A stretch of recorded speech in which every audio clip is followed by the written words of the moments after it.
So nobody at this point in our politics in Nigeria, I don't think anyone has the right to stay on the sidelines, to be honest.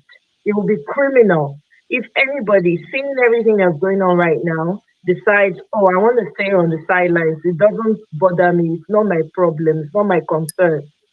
So nothing keeps me up. I do everything I know I can do, and I go to sleep well, without any worries. So having said that, I want us to really, we have less than 100 days to the election. Pretty much everybody knows what who I stand for in this panel. We have less than 100 days. My question is, what are we doing? What is there? What is left to be done that we have not yet done? Who are the people that we ought to speak to that we have not yet spoken to? Now, having said that, a lot of people will not act, they don't believe in the new Nigeria. There's some people on the extreme end that are just saying burn everything to the ground. There are people who don't care. There are people who are holding on to their candidates, even though they see clearly the child, even the blind, the deaf, and whatever, can see that this person does not have the capacity to move the country forward. We know that. But those of us that are fighting hard for Peter the Rock Obi, what are we doing about it? What are we doing about it? Are we putting our money where our mouth is? Because at the end of the day, if that country sinks, guess what? It's going to affect all of us. It's not just going to affect some people. It's not going to affect one ethnic group to and leave the others. Everybody will cry. Everybody will be served the breakfast. Okay? So I want us to stay focused for those of us that believe that Nigeria is still servable. We can still do something. We can turn it around, and it's worth fighting for. For those of us who believe in it, we need to do what we must do to ensure that we have the right, sensible, common sense leader, Peter the Rock Obi, in that office, so we can start to work from the ground up. Because guess what?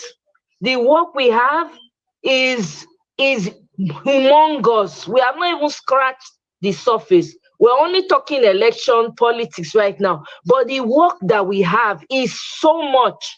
And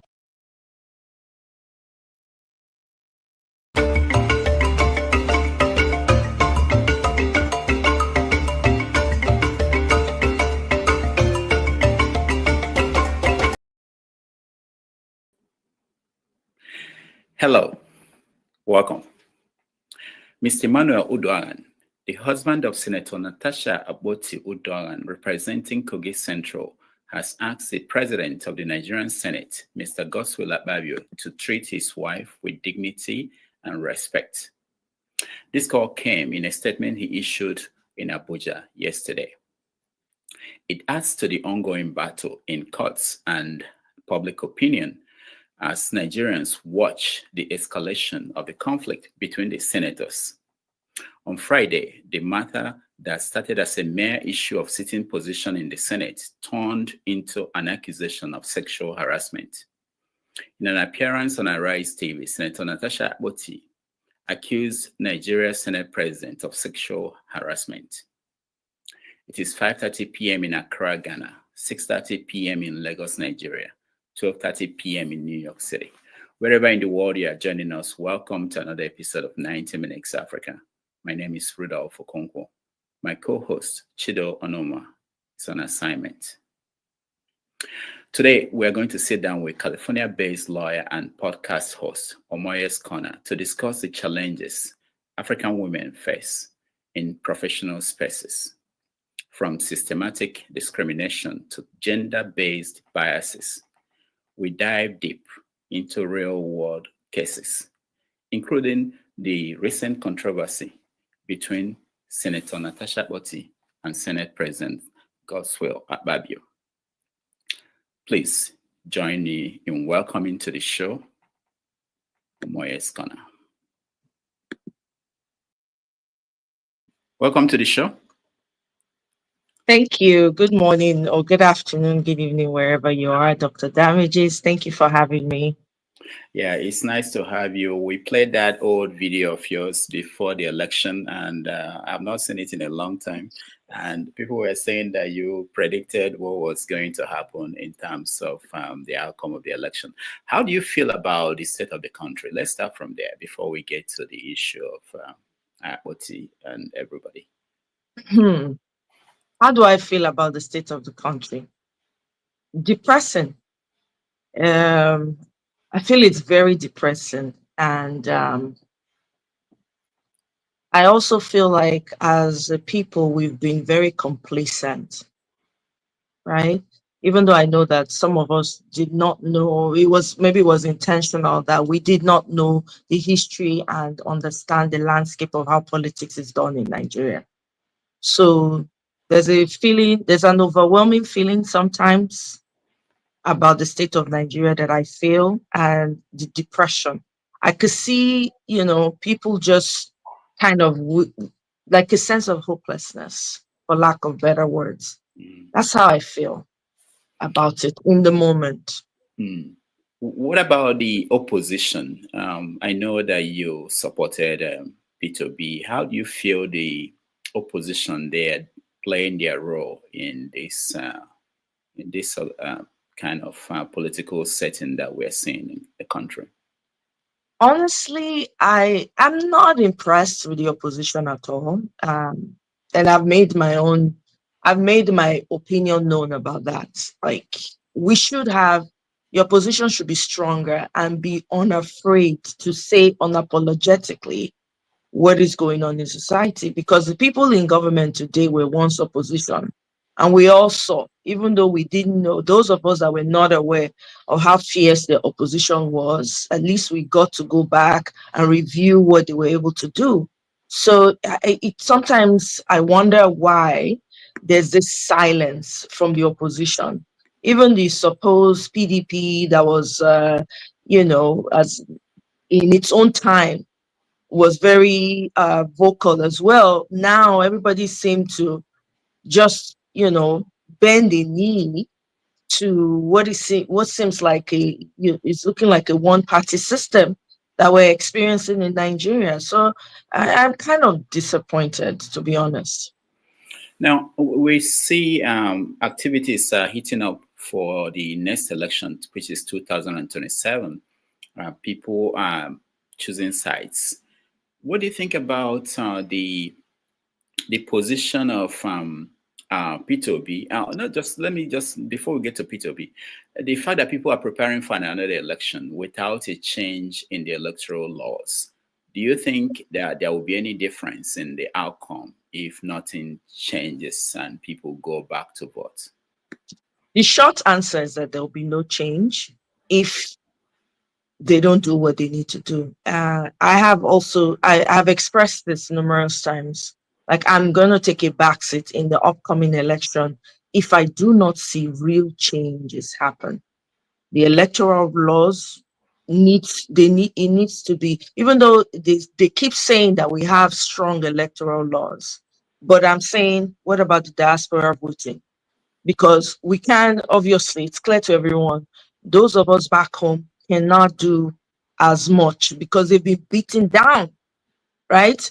Even those that are supposed to speak up are not doing so. So there's a huge role that the diaspora needs to play in this, and I'm hoping that a lot of voices, speak to this fact. We need diaspora voting. We need to have people elected INEC chairman, neutral INEC chairman, and the entire body of the INEC as it stands right now should be dissolved completely. And we need to have neutral, no party person in INEC. If those major things don't happen, I'm sorry. It's almost like we're just holding water. We're going to be holding water for T-Pain until 2031, which will be sad. But is there any incentive for him to do what you are recommending? What is incentive if he's going to get the result that he wants with the people in place? Well, I don't think it's up to him. I think that is up to the Nigerian people. To be honest, it's up to us as the citizens. well, for lack of better words, people say we're not your citizens. I agree with that. As a people who care about the Nigeria, whether you care about only your ethnic group or you care about only your state, right?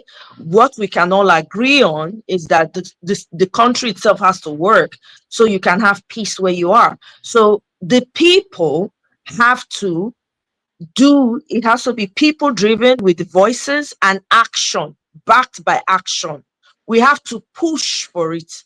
If the people come together and push for those changes and speak to the necessary people and we need to mobilize ourselves. They don't have a choice. We keep thinking that this administration as it stands in Nigeria has all the power. They do not. They're human beings. They have emotions too. I'm sure that when you one of was during the Natasha and Akpabio incident that's been playing out. I remember in her interview she said when they were protesting bad governance or stuff like that, and somebody told Akpabio that they don't like you very much, they're going to come for you.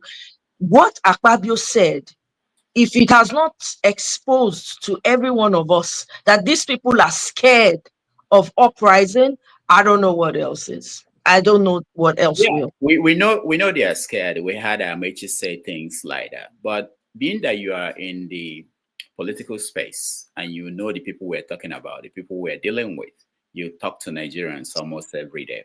Do you think that they are ready to seize this opportunity? That's why I said it's not up to Nigerians back home.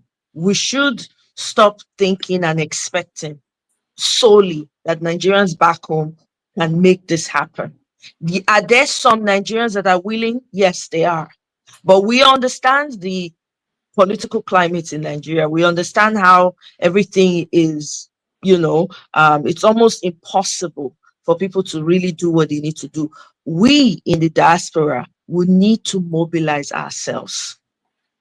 And there's no time. We need to seriously mobilize ourselves. Go ahead. Are we better than those at home? Some of us are not. No, you're right, Dr. Damage. Some of us, I'm sure you've seen it and observed it as well. Some of us are worse than those at home. Some of us want the status quo to remain so that it will hopefully get to their turn so that they can take advantage and lord it over people. I know that, unfortunately. But that doesn't mean that those of us who really care and want to see the real change, we have power too. So we need to tap into the power that we have, and mobilize ourselves and strategize. Right. While we're trying to educate, because I know there are people who are doing the work, educating the people on ground, trying to preach a message. So while we're trying to do that at the same time. Why do you think it's difficult to organize our people abroad? Because there are so many things that have been going on and we don't see much of activities abroad in terms of reaction to them. I think it's a complacency that we carried over from Nigeria. Personally, I think anybody that wants to do something will do something. No, nothing stops you from, if something happens, you carry even if it's just you, carry a placard, let your own thoughts know. Anybody that wants to be a part of it is more than welcome. We have not gotten to the point where we're used to mobilizing each other. It's a thing that we need to start for ourselves, even though there'll be people that make excuses and all of that. We gotta, even if it's one person, we have to do it. We really have to mobilize, however regardless of who shows up or who doesn't show up. Because you know what happens? Nigerians are fond of copying. When they see that there's something that's, everybody is getting involved in, they tend to want to be a part of it.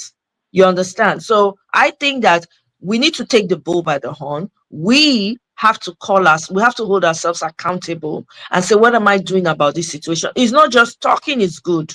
Talking is opening up people's minds and helping to educate people about the situation, but there's more action is needed visibly. How do you assess the role that Peter B has been playing as a leader of the opposition so far? So far, I think he can do more. I think he could do more.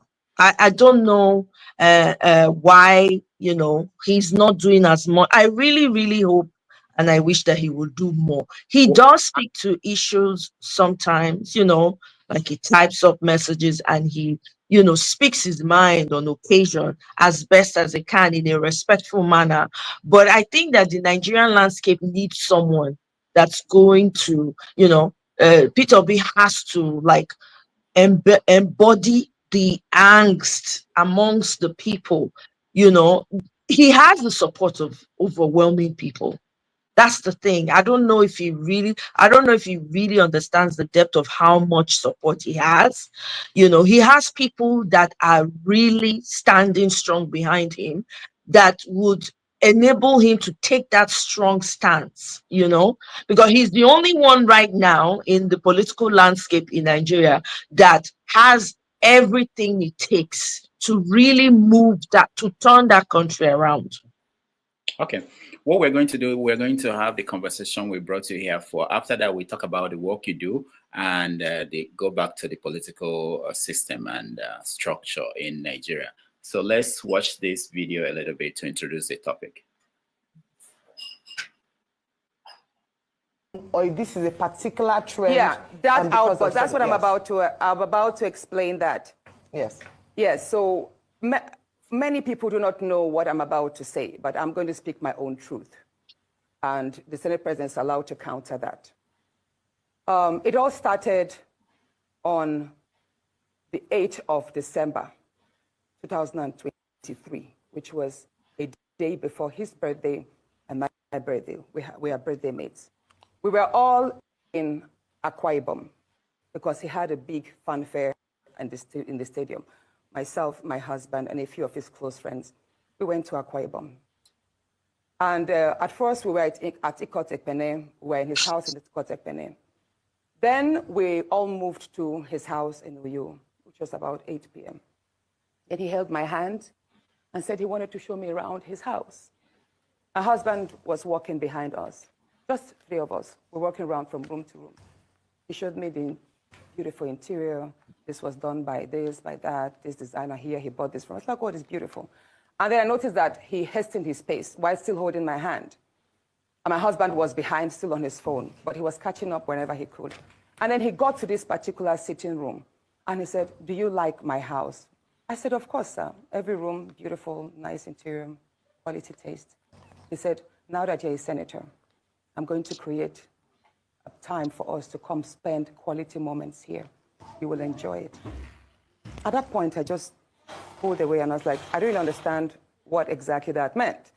But then my husband now, when I turned around, I saw my husband was already near me. And the way my husband looked at me and looked at him, I was beginning to wonder, did he hear part of that inciting statements or not? And then the Senate President too, I saw that he also had that thought, like, did my husband hear the invitation to treat or not? So then the Senate President now said, oh, by the way, let me show you my chapel. He has a chapel in his house as well.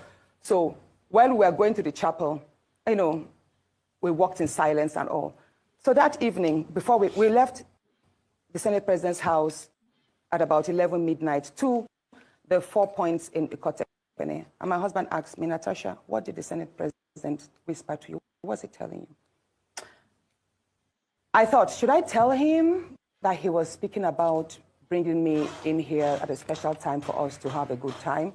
Or should I just kill it there, wrap it as if there was nothing? Because tomorrow was a big day. I know how much my husband adores the Senate President. He loves him as a brother. My husband would do anything to support him. All right. This is a bit of the interview that Natasha granted at Rise TV. That was on Friday. As of yesterday, this is what's happening in Akwa Ibom State.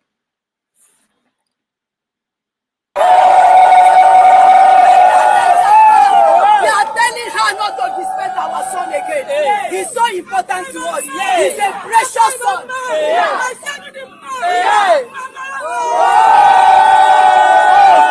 He's a gold. He's a precious son to Akwa Ibom. He's a precious son to the women of Niger Delta. So we are telling her that should stop insulting our son. The women said that should be the first and the last for her harassing our son in a way which is not good. And the women of Akwa Ibom said We don't want that any longer. All right, women of Akwa Ibom out on the streets supporting their son, Senate President Godswill Akpabio. So, Omoye, what do you make of all this? Hey, you know, it's how do they say, the abuser or the abused, right? It's almost like, I don't know how to put it in words.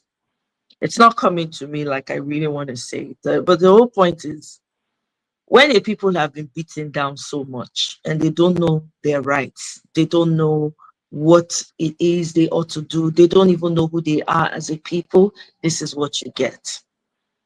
I bet you if you go ask those women, why are you, what happened? Why are you protesting? They would not be able to explain to you why. Because we know in Nigeria, all you need to do is give people $1,000, $5,000, 5,000 naira, and they're able to buy, biscuit or bread. That's it. That's all you need. So having the fact that he even went as far as doing that shows that he's guilty. And let's not pretend. Nigeria has been a toxic place for women for the longest time. So it's not something that anybody can pretend. Anybody that's trying to say otherwise is part of the problem, unapologetically, because it's open, it's obvious for everyone to see. So this is the case with the women in the marketplace. As long as they are being fed, they've collected their 1,000 naira or 5,000 naira, or maybe they did one favor for them. Maybe the Akpabio himself, maybe built one borehole that does not, you have to use bucket to fetch with rope. That's it. That community will say, let them gather. The person that was able to bring us one borehole is asking us to come out. That's all is needed. Don't need too much to gather people to protest in Nigeria, unfortunately. All right, let's go back to the beginning of the story. So it started with an incident in the Senate floor, where Akpabio insisted that Natasha should not speak unless she, the requirement was that she should go back to her newly assigned seat, which she refused. And then it became something else. Now we saw Akpabio's wife. She came out to say that Akpabio, the statement was Akpabio was a disciplined man, that Akpabio would not do any of those things. So when you see the wife of a man being accused of things like this come out to defend him, what do you make of that? It speaks to the state of women in Nigeria, that you have to come out to defend your husband because he's a child, right? That's the role that a lot of women have held for God knows how long. I don't want to say for centuries because, let me not even get into that. But yeah, for the longest time, that's the role, because her name wasn't even mentioned. If her name was mentioned and she came out to say, hey, you know what? My name was mentioned in this. I'm not sure why. So I'm counter suing because, this person needs to come explain why my name is being mentioned, but her name was not even mentioned at all. But she felt the need to act like Voltron, right? Defender of her husband, not knowing what her husband does. Maybe she knows, maybe she doesn't. I don't know, right? To defend something that you cannot vouch for. It's disturbing to see, to be honest, while the senator himself who's been accused is not even has not even come out to speak or even, say a word to say, no, these are all lies against me or whatever. Not a word. Instead, he sent his wife and then the other guy that came up at Brekete, his aide, I think, that came up at Brekete family to come and speak to how Natasha uses pancake and lipstick. I mean, it speaks to women they don't value women in Nigeria. I'm sorry, that's what it is. There's no value. I mean, why would you're the one who, Dr. Damages, you're the one who committed the offense. Your wife is now your wife, we are saying. Why? It doesn't make any sense. It speaks to the way things, the upside down way things are in Nigeria. I'm sorry. That's what it speaks to. And a lot of people are saying that and are like, what? Are you serious right now? You know, so that's what I think. Now, there've been conversation going on every platform, media platform, since Friday. And one of the things that I noticed that came up is that people are digging into the story and the biography of Natasha herself and bringing up issues. Now, I wanted to talk about that because some people are saying that this is why women sometimes don't come out to fight, because once they come out, people throw everything at them to discredit what they are talking about. Have you had any of those stories that are out there? Yes, I have, as a matter of fact. And I say those stories don't hold, they don't hold, there's no stance for it in this scenario right now that we're dealing with. Okay. If somebody does a wrong right now, right? If I do a wrong right now, I've done a wrong, I'll be punished for that wrong. You're digging up stories. What has that got to do with what's going on right now?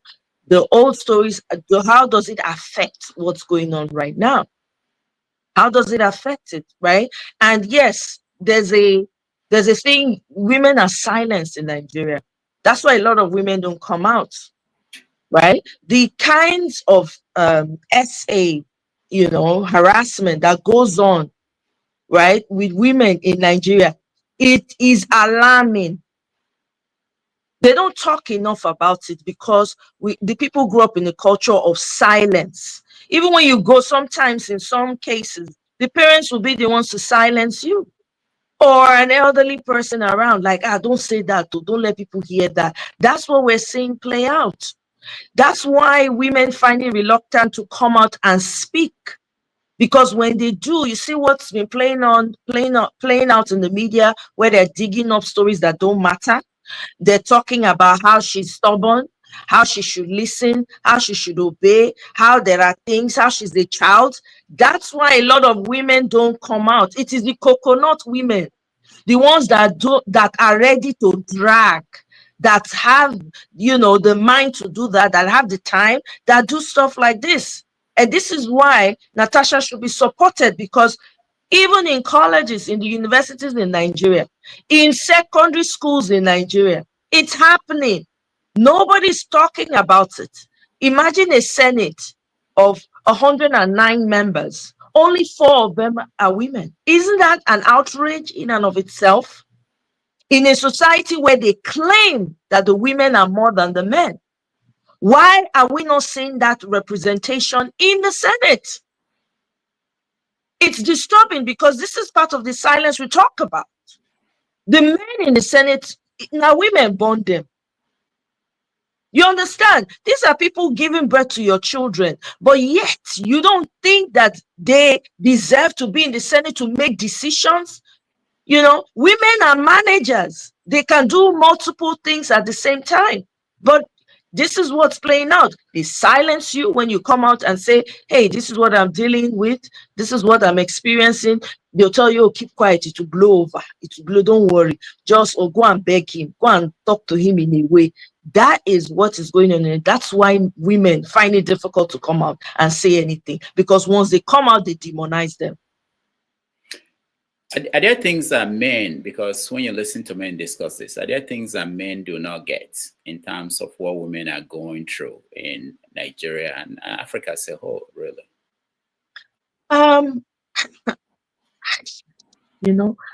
Maybe there are things that men don't get. Let me put it like that, so it doesn't look like I'm just categorically saying men don't get it.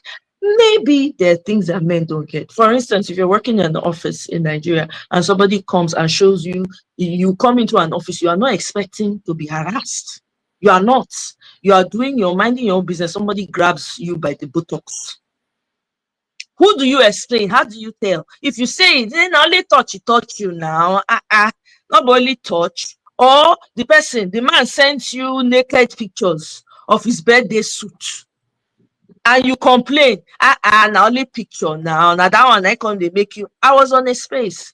Some guy came up and said, well, it's not that big of a deal now. It's not a big deal for a man to talk to or try to hit on a married woman. It's not, it happens. It's not a big deal. Let's not make a big deal out of it. So when you hear men talk like that, and you put them in those same shoes and say, okay, let it be your wife that this is happening to, or your daughter, see the reaction. It will be different. So that's why I find it difficult to say, what don't men understand? If you have a child, if you have a sister you care about, some people don't care about their mothers. Some people don't care about their sisters. Let me see, if you have a child and your child comes to complain to you that, hey, daddy, at my work, I'm not able to do my work because of this man. This is how he's treating me. This is what he's doing. How would you feel? Men need to hold themselves to account. Men know men who do these things. They know themselves.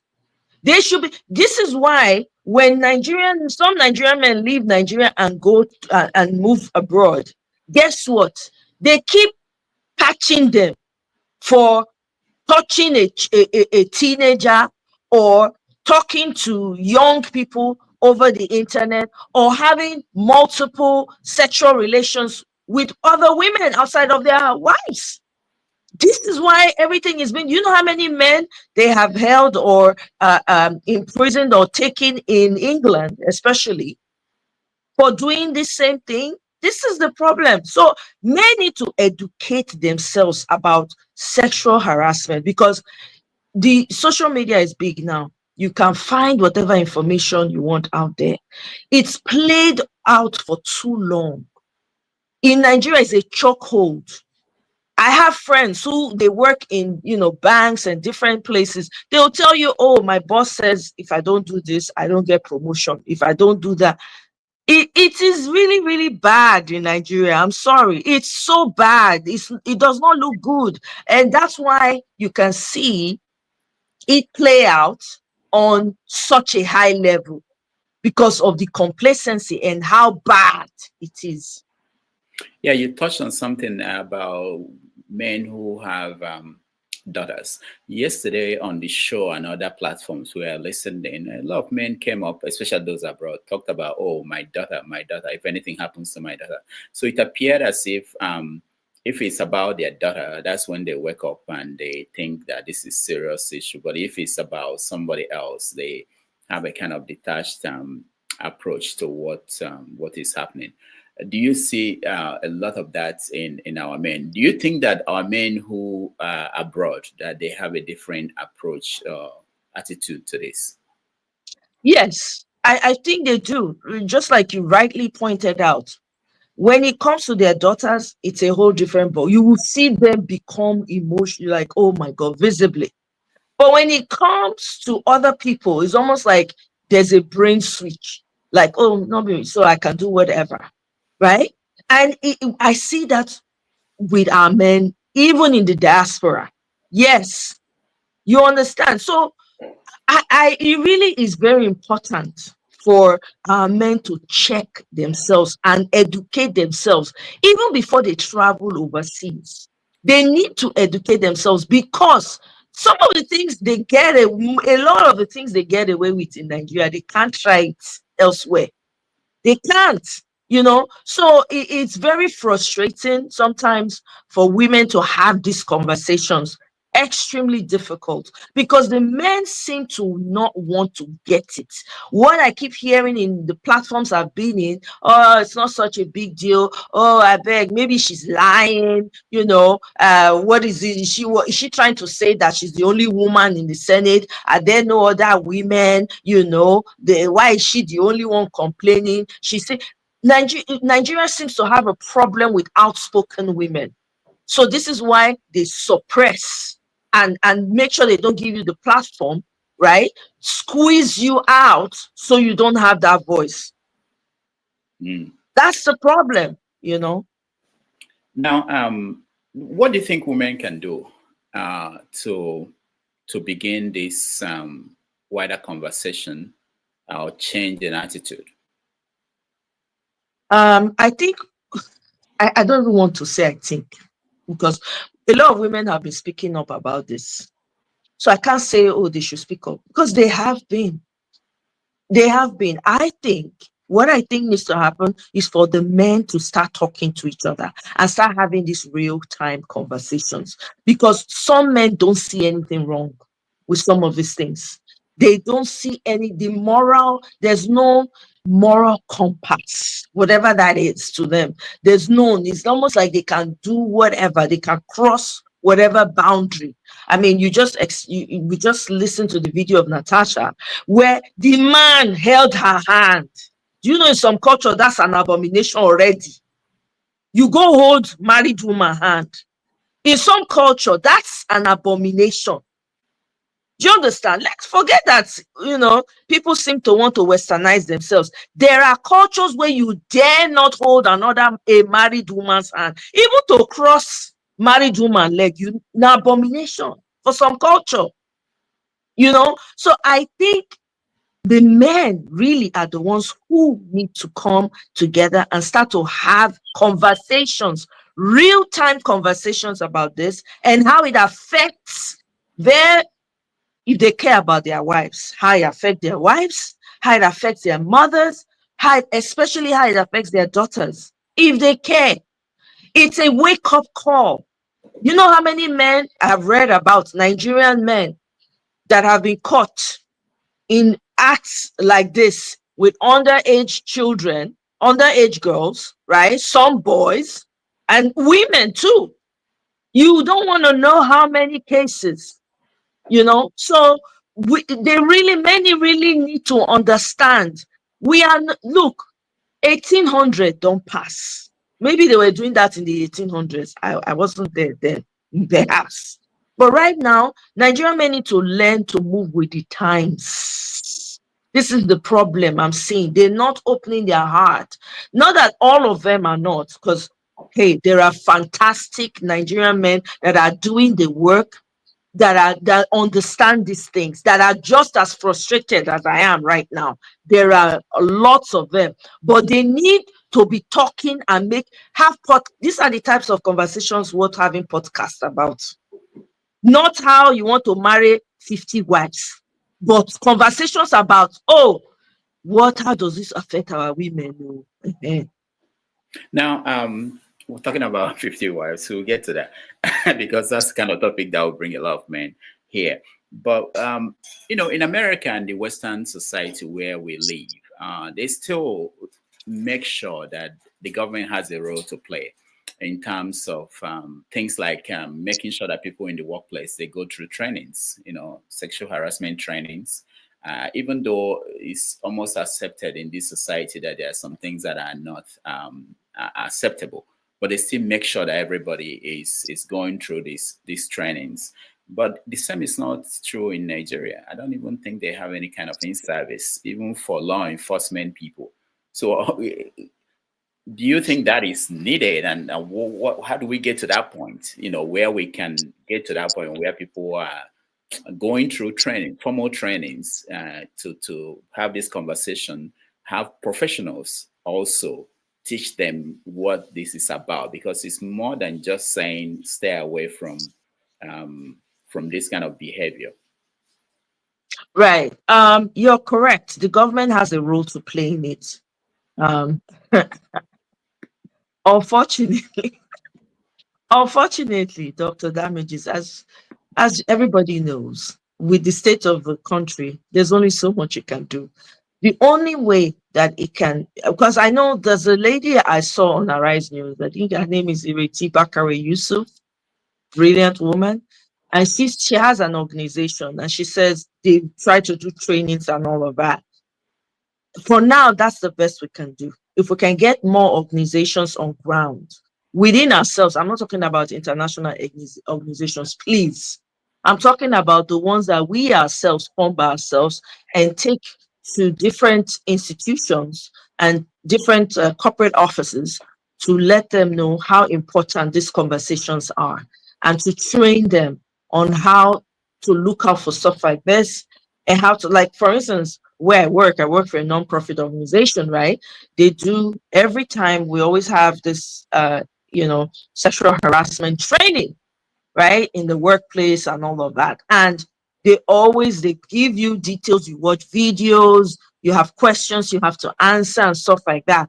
We need stuff like that. And in the meantime, because I don't know if we have, this government cares about stuff like that, but let me pretend that they care and say this: the government has a huge role to play, because what they're not understanding is that when you have the most vulnerable of your society being beaten down, and let me just say this too, the men are also vulnerable because they take advantage of men as well.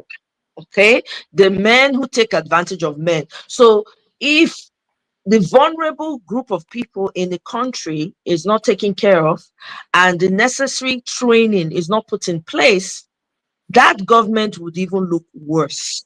So if I were in this government and I had some type of influence, this is something that should be championed and taken and put into law, so that it trickles down and people get trained from from primary, heck, from nursery school, secondary school, teachers, everybody, secondary school, university, and all of that, and then put punitive damages, punitive ways of punishing people for bad behavior when they do stuff like that. But with the policing system in Nigeria, I'm sure you saw a video, Dr. Damages. I don't know if you saw a video of an officer or a policeman who, a lady came to report a case of, I don't know if I can use the word here, okay, to the police station. The policeman, right, took his turn with her. I don't know how people got in. They now started videoing the man and they were, cursing him out and everything. And the girl was laid out flat somewhere. Please tell me, when you are trying to avoid problem, you go and table your matter in the police station, and it is the person you went to report to that is now the one taking advantage of you, not seeing a problem with Conde like that. So, yeah. What about I don't know if you watched reaction of Senator Kingibe, the Labour senator representing Abuja at the Senate, reaction to Natasha's case on her right. Did you watch it? Yes, I did. What do you make of her approach or her attitude towards the case? Because she talked about Natasha as somebody who could be her daughter, somebody she was trying to show the way around the Senate. What do you make of her approach? Disappointing. Very, very disappointing. It reeked of Queen Bee attitude. Queen Bees, right? I think it was what's the former CBN governor from the north? What's his name? Oh, you're talking about the emir? Soludo. No, Sanusi. Sorry, Sanusi, not Soludo. Yeah, Sanusi. Yeah. Sanusi once gave an interview one time where they were talking about, bringing women on board management in banking. And he was speaking to a group of people and he was saying that women should try not to be queen bees, because what happens is when some women, when they elevate them to that position, they get there and they want to throw away the ladder. And I'm paraphrasing. If you can find that interview at some point, that would be awesome.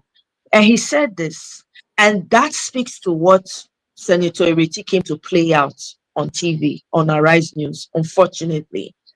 What she was trying to do is, first of all, make Natasha look like a child. Natasha is not a child. Natasha is not her child. They're colleagues. If she has a problem calling her a colleague, that's her problem.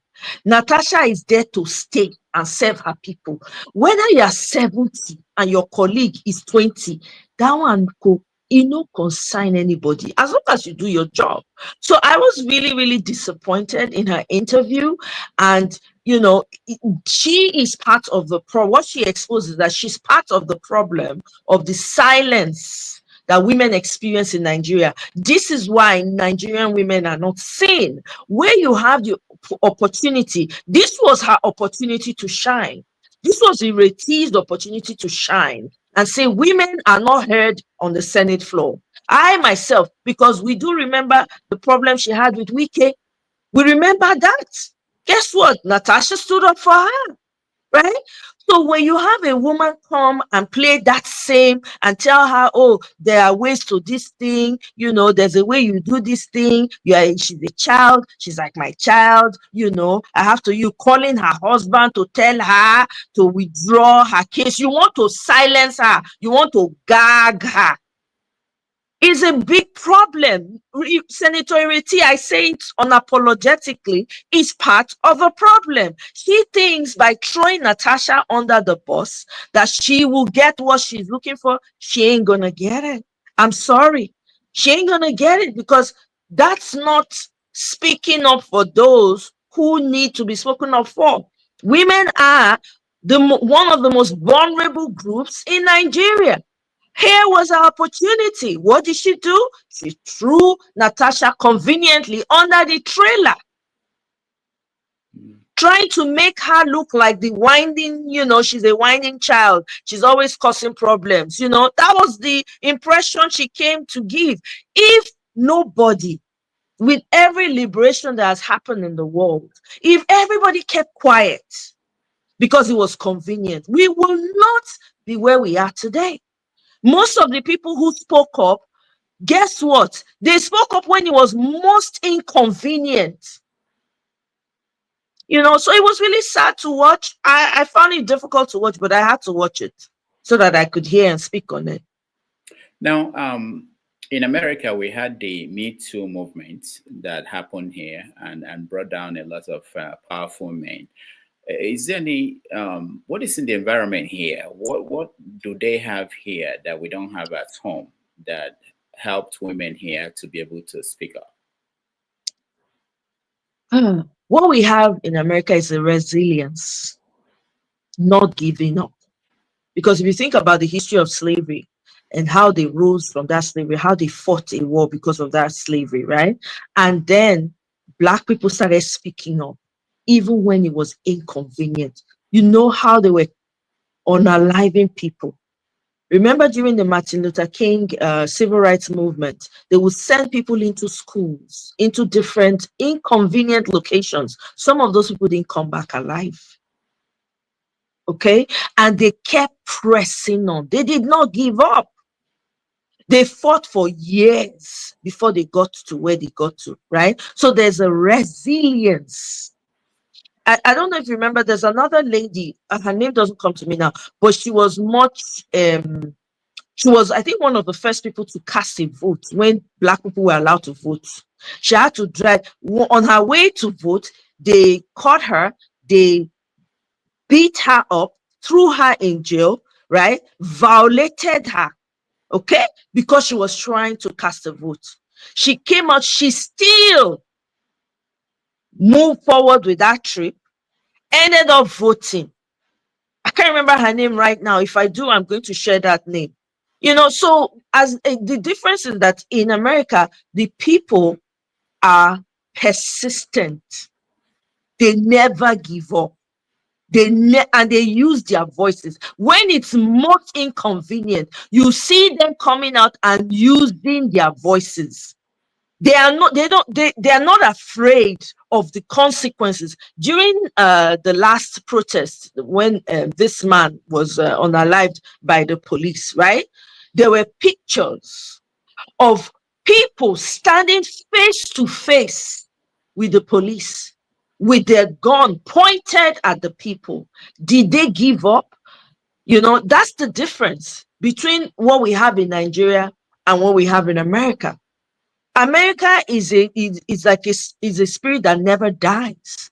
Once you have that spirit of liberation in you, it wasn't Louisa. No, it's somebody. I can't remember her name. I remember her now. I think she became part of. She ran for a position in the Senate at one time. But anyway, I'm going to dig it up. I'll bring it. So, you know, the resilience, and they never give up. attitude of Americans.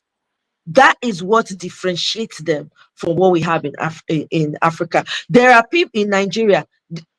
Nigerians are more interested in the convenience of now. Make I see food chop, make I chop bread. Oh, food. God of the belly. Okay? You can do without food. The most important thing, we need your eye on the ball.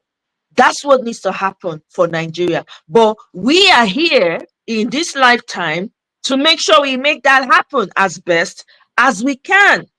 It can't be in the silos or quiet places anymore. It needs to be in your face. You need to be unafraid, because you talk, you go. You don't talk, you go. Nobody chooses when they're going to go, though.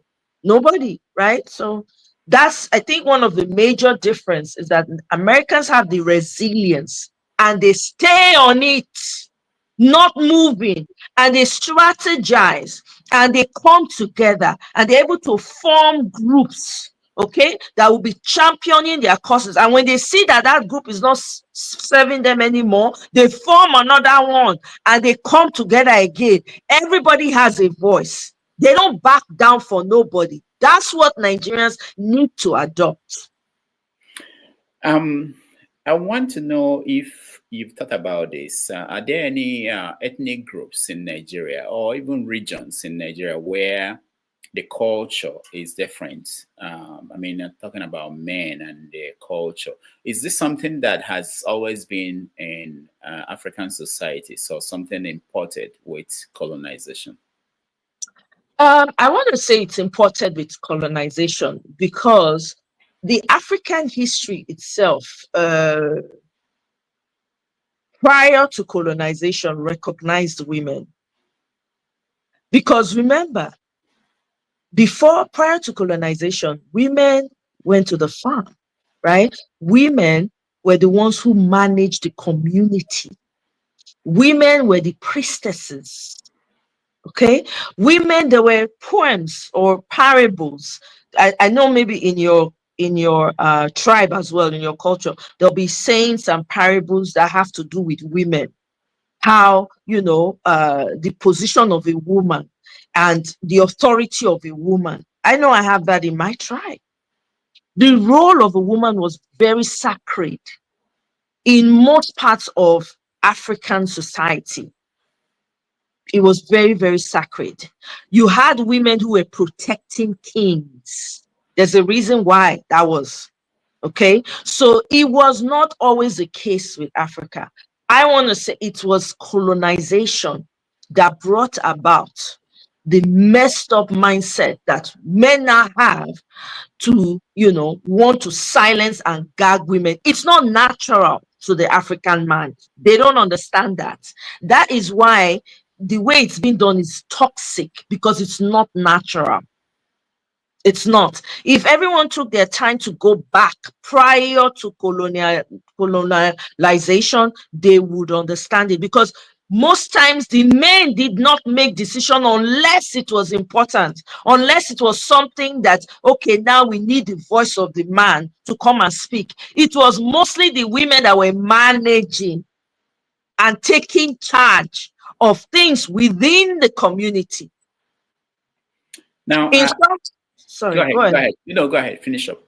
In some cultures, right, there were where there are instances where the men don't even work. It was the women that do all the work, right? The women come back, right, and then the men will come, maybe tear the wood that they used to cook or something like that, and then when they need to eat, they will serve, and then they will all eat together. In some African cultures back then, some cultures, the men didn't work. Yeah. I wanted to know the judiciary, the role they have to play in this reform. What is in the books? Do you know the law books of Nigeria? You don't tell, but okay.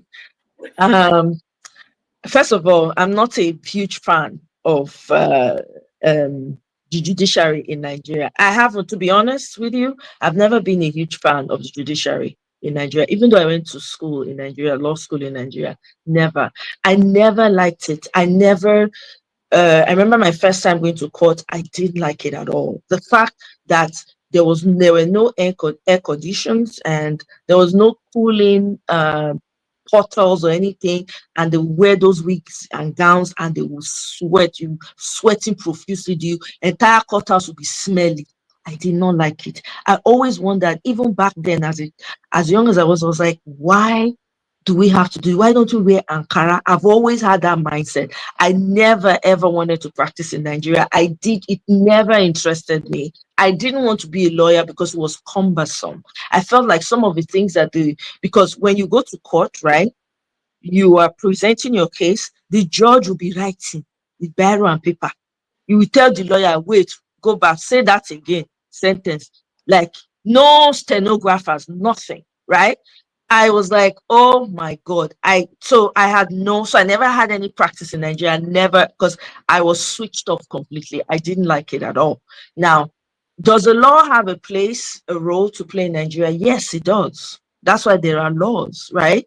Now, the important question is, do we have the lawyers that have the goal to step up and make those laws work? That is the real question. And I have thrown out to the judiciary committee on my own social media page, like, the lawyers don't even know their role. They don't even know why they are lawyers in Nigeria. Lawyering in Nigeria, the judiciary itself ought to come out en masse and lead the protest against itself in order for change to happen, because they have balkanized. If you notice, I don't like referring to myself as a lawyer. I don't even want anything that associates me with that profession because I'm ashamed of it. It's an embarrassment, okay? But I digress. The lawyers themselves have a role, if they knew what they were doing, to ensure, because Nigeria has the laws in place, okay, for these types of scenarios. They do have, because they're, common law rules that were brought from the British. We also have customary rules that they could actually also infuse. We have our customary courts in Nigeria. Are they active? What role are they playing? So there's a lot that the judiciary can play in this. Half of the things that we're complaining about, if the lawyers had the goal, okay, had the boldness that they need right now to step up and make sure that those laws are working, Dr. Damages, half of our fight will be done. We have to also identify that Natasha is a lawyer. Godswill Akpabio is a lawyer. So, yeah, that's what they said. I don't think Godswill practice one day, but and this is happening. So, to the point you are making, I want to ask you before we take a break. What about the women, Nigerian women, African women abroad? What can they do in terms of, since we agree that those are home, like the people we saw protesting in support of Akpabio, they are handicapped by several issues. What can men, the African women, who live abroad, what can they do? Because this issue, this is how it's going to be resolved now. People are saying they should go and meet and have a conversation. So it's not even going to go to court. It's not, nobody's going to rule on any of these cases that will have been the precedents that people will now refer to. It will be settled behind the scene and everything continues. So what do you think the role of women abroad who are more enlightened, what can they do? I think women abroad we need to organize ourselves. It's something I'm working with NATO. I don't know if NATO is here. So we're doing something behind the scenes where we're trying to push to have more women go and represent us in the House of Reps and in the National Assembly as well. So as women, we have to organize. I am taking up, I and NATO are working on that, and I'm putting it out there now. It's an invitation right now, and I'm going to put the number to send a message to, if you want to be a part of that as a woman. If you know you have something to offer and you're doing something, you have to tell us what you've done to help us understand that, okay, you have a role and you really want to play this role. If you want to be a part of it, I'm going to put my phone number on here, and you guys can reach out and we'll add you to that group. This is what as women in the diaspora, we need to mobilize. We need to do something. So that's on my own end, this is what we're doing. So I think that a lot of Nigerians in the diaspora who are interested in the new Nigeria, because it's not every woman that is interested. A lot of some women are not interested, consign them. They are not interested in going back to Nigeria. So not be those ones that they reach out to. The ones that want this to work, right? They should come, reach out to us. We'll see what we can do. So I want to say that Nigerian women in diaspora need to mobilize. We need to strategize. I see some women in London are doing fantastic work. I don't see much in the North American landscape. I don't see much, and it's disappointing. So we need to step it up, okay, so that we can do something. However, whatever it is we need to do, we need to put something together. So, yeah. All right. Thank you so much. We take a few minutes break, and when we come back, we bring in our audience and we'll talk about the work you do on your podcast and other things. So stay tuned.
Right.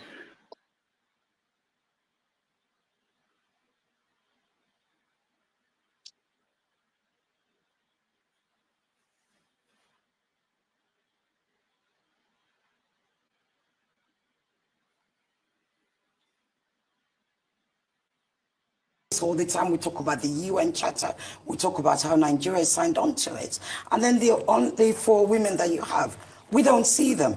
So yes, it's not just a case of seats, it's about visibility. And it is rather unfortunate that we have our senators such as Senator Ireti Kingigbe. It's sad that she bears my name actually, but that's a whole different story altogether.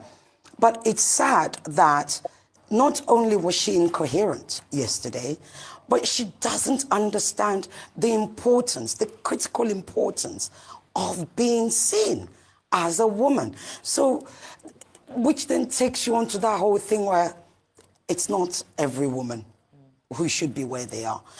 She's forgotten that Senator Natasha, what has she had? What, 3, probably 12 years of trying, being abused, being maligned in Kogi, having the road to our constituency dug up by the former Governor Yahaya Bello. She's had threats to her life, yet this woman did not give up. She was determined, she was focused, she was undeterred, and she continued and continued. She persevered until she got there.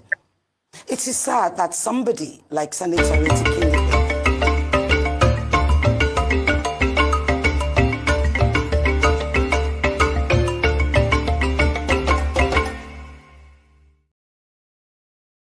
All right, welcome back, everybody. Thank you for joining us this beautiful day, wonderful conversation with Omoye's Corner. All right, before we bring in our audience, let me just quickly give you the chance to talk about your podcast. I know you are almost every day, you are out there preaching the message. How are you keeping up with the news, which is coming out every day from all angles? Okay, thank you very much, Dr. Damages. Before I forget, so the African American activist I was trying to remember, her name is Fannie Lou May. Fannie Lou Hammer, that's her name. Fannie Lou and then Hammer. You should check her out. She went through a whole lot. I think they even anyway, read up about her. She really fought. But anyway, yeah, my podcast, I just feel like if we don't continue to the point I was talking about, not giving up and pushing forward regardless, that's what keeps me going, number one. So for me, anytime I get information from Nigerian news, because I'm always looking out for Nigerian news now to see what's happening, I have to bring it on and talk to the people about it, and really like us as the people to engage and see if, because in talking we find solutions. In talking, people are now branching off and doing stuff behind the scenes, which to me is a joy. I'm really, really excited about those people who come to my platform and have taken that upon themselves, going behind the scenes to really do something. I'm very, very happy about that. So that pushes me and that helps me move forward and continue to stand and speak and add my own little voice in my own little corner. I'm just doing the best that I can, right? And I take breaks too, for Nigeria matter. And I take breaks, so sometimes I don't feel like hearing or reading anything about Nigerian news. I'll just disappear. I'll just take a break and then come back. But yeah, it's going good. It's my YouTube channel. I'm doing the best that I can. The little that I can, as much as I can, given the strength that I have. So Is there any African country we could learn something from that you think they are doing better than Nigeria? Yes, Kenya. I have to give it to the Kenyans. Their spirit of fighting fiercely. Oh my God, my. I would love to visit Kenya. I think I need to visit it sometime this year. I really want to go visit. I don't know anybody there, but maybe you can. I can hook you up. You can hook me up. Oh, I beg. I want to go visit. I love this spirit because I remember when they were demanding Ruto to go. Oh my goodness. That was when I saw the power of Kenyans. My Kenyan brothers and sisters, Twali, as they say in Nigeria, I salute specially. No, no, no, no. Kenyans ought to be known as the giants of Africa. I'm sorry. I don't know who came up with the giant of Africa in Nigeria. I really don't know whether you people like to boost your ego as usual. But Kenyans, you people are my giants. No, no. During that protest, Dr. Damages, there were like 50,000 people on spaces. There were 50 and they were doing it in turns. Okay. So one person will go when they're tired, they will do like it was 24/7. 24/7. They were able to strategize, talking to people. People on the ground were calling. People were motivating and mobilizing people to protest. There were people on the street. They were, oh my goodness. I salute. I only wish that Nigerians will take on the spirit of the Kenyans. That is my wish. So yes, Kenya is one country that I'm very proud of. Let me not, I have to mention the AES countries now. Mali, Burkina Faso is by far my favorite. Of course, everybody knows why. And Niger, those people are giving me joy. I'm hoping that we will get the spirit of Sankara in Nigeria. I hope we will get the spirit of those in Mali and Niger in Nigeria, plus Kenya. Oh my God. Forget now. It's done. Game over. I know that you were reading Dele Farotime's book on your program. Yes. Are you planning to read Babangida's book? I took a poll and I asked, should we do a reading? My people were like, for real. We ain't doing no, we're not doing nothing. We're not giving airtime to this. We refuse. So I'm doing my own reading on my time. I downloaded the book. I'm not spending a dime on that book. I don't know why the man is putting it out. You should make it electronic book, but I downloaded it. So I'm reading it just for the heck of it. Yeah. One last question from me before we go to our audience. We're talking about women and women issue and the issues and challenges they face in Africa. And then we have to also talk about Burna Boy and Sophia Ebueje. I don't know who she is, but I know you must have had the story. Do you follow people like Burna Boy? I don't follow any celebrity. All those celebrities that are not talking about the rights of people, how there's hunger, wiring, bulala, I don't follow. I've never ever followed any celebrity. Sorry. I mean, of course you can't avoid it because you hate, so your timeline and stuff like that. But I never bother to go and find out the details. Okay. So you don't have to worry about Lamborghini and okay, you're safe. The only thing I would say, I think I read something on my timeline that's going to make me want to respond this way is the girl is doing her business, apparently. Okay. She's doing her business. She's getting paid for the business. So I don't know what their transaction was about, but in any business, before you deliver goods, you have to be paid. So I don't know how she did that one and she did not get paid. That's all I have to say. That's all I'm going to say. All right. Thank you so much. Let's bring in our people and let's see what they have. Sometimes they have better questions than I do. Femi, welcome to the show.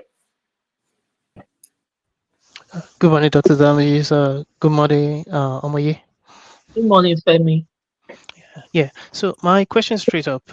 Yesterday we did have the discussion like Dr. Damages said, and in a way I'm not surprised that the general representation amongst men, by the time you take a poll, you tend to see some kind of biases amongst some of the men. And I did mention when I was contributing yesterday as well that partly because of the way I grew up with 3 sisters and a couple of cousins that I was close to that were females, and experiences of people that were close to me as well that were harassed by lecturers who usually would confide in me. I'm always of the opinion that one has to try not to take one's eyes off the ball because it's easy for people to try to distract with other things. Now, my basic question is, do you not think that even media representation including the way women are romanticized in movies and the way they're displayed even in up until today in commercials and what have you, does not even play a bigger role in addition to the patriarchy that we have, as well as this culture of victim blaming and gender stereotyping. Do you think, which do you think plays a major role in contributing to this issue that continues up until today? Thank you very much, Femi, and thank you. I that you mentioned that you grew up with sisters. I have brothers too, and my brothers are very, very sensitive to our needs as sisters. So I recognize that, and I appreciate that you can get it, you understand it because of the interactions and the closeness you have with your sisters. Now, yes, I do agree with you. The objectification of women in movies, in the music industry especially. I have called out some of our Nigerian artists on my platform, and I have sent them messages directly and said, you guys cannot continue to do this, because when you continue to objectify your women and you only what you want to present or sing about your women is vile and sexual, it's going downhill from there. You guys don't know what you're doing to the society. I have mentioned it on my platform. So I do agree with you that something needs to be done about that, especially in Africa as a whole, but focusing on Nigeria. There needs to be checks and balances, and the media representation as well. Even if you notice when Natasha was being interviewed, the gagging in Arise News, it was a lot. They were gagging her. Even in Arise News, some women sometimes cannot speak their minds. I don't know if you guys remember the incident with Abati and Oji Okwe, the way he calls the lady. You see that incident? So it to tell you how bad it is. It because when it's so rotten, it has to play out in a bigger scheme, in a bigger space, and that's why we're seeing it play out like that. And that's why Abati could talk to Okwe like that, and there were no consequences. So yes, I agree with you, Femi. Absolutely. The media does play a huge role. Thank you very much for your question. All right, Femi, thank you. Let's go to Michael. Michael, you're next. Okay. Hi. Good morning, everybody, and good afternoon. Omoye, good to see you. Good morning, sir. From here. All right. I've watched your show behind, and a lot of time I don't chime it back, but I enjoy your show. And Dr. Rudolph, happy belated birthday, my brother. Thank you. I'm still waiting for my share of my cake. Yeah, so come down, I-95. I like that. Dr. Damages, it was your birthday. Where was the party now? Hey, Dr. Damages did not invite me. Yes, happy belated birthday. Thank you. Oh, wow. So, I mean, you touched a lot of points, and I agree with you, because I've lived in diaspora for so long. And I would say that it's my fortune. I was unfortunate to marry to a Caribbean woman for me to see the important aspect of women in our culture, because whatever we say, our culture is still holding women down. That's what we're seeing in Nigeria today. It's the culture. Whether we like it or not. You remember when they trying to pass the motion in the House about women having this right and all that right? Up to today, they push it down. It's gone. And nobody ever bring that subject up again. Women right. I think they said about women rights or something about in the House. So, I mean, my question to you is, how do we stand up against our culture in order for us to move forward? Because I really love when you touch the aspect of a historical perspective of Africans, because women have played a major role in every culture. Even as a Yoruba man, I know what Moremi has done, and I know what she has contributed to the culture itself. But with the colonization and everything, we have women have never regained that power forever. there because women, as like you said, they are look as subjects to the point that everything that happens to them is like hearsay, is makeup. It's like we don't believe a woman's story. Because when we look at it, we only look at it instead of, I will use the word sexuality, not about this woman have a problem. She has an issue instead of us looking into it. And the only thing I will add to it too is sometimes women are women enemies. Because you will see that a lot of time, look what happened with Natasha. Look what Ireti is saying. How can you, somebody who is in the same position with you, representing people, are you making that my daughter? You keep using the word my daughter, my daughter. How do you get to that point? Instead of respecting that. So that's what I want you to talk on that part of too, and how we can move forward as part of we, especially that lives in diaspora, because we have a role to play. And I'm so glad you bring the mention too. And I will put it to Dr. Rudolf. We better start a motion where diaspora we're going to have a voting power. Because if we don't have voting power, that country is going to keep going on the same way, and nothing else is going to happen, and nothing is going to change. It's going to be the same. But we in diaspora, we are seeing we have tasted democracy. We have seen the effect of democracy. We can make the changes. But until then, we're just going to be still beating the same drum. Thank you, Omoye. Good to see you, sister. Go ahead. Thank you very much, sir.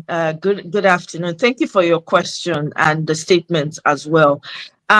What we can do, and I think you actually responded to it as you were speaking, right, is that we have to mobilize ourselves and insist on diaspora voting. The people that are your representatives, you need to be calling them now and talking to them about this. Some of us on this platform, Dr. Damage's platform, are very influential. Reach out. We need to form, if we need to come together and have a meeting or have a time set apart to talk about diaspora voting every single time, Dr. Damages, we have to do it. That's the only way we can push it through. Let's not look at ourselves and say, oh, what can we do? Because I hear people say that, oh, we can't really do anything. Yeah. We can. We don't understand our power. We do not understand the power that we have as a united voice. That's why they're still playing with us, But the sooner we understand and realize that, the better for us. So your question, your answer really was in your response, as you were saying to me, and we speak about women not support. Absolutely, women are women's greatest enemies. Sometimes, like this lady was saying on Arise News yesterday, Ireti Bakari Yusuf, the brilliant woman. I think she's the founder or co-founder of Purple Foundation. I'm going to look her up. She said there's some women that shouldn't attain certain positions. 100% agree. Someone like Ireti Kingibe should not be a senator because she does not understand the value of being seen. She thinks it's about being in front of the camera. No, there's so much more to that, unfortunately. And I did speak, to one of Sanusi's interviews. One time he was speaking to a group of people where he talked about the queen bees. Ireti Kingibe is a queen bee. That's an example right there. Where when they get to a certain position, they want to throw the ladder away so that other women cannot climb up behind them. If you notice, most of these people, when they've attained a certain position, they don't have mentees around them. You should have young people around you that you're coaching, you're talking to, they're watching you, they're seeing how you're doing the work so that they can take over from you.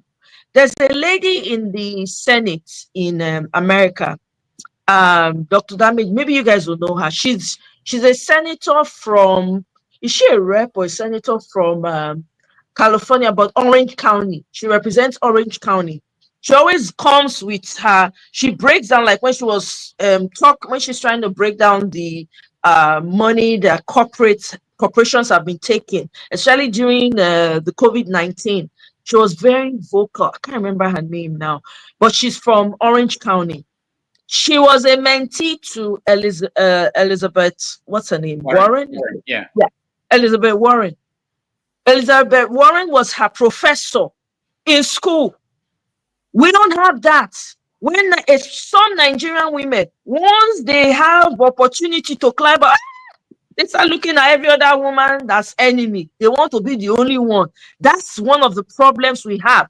Not all Nigerian women, let me say that. Not all Nigerian men are like that at all. Nigerian women, there are Nigerian men that open the door for you and say, come in, let me teach you how to do it. This is how you do it. This is I want you to replace me here. There are women like that. But you see the likes of Ireti, Kingibe, those are the kinds of women that we should be stamping out and giving opportunity to women who will represent us, because women are mothers, they're naturals. You don't need to have given birth to be a natural as a woman, you know. So yeah, that's what I want to say. And when you say the culture, right, is because people made it the culture. We're not like that.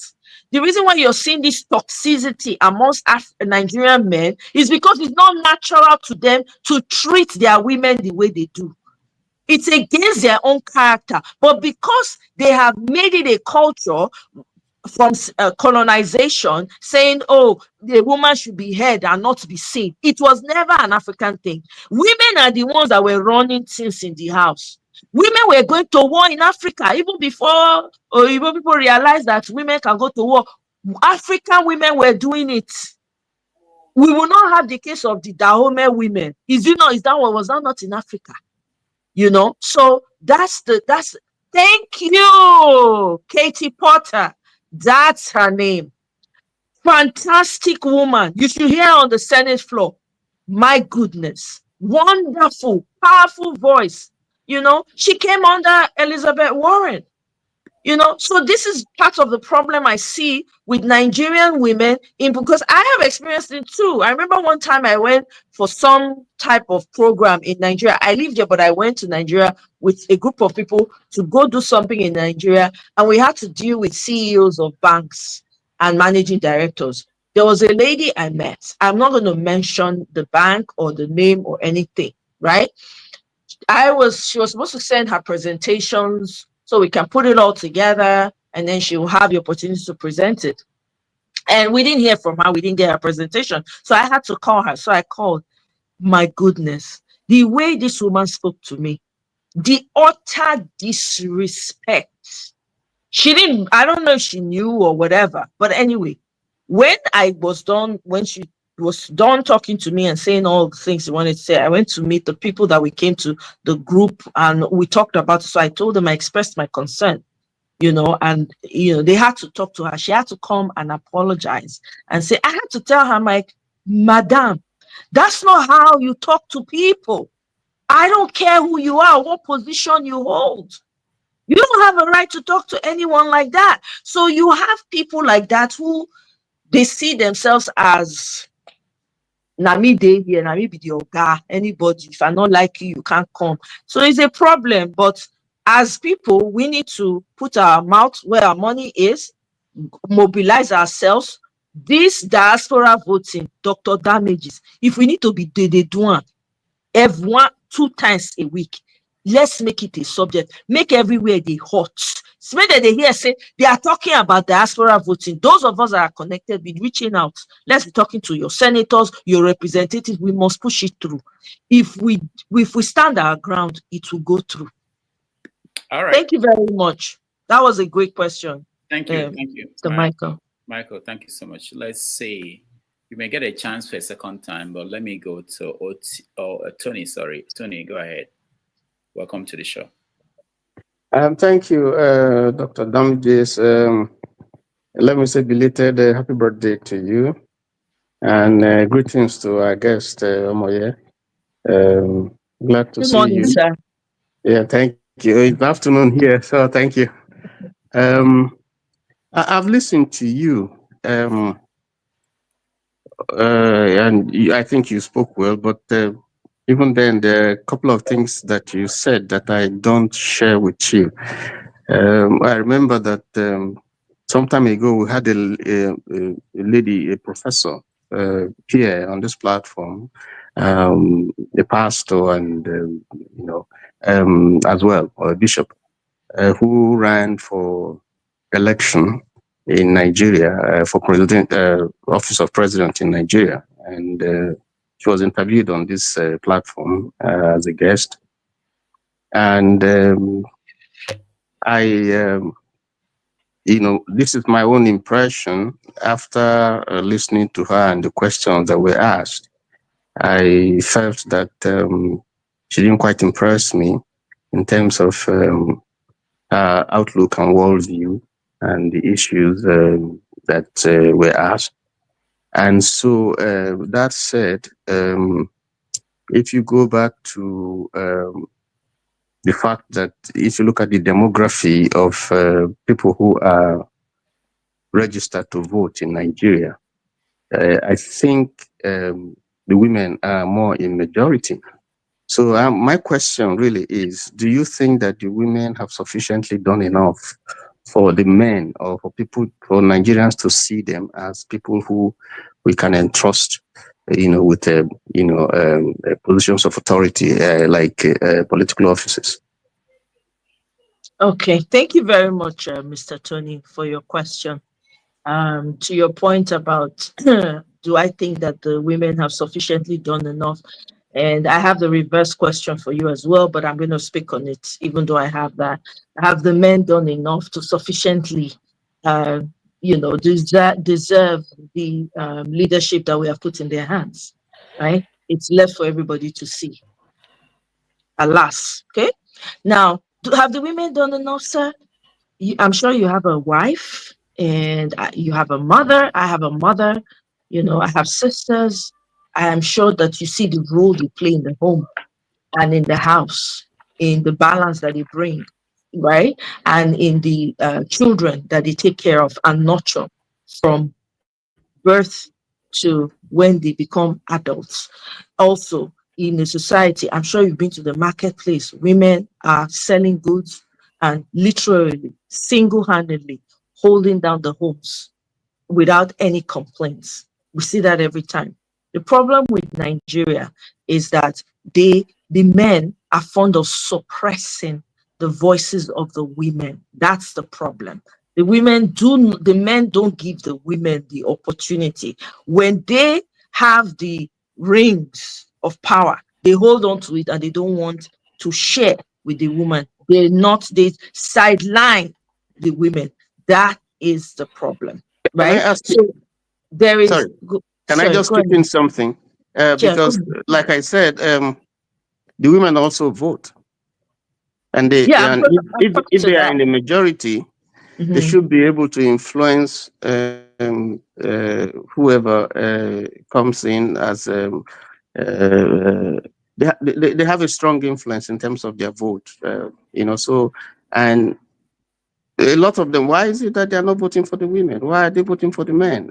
We see it all over. We see it in America here. So why is it? That's why I asked that question. Is there something about? Yes. Okay, I'm coming to it. So you talk about voting in Nigeria. Okay, you and I know that the votes of the people do not count. How about that? Even though the women vote, and I agree with you, because women participate more in election than the men. They vote in Nigeria. I'm not talking about the US now, right? Everybody has their reasons for voting in the US, right? Now, in Nigeria, which is the focus now of the conversation, yes, the women vote, but how many of that vote counts? The women vote, but they suppress that vote. In fact, they throw it through the window and install whoever they want to install. What do you want the women to do? I wake up in the morning. I'm sure you guys saw the picture of the lady that her eye was almost removed from voting.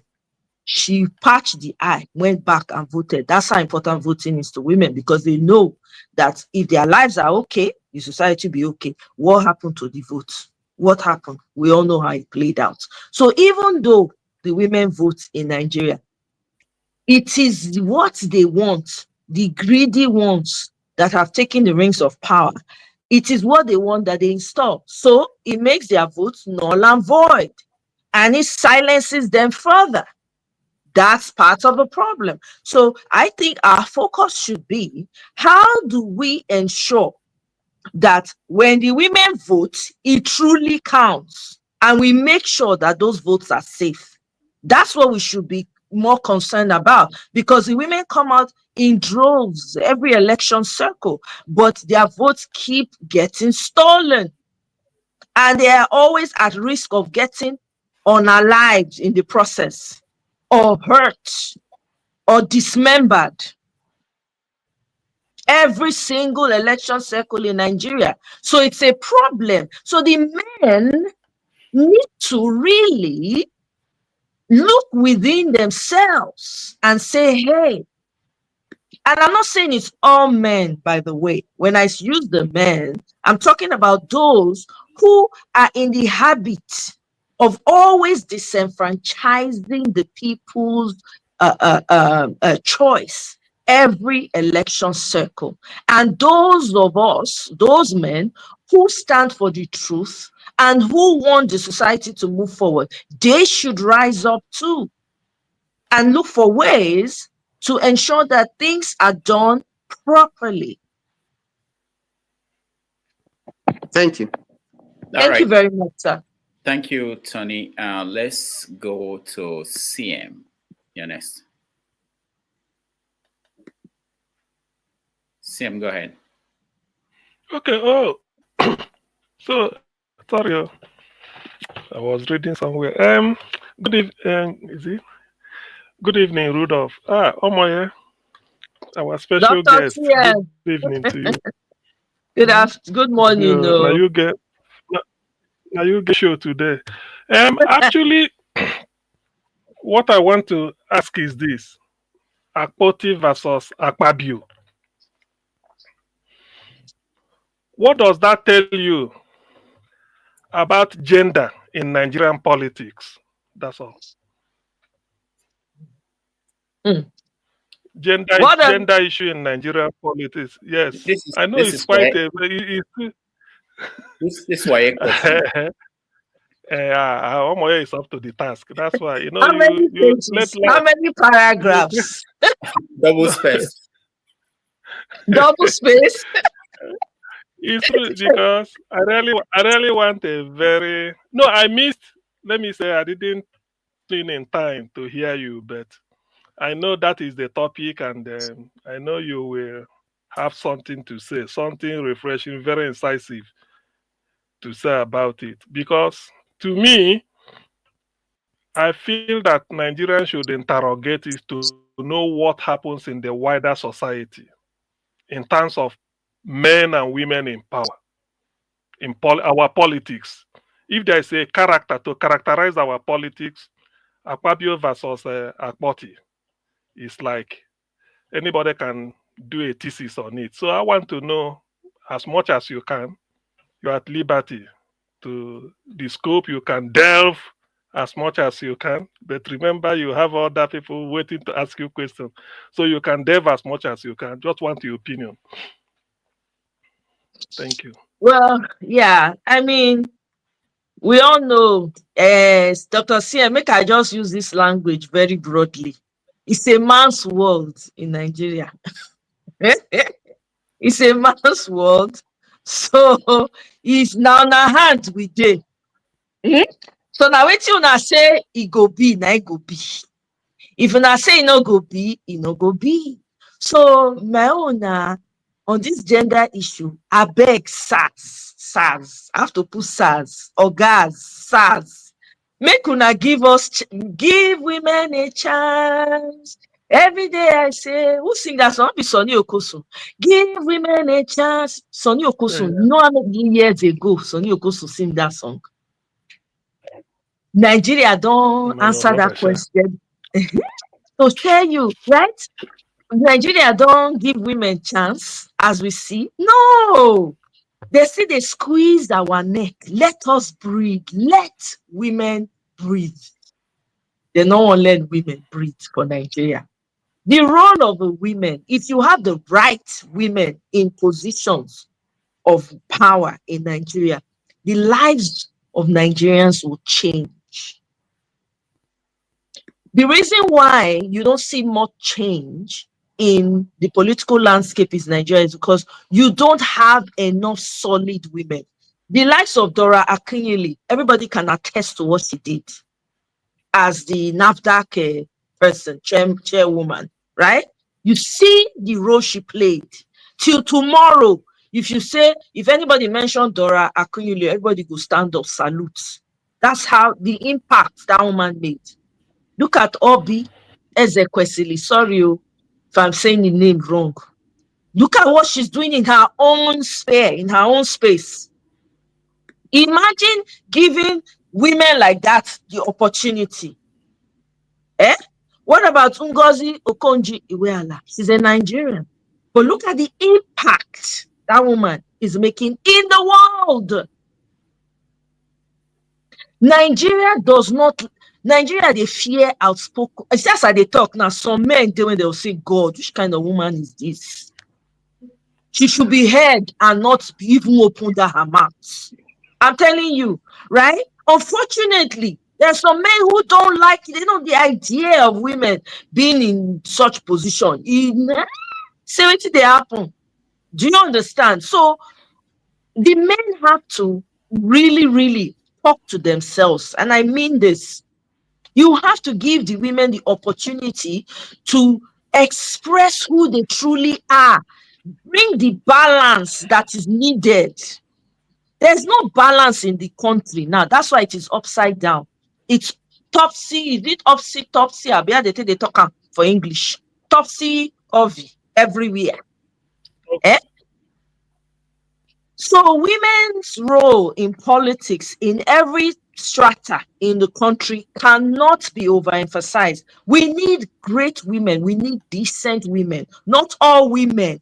The likes of Ireti Kingibe should not even near the Senate. I'm sorry, because she's also encouraging that history of silence in women. We don't want Nakoko, not her generation be this. We want to talk, and we want what we are saying to be heard. We don't want to be silenced, So, Dr. CM, I hope with these few points of mine, I've been able to convince and not confuse you. Thank you, CM. Thank you. Let's Thank go. you very much. Thank you. All right. Thank you. Chim, you're next. Thank you, Rudolf, and good afternoon. And Omoye, good day to see you. Good afternoon, Chim. Long time. Welcome, sir. Good to see you. I was just going to watch. I was not going to come in. I just wanted to watch and enjoy, which I was doing until Tony made a comment that I wanted to. So I don't have a question. It's just what Tony said. Because I agree with everything you're saying. The only thing I'm going to add before going to what Tony said is that we've had Patricia Ete. I don't know what any of us makes of her candidacy as Speaker of the House of Representatives when she was a Speaker. We've had good ones. So for every Ireti or Patricia Ete or the lady from Ekiti, who was also on a rise. I'm trying to remember that woman's name, who was almost literally defending Akpabio. We've always also had good ones. So for me personally, it's always that there are always bad people, male, female, in all instances. I do agree with you that the female folks in Nigeria have not really been given a chance at leadership because it's an alpha-dominated environment. It's a given. But I also think the women haven't really pushed also, because it'd be like, make we go our lingo, it'd be like, all this whole who will save Nigeria thing. We don't leave space for corrupt people. So corrupt people will run the thing. So as they do them as per corrupt men, so then they bring their corrupt women, put for the same space. So it's the same thing. So like you rightly said, we have to wake up, take that space back. But to what Tony said, I was going to say to Tony, women who go to vote, and I mean good women who go to vote. I know that a lot of people are induced to vote. So a lot of our women that show up during the polling do not necessarily understand what they're going there to go and vote. They just sit down there, one man come bring money, share for them, and so carry them, go polling booth, tell them who they go vote for. So they don't really sit down to say, okay, Omoye they run. Look that Omoye why they see for YouTube, where they during election, where they talk. Bless now this kind of person we need for a senator. May we go voter. I don't see that kind of thing happening. So people will vote, both male and female. It has nothing to do with women not voting for their fellow women. It's just a function of the fact that they're ignorant. And then secondly, a lot of people just go there and they vote their townsman.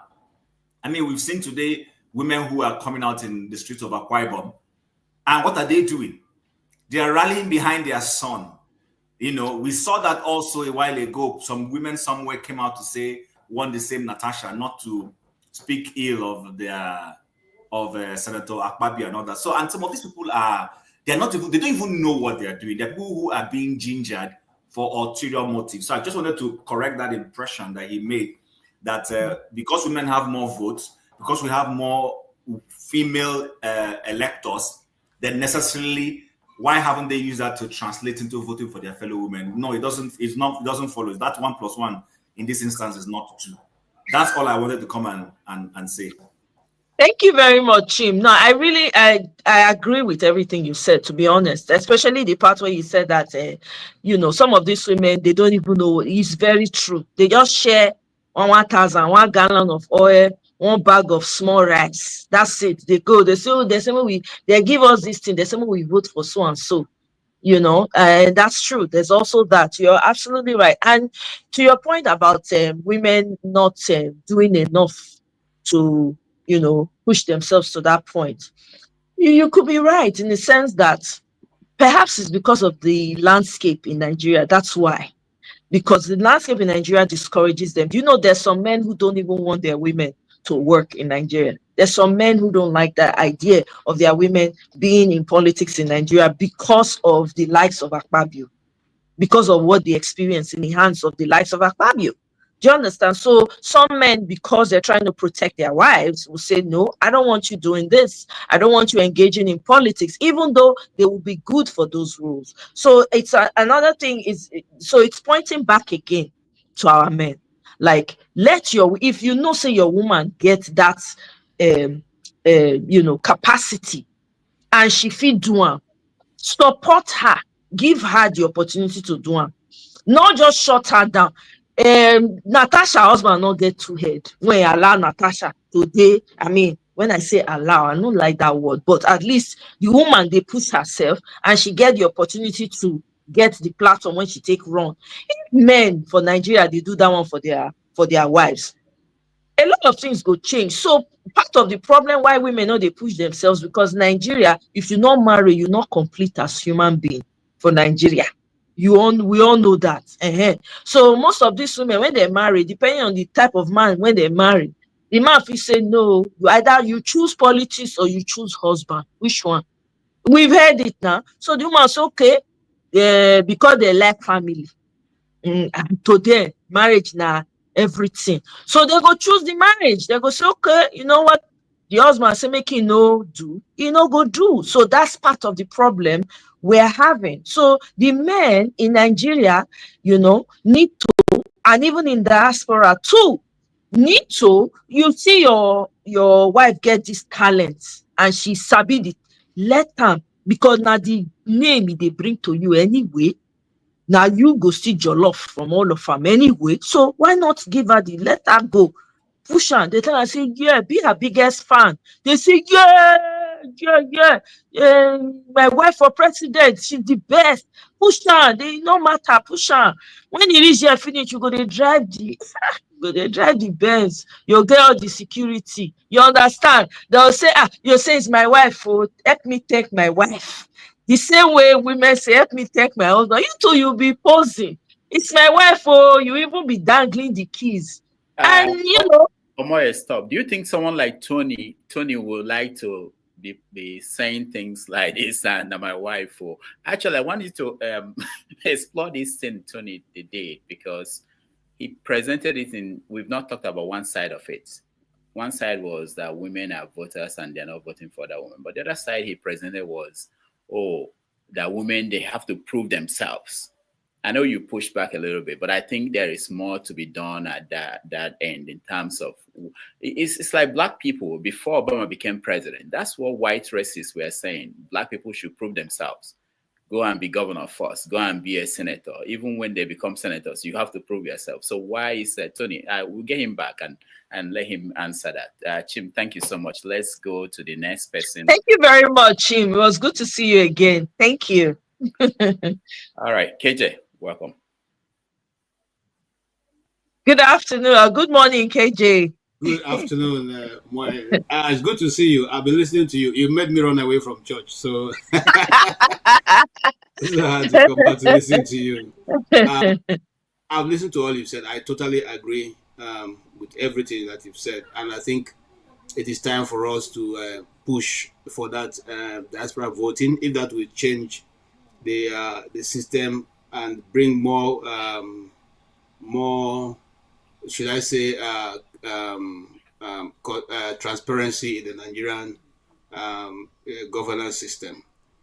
The thing is that, you know, I don't have a question for you. I just make a little contribution. The thing is that, look, for Mrs. Ireti, for instance, Mrs. Kingibe, she fought this at Akpabio, and this lady was one of those who supported her through the fight of Akpabio. Now, you are the same person forming and trying to defend the same system that you knew wasn't fair to you. Okay? In your fight against Wike, this lady was right there with you fighting Wike, even though it didn't have anything to do with her. So, you see, sometimes the fight is divided because they know that these people have the yam, they have the knife. Someone like Akpabio has the yam, has the knife. So, the yam is cut for you according to your loyalty to the individual, not according to your loyalty to the country or to what you have been called to do. So it's a bit difficult, you know, fighting from outside to make an impact. And you see, some people have come to say, why is Natasha saying she wants to be in a place where she can be seen? The truth is that you can remain in the Senate for a very long time without anybody hearing you, because they can't even see you even if you put up your hand. Because remember, you have to recognize first before you can be seen. Yes. So if you're in a place where you cannot be seen and there's no mic attached to your table, how can you now make an impact, for crying out loud? You see, I'm simply saying in all of this that I think that sometimes we organize ourselves, and I don't know whether it is the Stockholm syndrome they call it, but we kind of align with those who are putting us in the position where we have been fighting to remove ourselves from. Look at what is going on in Lagos State. The people who are fighting the cause are the ordinary people who are. Now, I also want to tell you, OC, that yesterday the women in Akwa State organized to warn Natasha. Okay, that is still there. I mean, they even met this morning on the same issue. So you begin to wonder, what is really the problem? You know, are we going to run the country in accordance with who is in power or in accordance with the law of the nation, the constitution? So it's a big whatever you and Dr. Rudolf can do, because I know you guys are the big players. We're just out there, you know. We will be able to support you guys, you know. The reason why I left Nigeria in the first place was because I was tired and I had to save my life first. So I can, you know, Bob Marley say, he who fights and run away, live to fight another day. I'm just trying to live to fight another day, but not because the fight is done, and it is a messy fight, you know. And I wish you well as you go on to organize people into that combat-ready situation that we're looking for. Thank you. Thank you very much, KJ. I appreciate. Thank you. Those women that they were paid. Some of them, if you ask them, KJ, if you say you go there now, you say, Madam, why are you? So what's the purpose of this protest? They go say, our son, no. They won't even know what they are saying. First of all, they don't even understand why they are protesting. They don't even know that they are fighting against their own self-interest. You know, there's a lot of ignorance that plays in the grassroots in Nigeria, because nobody has really done the job of really opening up their minds to help them understand. So those women, they do it. If Natasha 50 mobilized, if Natasha was petty, right? If I were Natasha, I'm that petty. I for organize my own people too. I will say, Mona, go tell them, say, leave your daughter alone. Leave her alone. Is it because she's beautiful? Is it because she's beautiful? We'll do drama for them. You understand? But it just goes to show this is what we deal with during the election cycle as well. They go pay $5, 500, 1,000, 2,000, 5. Everybody they think of their stomach. Nobody they fit think past their stomach. You know, so I mean, for me, I just feel say all of us we need to organize. You see, this diaspora voting, we need to put our backs into it. And the way we do it is by using our voices and our platforms and reaching out to our representatives. They must hear us. Okay, even with this field that we are dealing with in the government, they must hear us. So we must insist. Is when we become silent, we don't do anything, we just talk about it, we just play around with it. That's when they would go ahead and do things modus operandi like they've been doing. But if we insist, I guarantee you we will see something. They will not have a choice. The question now will be how you're going to channel that diaspora voting, because they feel still cheat. So we need to now also pay attention to how that is set up and protect it too. So that way, even if there's diaspora voting, they're not going to go bring people from Kodo, from different parts of the world, come where they go to thumbprint as Nigeria. So that's the only thing, but Thank we you. need to mobilize.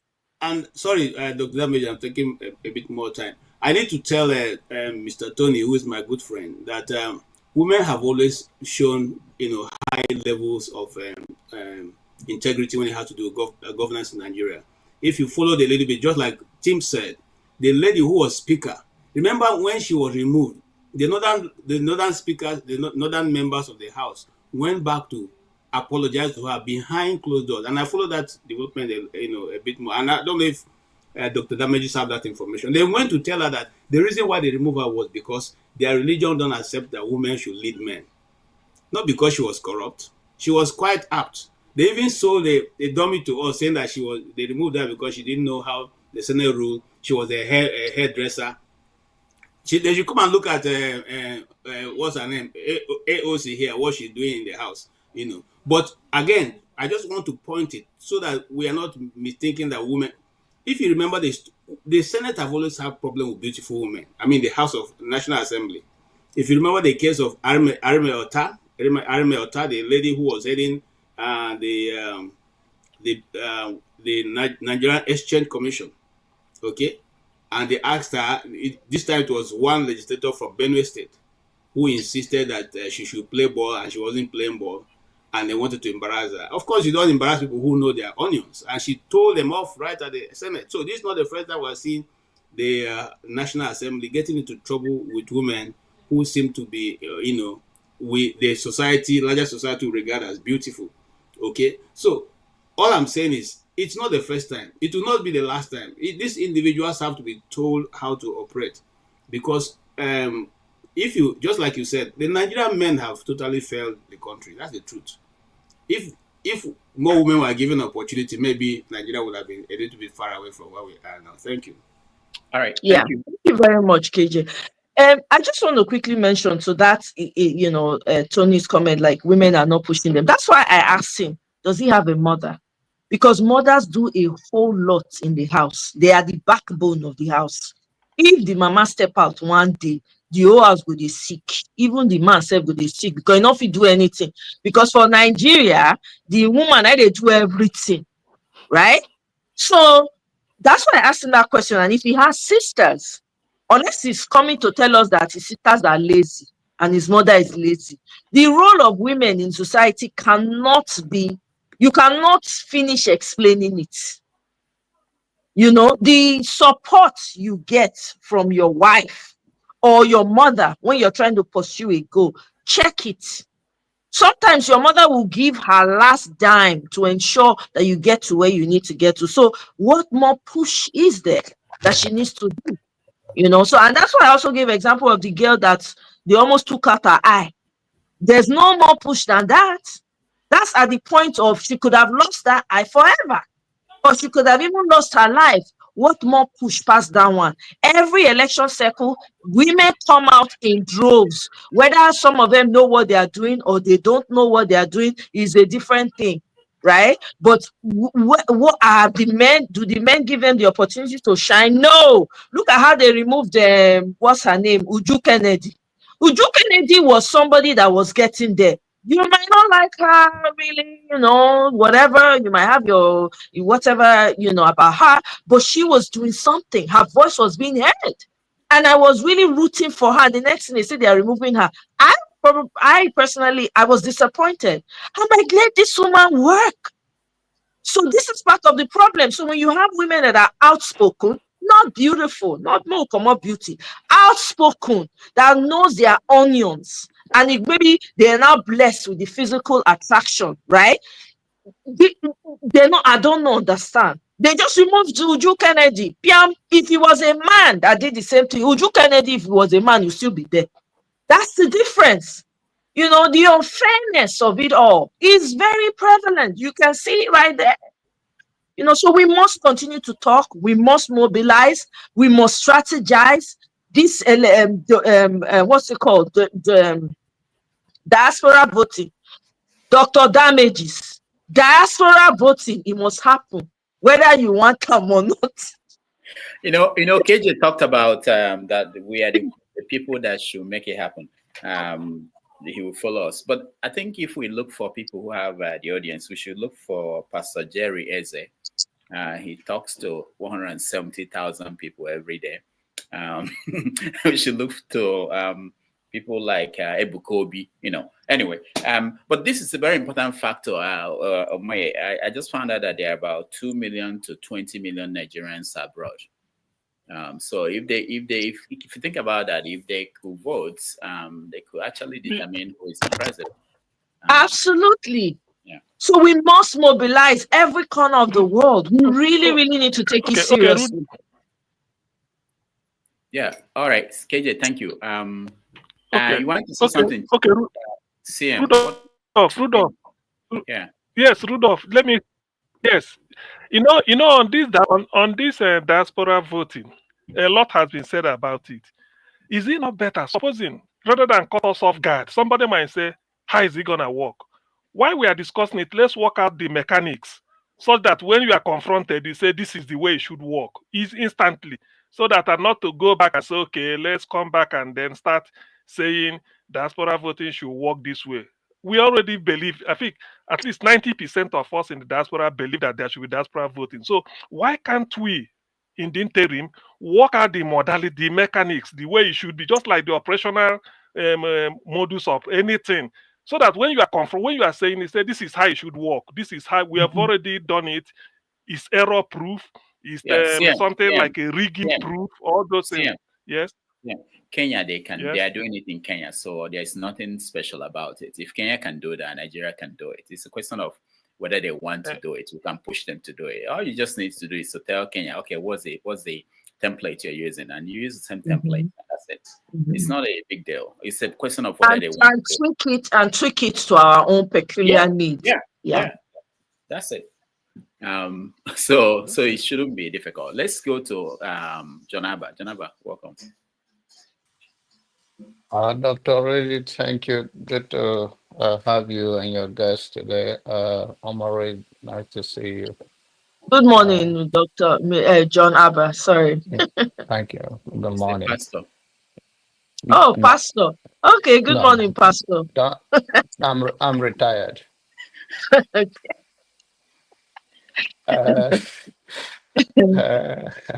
It's nice to see you.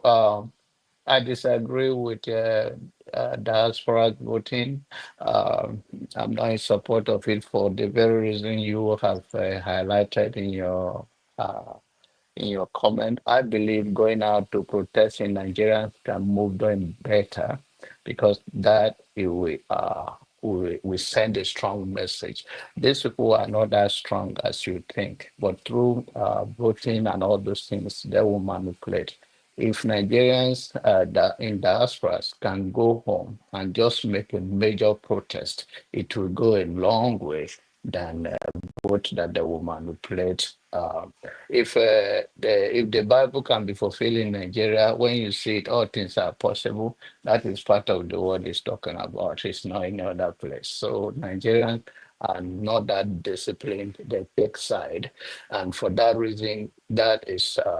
And their fight, we are not too different from the people in Nigeria, those in abroad. So for that reason, I'm not for it, but it's okay. That's my stand.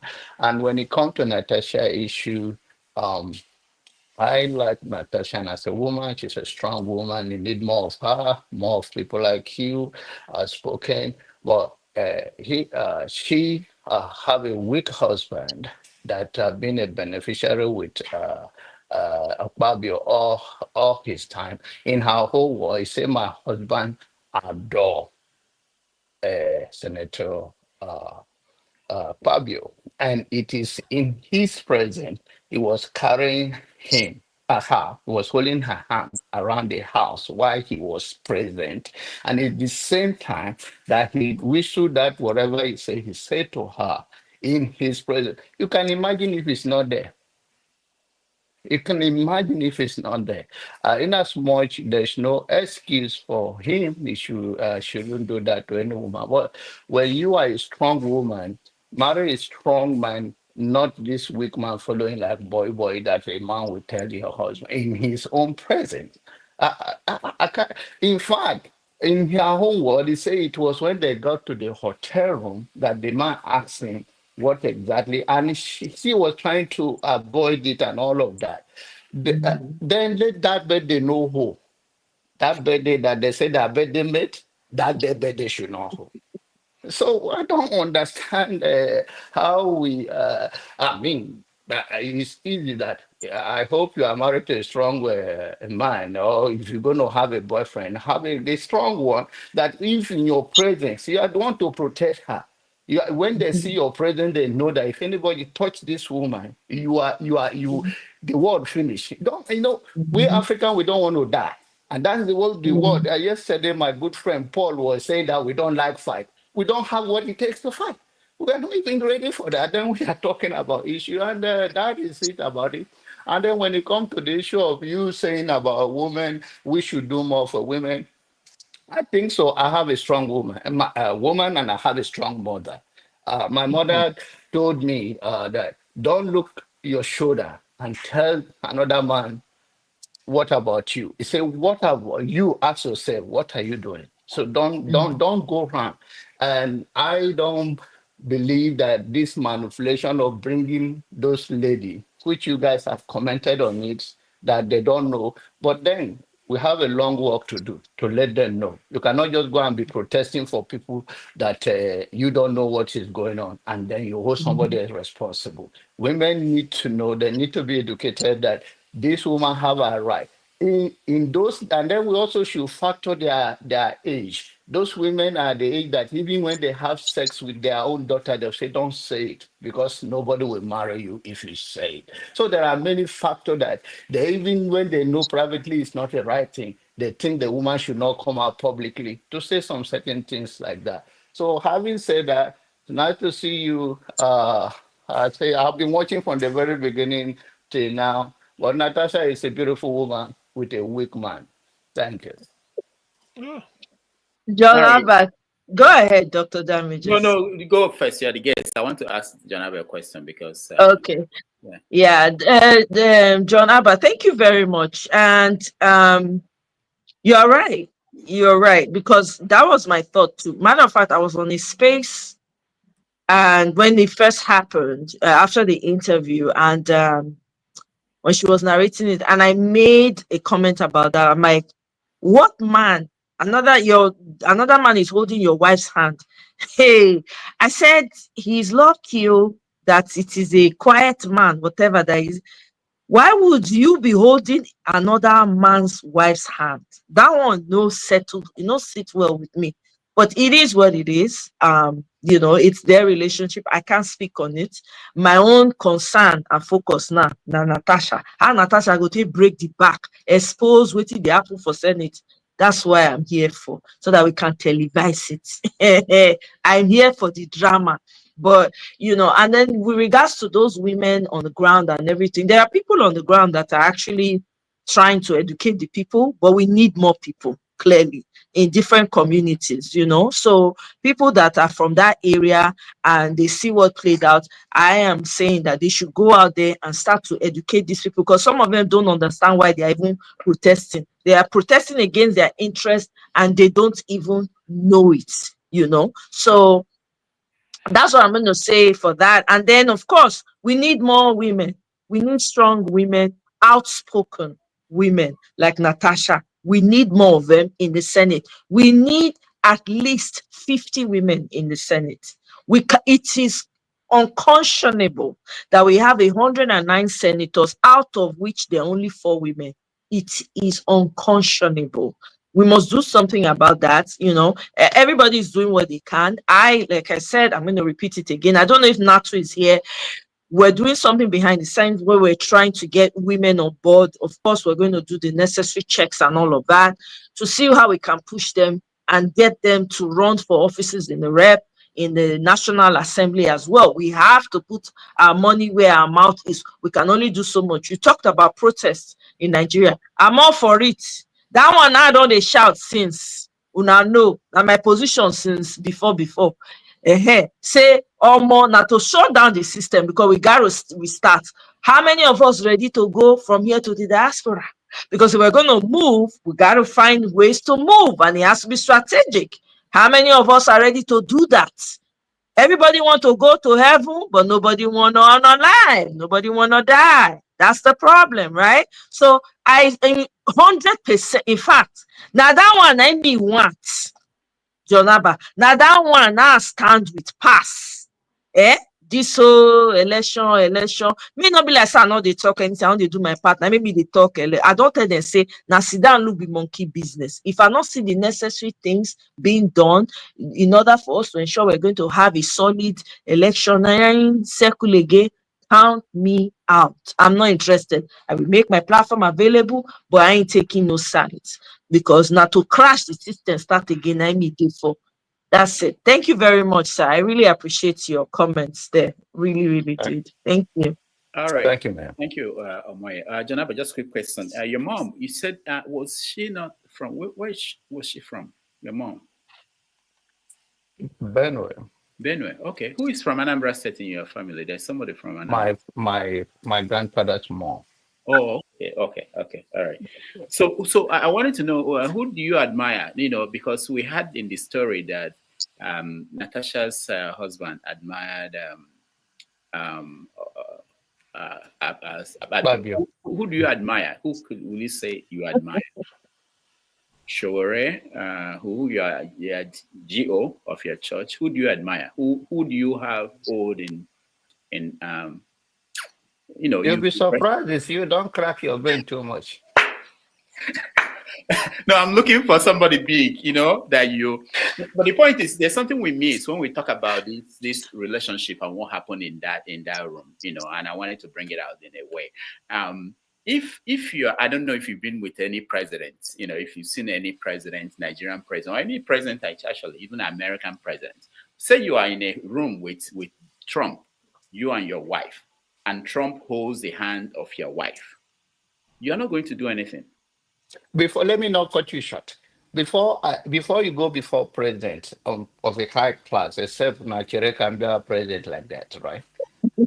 It's already, everything has already protocol to be followed, and now we tell them our own protocol. So I'm not the person. Don't knock through because we all come here and joke. And the one reason why I was even against the diaspora voting, anything CMO is for it. It's already a taboo for me. CMO, I think if you say good morning, I have to go outside and look at the room because it's going to change it to a tribal issue. So that is another, for him to even, after him I talk, it's already a red flag for me. That's my own prophecy. So that's it. And CM is a good man. I see him laughing to that. I think he should be seeing what we went in the show with him. So they can laugh. No, please. Can I say something? Can I say something? Don't patronize me. Don't patronize me. I'm coming because I will make a comment. Don't patronize me Okay. yet. All right, Please. all right, all Don't right. Can I say patronize something? me. I Yeah, want I hold will on, make hold a on, comment. KJ, go ahead. I want to add more flesh to what Rudolf said. No, he didn't Listen. answer my question. I wanted him to answer before. Okay, I even want to add more flesh to it. Okay, I want to add more flesh. You see, we keep forgetting that this man used to, or is friends with Akpabio even before he got married. It's just like Akpabio is like his elder brother, according to his wife's testimony. Consequently, if my elder brother comes to my house and is holding my wife's hand, you think I should have any suspicion that there's something behind? I don't know if you understand what I'm With saying. a man with that record, I'm not going to stay long and hold be on, arguing with you. hold on, I'm hold on. out of here. That is Hold how you on. guys justify it, and we are Rudolf, weak. Rudolf, 21st hold on, century, we are still there. Bye for now. hold on. John Abba is gone. He doesn't want that conversation. The senator didn't go there as an official engagement. It's not an official engagement. They are friends. They have been visiting each other. The man has been going to their house for many times. So it is one of those continuation that this thing happened. So it wasn't like these are two strangers and it's an official engagement. So there is something unofficial happening right now. It was not official. So let's not read meanings that. Okay, KJ, sorry. Has he frozen? Can you hear me? Let Jonathan come back now. Yeah. Let him come back and hear me. Can you hear me, Rudolf? Come back and hear me. We can hear you. Okay, so I don't know if you know this Igbo proverb. It says, "Obumma ane kweke were mma gaya nazu." Literal interpretation means the person who kills by the sword. The moment the person sees anybody going behind them with a sword, that person is going to react. Yesterday, I jokingly said, because I was rushing off to go to work, I said, they are selling soft porn to us. I'm not interested in their soft porn. I know people laughed and all that. There are some men, if Akpabio is really the man's friend, I don't know what they do, but they know themselves. So assuming that man didn't hear, let's take a pause. The man didn't necessarily hear what the Senate president said to his wife. But when he got home, he asked his wife, what was it? What was that whole whispering all about? Why would he suspect anything was wrong to the degree of asking that question? So in as much as the attitude of Akpabio is inappropriate, we would deal with it for its inappropriateness. The other conspiracy I have is that when people go and drink in the bar together, they know what they do in the bar. I know because of the civility of what's going on, nobody is going into those realms. You know your friends. You know the kind of friends you have. So there are certain friends who won't let their friends come near their sisters. We know this. How can you pretend? There's some of your friends, the moment you see your sister around, they say, "What's going on here?" Because you know what you and your friends do. So you don't want them to bring it home to your relatives. Let's call a spade here. I know because of the sensitivity of what Natasha is fighting for. Let's deal with that because it is wrong for a government functionary at the level of the Senate president trying to use his powers. That's what he's trying to do. He's trying to use his leverage to, I don't know what word to use now, to corner this woman. And he's showing because she hasn't played ball, he's beginning to fight her in the Senate, take away her seats, not allow her to speak and all those things. But back to that comment, when two people, for the man to have suspected something was fishy, that he waited. Remember, he looked at his wife, looked at the senator, but they didn't say anything for civility's sake. But when they got home, he now started probing further. So it means he knows the character he's dealing with. Yeah, thank you, Chim. Let's get new voices who are here to weigh in to join us. Mr. James, welcome. Yeah, thank you very much. Can you hear me, please? Yes. Yeah, I will speak briefly on two topics. The first is diaspora voting. It should not be encouraged at all because if, for example, in the Gambia here where I live, there's going to be a polling booth, or a polling station in the Gambia. It's going to be located in the Nigerian High Commission compound. And all the High Commission staff are members of the ruling party. So it's what they submit that you will accept. The government of the Gambia has no right to interfere with what is going on there.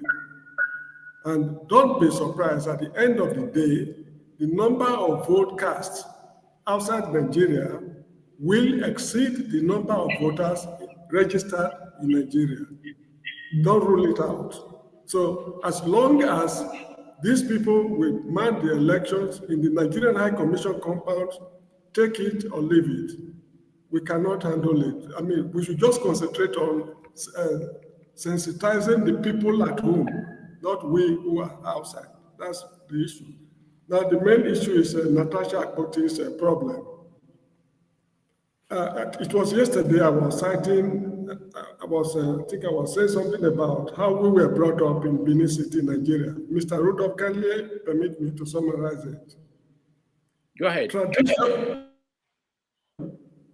it is completely out of place for a Benin man to lock hands with a married woman who is not his wife.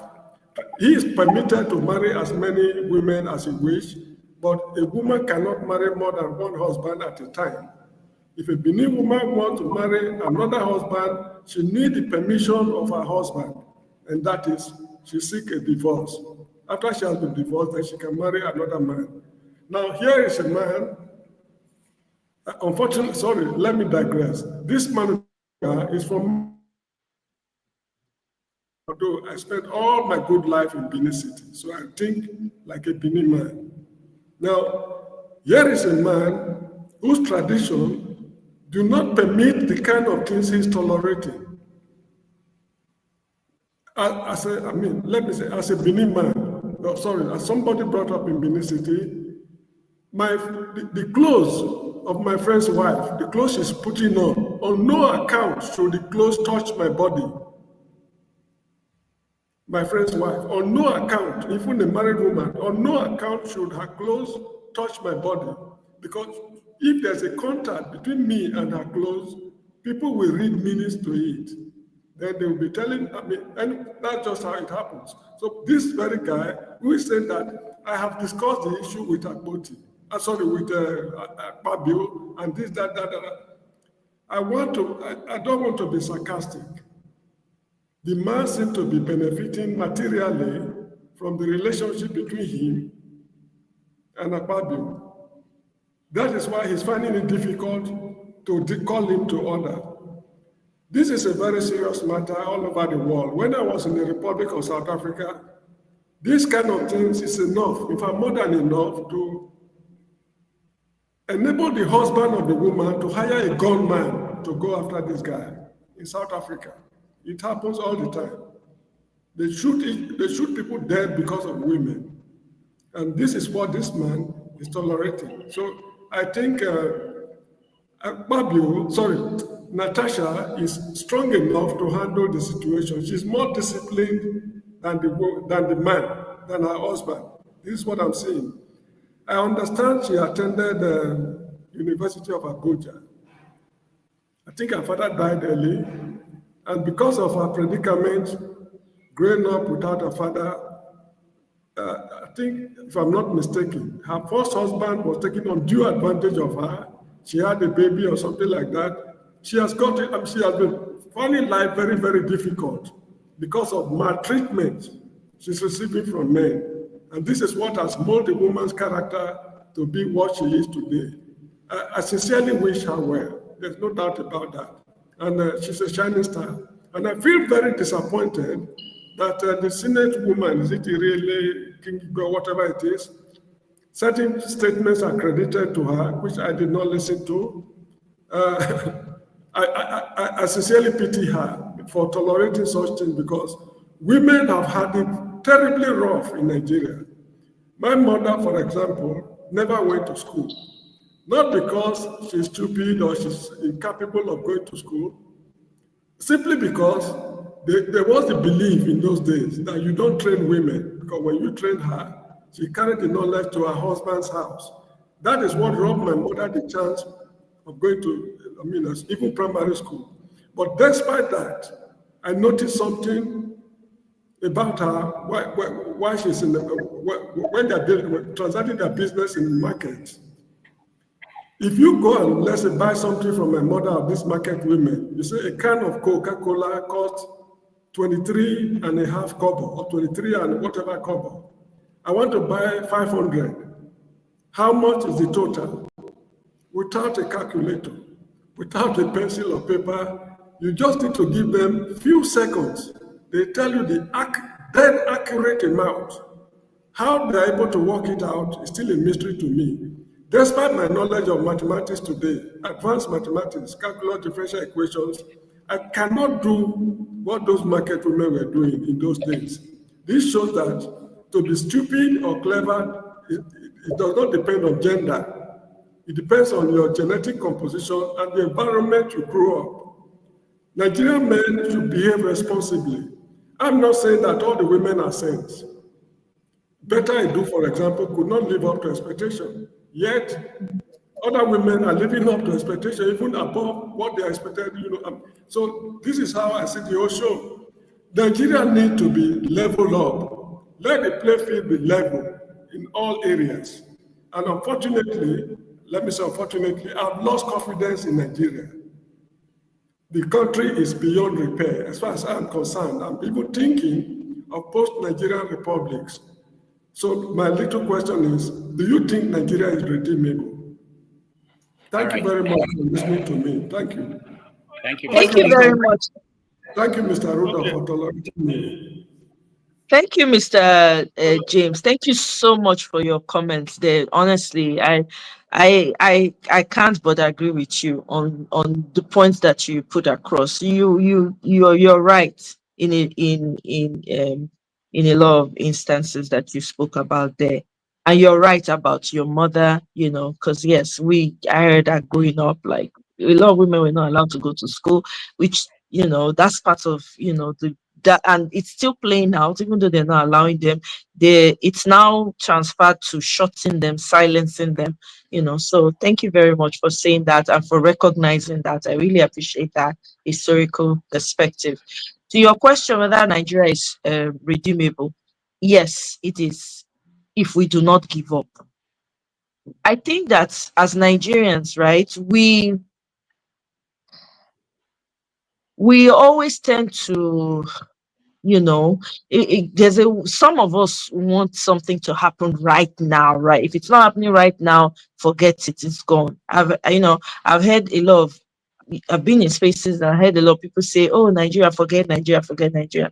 But we don't realize that when we keep saying forget Nigeria, the countries that we're in, the people live in those countries and people fought and died for those countries.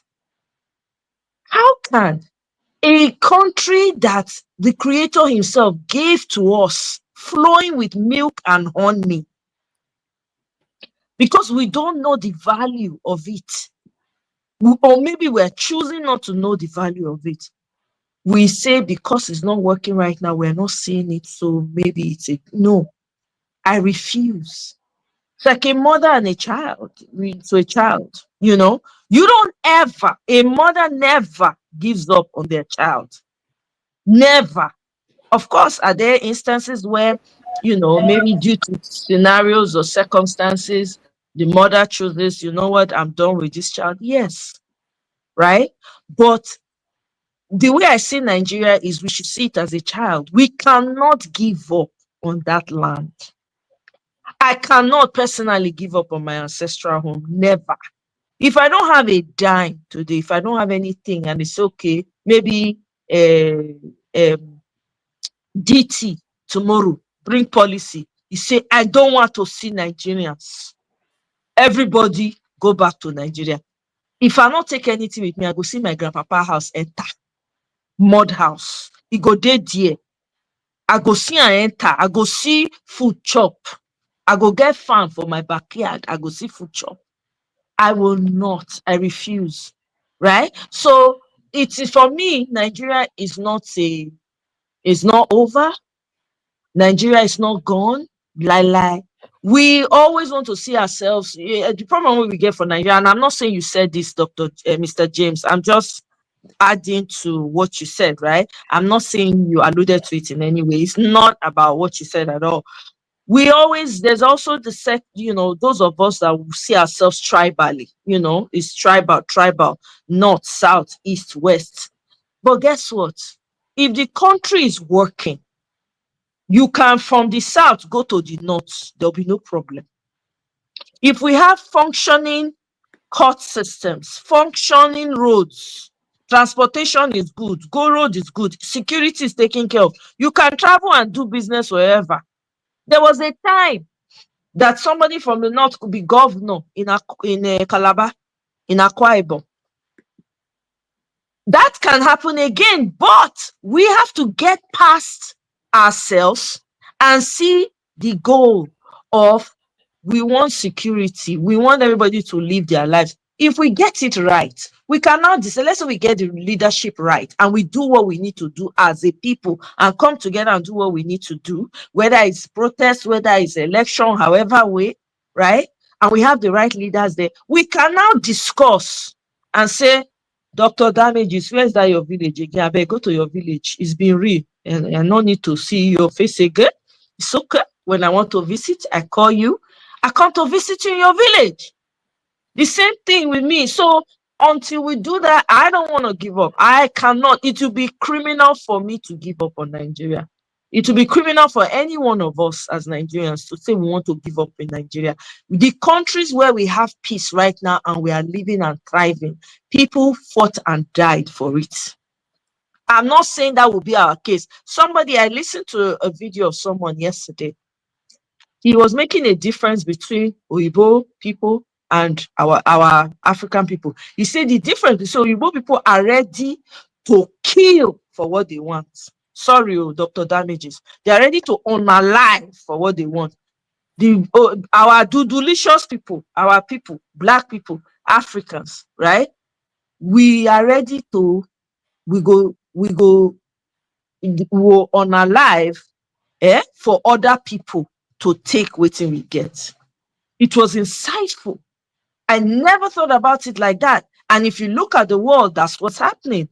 Oyibo people they go fund terrorism, they go destroy your society as long as they're collecting your mineral resources.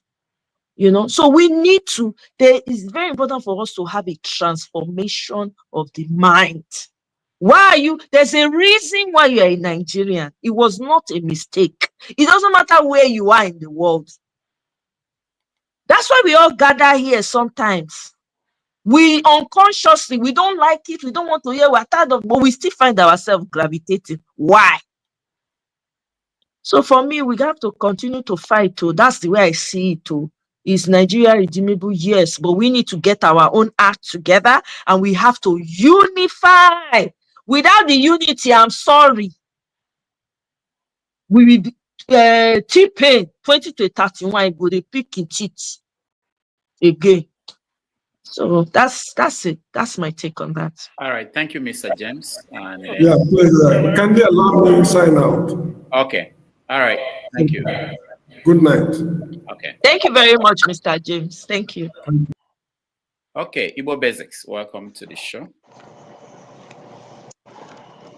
All right, my sister Omoye. Good morning, sir. Or good afternoon, sir. It's good to see you again. Thank you, sir.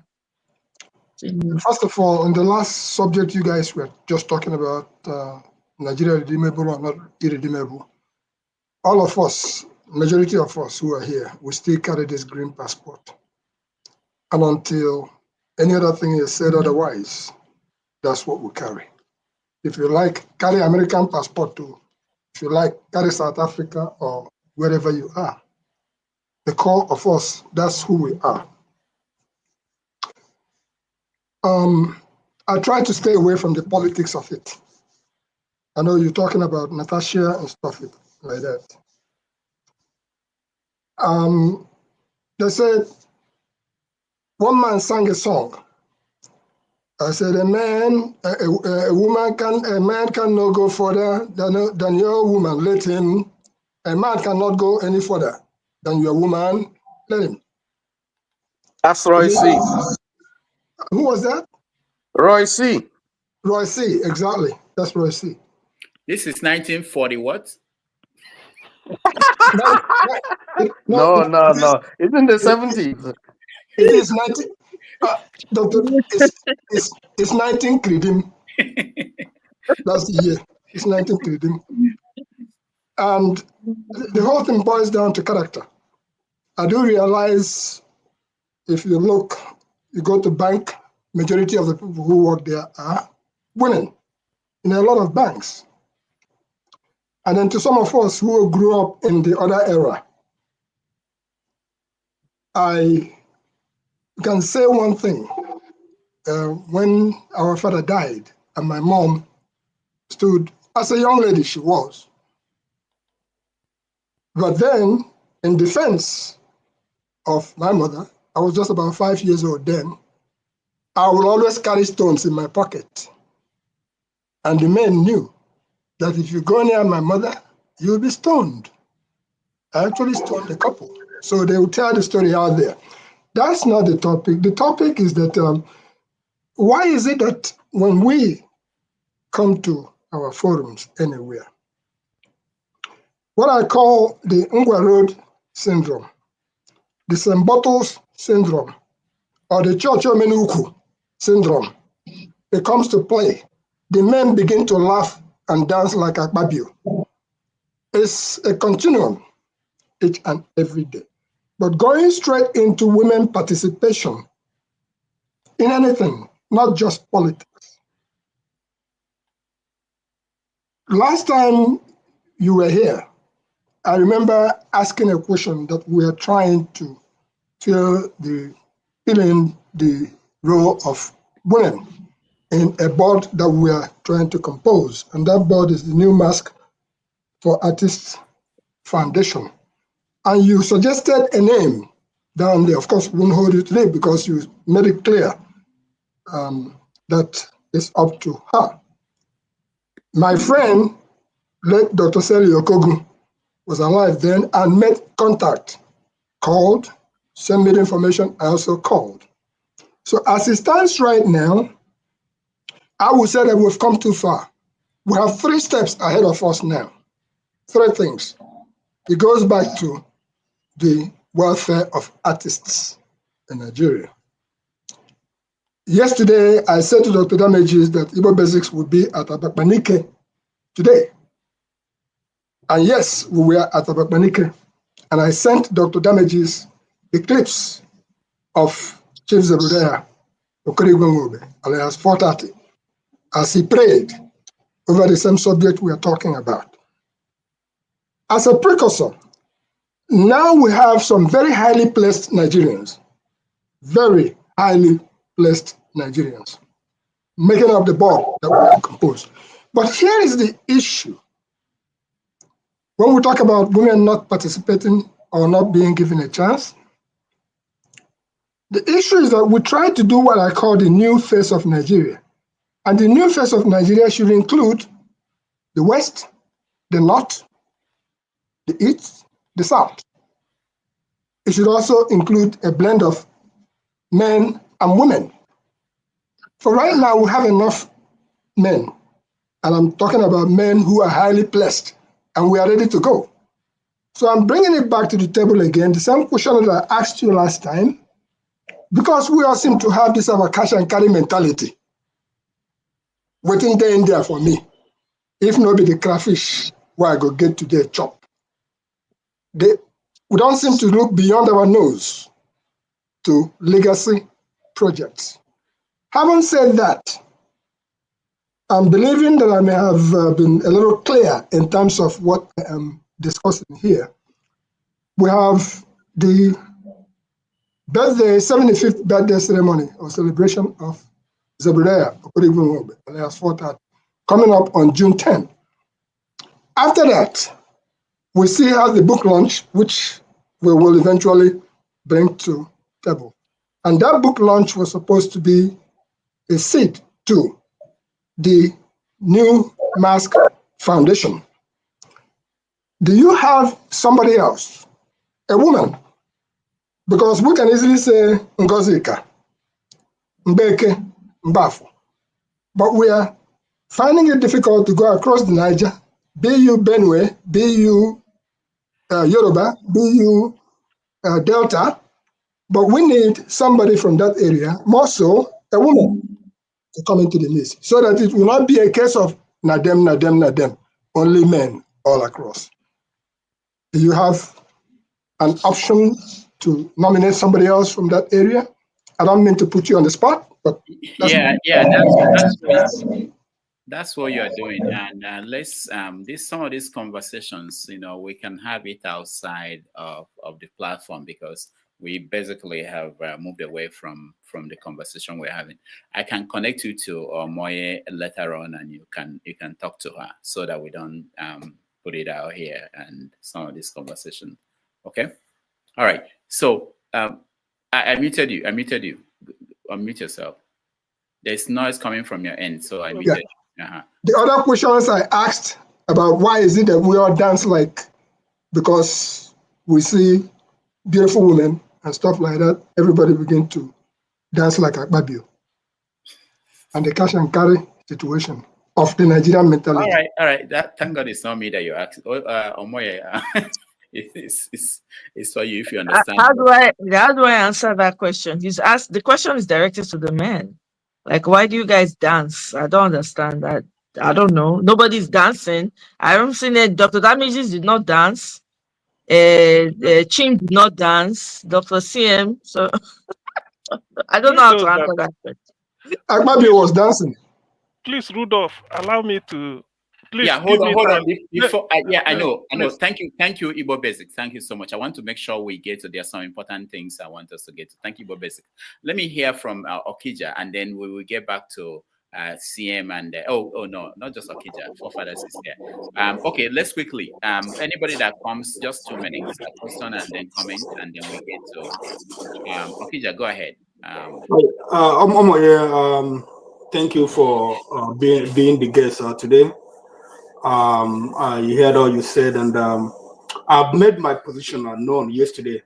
I support Natasha, and I think she's a fighter. When she took on the Ajokuta State issue, she's been on it for a very long time, and I like her tenacity, the way she's pushing it. But on the issue of sitting arrangement, like I've said my mind, it's a non-issue. I think she's playing to the gallery. I'm not gonna go to fight with her on that. If it has to do with they're not allowing her to present bill in the house, yeah, we can talk about it. But in every country in the whole world, in their legislative chambers, people are having problems. It's not every time you bring law that it will be accepted. There are some things that go behind. People make alliances. You join opposition. Other parties, and you guys come together, bring bills together. So we know how it works in the US. It's not that like you just come together, you present something, it's accepted. But I think Natasha being a friend to she and her husband being friends with Akpabio, I think she has more leeway to deal with Akpabio than what's going on. So I'm not gonna get, like I said, that fight about seat in the National Assembly. It's whatever. That's, she was talking about camera. I don't know who she expected to sit. There. Maybe senator from Representative Okija supposed to sit there. Like Ireti said, she has been moved 4 times. The other people they've been moved like two times. So we're not getting to that. But another issue Nigeria is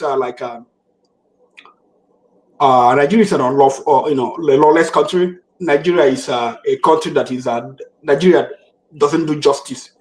Men and women, they don't do justice. A lot of people, when they get to power corrupts. We've seen women, just like Nigerian women who got into power, just like Nigerian men, they are basically the same. We saw a woman, see some people that money stole, during Buhari's administration, the same thing during Tinubu. You have better. Just they are basically the same. Nigeria, the same political class. The same people thieving. Stealing from poor people. When they get opportunities, they steal from people. That's what it's sort of terrible in Nigeria. Nobody is a saint. No woman is not a saint. We have there was what's her name? That was a National Assembly leader. She was involved in a lot of corruption. I followed the story. We have in Anambra when Peter B was the bitch. A year back, she came in and she embezzled Anambra State money with her sons. So it's been like that all over. So nobody, nobody's a saint in Nigeria. But my question is this: okay, is it a case of a transferred aggression in Nigeria among Nigerian women? That when women, they're not getting what is due to them. That's a good question. That's a good fight. But what women are doing to people under them, you see, especially in homes, you see women beat up mates, burn them, maim them, do all sorts of things to them. We see videos of women selling babies. We see women doing so sometimes I wonder what's going on. So is it a case of transferred aggression that is happening, that Nigerian women are involved in all these things? All right. Thank you. People under them, we are talking about women are being maltreated. Then you see people under them. You see mates, what they do to mates. That's my question. Thank you, Okija. So, Omoye. Okay. All right. So we're not talking about maids here. We're not talking about any other thing, but Natasha, the issue with Natasha, the Senate floor, the Senate House, and what happened with her. And I heard you mentioned, they've changed Ireti's seat 4 times. She didn't say anything. They changed somebody else's seat, and they didn't say anything. That's because they chose not to speak anything or say anything. In order for you to make any sort of change happen, you have to speak up. If you don't speak up, you'll be silenced forever. So what Natasha is trying to do is much more than being in front of the camera. I think people are missing that point. It's not about being seen. It's about being heard so that you can present the concerns of your community, of your constituency that you're representing. You can present their concerns clearly to the floor and they hear you. There are many senators in that National Assembly that we don't even know. We've never seen. They've never raised a bill for their people. They are not fighting for their people. Okay, so it's much more than that. So Natasha is fighting a good fight. And if we really want any sort of impact, I think that we should join, those of us with good conscience to join and make sure that her voice is heard, her concerns are noted, and perhaps it will bring about the necessary training that needs to take place about sexual harassment and all manners of harassment that Nigerian women go through and experience in Nigeria. Now, you talk about transferred aggression, perhaps transferred aggression from being suppressed. That's a transfer of aggression. So we cannot minimize what Natasha is trying to shine the torchlight on here. So we need to keep the focus.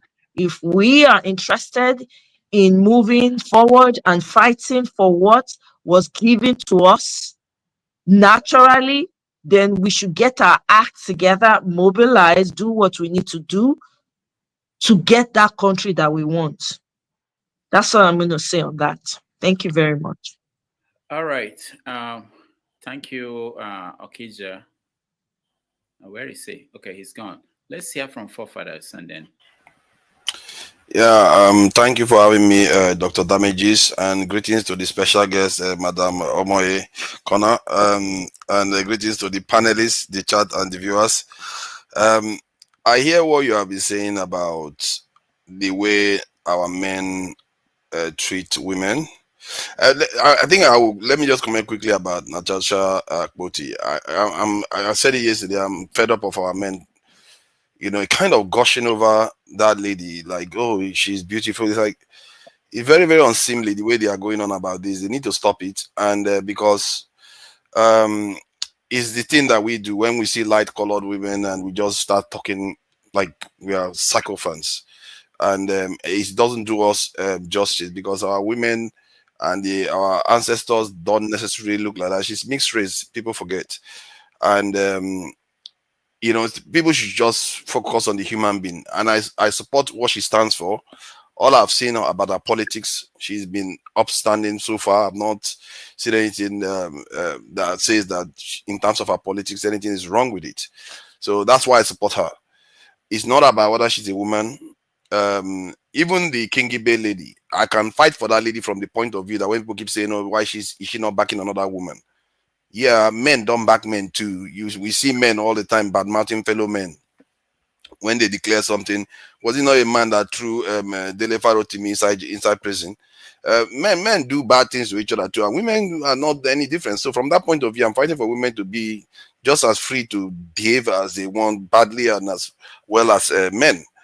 And in terms of being involved in politics, there is benefit to having women in politics, but from what I can observe globally, there's no correlation between whether women are in politics and doing that versus whether the country is doing better. If you look at China now, it's not because women are involved in politics why China is doing well. You can even argue that while women are getting involved in politics in the West, that's when they started coming down. So it doesn't correlate at all. What the reason why they started doing this stuff about bringing women into politics and sending them to work, because they say it all the time. The reason why is to reduce birth rate.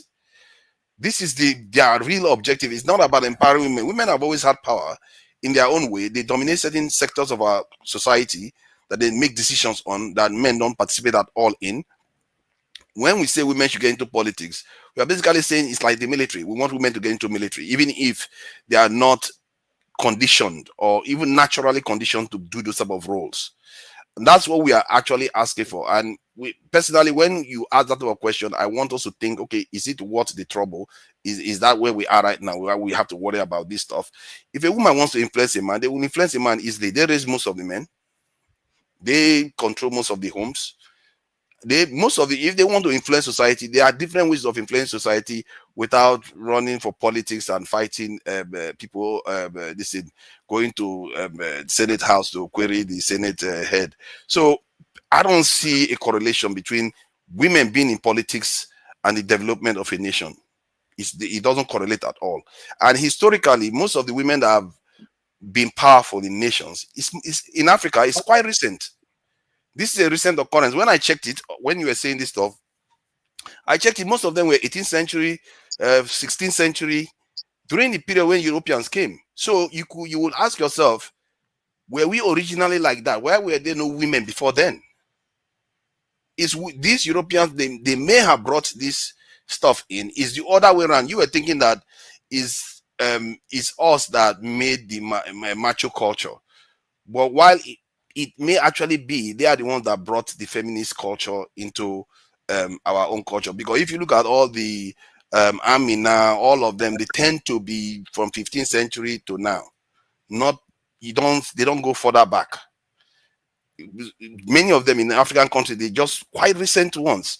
So I really think we need to understand the underlying information before we start making prescription for our own people.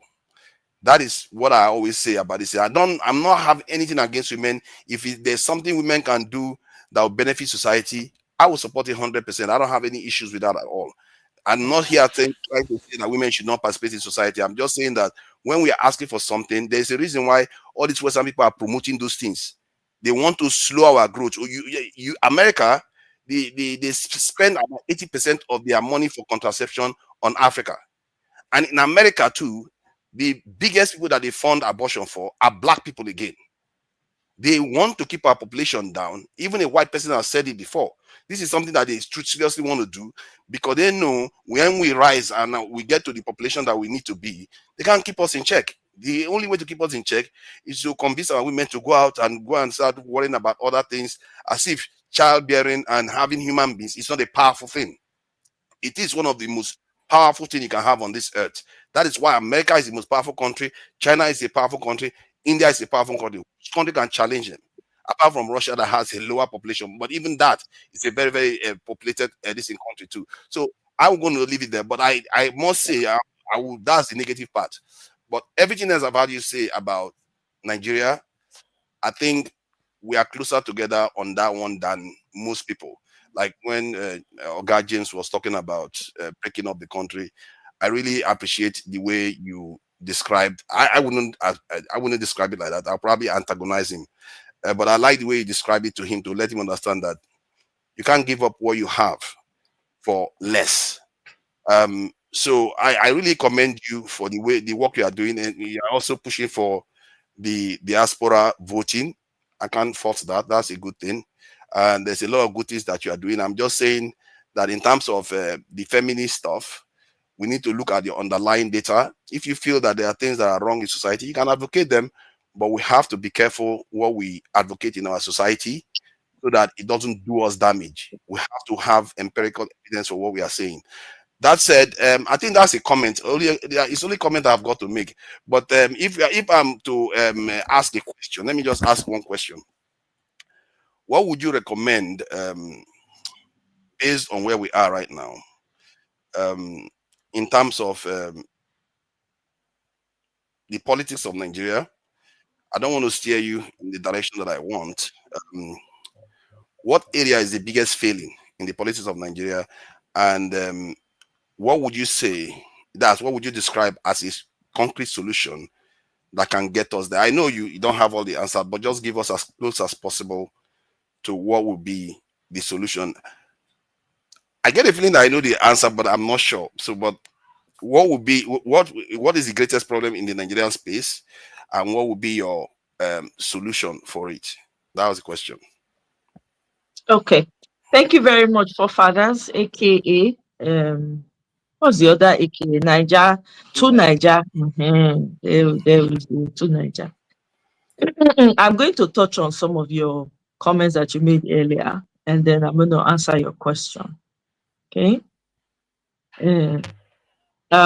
So to Niger, I hear what I'm hearing as you are talking about population explosion, implosion, is for you, for your mind. I know you now, not be today.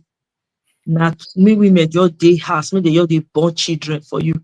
Now you don't be to say you want to marry 50 children. I don't remember that 50 wives. I don't know which number you did now, but it's okay. So your own idea is that women should be, they belong to the other room. You and Buhari are in the same headspace when it comes to that, and that it doesn't make any difference whether women play politics or not. It's not irrelevant. Okay, let me tell you, your mama for house, now because of your mama, now make the house they run. Without your mama, that house not go run. Okay, so women naturally have natural managerial abilities that men do not have. Take it to the bank, yes. And you did make reference to the fact that, okay, historically, you're thinking that it's the Oyibo people that actually brought about women being engaged in activities, but that's not true. Before the colonialists came, women had positions in the African society. They did. Women fought wars in African society.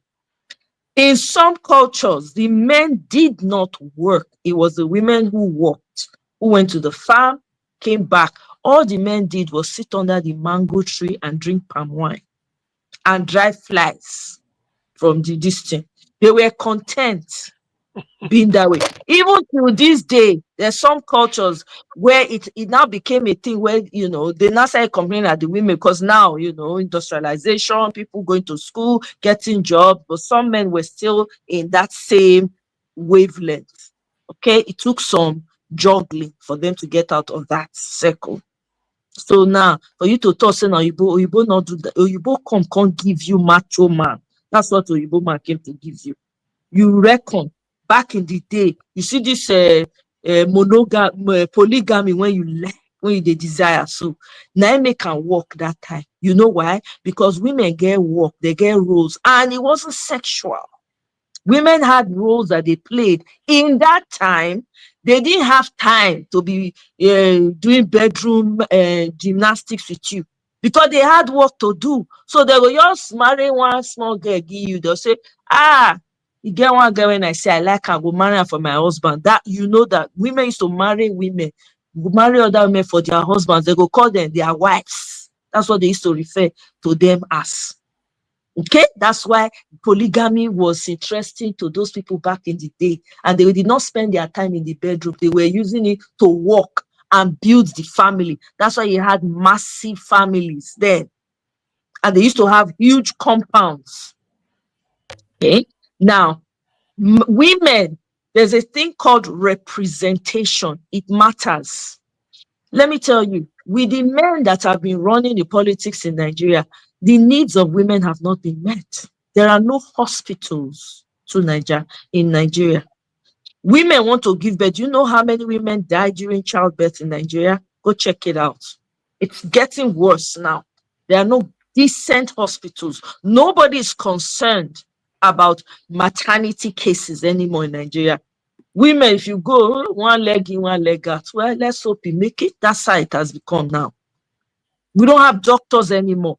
If women were given those opportunities to make laws, those kinds of things will not be happening. If the ones that have sense, so not the ones that will go and bring their girlfriends and mistresses from somewhere and give them position. No, we're talking about people who are capable of doing these things. We will not have those issues. Men don't understand women issues. How many laws do you want to make? Well, how come? Okay, now men don't they run the show for Nigeria? How come the society has not improved? Why are we going backwards? Why are we going backwards? Do you understand what it is that you don't understand what balance means? Why do you think the world is balanced? The world needs female and male energy for balancing. So when you deprive a society of the right type of laws for balancing, you skew the system. That's why Nigeria is falling down fast, because there's no balance. Women's role cannot be understated. If you ignore the women, that is the demise of your society. If you do not involve the women in building your society is running into doom. That's what we are seeing in Nigeria. A lot of issues that are coming up. Children are being sold at the borders. I don't see no men running up there and saying, no, this can't happen. I don't see it. Children are being sold at an alarming rate. I do not see the men rallying and say, no, we have to go and secure the border and prevent.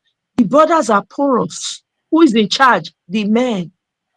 Men are escorting their women to go and do house girl in Libya, in all those in Saudi Arabian countries where they detest black people. Who they escort them go there? The husbands. Who they sell them in some cases, the women not go know. They go don't exchange money. When they reach border, the man go collect the woman. The woman go cry, come out. Are you? That is wait, now I'm finish. Oh no. I listen to you quietly. I not talk him. And I need to talk with you in my mind, because you know, say me and you, I know you, you know, we know each other for this battlefield. We know. So now men. So see everywhere they leak. Everywhere money they leak from every corner. Your president just collect how many billions again? No hospital, no good schools, nothing. Dilapidated schools. They share money amongst themselves. No good roads. One of the bridges in Lagos, they shake. It is shaking. If anything happen now, if too many cars run that bridge now, if it collapse any moment now, who they in charge? The men. Every corner of Nigeria that requires lawmaking, requires systems that work. Now men they in charge. To put the women aside and just say, oh, the women can suggest, they can Now you good for suggestion, because see, everything when you talk now, as they suggest, not say I the right and down. Okay, so that I can make the laws that will work for you. It is the woman that will consider the needs of the man, because women are married to men. They understand. A woman will literally lay down her life for a man. Are you? I mean, come on now. I'm not. Hey, I'm preaching to the choir right here. For those people who are married to great women, they know what I'm talking about. So please, to Nigeria, I know, so you know change. I know. Since I don't hear you now. The same this thing. I'm born again. Women this one. I don't have Wait, any now you issues. not prove to me now. Say you dey born again. With what you talk initially, you not prove to me. But guess what? It's okay. We can work with you. We will make it possible. We will come and train you. That's what we will do. We women will mobilize. We will come and train you to Nigeria to make you understand. I'm not whatever. There are women who are okay with polygamy. There's not carry go, have a party. Okay, there are women who accept it, right? But not every woman. And in the same vein, as a man, you have to recognize the strengths of women. You have to recognize the strengths of women around you. Some women are better leaders. Take it to the bank. There ain't nothing you can do about that. If you see that, encourage her. If you want the good things of life, let her do it, and you'll be enjoying jollophing. Today you are in this thing, tomorrow you are in another place. To all on your wife, this thing you'll be saying, "My wife, thank you." You understand? So I am saying all of this because we really, really, as a society, need to know what is at stake here. Nigeria was given to our forefathers. It's a blessed land. You can put anything on the soil, in the ground, it's growing. I recently started a palm oil business in Nigeria. My goodness. I don't say palm oil, they sell like this. So I for not job, I say here, now so palm kernel farm they be. I don't know, they're not quit tell me. You understand? So my point is this. Please, let's not put anybody down here. Everybody has leadership skills within them, in whatever capacity. Let's tap into everybody's potential and resources, because we have a country to build. That country is in the Atlantic Ocean right now, at the bottom. You know, so, and for you ask me, what do I think the Nigeria can do to make Nigeria? I don't talk and for let's go there, let's announce ourselves and say we get what we want, or everybody go down, or we come together, real mobilization, and find ways that we can put things in place to ensure we get the votes that we need. There's no time. If you blink now, it's 2027. So we need to know what we're doing. We need to organize. We need to mobilize. We got to be doing stuff. As we're talking, we got to be doing stuff also behind the scenes to make things happen. We are the answer to Nigeria's problem. I know some people have given up on Nigeria and say nothing good can come out of that country. That's okay. That's okay. That's okay. Those of us that see something good in the country, we must hold on to it like arrogant and make it work. Once you start working, guess what? Those people that are standing on the line and say nothing good can come out of it, they'll say, wow, that's what's going to be happening. So now that one I get to say, in case I know you get question when you ask when I no answer, you remind me. Thank you. I really appreciate it. Just point me in the right direction about this diaspora voting. You see, I will take others. I don't mind taking others from women. So I think I'm being misunderstood here by saying that I'm trying to discriminate against women in public office. I don't have any issues with that. I never had any issues with Akpoti or any of the women in politics. I'm just saying that before you start reshaping society, you should ask yourself to what end, and whether that is the only way for women to participate and contribute to this society. Is it only through politics in the way we know it? Because you can't say, okay, because you want to make men representative, you pull the men out of the military and put them in teaching because they have to go and push the women. No, you're talking about something different. No, that's not. We are talking about the DIE type situation that's going on in America, where in some instances, they're pulling. No. That's not what. totally not what we're talking about here. It is women that are capable. You think I want people who are not capable to be representing me? Hell no. I'd rather go for a man. But from your that point of view, you are coming across as if you have made a blanket statement about men, that men are incapable. Men found nations. Men are the ones that create the Hello. structure we have When I today. So said, you not probably fair. missed when I said, I know you probably missed it when I said not all men. I said it maybe twice or three times in my conversations to Nigeria. You probably missed it. You probably need to go rewind and watch and catch that.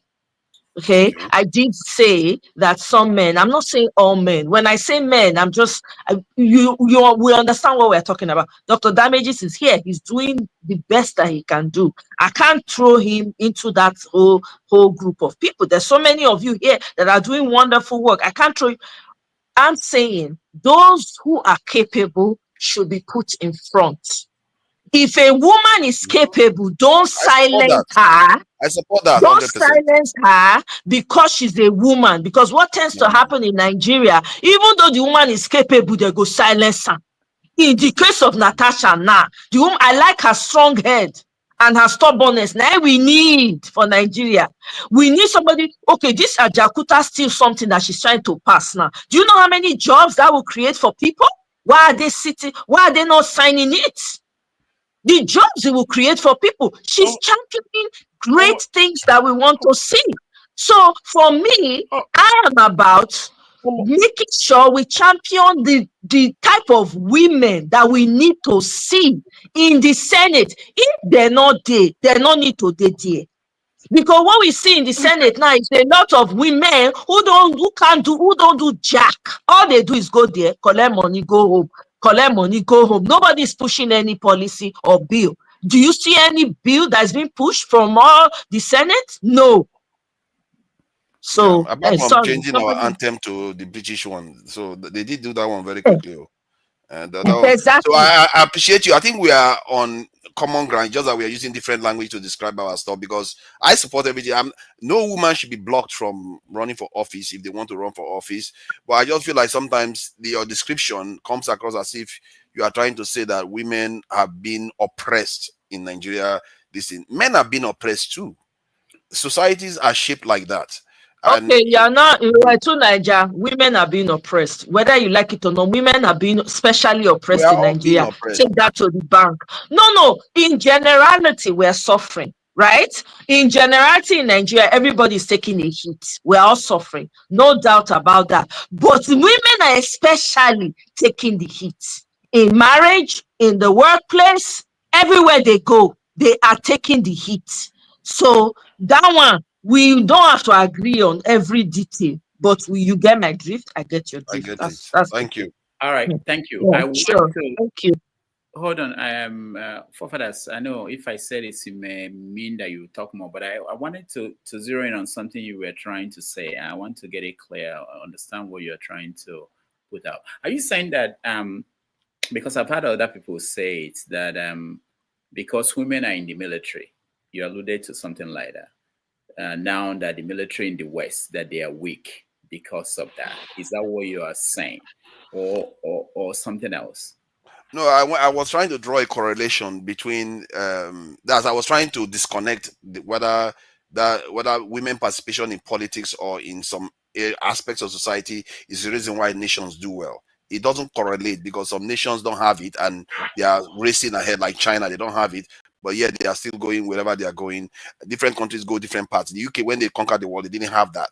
So that's what I'm trying to disconnect, not necessarily tied to the military. The one I mentioned about the military was that I was trying to say that women can contribute to society without necessarily being only in politics. Because if you want to say, oh, they have to be here, then you can still say, okay, men too have to be represented in teaching, in nursing. So pull them from the military and put them in nursing.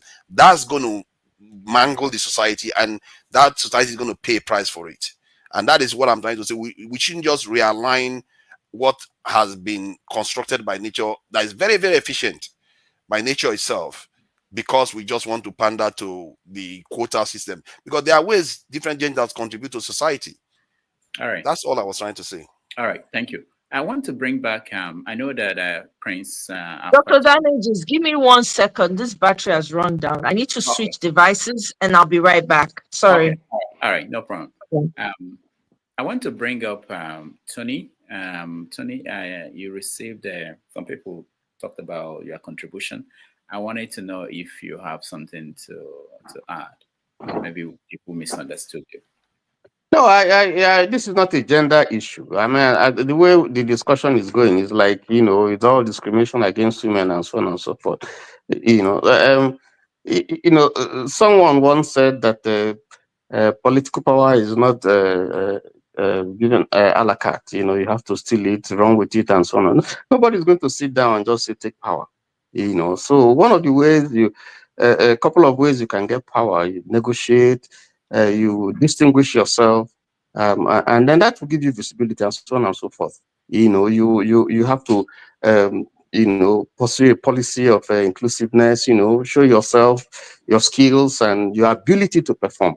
And people see that, people will recognize it, and you build up from there. So this whole thing about women, we hate women, it's not about hating women. I talked about Akpoti yesterday, and I just deliberately didn't want to talk about her again but there's a point that was made, and I think it was is it Okija or so that made that point. It was someone made the point, and I wasn't talking about relationships between that we see there, what happened between this person or that person. I was talking about order in the hallowed chambers. Because what we saw was totally, an eyesore. It was totally something, not that it doesn't happen elsewhere. You don't see bickerings, you don't see people, in fact, even people fighting and so on and so forth. No, but saying that how can just a simple issue as take your right seat cause all this hullabaloo that you are seeing? I mean, it doesn't portray the country in a good light. So I'm saying that, first of all, if there's an order that is established in the hallowed chambers, and if the presiding authority, gives an instruction, which is in line with the general orders of the Senate of how things should be done procedurally, and then someone violates it, to say because I had issues with him, is just begging the issue. That's been my position. I'm not commenting on whether this man is good or that person is good. Fortunately, that thing is in court, and they will have to sort it out, because we don't know. We're just women. Tony, sorry. Don't you think that the reason why he went beyond the sitting thing, which has happened in the past, is because there are some other things behind this? Yeah, my question is, why are they... Other people, including Akpabio, had issues with sitting, but it didn't go beyond that. It was resolved. But this one went beyond that, which gave you an indication that there were other things behind this. Yeah, two wrongs don't make a right. Because Akpabio did that when he was a senator in the 8th Republic, I guess. It's not about justifying that. I'm saying, yeah, the reason why that went beyond the sitting issue, Akpabio's case was resolved without it leading to Akpabio accusing Sarakid of not giving him contract or whatever happened behind the other things. Don't you think that this is why this one went beyond that point that other cases went? No, that's not. There have been issues between the two people, Akpabio and Natasha, some of which are personal. And so to bring that personal issue into an official business is wrong. That's what I'm saying. We don't want to know about it because, I mean, it happened a long time ago. Why is he saying it now?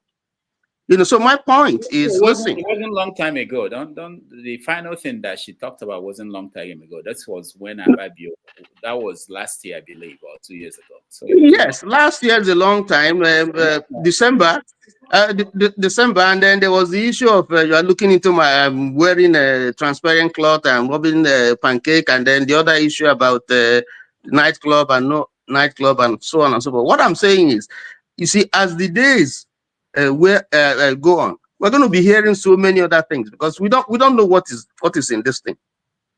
Already there are people who have come out to accuse Akpabio and so on. I'm not trying to say that Akpabio is a good man or morally this and that. That's not my business to go into that. Those are private affairs that the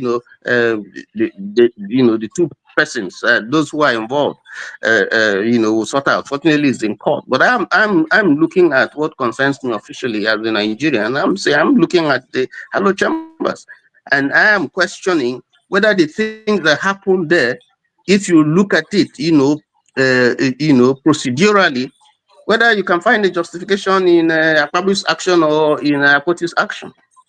So so to now begin to read gender issues into this and all that, for me is not acceptable. That's the point I'm making. All right, thank you. Let's I know that Prince, I'll come to you, but I want to hear, I think CM had something to say, and then I'll come to Prince. Okay, CM. Well, actually, Jonab, you delayed it. Jonaba left, so I wanted to react to his gigantic nonsense. No, He's gigantic. He let him be here. No, I won't say anything about it until the day we meet him again. I react to his gigantic nonsense. What I want to say, what I want to say is this regarding what was it? Regarding women and what they are capable of doing in our politics. You see, let me say this. If I'm the Senate president, issues like Ajokuta should be a national issue. I won't leave it to Natasha Akpoti. I won't leave it to her. Because Ajokuta is like a key Nigeria needs for industrialization. If I'm the Senate president, I will try and make sure that under my leadership, Ajokuta gets back to life. Because doing it, you are not favoring Okene where it is based on Kwara State or Kogi. This is for the whole country. We all need steel to kick off industrialization. That was the vision of NPN, Shagari, 1973-23. Ajokuta in Kogi State, Delta Steel in somewhere Alaja near Warri, Just Steel Rolling Mill, Kasina Steel Rolling Mill, Oshobo Steel Rolling Mill. If I'm this, these are the issue. I will take as my own personality, and then I won't leave it to Natasha. So for Natasha to be crying that emotion concerning Ajokuta, Akpabio is putting it down, it's a terrible shame. That alone is enough for Akpabio to resign. To be honest with you, that one is alone is for him to resign. Because such an issue is not a case of my constituency need a good road or my constituency need this type of thing. No, this is purely what should have given Nigeria the march forward for our industrialization. So to that extent, there is nothing somebody is going to tell me in defense of Akpabio that I'm going to listen to. That guy has brought a problem to the Senate, so he should go. If he has any iota of respect left in him, he should have tendered his resignation, apologized to Nigerians, and go and take a seat. That is to say that his constituency did not recall him, so he becomes a floor member. Otherwise, he's just a waste of space. Thank you. All right. Thank you, CM.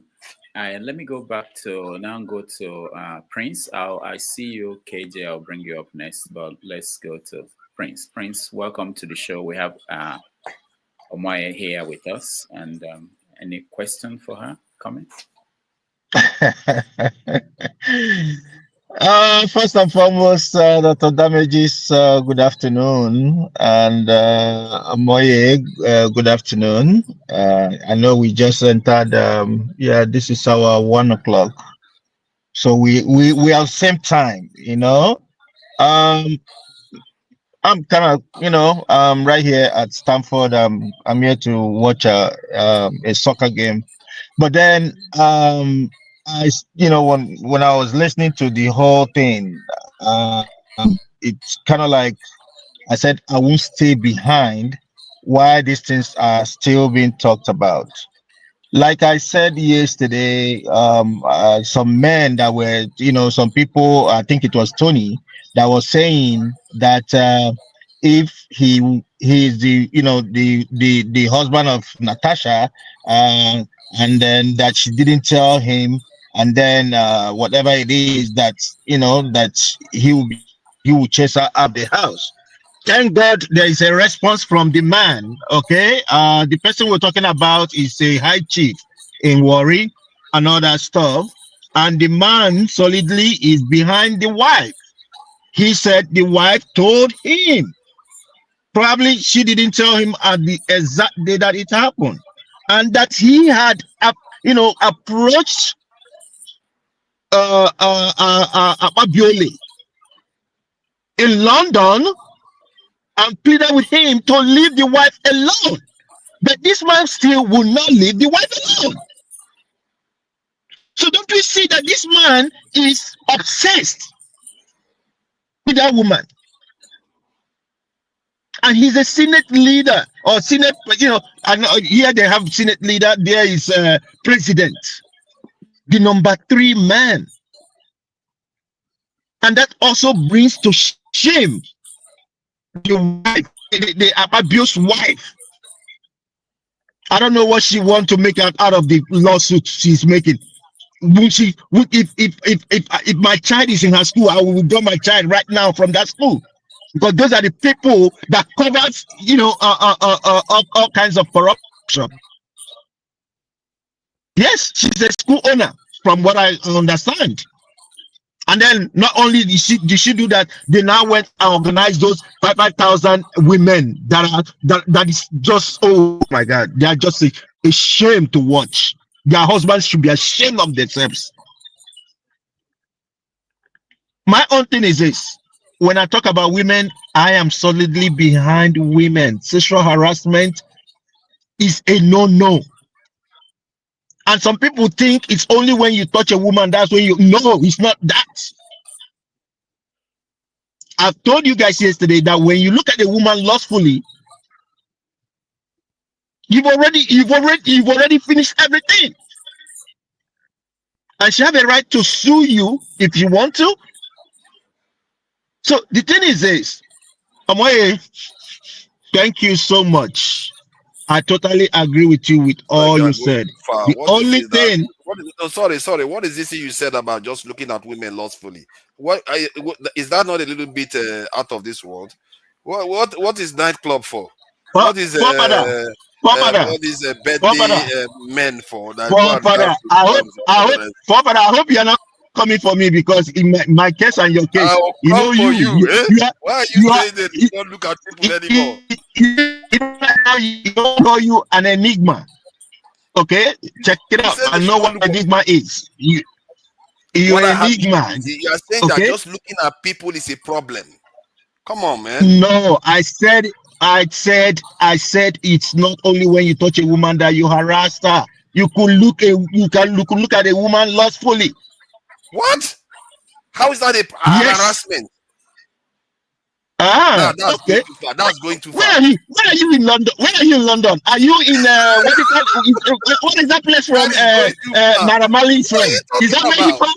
So are you saying? Is that where Naramali? Hold on. Let me ask you. Is that where? Is it what they call that place? Birthday party. This is that they look at men with tongues and all the rest. That is sexual harassment now. I don't know where you work at. In my office, there's a way you look. There's a way you look at a lady, and if she reports you to HR, you go down for it. Period. You respect them.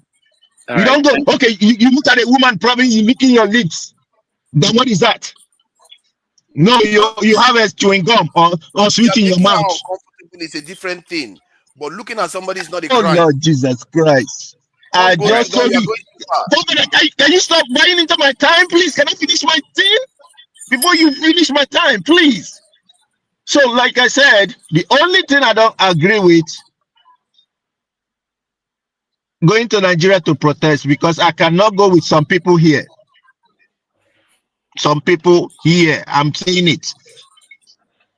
I cannot go with some people here, especially those ones who supported this buffoon we have over here. It has shown me that, probably we're from different worlds that I don't understand. In as much as I don't like what is going on in Nigeria, but the same people are the same people supporting the buffoon that we have over here. I rest my case. Thank you. All right. Thank you so much, Prince Akwachi. Who did I say wanted to say something? Omoye, do you want to respond to anything? No, he didn't have any question. I Okay. think he just reiterated some. Yeah. All right. All right. Thank you. Thank you very much, Mr. Prince. Thank you so much. I appreciate Madam it. Omoye, what do you think about looking at people? Yeah, what do you think about it? You didn't say anything. Eh? That's not what I'm here to. That's not what I'm here to talk about. Are we about to change the topic? Is that what? Is that what? No. I was just curious what you thought about what Prince said. All right. Well, that's to each their own. I can't even speak to that. I don't have any opinion on that. All right. Thank you. So let's see. I will let a few more people to talk, and then we'll round it up. We've done 3 hours and a half. KJ, you wanted to say something? KJ, you're muted. Are you with us, or are you in a different conversation, KJ?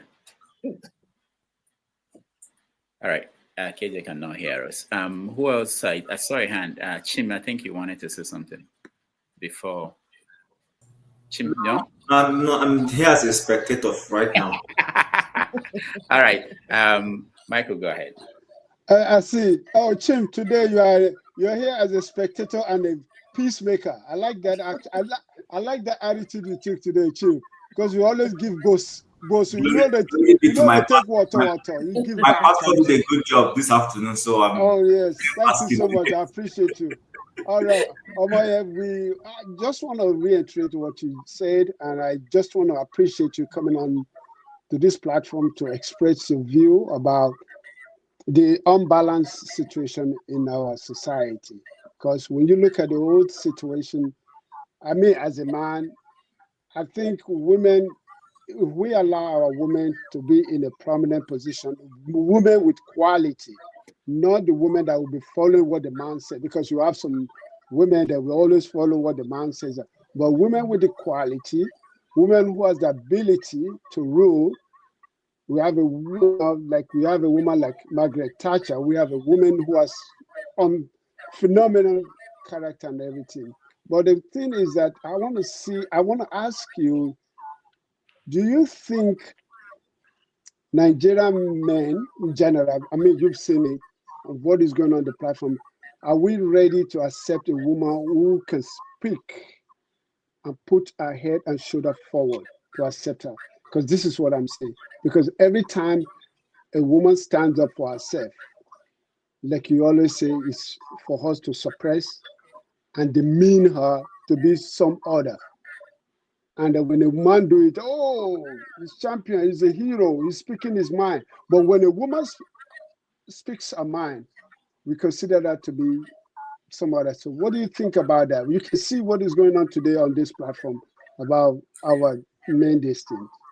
Right. Thank you. So thank you very much, Mr. Michael. Thank you so much. So for me, right, I think that women have to just take the bull by the horns and speak regardless.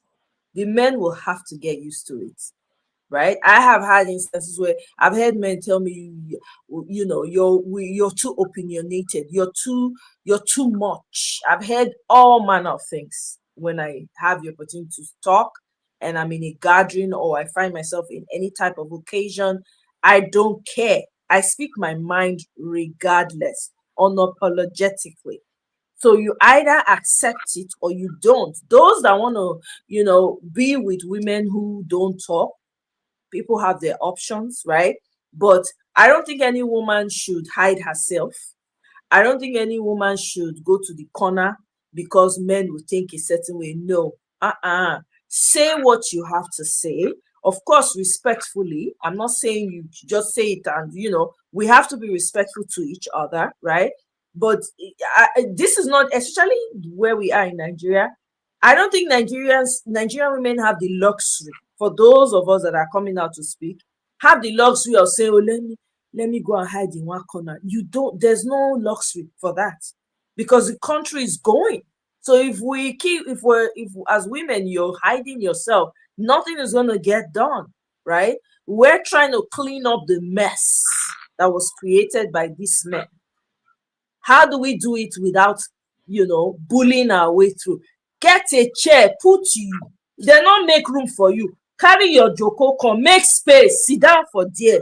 They talk. Eyeball to eyeball. Simple, right? So I think that women need to become more and more vocal and not back down, because what we're dealing with is a mess. You know, that's what I think. That's what I say. This is my opinion. So, Rudolf, can you just add something to what she said now, if you don't mind?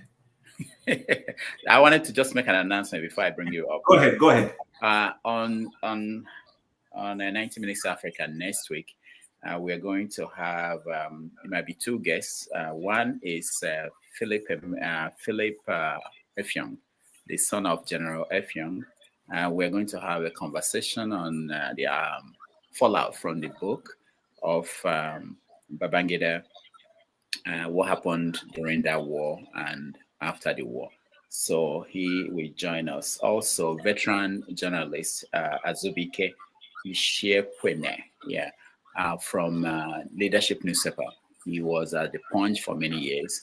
So he will join us. He was a journalist. He's still a journalist. He was there during the era of the military. So he will be able to weigh in on some of the things that came out of that book.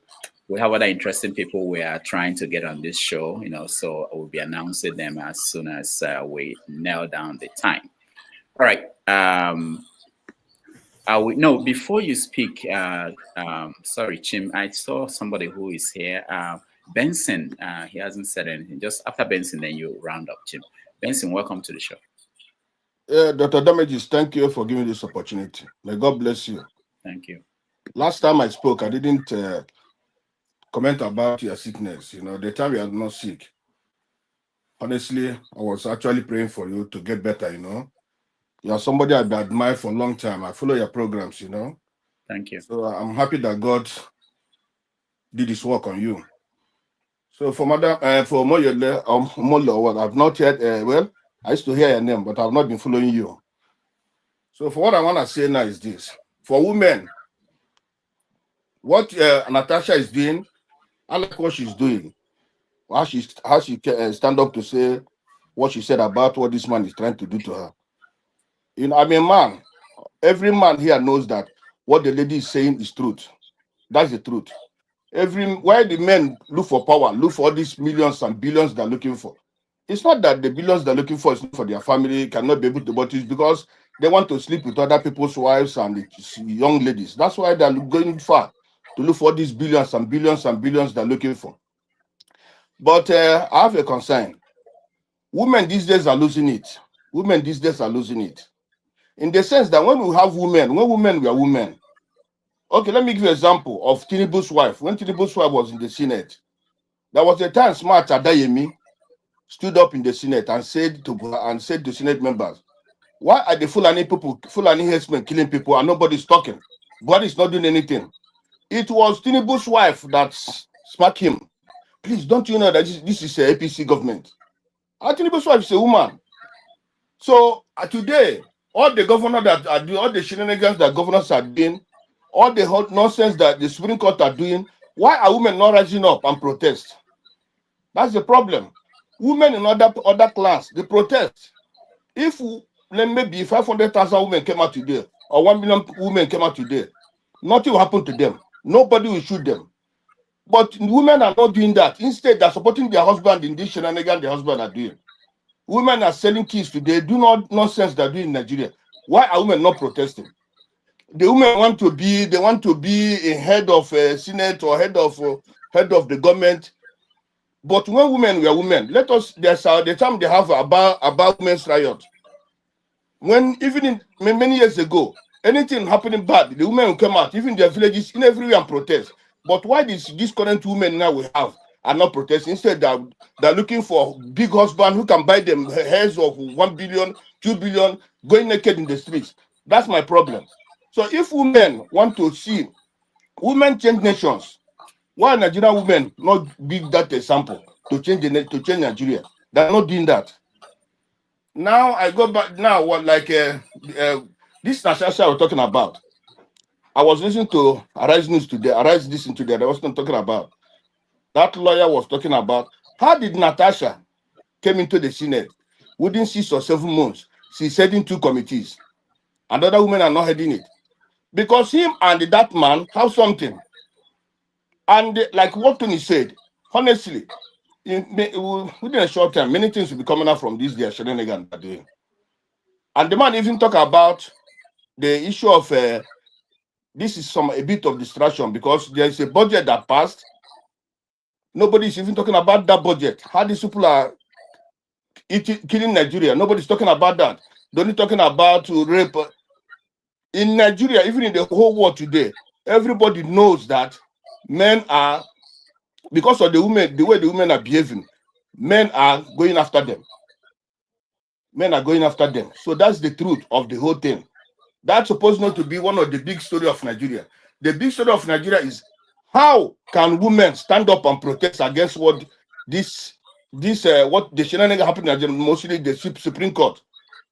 The Supreme Court, that if the woman has protested when Akpabio was the judgment that these people, what the people, Supreme Court gave for Akpabio, Malami, I think a former Senate president, that made him to come back to the Senate.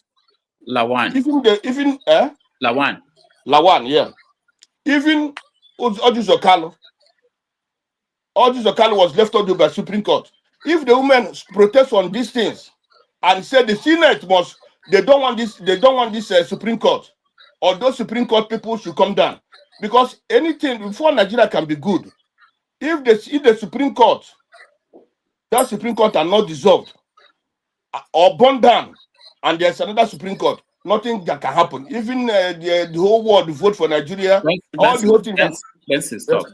We are not burning down anything. We don't support violence on this platform. I just have to say that. Yeah. I heard you say burn down anything. We're not burning down anything. Burning down is a way to stop that Supreme Court. Okay, yeah. Look at now. What happened in what the Supreme Court do yesterday in River State. The River State women are not protesting. But who is the one going to suffer it? They and their children are going to suffer it. All right. Understand? So my decision is this. The women, like I said earlier, what Natasha is doing is right.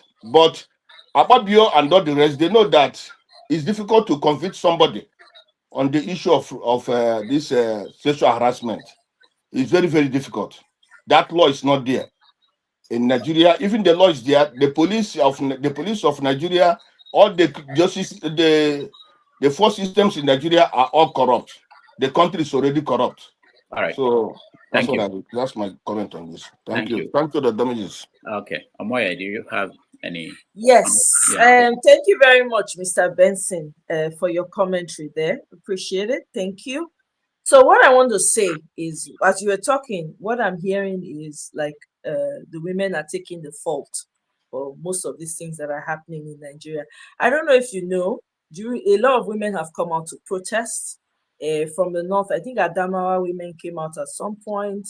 There were women even in Edo State came out at some point. There were women in different parts of the country that came out to protest one thing or the other. Matter of fact, there were some women from the north that came out, they stripped themselves naked. The humiliation those women experienced. Now, the question is, why are the men taking a back seat? When the women are coming out in their own way to protest, where are the men? The men are the ones creating the problems that we are having to deal with right now.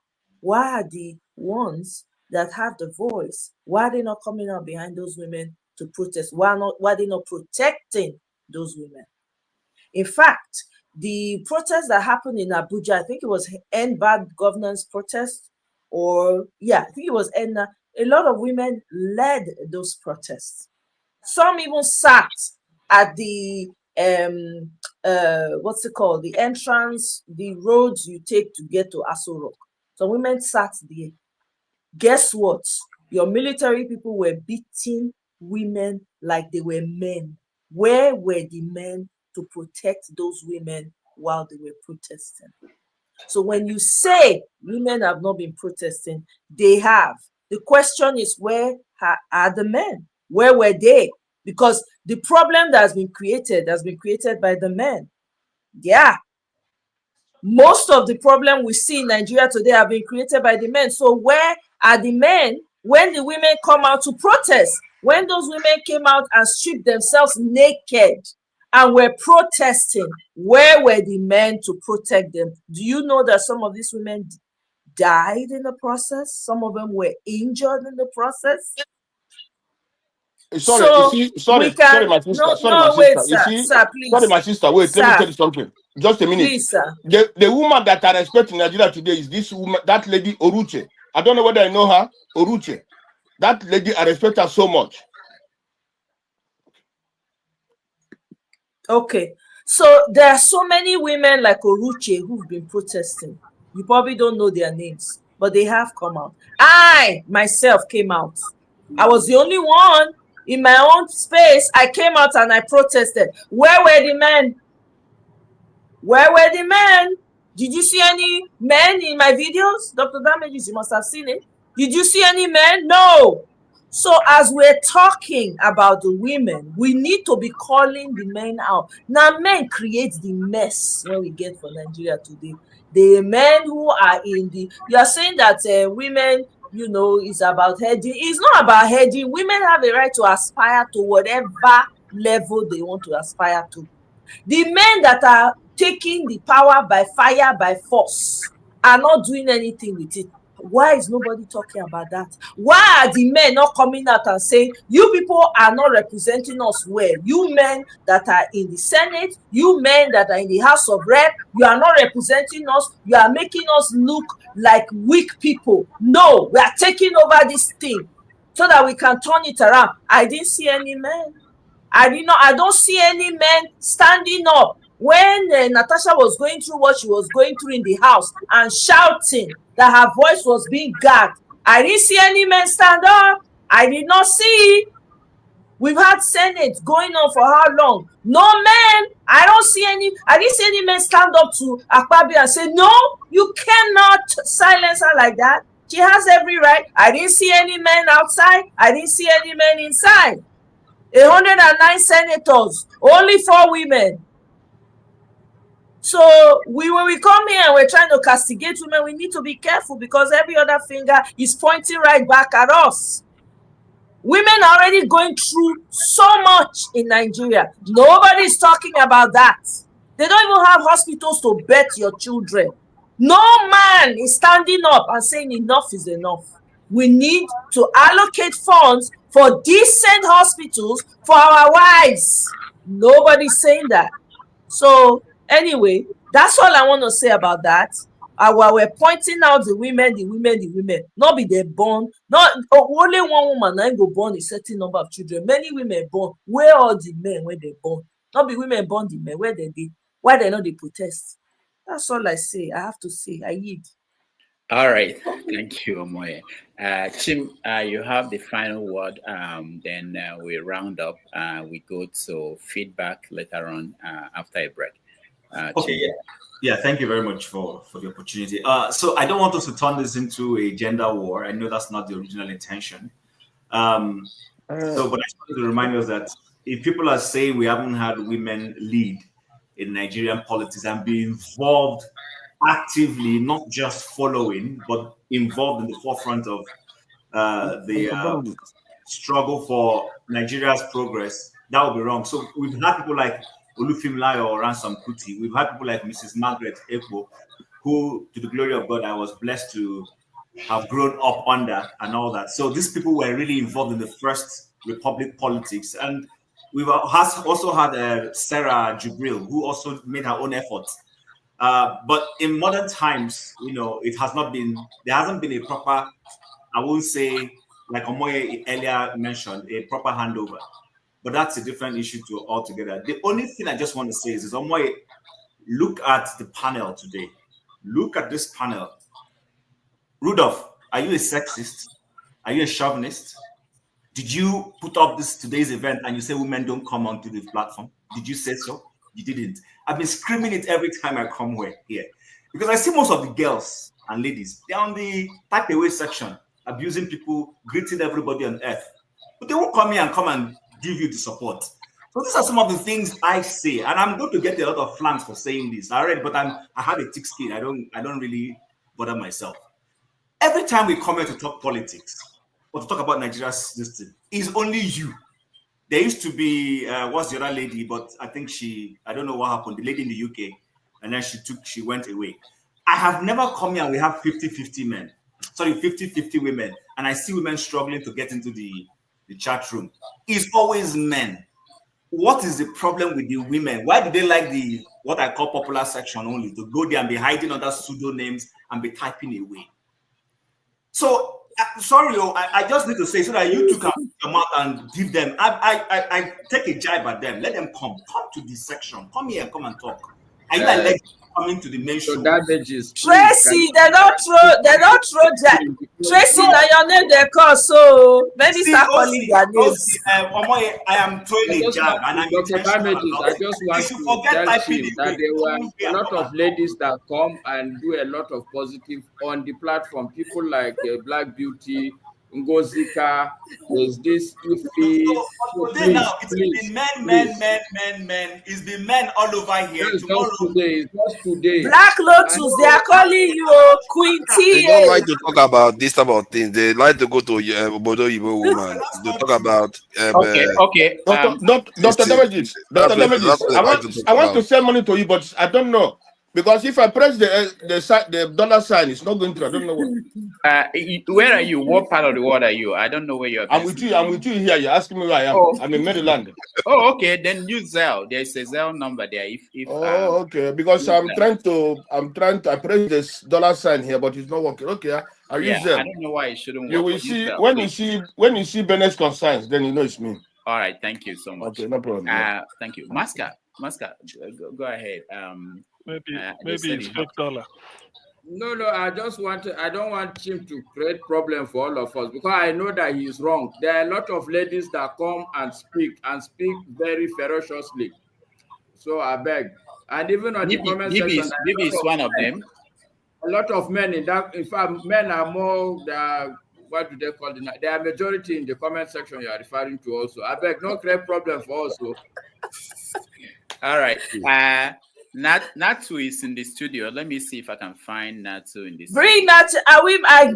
Madam Luke, Madam Luke, I see you. They are calling your name here. Oh. Come, oh. I don't mind. Take me off. Bring them in. I want to see more women. Bring them. Tracy, Quinty, Madam Luke. Let me. Dr. Damages, put in the backstage. I want to use my Zelle. Okay. Okay. All right. I want to make put in the backstage. I want to make use of my Zelle. Okay. All right. You know, I've not. Yes, I know that. I've never met Natu. Natu, welcome to the show. I don't think I've been moderating when you are here. So nice to see Dr. you. Damages. Thank you so much, sir. Nice to see you. So Chim is the one that called me, so I have to show you. No, it was just the timing because today is Sunday. I had to go to church and I had other stuff I was doing. So I was like in and out of listening. But I just want to commend you and say happy belated birthday. Thank you for everything you're doing for the community. Omoye, special greetings. You know, this issue, like I said on Omoye's channel and other shows, this fight that Natasha is fighting is not just about the Senate. It's a fight for every woman. It's a fight for the future generation. It's also a fight for every individual in Nigeria. Because the truth of the matter is, I don't know why, like somebody just made a comment, I can't remember his name. He said that, how did she get there in 7 months and she's heading 2 or 3 committees, other women are not.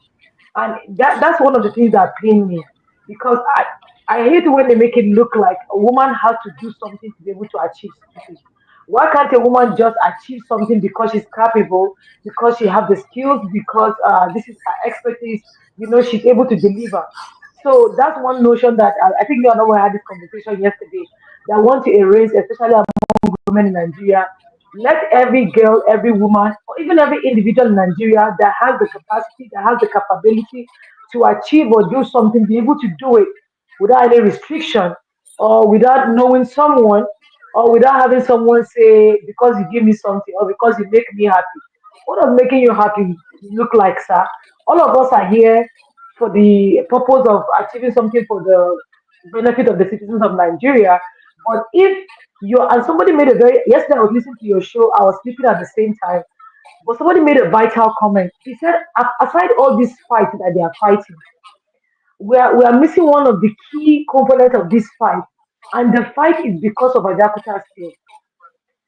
This is not going to Natasha's pocket.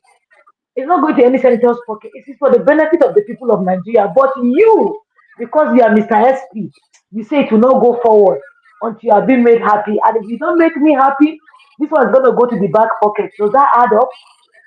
This is somebody that you voted for. You put it, and I feel like we have to like educate our people the more, because me and Omoye again had this conversation. I don't think people understand the power that they have putting these people in office.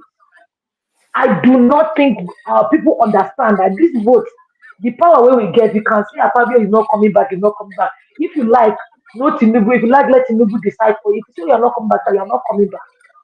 Do you understand what I'm saying? So it's really I don't know the right word to use, but I hope that with all this education coming up with shows like this, women will be able to do something without having to give up anything, especially their body or money or something, just to achieve something. But let women be able to do something, achieve success, reach greater heights because they have the capacity, because they have the skills, you know. And Nigeria has made it look like that, but we said that in our own time, Nigeria will be great. And team, trust me, we are not just keyboard warriors. We are working. 2027, we will shock you, my brother. That Senate, this thing, we will shift up. That's 1054. You go shock us. We are coming. I'm telling There you. you go. Wow. I'm telling you. Thank you so much. Yes, sir. Nat, thank you so much. All right. So maybe okay. Maybe you want to make. Masca, you want to say something? Yes, I didn't really want to comment on the topic, but it looks like maybe I should just say a couple of things. First, I think, I don't know, good evening or it's good afternoon or good morning, but good whatever it is to all of us. Happy to see you guys once again. And I think I would salute the lady who I think is beside you. I think it's Miss Omoye. I don't know. I just see OC. So well done, ma. Thank you. My take actually, it's I have seen that we Nigerians have this big capacity to miss essence of very critical stories. And I think this is also another classic example. When you hear people talk about this Natasha issue, it has now dovetailed into sexual harassment, a gender issue, and a lot of other what I call smaller issues besides the major point. When I look at it, the real issue for me is to start with what is the essence of the Senate in a political system. It's supposed to be a checkmate. It's supposed to be an arm that is supposed to rein in excesses. And I remembered very well during the time of Galina, I think that was when OBJ was the president, especially the House of Reps. They were very, very strong and vocal. They threatened to impeach OBJ.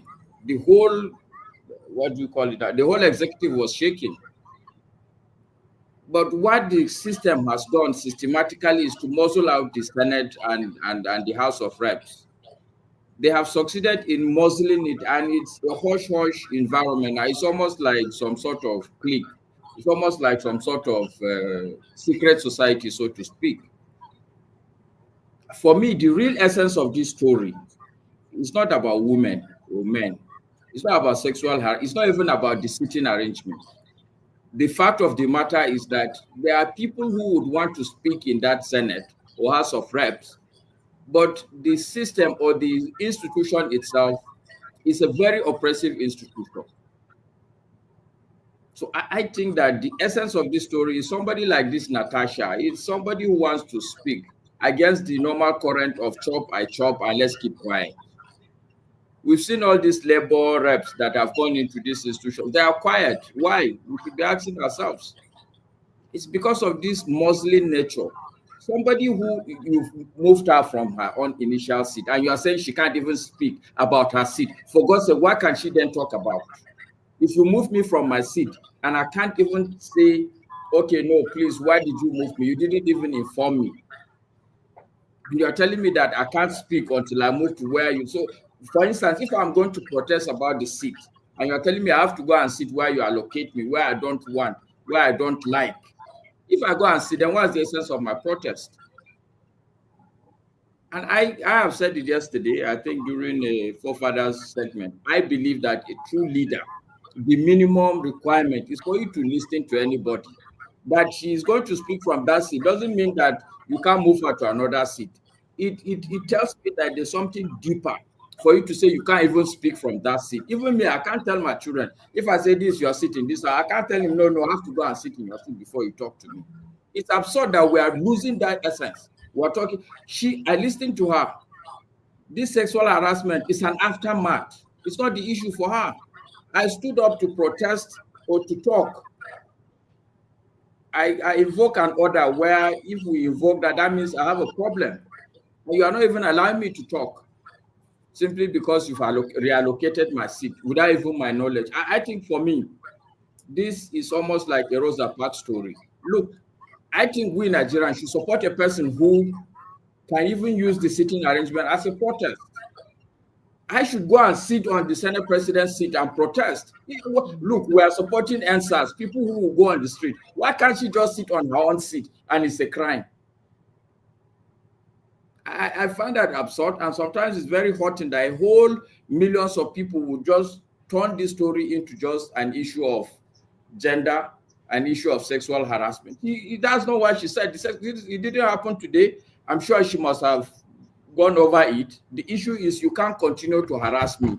That's what the woman is saying. You can't continue to muzzle me. And if we all keep quiet, the few people in the Senate that would want to speak, we are just giving them the signal that I beg, please don't even speak, even you. For me, I think that's the essence. As a people, she should be able to talk. What is a sitting arrangement, for God's sake? All right. Can I say something real quick? Yeah. I just wanted to add to what he said. Also concerning that, right?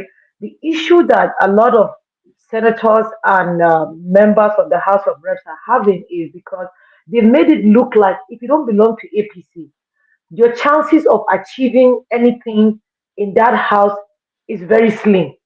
Like in Kaduna right now, I think almost 50 to 60% of the House of Reps that were PDP before have become to APC. Why? Because they tell them for you to do something. So that's why we're trying to make you understand that this is not only sexual harassment issue. Because now they make it look like, okay, because she's a woman, that's the way we can get her. You that you are a man that we can't get you. The only way you can get her is for you to come back to our side and then you'll be able to do something. If not, you'll not be able. And this is what happens that a lot of these members of our senators, when they finish their tenure, they come back home and the members were their constituents will say, you went there, you were eating money and you didn't do anything. Meanwhile, it has started coming out now. Maybe we are seeing it. If you're not part of this side, you can't. When was the last time you heard a member of the House of Reps in America or a senator move from being a Democrat or a Republican because he wants to achieve something? Tell me the last time. Tell me the last time. It's not. So why do people have to give up that just because they want to? I was making a comment earlier in the comment section. I said, we need Aisha Yusufu in the Senate. Somebody said, I think his name is Triniton or something. He said that, oh, if she will make a very good senator, but she has to change her dressing. I said, what about her dressing? He said the way she dressed make it look like subjugation. I said, well, that's her choice. We're okay with that. Our own is for her to deliver. If she come with bomb shot now, you say this is not a party ground. She cover herself now, you say she has. What do you want her to do? To just come with skin? Do you understand what I'm saying? And someone made a comment earlier. I think the person on the left, I think it's Tony, if I remember his name. Let me see if I can see his name. Yeah, I think it's Tony. I'm half blind. He said something about sexual harassment that, okay, it happened a long time ago and she's bringing it down. Sir, I said in the comment section, I want to say something. But you see, home training and church where I go to, no one let me talk. But I want to say something. If you're a man and you have a wife and you have daughters, When you hear another woman complaining about something like this, if you want to talk, please put small comma inside, drink small water and chew ice, and ask yourself, make I talk and make I not. It makes sense, I mean, no make sense. And let me tell you why. Because there are a lot of girls, especially in Nigeria. I'm telling you, I don't have statistics, but I can tell you out of my head. In Nigeria that I come from, I left Nigeria when I was 27. Almost, I think one or I'll say two in every three women would tell you that in their workplace or somewhere that has to do with something or service that they deliver, they've been through that. So if your daughter comes to tell you that, oh, you know this uncle that used to come to our house, daddy, when I was 10 years old, he taught me the wrong way. Are you going to tell your daughter that? Why did you tell me since? Are you going to tell her that or you're going to take action? I'm just asking a question, sir. Because listen, we in Nigeria, especially one pastor preached one time and say an average person in Nigeria needs to go through therapy. We have been through a lot have been passed down to us. We want to stop from passing it on to our own children. And that's the reason why we're doing what we're doing. So I think that you need to withdraw that statement, and with all due respect, because I don't think you were being fair to Natasha. If at the time it happened, she didn't feel like the place is convenient for her enough to open up and talk. Now that she has the space, now that she has had it up to here, she say, I mean, listen, this food that they give me, are they allergic to this? I go throw up, I go throw up, I go throw up, I go throw up. If na no let her, na she say chop, chop, chop, she throw up. She don't tell her before say she go throw up, and I know hear her, she don't throw up. So you can't tell her that, oh, why did you throw up since? Or you call work now and say, oh, I can't come in, my child is sick. And then your supervisor tell you, oh, why did you tell me yesterday I can't come in today? My child just tells me, what am I supposed to do, sir? So people go Doctor, through stuff. Sometimes Uh, not all that people have the leverage. let me. Dr. Damages, can I react to that? Because she No, mentioned my not name yet, not specifically. yet, not yet, Oh, not yeah, yet. one second. Let me land. Let her finish. Let me land. Also, so what I'm just trying to say is that sometimes if you want to say something, I want to make some comments, let's apply some empathy, because not everybody knows how to talk. Some people might wait for the right time to talk. Some people out of fear they do not want to say anything. Some people will just be like, let me get myself together before I talk. Some people might say, you know what, I'm not going to talk about this here, I'll let it pass. I know something that happened to me between me and a male, someone that's close to our family. I've never spoken to my mom about it. This thing happened like almost 25 to 30 years ago. You think if I come and tell my mother today, she will say, why did you tell me since? No, that would not be her first problem. Her first problem is, how do I address this? I need to go and get this person. So please, if you want to make comments on issues like this, let's apply empathy. For a woman like Natasha to come out and talk about this, it took a lot for her. There is no woman, I'm telling this with my full chest, that want to go through something like this and come on Nation TV and talk about it. No, sir. It is not pleasant. It is not pleasant. And a married woman for that matter, you have a man, you have a husband. You know when you're about to go through that scrutiny? All right, I thank you, yield. thank you. Dr. Damage, Doctor, before can I react? Dr. Damages, I have to react. I have to react, Not please. yet, not yet, not yet. Let me bring in Luke, Madam Luke. Then after her, you can react. I'll come to you first, Tony. I think you are the next person. But let me bring Madam Luke, because we've been saying we don't let them talk. They are here, and we have to let them talk. All right, Madam Luke, over to you. All right, let me position myself very, very well. Hello, Madam Omoye. How are you? You too much. Thank you for coming today. Oh, I was sleeping, so I'm like, I started hearing this noise. I said, oh, let me jump on. Where are the women? Where are the women? Where are the women? We come, oh, but you see, our gender, sometimes they hide. I don't know why they don't come on. Not everybody's comfortable being on camera, and I understand that. Even when we have the session where there's no camera, they don't come. I don't know why, but as for me, I will play my part. My dear panelists, I greet you all. Commentators, viewers, I greet you all. Happy to be here. Of course, you know we are day laborer, weekend laborers, so I only have like 1 hour to stay, so I have to go to work. So I'm still on the Natasha issue. You know, yesterday we had this discussion, and somebody, I'm not going to mention his name, the way he portrayed Natasha was very offensive to me. He made it look like Natasha was a call girl, and she has already had something to do with Akpabio before, and that now that she's married, Akpabio will not let go, and Akpabio wants to continue collecting the cookies. And I'm like, you have already labeled her a call girl. Most Nigerian men, and I'm going to say most, and I'm talking about 95 whatever percent, they do not identify with the plight of a Nigerian woman in Nigeria. They do not. And most of the problems Nigerian women I face in Nigeria are because of men. And then they use the female gender against women. Look at what is happening in whatever now, whether it's Uyo or his village. A bunch of women have been paid to come out. They don't even sit down and say, you know what, this is a woman like myself. If we don't fight for her, who is going to fight for us? Everything is monetarized. Everything is cash and carry. Look at his wife. She cannot even say, you know what, this is wrong. She's asking, why did Natasha not come to her? Or why did the husband not come to her? So they can sort it out. And business as usual, they can cover everything. Unfortunately, Natasha is too smart for that. She has been in this game for too long. And as people have started counting on her marriages, that is why she couldn't stay in a marriage. You don't understand what a woman has to go through in Nigeria to survive. I even said it here. One of the things that made me to leave Nigeria was sexual harassment. I almost failed in school because of sexual harassment. One lecturer wanted to, have his way. And because of that, I have to involve my parents. I like to involve the school. And for that reason, I had to retake that class because I couldn't concentrate. There was nothing I could do that would make me pass that class. And I still did not pass that class. I think I made a D or so. So they just gave me let my people go because I was already so traumatized that I just could not concentrate.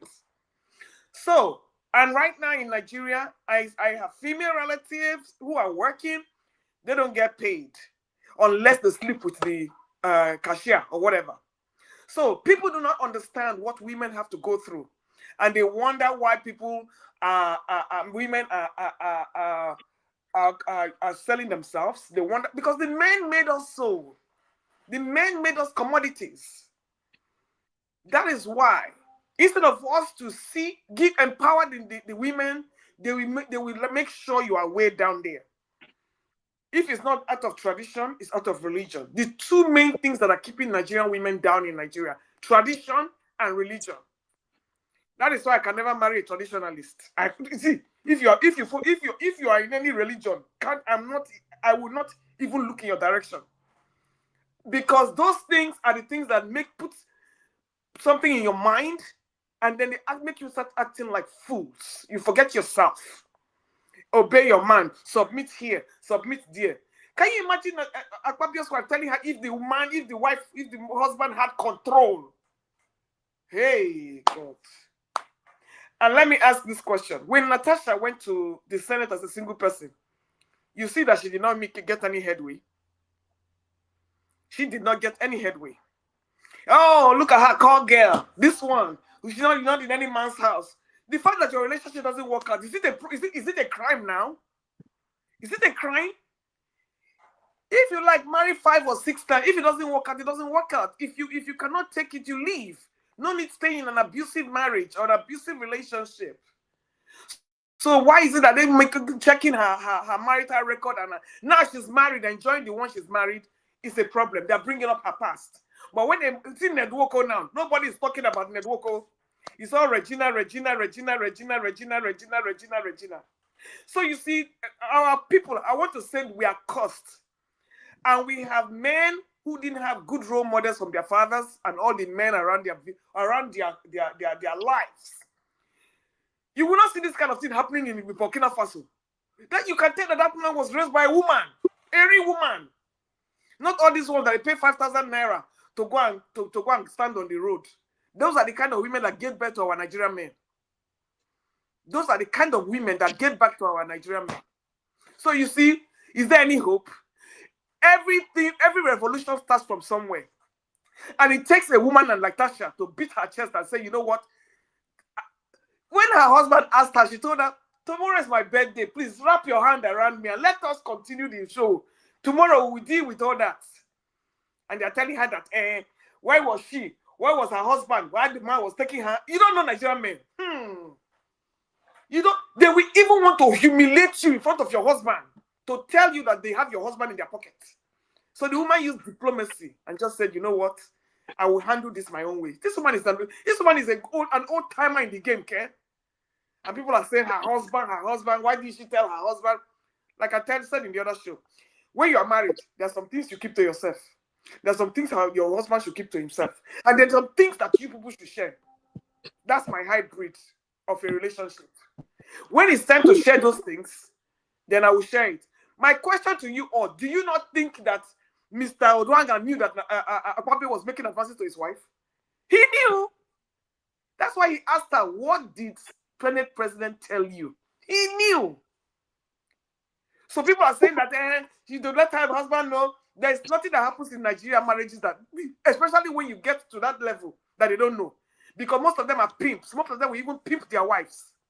Most of them will even sell their daughters, sell their children to go where they are going.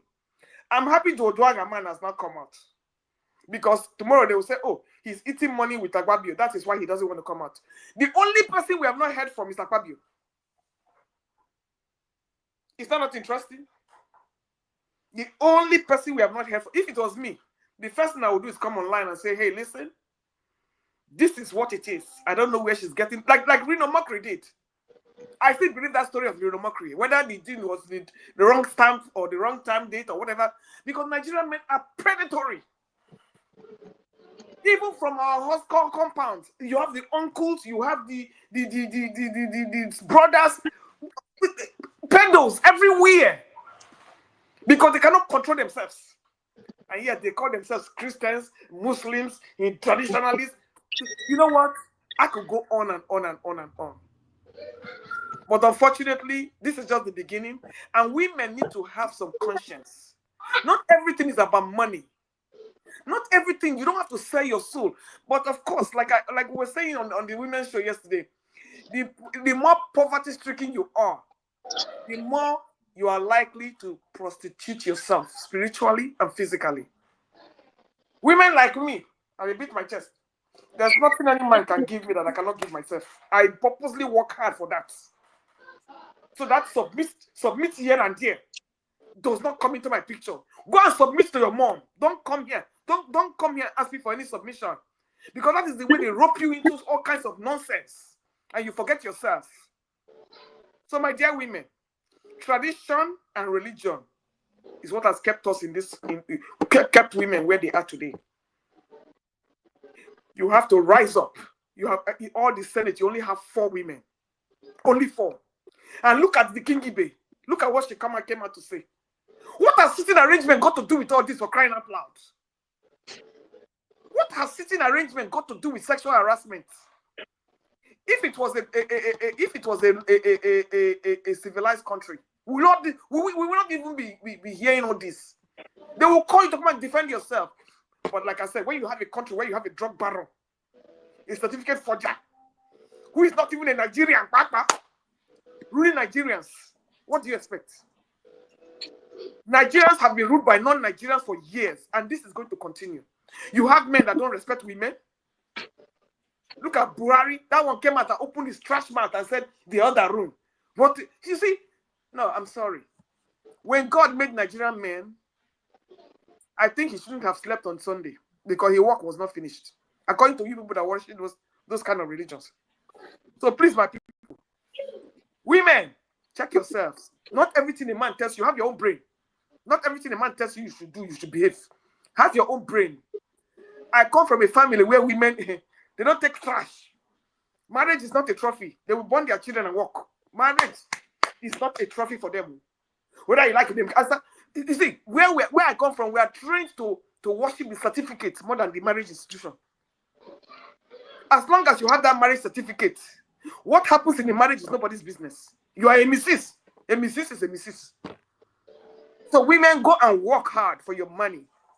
Stop allowing men to use you for their own selfish. I mean, look at the Akpabio's wife, for crying out loud. Any man with that such a wife, you don't now know why the man is going outside. Eh? The woman doesn't have a brain. I'm not saying Akpabio is any better because if, like I said yesterday, if it's not money, Akpabio will only be like a motor park tout. The most unattractive couple. So I don't even know what the hell is. But like I said, when you have a country where there's a drug, read my lip, drug baron. and a certificate forger from Guinea Republic. What do you expect? So my people, Nigerian women, this is for you. You need to wake up. You need to support your own. And for all those men calling Natasha a call girl, and that she was always sleeping around, and she was always doing this. When you make your Nigerian women call girls, who are you? Who is to blame? Who is to blame? So you men need to check yourselves. You are a disgrace. I have many of them in my family. They don't take their ice skirts. Even if it's a small girl hawking banana, their mind is already going somewhere. And yet they say they are pastors, they are traditionalists, they are this and that. So my people, women, rise up. Stop carrying 5,000 naira to disown your own. Stop carrying Mercedes-Benz in the Senate to disown your own. Stick together. Thank you. All right, Madam Luke, thank you so much. Thank you so much, Madam Luke. I love you. Thank you so much. You came with the fire. Is there a busy men and you are there busy? When men start now, you say men are starting. Yes, I been waiting. Good Naija, wait. Nobody call your name for this matter. Wait. Because you are the one that takes Nigeria the way I want to you are a disgrace. I want to do disclaimer. My check. My check. I'm going to send my check. That's all I'm interested in. All right. So what we're going to do now, I really like this, but I want to get a commitment from Omoye and Madam Luke and all the women who are here. Maybe. Oh, sorry, Dr. Damage. Sorry, really quickly. Natu, if you can hear me, can you drop your number in the comment in the private chat? So that Dr. Damages can highlight it with my number for the thing we're doing behind. Go ahead. I highlighted that. So what we can it's just that's my number. I received a bullet. Okay. So what I think we can do, Omoye, is maybe every 2 months, we'll get an update on what you are doing with the group. You can come on and we can talk about it. And I really want to hear the voices of diverse voices on this platform. Get women to participate more, which is what we hope to achieve. So, right. So I would say 2 months is too far. Okay. Because we're running for time right now. We're trying to work. So yeah, if we can do it like maybe once a month, we can do it like once every 2 weeks. I think that would be. Yeah. Okay, we can get that going somehow. Yeah, we'll find time to do that. But thank you so much, Madam Luke. Thank you, I received a bullet. I know you came in for a fight. No, not for fight. To defend. Dr. Damages, please. Yeah. You said you're going to give the right to speak. I'll give you a chance, but it's Ike here. Ike has not said I've been here silently Ike waiting has not for said all anything. this. I'm willing to take myself out so that Omoye, maybe you can. No, Dr. Damages, take me out because I have to go to work. So you can take me out. All right. Thank you so much. All right. Look. All right, Ike. Let's to you. Ike needs to speak because he's been quiet, and I know I appreciate you, Ike. Go ahead. Good afternoon, good evening, good morning, my sister Omoye. God bless you. Happy to see you. I just want to say I want to thank Maska for his comment. I've not come to talk about this because I've said something yesterday. I just want to make a comment. And the comment I want to make is personal. There are a lot of strong women. And my mother happened to be one of the strong women. And I am proud that I was raised by my mother. Our father died when we were very young. And my uncle, who is supposed to be the head of the family, decided to take everything that belongs to my father to himself and his family. And my mother was left with nothing. Why? Because she refused to surrender her bekus to him. And that's how we lived. And my mother was a strong woman. And we were raised to become who I have become today by a woman. So some of us that are men, some of us, dog is better than a lot of men. You know? That's why I say I want to bring it down, close down, because I'm a living witness and I'm a living experience and a living example of what I and my brothers and one sister went through in the hands of my uncle, who happens to be the head of the entire family. But here am I today. So there are a lot of strong women, and there are a lot of men that are not supposed to be called men. Because I am not just saying, I am telling you my testimony. And it takes the grace of God for me personally to let go what I saw as a small boy, what my mother was going through.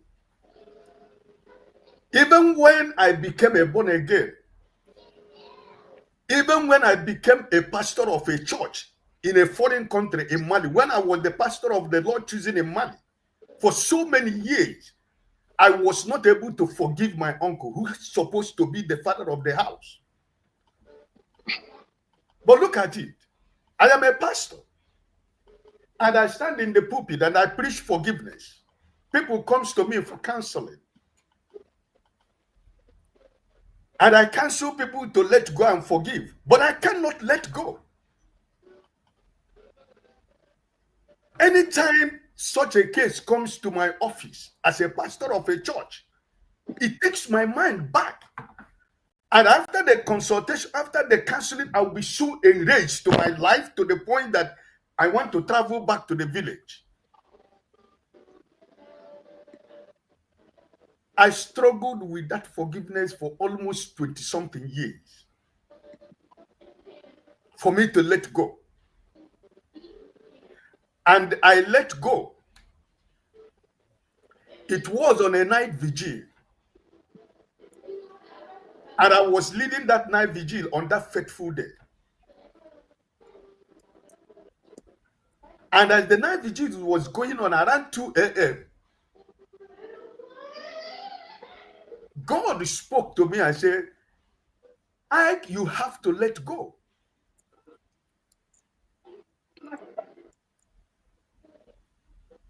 And I tell you, after that day, in the morning, I called my uncle and I told him,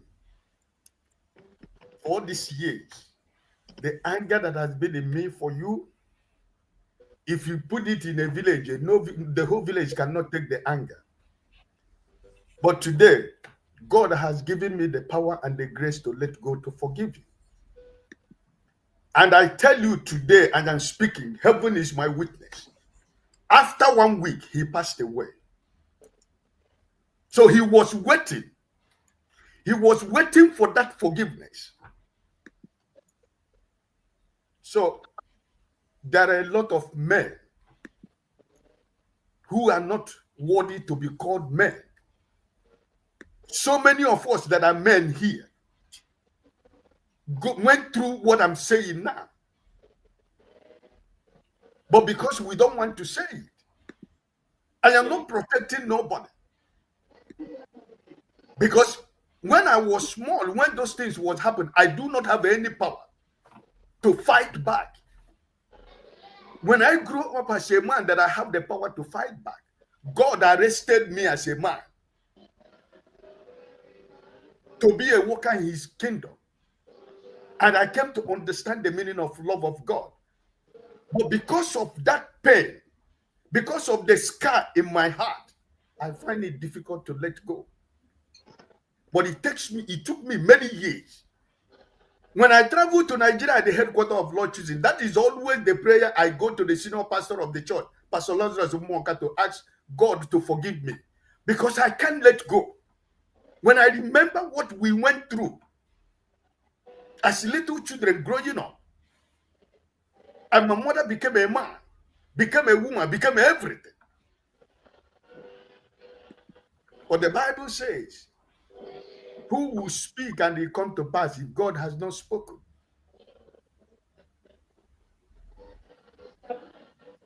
I am who I am today because I had a strong woman.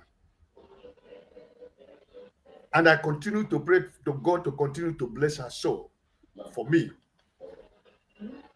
So there are a lot of women who are strong. And I know you are one of them.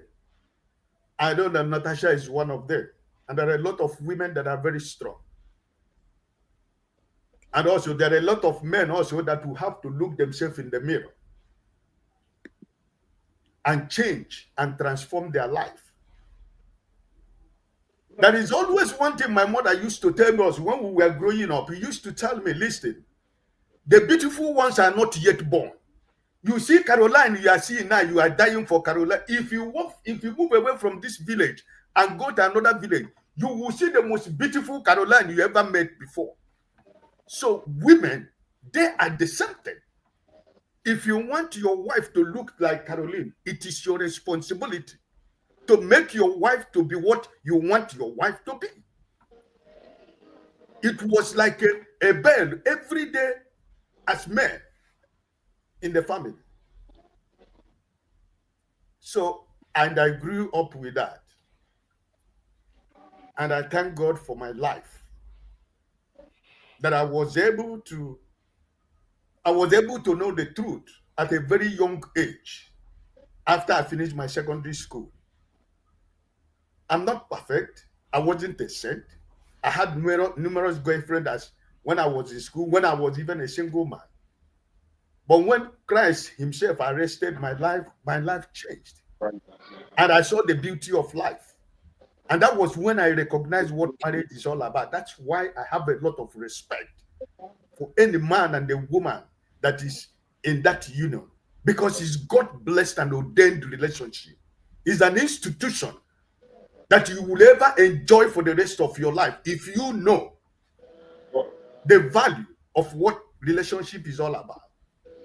So thank you, Omoye, for what you're doing. We all live in the Western world. There are so many things we see, but we are not from wherever we are today. I am still a Nigerian, and I am still an Igbo man, and I still know the cultures and traditions of my people. I have not swallowed it with fake fufu where I live. No, I am still an Igbo man, and I respect women. I said yesterday when we were talking about, I told them, people, if you think that if you don't believe in sexual relationship in a place of work, by the grace of God, I am blessed with a wonderful woman who works in government, who is the top officer in government. And I'm speaking from very close range.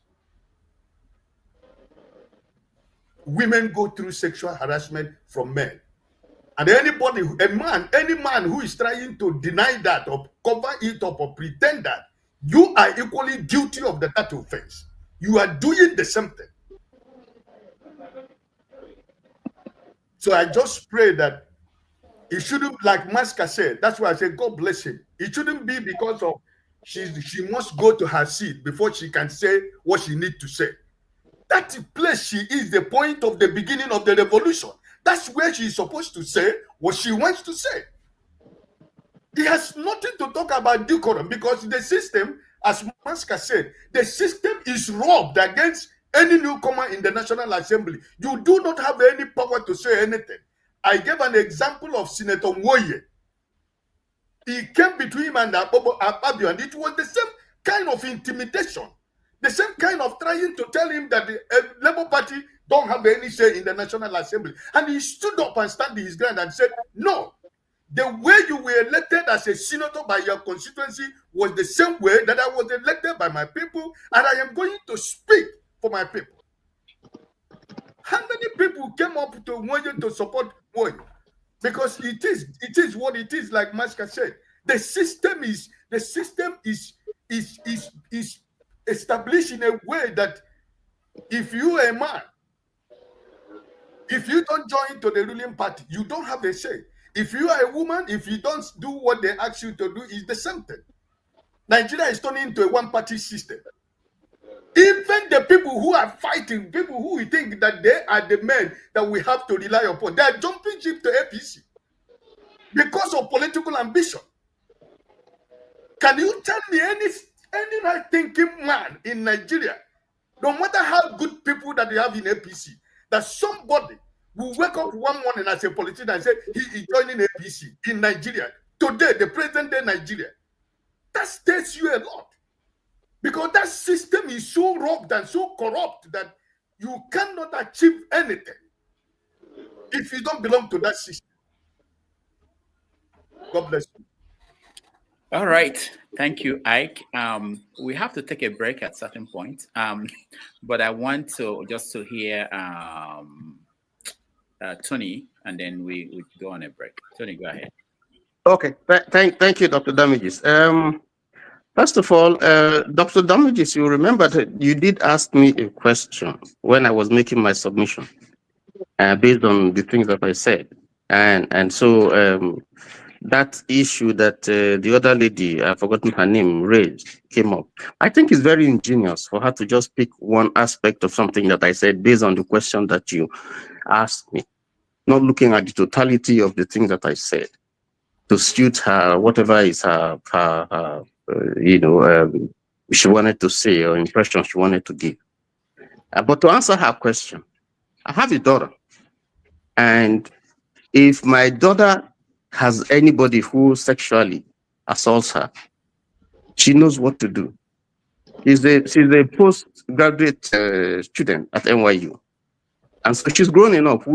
Her mother and myself trained her enough to know what to do. And so she will take action immediately.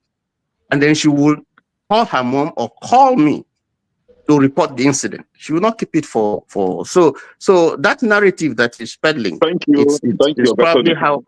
It's probably how she's raised up or whatever. I didn't raise my daughter up that way, and that's how I think.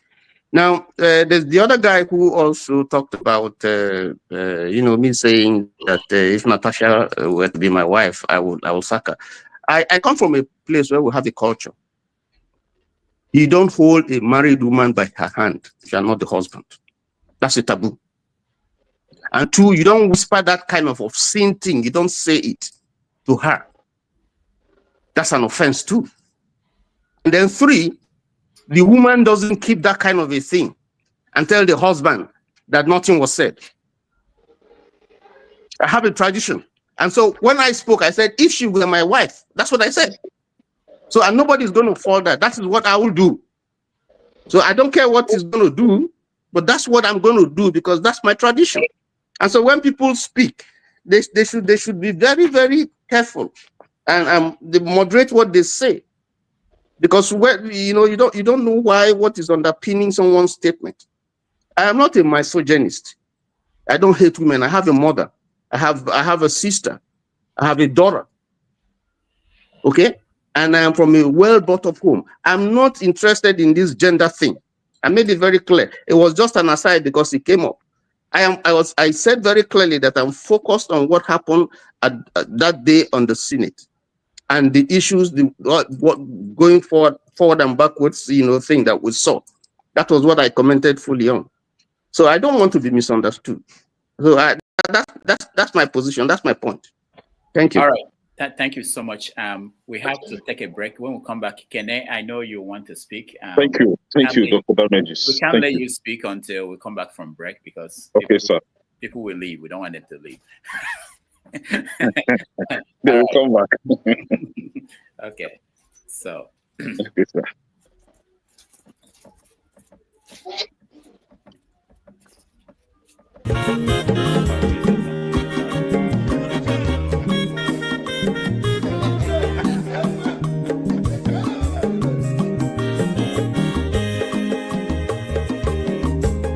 When your mazolo bio, akwa mazolo bio, Max, if you bunye go kwanu mo no fube nazo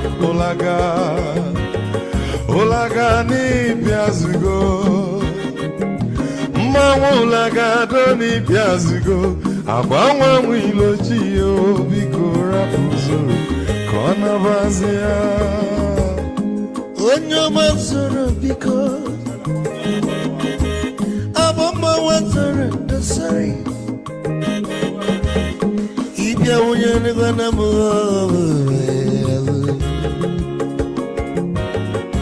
lagado n'ibiazigo mmanwụ n'ibiazigo agba mmanwụ ilochilo biko rapụ zoro ọ na-agbazi ya mazi nwekọma odogwu na kwere ezu n'aka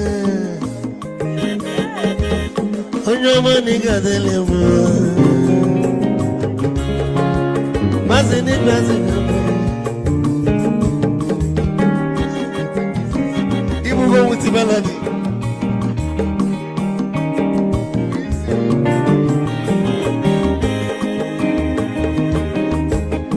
You got to go where you're for. Odogu nachala noka. Is the one them nigga delemo. Olaga doni pesi gono. Lagado ni pezigo amama wilo chilo bigora buzo anabaze te onyama zoro de amama wazoro de sari ibya moya no kwana mo obube naro olaga no ni pezigo nazaboy lagado n'ibiazigo amama wilo chilo biko rapụ zoro anabazi odogwu kenere bike chefo amakwa m n'ike agwụgọ gị oligwe kwelu ike ji ọmọ bịara gị igbo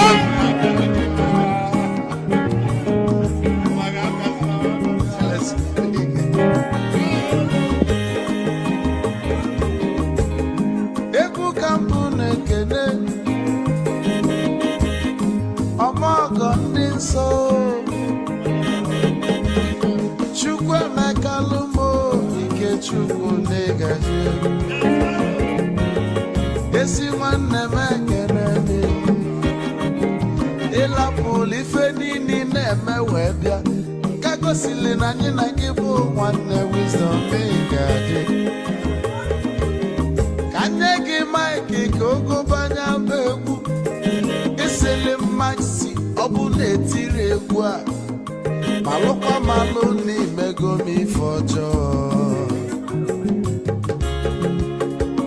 wee sị gị nwanne m ife ọkụ na ịchọlụ na ngeme wisdom onume ekene gị gbamanwụ iyo iyo biko lapụ nabasị ya zoro zoro zoro zoro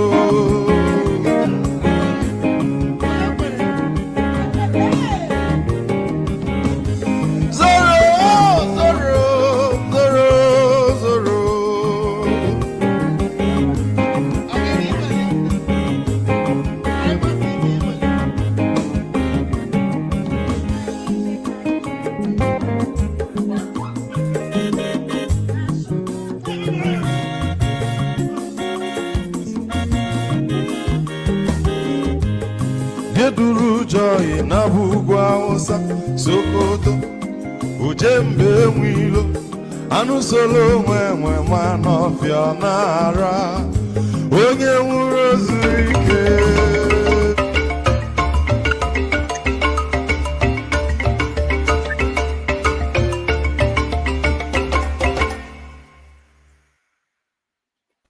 All right, welcome back, everybody. Thank you so much for hanging out with us this evening. It's been a wonderful, wonderful evening. Kenneth, welcome. Yeah, thank you, Dr. Damages. Good evening, everyone. Yeah. Good to see you. Omoye corners. Always beautiful. You see, I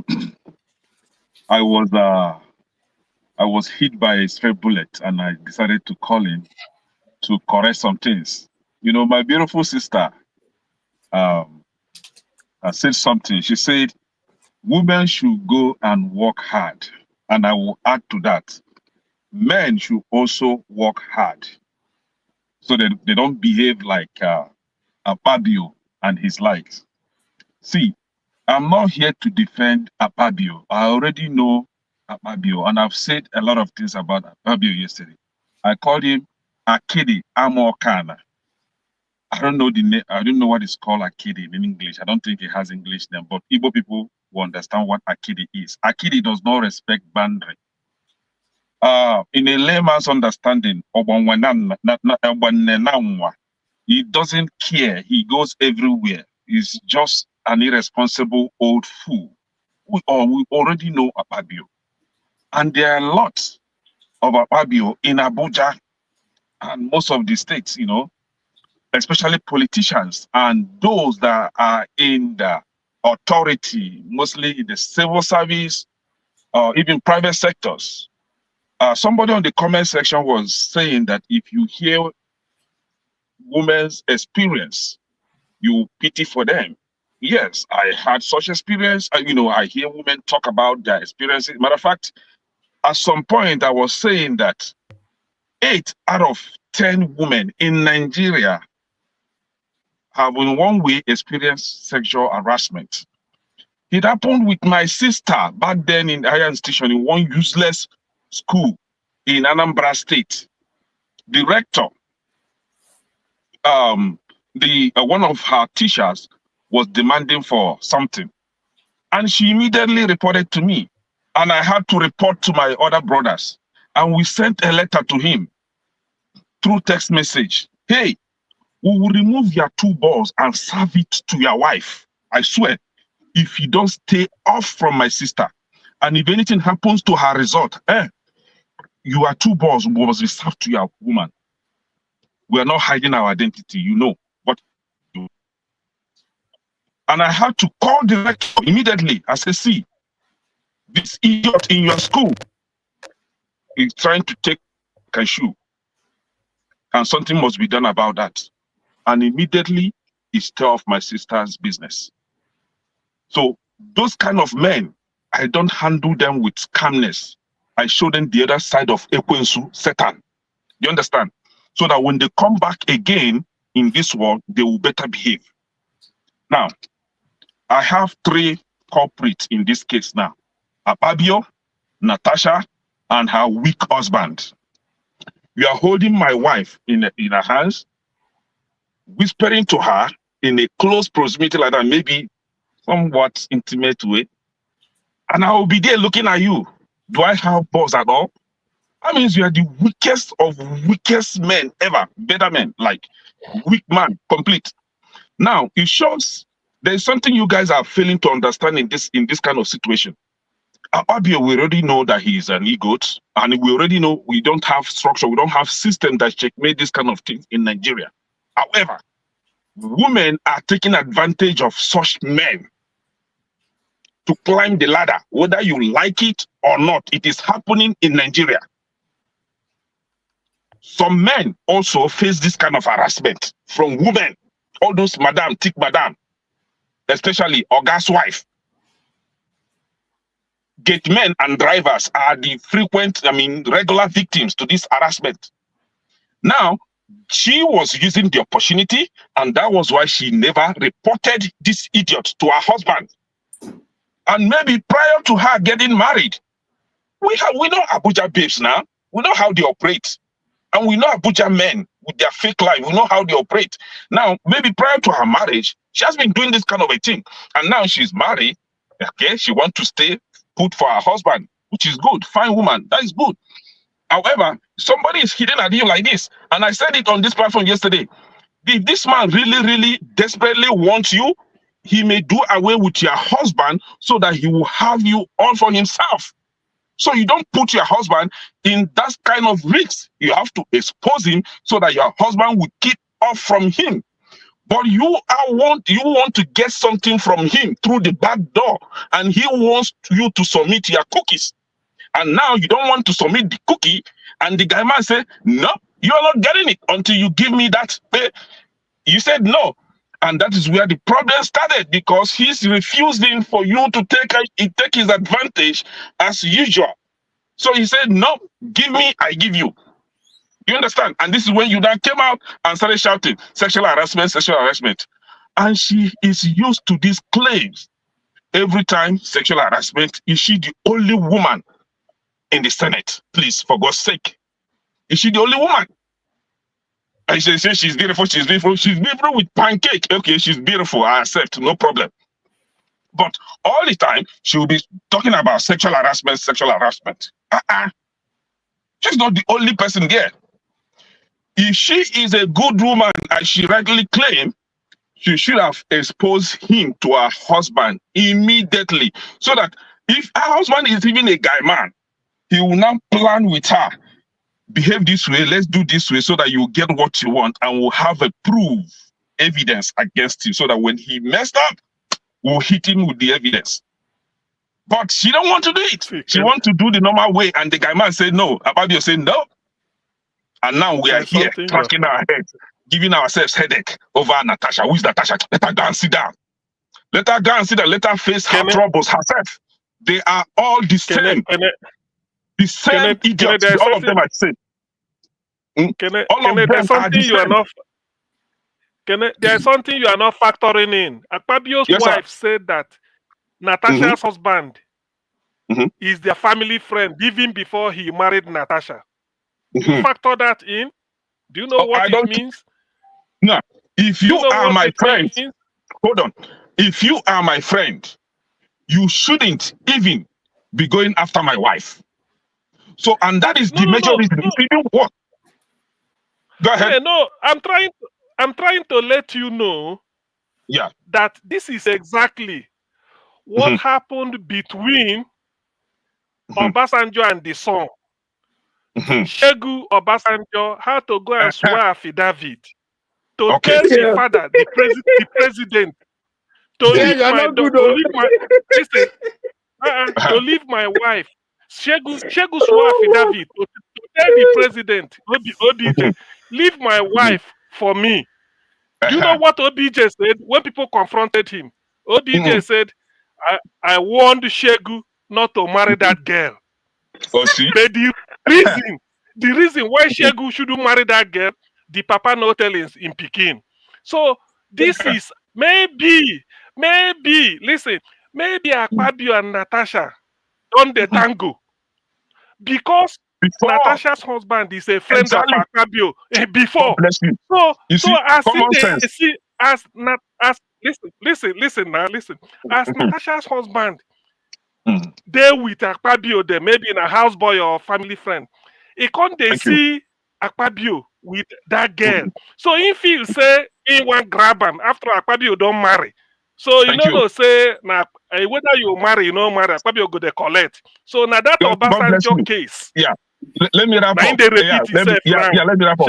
God bless you. See, that is why you are very important on this platform. You bring common sense all the time. You see. So what I'm saying in conclusion is maybe Natasha married her husband out of so that it will look as if she also has husband. So she is the husband, the young man is the wife. All right. You cannot act otherwise. You will kick him out and get married to another person. That is it. This is not how we are said. This is 90 Minutes Africa. So. Oh, really? Oh, I forgot. Today is Sunday, Abi. Yeah, today is Sunday. So this is 90 Minutes Africa. Omoye, what do you have to say about Kene's insinuations? Oh my goodness. Okay, somebody just stated that she sued her husband several times so that he will marry her. Hey, God. Okay, that's the prophet. Okay, so here's what I'll have to say. I'm not even going to delve into what Kene's assumptions are. I'm not even going to bother doing that. Kene, respectfully, you are my brother, but I'm going to stay away from you engaging on that whole, you see that whole conversation or submission you just gave is something that, you know, that's on your side. Me, I'm focusing on the ruckus that she has caused in that Senate that we can leverage on. I don't care. And the important aspect of it that we should not forget is the fact that this woman is trying to bring to light the fact that women are being silenced, number one. Number two, Ajaokuta still. If that Ajaokuta is up and running tomorrow, people can get jobs there. That's all I'm not going to waste my time going into her. Everybody has a past. If you want to sit here and start counting, most of those senators, most of them, your senators in the National Assembly, they are all doing the same thing. Okay? And they are mostly men, right? They have mistresses, girlfriends. I'm sure they've had divorces after divorces. I'm sure they are swapping wives safe. Okay? Perhaps that's what's going on. But all of that does not matter based on what we are looking at now. Natasha has raised a point. You are silencing me. I want to work for my people. You are not allowing me to work for my people.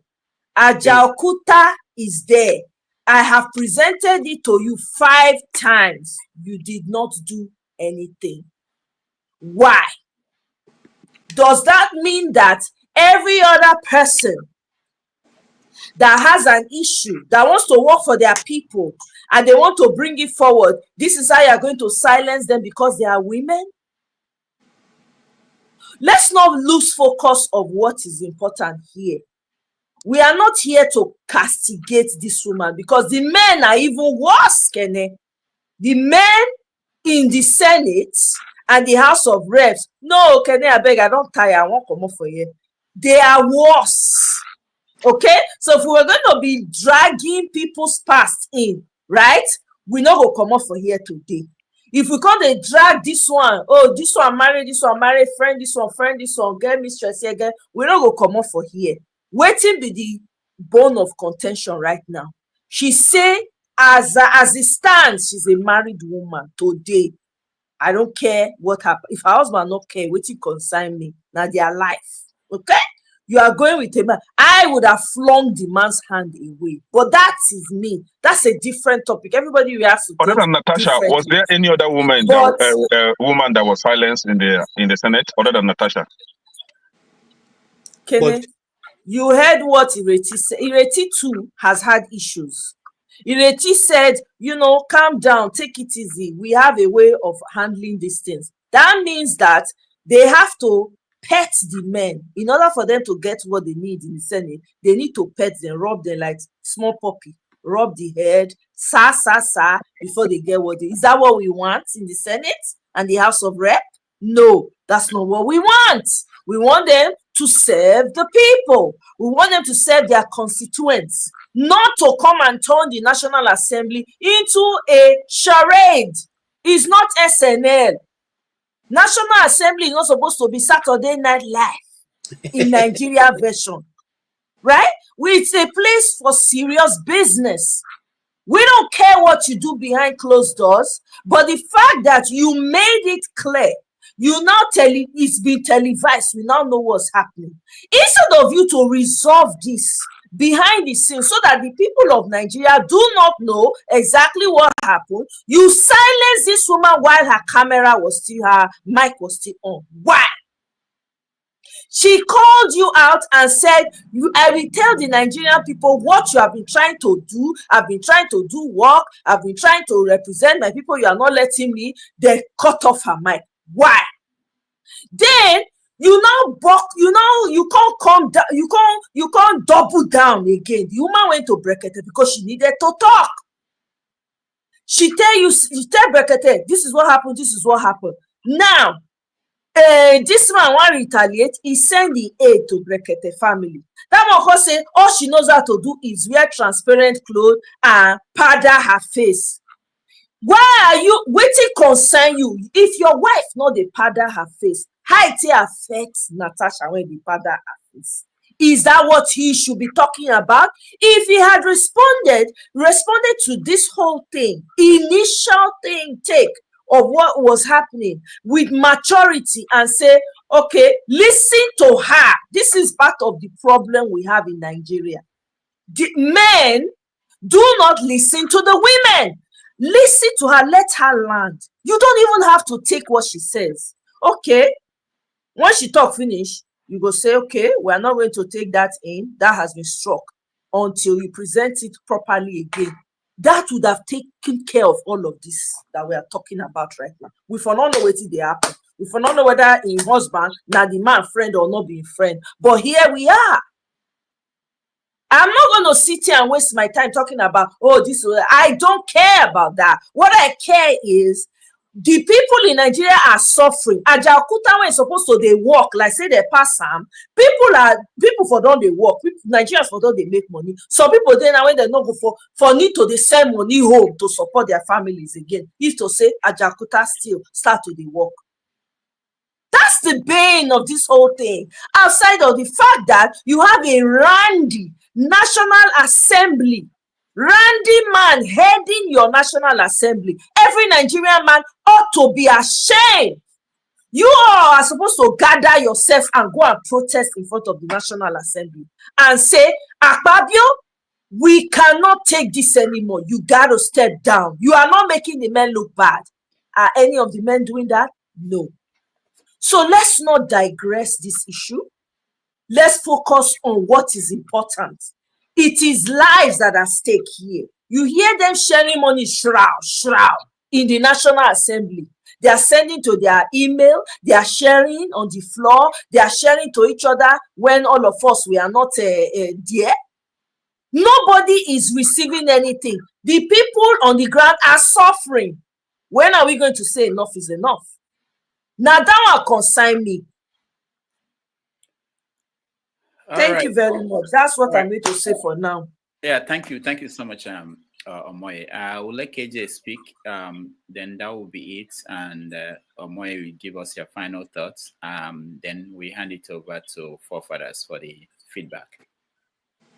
Okay, thank you so much, Dr. Damages, and thank you, Omoye. You've done a wonderful job. I just want to tell my brother, Kene, you see, Natasha is my alma mater. I will refuse to accept those your comments you made. You know? So I refuse. And my first degree is in theater. So putting on the theater, script writers, your conclusion don't really make a good script. But I'll go ahead to say this. If what you are saying is correct, it then means that the NDD's woman also, which way did they have, was she also a girlfriend? What about Mrs. Mrs. Kingibe, okay, who also had a problem with him before? Did she also have the same thing? Okay, so let's go back a little bit. What about the other woman who also had problem in the assembly? What's her name? The Arimaite woman who was in SEC. Did she also one of the girlfriends? The thing is this. Let's tackle the issue. The issue is that she is sent there by her people from Kogi State to represent her. Whatever her past life has been, it's not what we're discussing here. We're discussing her life as a senator. She has the right to represent her people. And I'm going to quote from Ojus Okalu's write-up on this, that even if she was wrong, which he believes she was, the Senate president should have exercised discretion by allowing her to make her point, and then say to her, go to your seat, overrule her and tell her to go to her seat. Okay, so he allowed his emotion to overplay because of maybe, like he said, and he alluded to maybe past, relationship. But the truth is, when we come to public gathering, let's not bring our age. I mean, if we bring our age my boss in the office is 35 years old. Am I 35 years old? Okay, so I should go there and say, look at this small boy, you're talking to me anyhow. I mean, will I still have a job? So it's not a question of the age now. It's a question of the fact that this person is performing an official function, and she's standing. Anytime anybody stands up to speak in the house, she's standing up based on the fact of the people who had brought her there. The people saw her credible. It's not for us to decide whether she's credible or not, and it's not for Akpabio to decide. Look, who has ever been walked out by a sergeant of arms? Is she a criminal? The only reason why you, Akpabio, is sitting there because you are first among equal, not because you are a higher senator than the rest of them. You could lose the position tomorrow. So what I'm simply trying to say is this, and on a more serious note, this lady was sent by her people. Make una let them do her job. Okay, if you have a complaint, listen to the complaint. Because if it was another man that was complaining, you would have listened to him. You won't tell her to just sit down. If you don't sit down, I won't listen to you. Then you call sergeant of arms. You understand? You call the sergeant of arms to walk her out. Come on, man. Let's not beat about this issue. Even if they had whatever relationship, it is not based on that. She's addressing the Senate. She's addressing the Senate based on her position as a senator of the Federal Republic. Let's give her that due respect. Thank you. All right. Thank you, KJ. Omoye, your final words. Okay, thank you very much. I wanted to quickly respond to when Masca was speaking earlier. He did say that his focus was not on the sexual harassment issue, but the main issues, which I agree with most of what he said, Masca. I do. It's just that point. We cannot ignore the sexual harassment aspect now. We can't, because too much of it has been swept under the carpet in Nigeria. Everyone that cares, if you have a daughter, if you have a wife, please pay attention to these things and don't just sweep it, just don't ignore it just simply because you don't know how it feels. Again, empathy is the word right there. Here, it might not mean anything to you, you might not consider it anything, but it's very important for you to listen to people, especially victims. They might not tell you when it happened, because sometimes it takes a while to process these things. I'm telling you, nobody plans for these types of things. You can't you show up at the office and maybe your boss is hitting on you. For instance, KJ, now you go to your office, your female boss is hitting. You not plan say the woman will hit on you. He just hit on you, and say for your job they know they agree for those kind of things, and that kind of scenario the woman will immediately turn them against you if you are not careful. So this is the reason why you can't just toss people's concerns aside. You listen to it. We can walk and chew gum at the same time. If somebody says they've been harassed, listen to them. When you don't listen to them finish, you don't hear their own parts and play out, then you can now make an informed decision. Okay, we need to do better as Nigerian men. We need to, right? As much as the women also need to do better by themselves. We're all in this together. Without you, without me, we cannot have a healthy society. All of us need to do this table. Okay, we not feel use judgment tear each other down. Because I thief meat for my papa, my mama pot yesterday. And they make good decision today. Kene go come say, I beg you, forget Omoye, he thief meat. Oh, when I not say thief meat for pot yesterday, we can't do that. How long are we going to do that for? We need to focus on what is needed right now. We have a country to save. Let's do our part. I want to thank Madam Luke. Madam Luke nailed it. I really appreciate her. Madam Luke, I love you. And all the women, please, people should be coming up. Black Lotus and Adana be coming and talking about politics. And they see una sometimes now they talk about love affair, husband matter, wife matter, relationship matter. Country where not good, relationship they scatter. If the country not good, if your husband not give you money to go market, you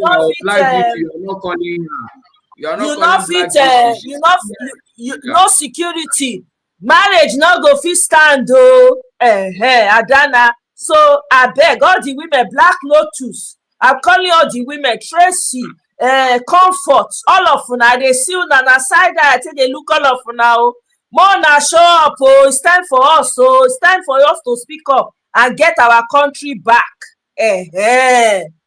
My people, thank you so much for all of you that came to see me today. I really appreciate una who I be. Una count me as person. I make una come support me. So with that one, I say thank you. Thank you. Mona, help me thank Dr. Damages. So all right, thank you so much, you, Dr. Omoye. Damages. Thank I you so really much. appreciate Natu, you are going to be next. We will reach out to you and get you on the show. We will be targeting women now to come. I'm trying. I just need to find them. So We are here. Thank you so much, those that joined us, everybody here. Thank you, KJ. Thank you, Masca. Thank you, Tony, Chin, CM, Forefathers, and Kenneth. I want to thank those that supported us today. Benex Concerns LLC, thank you so much. Nana, thank you. Tima Jack, Tracy, thank you. Guy, thank you so much. Madam Luke, thank you. Kulata, thank you. Natu, thank you so much. We take a break. We hand it over to Forefathers. Forefathers, we do the recap, when people give their feedback on what happened today. So I appreciate all of you. It's been a wonderful day. I didn't plan to stay this long, but you can't resist when Omoye is delivering. Thank you so much, Omoye. Thank you, everybody. So we take a break. We'll come back, and then Forefathers will take it from here.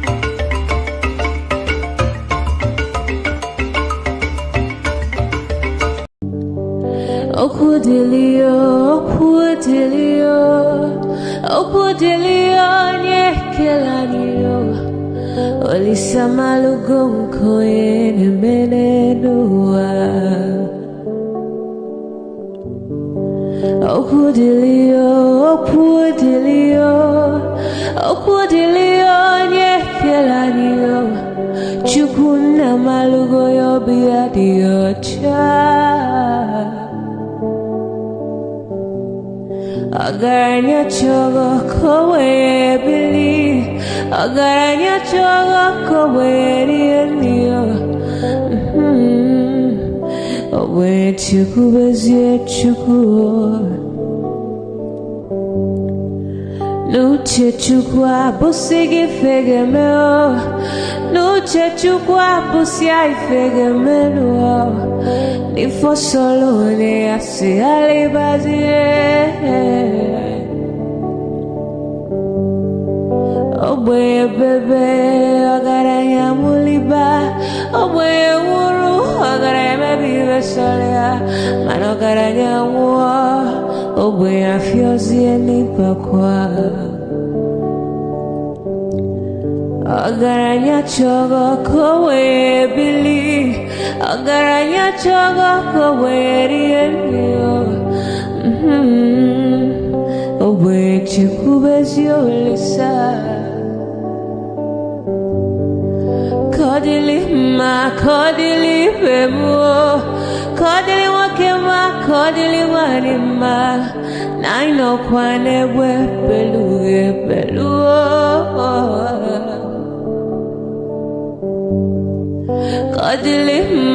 Kodili bemo Kodili kemo Kodili heyo Ibedwe me wane Nikadie zibo heyo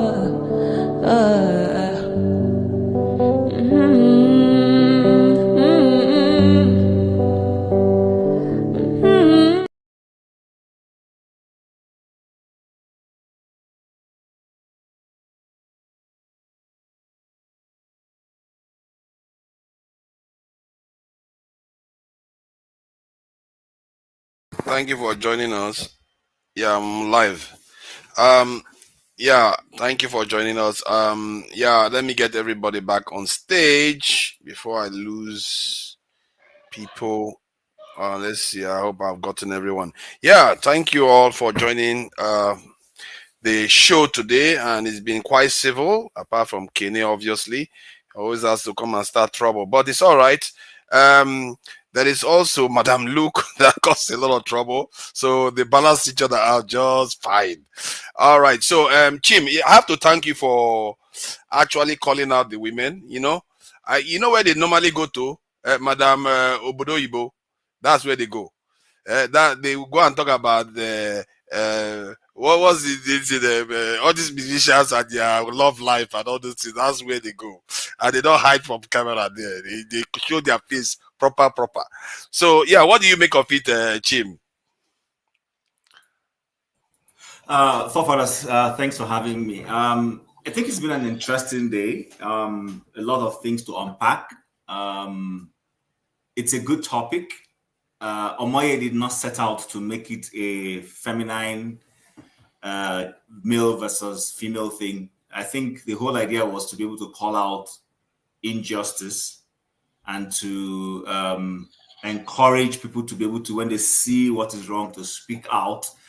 I agree totally with all the assumptions she made, which is this has nothing to do with the woman's private life. It has more to do with ethics. There's supposed to be a way things are done in the National Assembly. Videos of when Akpabio himself had exhibited dissent in the National Assembly has been, I'm sure you probably have seen it, where when Saraki was Senate President and wanted, and it's the same seat issue, changed his seat and he took offense. By then, I think he had lost his position as a Senate Minority Leader because he cross-carpeted to APC. So he had to lose that seat and all that. And he was fighting and everything.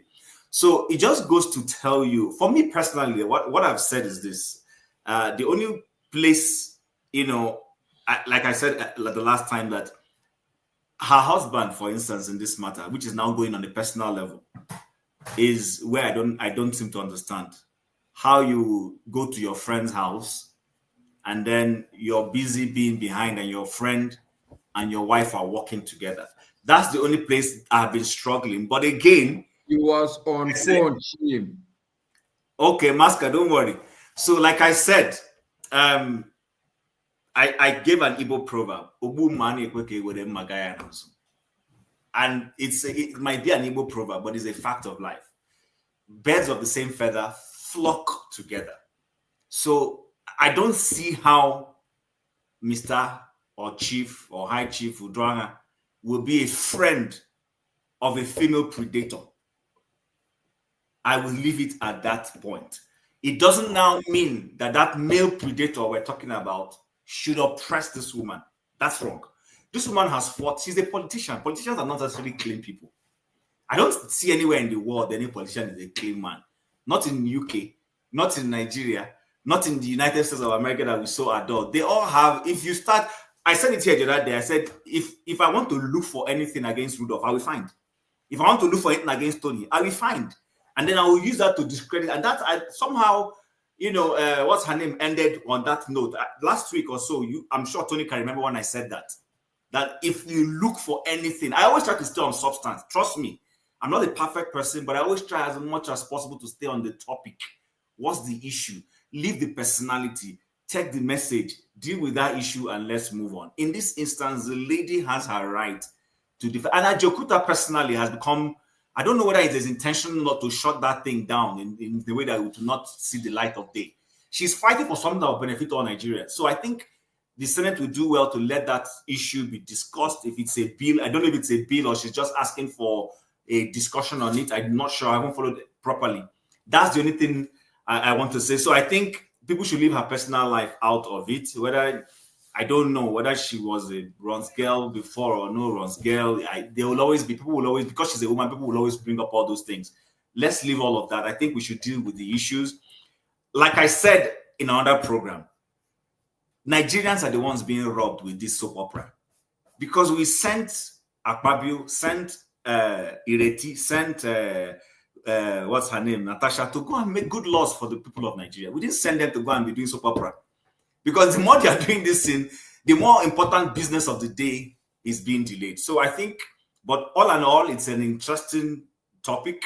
I hope people can always stay on issues and not, bring all these personal things we always bring into it. And there are good men, wonderful men. Can I just ask you one question regarding how she should not? That's why the husband allows the wife to hang around a potential predator. Some men may not necessarily see somebody that they consider their friend. Even if they know it's a predator, they might think that on balance, the wife is also streetwise, will be able to handle herself, stuff like that. So there's a level of certain trust that some men have with their wife. They will say, okay, you know what, that guy is a rascal, but she can hold her own. You see what I mean? So, and this is why for me, I feel like people are casting a lot of aspersions between couples that are doing their own thing. Relationships are unique. You don't know the permutation that they have going there. And yeah, I guess you can pass your own judgment for your own ideal, but you have to also understand that they are own individual people, and it's not a crime to allow your wife to be free to navigate the world the way she sees fit and be able to come to you when she wants to report issues. You see what I mean? So I don't know what you think about that aspect where you felt you are struggling with the fact that he allowed her to be in presence of somebody like that. Okay, so remember, if we are to take the stories that Natasha has told, especially the one she has put on air on her rise, where she said she was having a conversation with her colleague. Let's first of all start there. Akpabio is her colleague. We are in the modern world, we have female colleagues. You understand? My female colleagues call me. My wife's male colleagues call her, because we have a life to live. We're not going to say because I'm male, so I will keep necessarily with all the men. No, you have female colleagues. It's a world. You have female friends in church, decent people who, they see you, they ask about your family. And even before you met your spouse, you would have male or female friends. It's a given. But the point I'm making in this instance is this. Remember, don't forget, there is that little small issue of the man getting home and then tapping his wife when they were, together as a couple, and asking, what was this man whispering to you? When somebody starts going there, it's like when your wife says, what was that girl telling you? We're men, that means there's some level of suspicion has started being, is swelling somewhere. So for Mr. Uduaghan to have asked his wife, what was the Senate president whispering to you?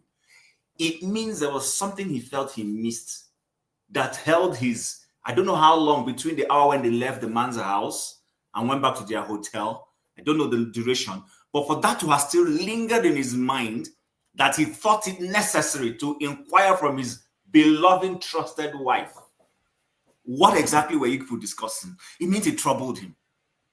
Do you understand? Yeah. See, I don't want to go into that, but it means, because we started delving into those areas, we might as well go into it. He asked, and the woman, intelligently, as she told us on air, sidestepped it intelligently and told the man. Then the man now said, okay, as she told us also, I'm not making this up. The man said, I don't want you to travel out of this country in his company.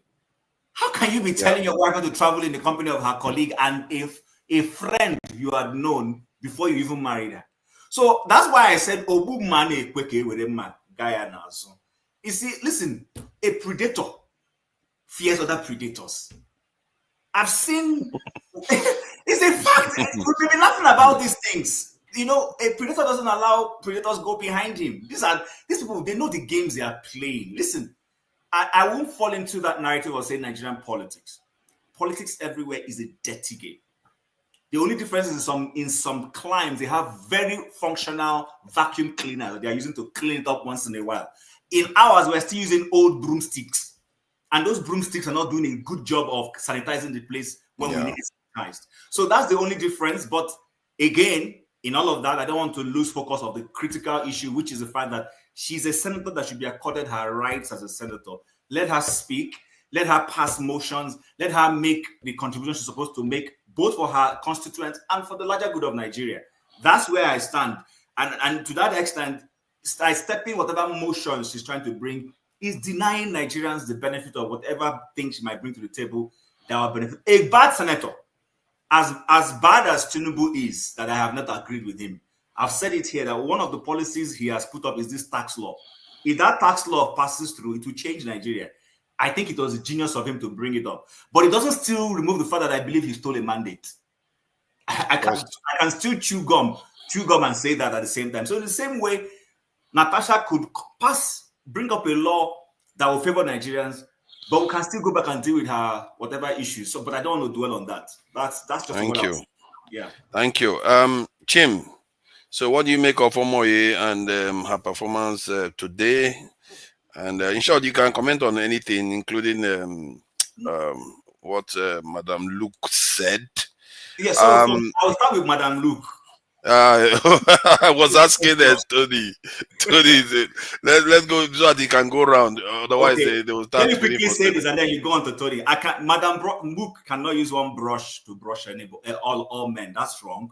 And then for Omoye, I constantly appreciate her ability to rise to the occasion, to come and discuss critical issues. We can still discuss soft issues and still discuss critical issues. Like she rightly said, it is only a society that is at peace that will be talking about soft issues. If you are focusing on soft issues and where the key issues are being ignored, then I don't know. That's just my view.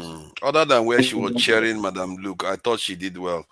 She was cheering Madam Luke when Madam Luke was saying men are predators and all the rest. That's not cool. Okay. All right. There are there are a lot of men with integrity out there. I would not like to see the two honorable gentlemen that are on this panel as predators. They aren't. All right. Thank you. Tony, what do you make of the conversation? Well, very, very refreshing, enlightening. Madam Luke, if you ask me to score her, sorry, Omoye, if you ask me to score her, I'll give her 85%. A couple of things I didn't agree with, and I think I did try to point it out. I wasn't particularly comfortable when the thing was drifting to gender issues and so on. I have been very careful, to navigate this discussion, not calling out, not going to people's personal life, whether it's Senator Natasha or Senator Akpabio. I was just basically looking at what happened on that day when this the noise in the Senate, this fracas, came up. But I got to comment on that aspect where Akpabio held her hand and all those stuff, because I was prompted to. I didn't really want to. I think it's a shame, first of all, that we keep having these distractions in the Senate, first of all, because that time that was spent in this argument, on the argument and all those type is precious time paid for that they would have used to do something else that would benefit the nation. So this whole thing was, to me, totally hogwash, over procedure, which is well defined. I did say that Natasha was wrong.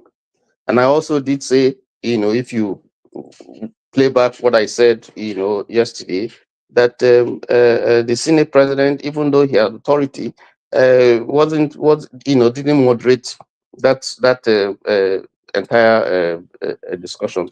Exactly. He could have just said, just give her 10 minutes, let her say what she wants to say. Yeah. Just overrule and move on. Yeah. So, and then we wouldn't have had this thing and all this nonsense.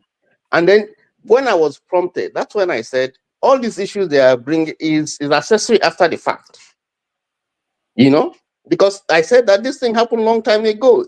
It would have been an issue that should have been trashed out long time ago. Now bringing it here, what are you trying to create? What is it? And you're dragging the whole nation into this said word, that said word. We haven't heard from Akpabio. Whereas when he opens his mouth to say, God knows what he's going to say. And every day you see that this whole discussion is so many people are coming in and so many things are coming in. And I just think that this is just nonsense. I think it's nonsense. Now, but don't you think that it's Akpabio's making, though?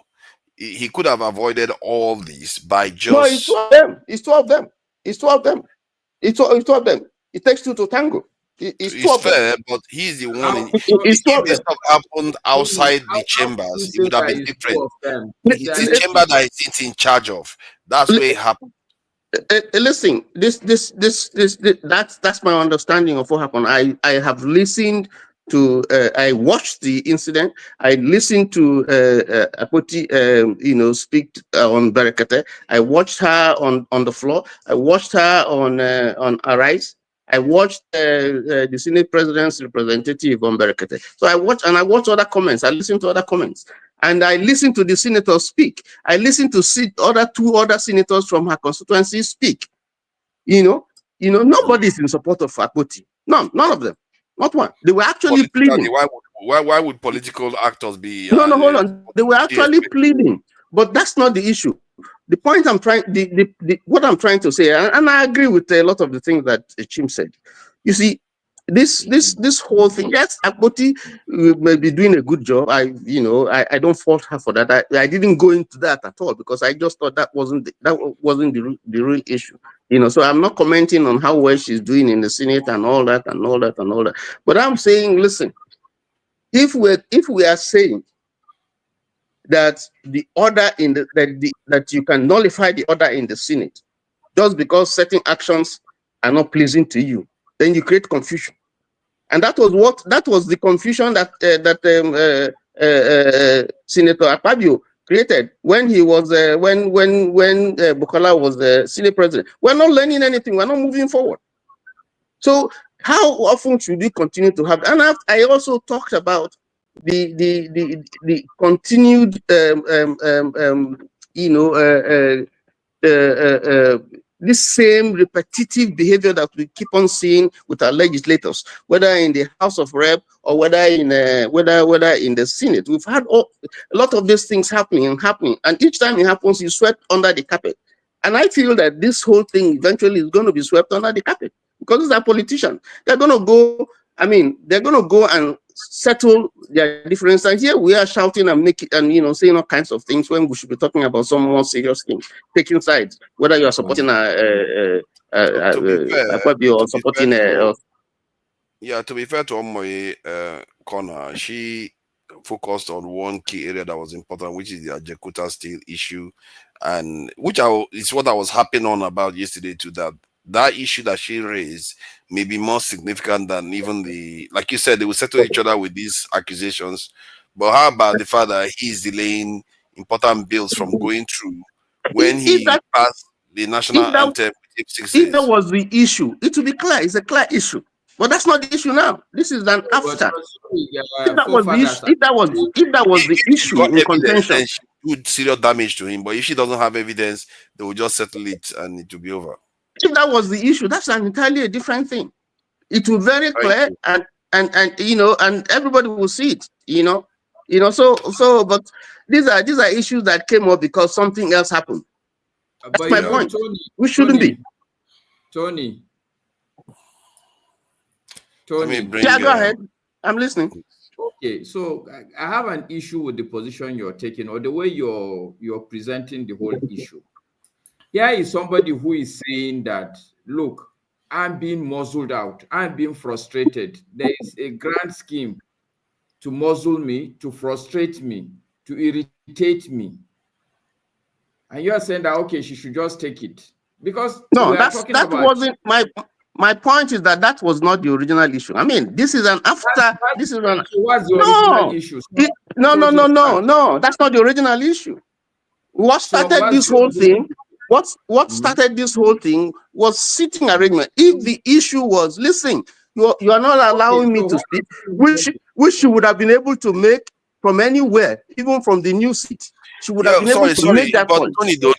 Tony, hold on. It's not sitting arrangement, actually. But if you are restricting it to sitting arrangement like King Gibe did, she wasn't allotted at first. It was now she came to office and just discovered this. So she wants to make a point of trying to understand what is going on first. There was a senator who also spoke. There was a senator who also spoke. And said that his seat on that same day, his seat was changed, and that in fact that he was insulted by Akpoti. There was a senator who spoke. What I'm saying, Tony, okay, so this is exactly my point, Tony. Okay, we are being very simplistic in looking at things. Okay, I understand that another senator will complain that, oh, my seat has been changed. Okay, but if a person is saying that, look, And if you really listen to her, she explained why where she's being posted to is not a good thing. She's not happy even with the place, the seat she's been given. And I'm saying that, look, you can't blame her for not being happy. And you are saying that, oh, she should just take it. That is not even the whole essence. Listen, just so that don't be like Akpabio also. Don't muzzle me also. No, Just don't equate me with Akpabio. I'm not a politician. I'm not a politician. Just hear me out, Tony. Hear me out. I'm sitting on the seat you allocated to me. So just hear me out. Okay? Oh, let's not start with seat management talk, so what I'm saying, Tony, is that it is legitimate if you move somebody's seat for that person to complain about his seat. Or is it not legitimate? Have you been watching the discussions in the Senate? Have you been watching Senate, the debates and so on? Have you? No, I've not. No, I've Very not. good. So if you have been watching, you won't ask me this question. The point I'm making. No. The point I'm making. Listen, you see, that's your own opinion, and I grant you that. I grant you that. Now, and I am saying the point that I'm making is I have seen senators after the meeting or when there's some research, they go to the Senate president and they discuss issues and they sort out a couple of things and they sort it out there. Tony, that's a Senate. Hold on. Are you okay with that arrangement? What I'm saying to you, that because everybody has to meet the Senate president somewhere and rub his back, so I must do it if today I'm a senator. I didn't use the word rub his back. That's exactly what you said. You see, what you're doing is very dangerous. What you're doing is because what you are doing is that you're putting the cart before the horse. You are bringing some grievances that the woman had into your decision or your opinion of how things should go. And I'm saying take out that, and that something has happened in the Senate that she's not comfortable with. She has the option when she was told to say, okay, let me get my seat, or go and meet the Senate president and say, I don't understand this, and so on and so forth. Must she look at the uproar, look at what she comes in the Senate. Because they were insisting that she left that place. She wanted to make a statement, but they kept insisting that she left, that she should leave. This man has a history of not listening to me. Okay, so I think I get where he's coming from. He is going strictly by the rules, and there's nothing really wrong about trying to stick by the rules. There is something wrong, forefathers, when somebody is complaining that, look, this leader, this teacher is not marking me correctly. We are saying that, okay, take the marks that he has given you, repeat the class, and then complain. Forefathers, let me ask you a question. In a way, I think you agreed with that, but at the same time, you said yourself that Akpabio should have listened to her. But again, then you still blame her again when Akpabio is the one that is. Forefathers, you are the moderator here. Just take. Let us. You are the moderator here, and there are rules that are guiding whatever we say. Why are you eating? No, hold on. Hold on. If you are asking me to hold on, someone wants to speak, and I'm trying to say no, forefathers, and it has happened on this platform, not your platform, I'm saying, and someone is saying, no, forefathers, you always don't want me to speak, and blah blah blah, and saying hold on, and it's becoming rowdy, and it keeps on. What do? You put the person, you mute the person, or you put the person on backstage. Would anybody fault you for doing that? Yes, people are faulted forefathers for that. I don't know what they've done to me here. That one is not. Can I say something on this? There's something two of them are missing. There's something two of them are missing that we should take into cognizance. I'm happy Tony brought the issue of procedure. And in any institution like the Senate, there should be procedure. It doesn't have to. Those procedures have nothing to do with Akpabio. I think the problem we have is that, and those procedures are things that the Senate has. Akpabio should not be the one implementing those procedures. You have the clerk of the house or the sergeant or whatever that person's job is in. They are the ones. Now, secondly, we should remember that there is a majority in the House. APC has gained more people because there was a recent crossover or cross-carpeting of some senators. So based on that seating arrangement, they have to rejig the way they sit because they sit according to caucuses. So assuming in that caucus there's an overflow to where the minority people sit, it will affect the minority under which Senator Natasha falls in under. Now, this is my personal views. I don't know why sitting is a big deal. Because, trust me, I will go to the Senate, sit at the back, and I will be vocal. Exactly. I don't understand it to myself. I will speak. Because from wherever it is, I will make my voice heard. I think Nigerians are in love unnecessarily with showmanship and see me all the time. That's the only place I fault her. But I'm not faulting her on the other sexual issue. Like Tony said, maybe she's using it as a cheap blackmail to get her point. Doesn't mean it didn't happen. That's a different issue altogether. But when it comes to this city, Akpabio should not be involved in city.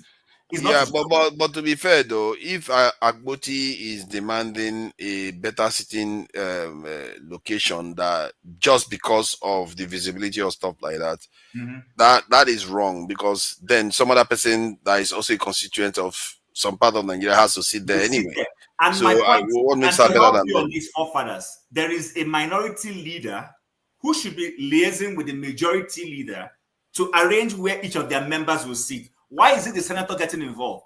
The minority leader should go and do his job and tell his member who is Akpoti to say, okay. But I think they said in Nigeria it's the Senate president that governs that thing. That's the rules in Nigeria. And forefathers, you see, the reason that let's allow Michael Ade coming. Otherwise, two of you will just go. No. I just want to say one I'm thing. happy to listen to two of you for all day and Masca. No, while Masca one minute. But 1 minute. I just want to do something. I'm not going to stay more than a minute. The initial point that what she said initially was that the cameras won't pick her from there, and then she will not be seen when she raised her hand. Those were the issues. She didn't say, because it was later on that she talked about this Abuja, this Ajakuta thing and so on. So that was an afterthought. That's what the point I'm making. You mean on that day she was talking about camera, the day when she was filming? Yes, she was talking about camera, and then she would raise her hand. Those were the issues why she was refusing that camera part shouldn't necessarily be something she should be raising. I guess you can raise it. You are saying, okay, maybe they are punishing me because of, if you feel you are being victimized, you can raise that, but it just seems a little bit vain. If that is her main gripe, if she's griping that, okay, they are trying to punish her for something that she tries to raise, that's a different thing than saying, no, they are putting me there and I can't, that's beneath me. That's beneath me. Everything is a punishment. Everything is a punishment. That's her story. It's a grand scheme. She's being muzzled. That's her story. If you care to listen, but if you are a chauvinist, you can go. I have to say, not all fingers are equal. Right. And by looking at the issues that she's going after, personally, I'm not Akpabio. If I was the one in charge, I'll give her preference. There are certain things that are more important in life. That's how I look at it. Michael Ade, thank you for your patience. You could have easily Father, thank you for allowing me to moderate. I appreciate your time here. I appreciate you. Even though sometimes your assertion of things, it gets me running, but I agree with you. No. It's good to have a different opinion. That's all life is all about. Thank you. Well, for me today, I see what Omoye came to this issue, and I believe all of us will understand is the critical point she was trying to make is about women platform, how we in our society, how we muzzle, how we hold women back. I think that's one of the main things that she came for the show about. She's not about what it's back doors and all that, because when we look at it is what example are we setting for the future of our children in that country? Because number one, look at the statistic number of the people in the house, 190 something to about 3 women. So that's what it is. That's what the issue she was bringing to the attention. In all aspects of human being, we all have skeleton in the cupboard, and we are not all perfect. So she could have her own issue, and Akpabio have his own issue too. But that's irrelevant. But it's just the way I think Omoye was just coming forward to say the way she was muzzled, the way she was silent, the way she was put to the side. That's what she was concerned about. That then, what is the future for us as Nigerians, especially all that we live in diaspora, and we see how balanced, how the society runs, where we have women in power and everything. Even let's be realistic today in America. I think America is not ready for a woman president. I've been saying it. But we still have women who have a very important role to play in this society, and they have been doing it. So I think what I take from the old conversation today is that women will need to find a way to allow women to come forward and to support them. And that's what Omoye was, agitating for, and that's what she's seeking for, that when we see a woman, because a lot of us in our society, we know it. When a woman is outspoken, she stands for her right. She's been labeled. But I think there were true. some points that were raised during Omoye's the session. Because when I was having that conversation with her, something clicked in my mind that it raised the question in my mind.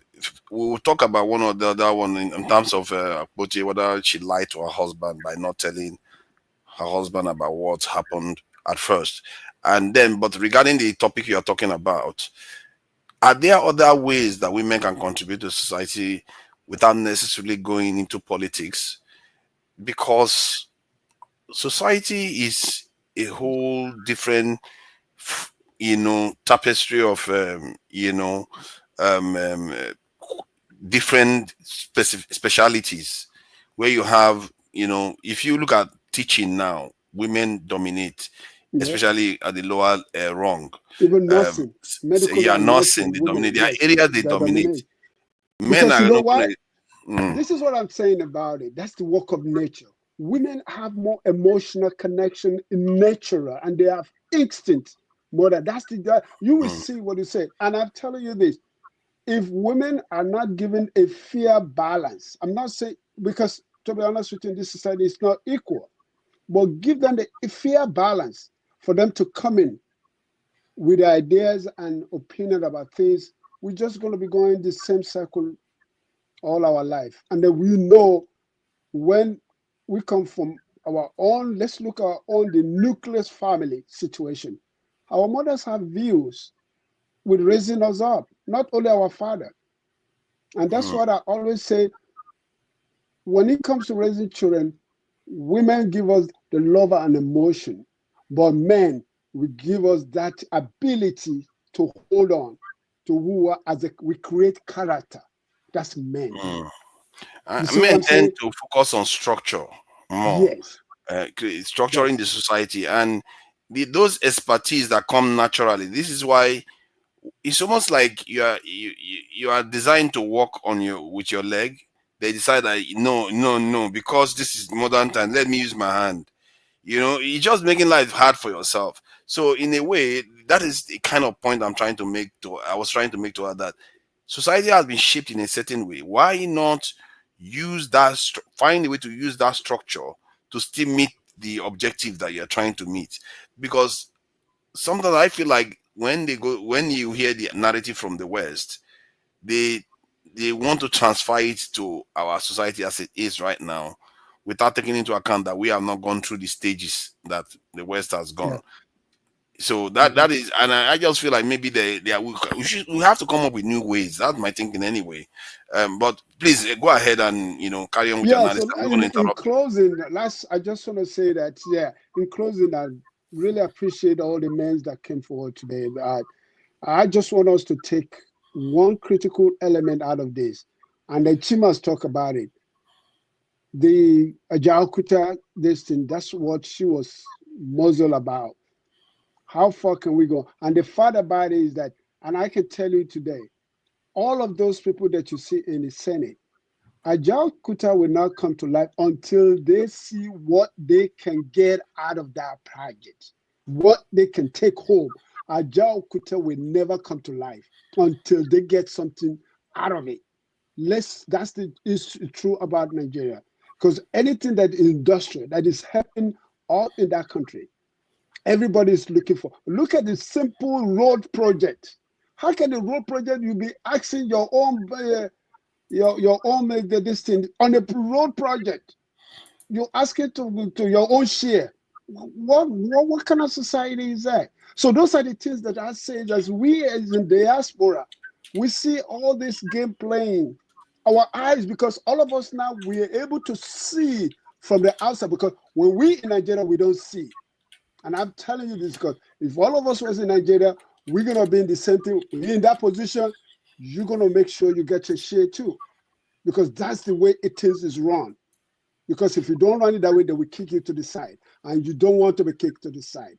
But we are not in diaspora, so we are now engineer in our brain in a different way. In a different way, we see things, and we know that when things is not working, we can quickly get it and try to say, look, that way you're doing things, that's not the way it has been done. And the result, especially you doing things and you're not getting the result. So quickly for us here, when we say, oh no, it's not working that way. This is the way it should be done. But let's face it. So that's what I want us to take, and I appreciate you guys.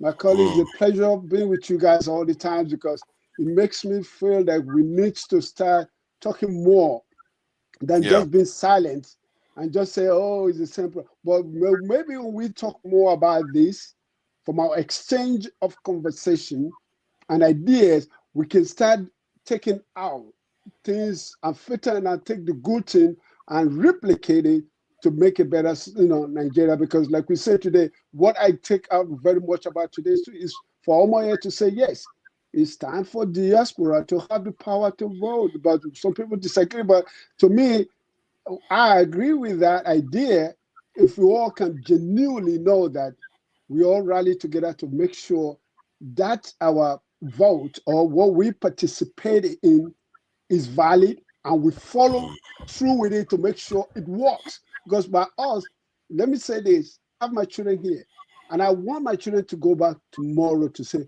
Dad, I'm packing my bag, I want to go serve in Nigeria. That I'm not going to hold them back, oh, don't go, Nigeria is this, no. But I want to say, go ahead, son. I give you, oh, go ahead, daughter, I give you the 100% support. And I will advise him to see, well, this is how you want. So because for us, we need to find a way forward for the generation. And that's why I always come to this platform for solution. I don't just come to talk. What are the solutions that we can create? How can we create an avenue for the next chapter instead of us talking? Because I don't believe in, it's good to know about your history. History is good. But what about the future and the present? Let's talk about the present and the future. That way we can move forward. We know our country is in a critical, is an handicapped situation. How can we give the right diagnosis, the right doctor, the right physician to fix it? And that's why I see many of us here that we should work on and find a solution. Thank you so much, fellows. It's been a pleasure. Thank you. I appreciate that. Some people are already disagreeing with diaspora voting. I don't know what the one that disagree with diaspora voting, the reason why they are disagreeing, you would think it's got to do with democracy. It's got to do with, they don't want Nigeria. They don't know what Nigeria is. They're confused. They don't know what Nigeria is. So diaspora voting, personally, I don't see that as controversial at all. We should all support it easily. Just like we should support the Dangote refinery, not Dangote refinery, I mean Ajaokuta State coming online. Which is about security in Nigeria. Those things are not controversial. They are not even, okay, maybe Ajaokuta still is optional, but security is not optional. But Ajaokuta still is critical. So that's my take on that. I think you are making a mistake. I should be the one next, please. I thought you were the one, after No, I was the one on. I was the one online after Michael. Please. After Michael. Yes, since you took over, they haven't spoken. Okay. And Mascot has. Mascot hasn't had his turn. No, Yeah, but I was next after Mike. I was next to Mike. Kene should speak, but this is the point I'm making. Now, see, forefathers as a Senate president. Thank you. As putting Kenny. Kenny should have the right to speak. Exactly. But what people are saying, forefather should just throw Kenny out because he has allotted Kenny a slot, and Kenny should go out first before. No, please go ahead, Kenny. Go ahead. Thank you. Thank you, Masker. You see, there's something that you guys are forgetting here. That Kene is not in any position to speak for the good of Nigeria as it is right now. Because Nigeria has disappointed me to the point that I'm feeling heartbroken with Nigeria. So anything that will make Nigeria make sense, because I know it will never make sense. Nigeria is a country that I so much loved. I gave my heart, my everything for Nigeria, and Nigeria broke my heart. And since then, I have rejected Nigeria and anything that will make sense, for Nigeria. But this is it here. Buhari had 8 years in office. The then Senate president. Nigeria is your ex. Nigeria is your ex. Nigeria is my ex. But I've never hated my ex the way I'm hating Nigeria right now. The then Senate President, Ahmed Lawal, under his leadership, they passed a bill. That bill will completely fund Ajaokuta steel industry. The money was embezzled and nothing was done about that. Till today, Ajaokuta industry is rather depreciating every day. Then we had in 2018, Ajaokuta steel industry, again, they passed a bill again under still Buhari, and the money was embezzled. 2014, again, actually February 2014, $496 million. Fact check me, $496 million was put aside to revive Ajaokuta steel industry project, and the money vanished. And this same kangaroo criminal Senate had a 10-man committee to investigate on the missing fund. Until today, the money has not been found. And like we all said, nobody's going personal with what is going on. I know some people here have already tagged me misogynist, and these people are the real misandry that we know. But today I'm misogynist because I kick against Natasha, same way I kick against Akpabio and Natasha's husband. But the fact that I spoke against Natasha, I'm a misogynist. I should have just clapped and support them. One-way traffic. No, everybody must not think and reason the same. We have our own sense of reasoning differently. Now, we had what they call him. Akpabio had same experience with the then Senate President Saraki, and Akpabio apologized to Saraki and to the Senate House. And today, Natasha is having the same problem, similar problem with Akpabio. And she is not apologizing to the Senate. She is not apologizing to Akpabio. And Nigerians want us to come and queue and support Natasha. Oh, Natasha, go girl. Disrespect the useless Senate House. Disrespect the incompetent criminal Akpabio. No, I'm not wired like that. If you disrespect the House, you have to apologize. In as much as the House is a den for criminals. So, and nothing has ever been successfully accomplished for the benefit of the citizens from that Senate House. So why will I come here and I will be cracking my head, disturbing myself, seeking for Natasha's position to speak for the benefit of Nigeria? Which benefit of Nigeria? What has she ever done to benefit her constituency? or constituent. She has literally built a road. Which road? Literally. She built the road. That's one of the reasons why I know With about how her. much? With how much? Go and watch that road after 3 years and see if that road is going to stay again. It's all about You see your gravels problem. and Somebody no, did hold on. something. People are This, driving on if that you road now. You are bad mouthing her for it. Foreigners, what I cannot consume, I won't give you. If you want to do anything good, do it right and do it perfect. Don't just do it just that it will look as if you did something. Do it with all sincerity and let it be well. authentic and original. But Do you that is the understand? whole point. You didn't know the case. She did it well because they told her that the road, the base of the road was so bad. So the money she thought she was going to spend, she spent more than 3 times that. Okay, because hold she on. had to do the road the right Yes. way. Yes, we are in the same Nigeria where it will take them, it will cost them 200 billion or 200 million. Let me use 2 million to tie a 2-kilometer road. Personal money, by the way. It's a personal money. No, this one is not this thing. I don't know about personal money. You don't know the lady you are criticizing. Hold on now, hold on. I don't know about personal money. You know, but I don't know. Do you understand? So I'm not saying that what you're saying is not correct or is not right, but this is information that I don't have. Do you understand? So, and I will not stay here and say, oh, you are right, because I don't know. So I'm not saying that you are saying something that is not correct. But what I'm saying in essence is how using the Ajekuta steel project to seek for cheap support or blackmail against Akpabio, and that doesn't make sense to me. Seriously, if you want to talk about position, talk about position. Do not say, oh, you are talking about position, sitting arrangement, so that you use that sitting arrangement to voice, to call for Ajekuta steel project. No, you can voice it out from anywhere. It doesn't matter where you are sitting, but using that steel industry so that she will seek cheap support from people that have fragile emotional intelligence. Now nobody is restricting her from working or for working for her constituents. The only problem is that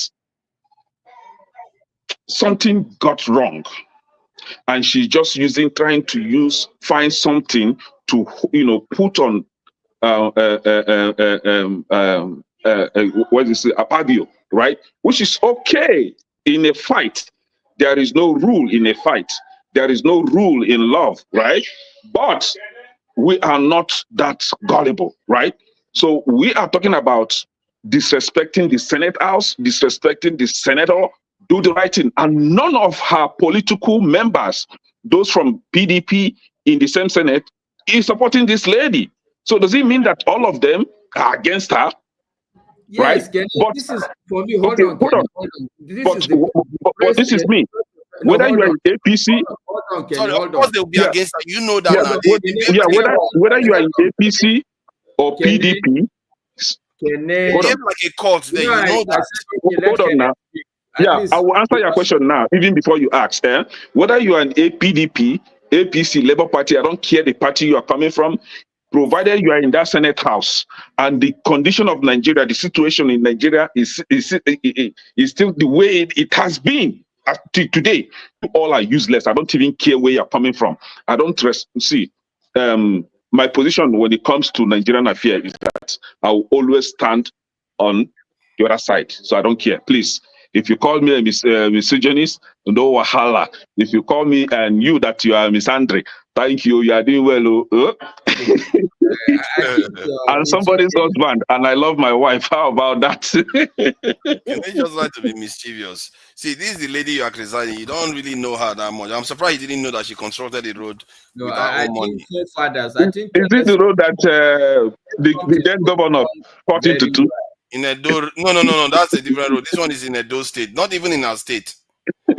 She constructed a road in our state. That was all the way back in 2020 or so, or something like that. I heard about it because the government wanted to stop her from doing it, and the local people said, no, this road, you have not fixed it forever, so let her complete it. And she went on to complete the project. So this is somebody that has been breaking rules to an extent to get the right things done in the country. So I'm not. That's why, from that point of view, I look at her like somebody that is a force for good. I've not seen anything she's done wrong so far. I was actually trying to find out information about what she did. He said, though, I was trying to find out information about what she did regarding the national anthem change. I wish I could find information about that. I wanted to search. It doesn't matter now, forefathers. Yeah, I would like to know her position. So let me tell you, well, let me start from Kene first. I think you're trying to push back on Kene. You're wasting your... Because he has summed his position very well. Anything to do with the whole of Nigeria, he will take the opposing side. So clearly he's anti-Natasha, anti-Akpabio. Anti all of them. Yeah, so there's no... What would be the argument? But you see, look, my argument in this issue is very, very simple. And Kene, in his closing argument, that's why I wanted to push it back. He made a point that everybody in the Senate is not supporting Natasha.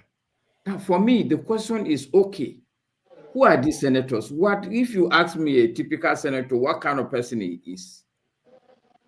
If he is against something, then something in my mind tells me that let me check this thing. What is this person saying that they don't want to hush? They want to hush this person. For me, that should be the reaction for Nigerians. Because if all the senators that we know are all chopping and cleaning out, they are all against this woman. Something is fishy somewhere. Yeah. The second question for me also that I want all of us to ask. Okay, so bottom line, what's the issue? The issue, the way it looks to me, it's like Akpabio is saying that, look, follow me so that you can enjoy the benefits of this place. If the woman is not following him, then clearly it's not money she's exactly after. It's not the enjoyment. And I'm very clear that if this woman really decides to follow this Akpabio, we are not going to hear this story. Yeah. So if she's not following this Akpabio and the antecedents of Akpabio, nobody is going to sit here and argue with me. Right from the time when he moved to APC, me, I had followed his politics very closely. People forget that this man was not in APC. Didn't start from there. He moved into that place. And I listened to his statement when he was moving into APC. So I'm not even going to waste my time on the antecedents of this person. If anybody is going against this person, and this Akpabio, he has made sniding statements. The things are there for everybody to see. We are not in a, what do you call it now? We are not in a nightclub. So it's, and she has also... Masca, they're not in a nightclub now. Are they in a nightclub? Are you serious, Chim, that every house in the whole world is a rowdy place? Have you ever seen the British Parliament? I hear you. I'm just saying they're not in a nightclub. What I will say, Chim. The problem with Nigerians, we insult each other's intelligence. People have thrown chair inside that Senate. But does that make it right? No, that is so, but that's what the place is. It's a beer parlor. That's no, what it is. It's not a beer parlor. Oga, listen now. No, Masca, I hear the substance of what you're saying. No, you're not hearing me. You're not. That place is not a decent place. Let's not deceive ourselves. What you are trying to portray is that place is a decent place. Is it? Okay, so Masca, can I just chip in if you don't mind? Okay. Yes. I understand what you're saying. The people's house, in terms of debate, anywhere where debates are held, are usually rowdy. I get you. Exactly. I understand you. So why are you going to say that where we are supposed to shout and argue, you are telling me that it's not a nightclub? Okay, so it's Forefathers. Yes. I have to speak. You were not there. I don't know. They take this as their own. This thing. Let me speak, please. No, you were not there. That's why I didn't call upon you. Yeah, I was. I went for business. I want to give somebody something. Okay. After Masca is done, then you can go. Masca has been speaking more than 2 hours here. What is Masca speaking there? Let him talk. Wow. Let him All right, then. If I was to follow the procedure that Masker said, then I'm supposed to be shouting now because this is a nightclub. Then, but you have shouted. You have shouted, Chim. I was here when you were shouting over everybody, and you told us that we shouldn't mistake your nicety. You can also be a welcome, Benson Emmanuel. What do you make of Omoye Corner and if you want to talk about Akpoti too, you can go ahead and talk about her. And if you also want to go into another area that I think we should discuss after this, is whether it's okay to lie. Are there circumstances that it's good to lie? Because to an extent, she did to her husband by not telling her husband what she claimed that Akpabio did. So that's something we have to think about. So please go ahead, Benson Emmanuel. Yeah, my name is usually it was Constance, So yes. This change of this thing because of this Google. I don't know what they're doing. Okay, but to start with, Mr. Chim, when I speak before, Chim came up and said, women are standing up, this, that. Chim, when you grow up, when you grow up, women stand for the truth. These days, women don't stand for the truth anymore. Which woman is strong in Nigeria now? When you have the Aba Women's Riot, that's when there was women. When you have the Fela Kuti's mother and all the rest, that's when you have women. If women today want things to change in Nigeria, they will. Look at Akpabio's wife coming to defend the husband. What are you defending the husband for? Everybody knows that men are going after women's skate. That's why they're looking for this nonsense money they're looking for. Somebody have $1 billion, they want to get 10 billion, want to get 20 billion. Understand? So that is why the men, when this money they are getting, they use it for married women, they use it for young ladies, they have side chicks. Some of these men have, some of these commissioners, ministers, many of them have more than 10 side chicks. Sending them abroad, buying nonsense for them. Is it not what's happening in Nigeria today? That's why they look for this money. Tell me before when I said before, you just came up and said no, women that are strong. Which women is strong in Nigeria now? They're all compromised. A woman, if before when women were women, Tinubu's wife supposed to come out and say, husband resign. People are suffering. You don't know what you're doing. But these days, you don't see those kind of women anymore. You don't see them. So that is why when did we have such women again? I don't know. We don't have. Let's be honest with ourselves. We don't have. When I said it here before, only this, I can see this Oruche. When I see that Oruche from Benin, that lady, the other day, she was even highlighting Imo State governor. That's the kind of people I want to see.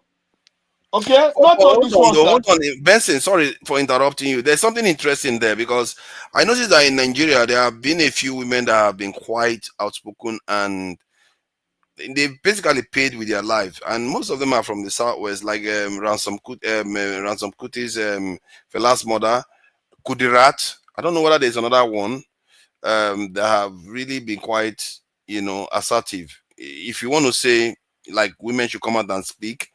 Yeah, some of them have come out and it didn't end well. Benin ladies are really, I like the Benin ladies are outspoken. Listen, you said have we had women? We don't have women who are speaking up.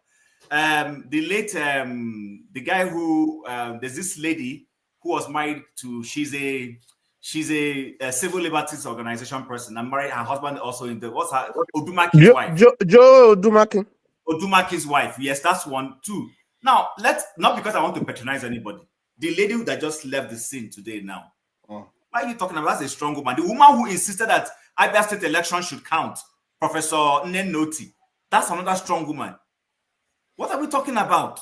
That, excuse me, when in terms of why you are going, like that woman, yes, she stand up for Abba, but that woman is the one also that gave former terrorist minister.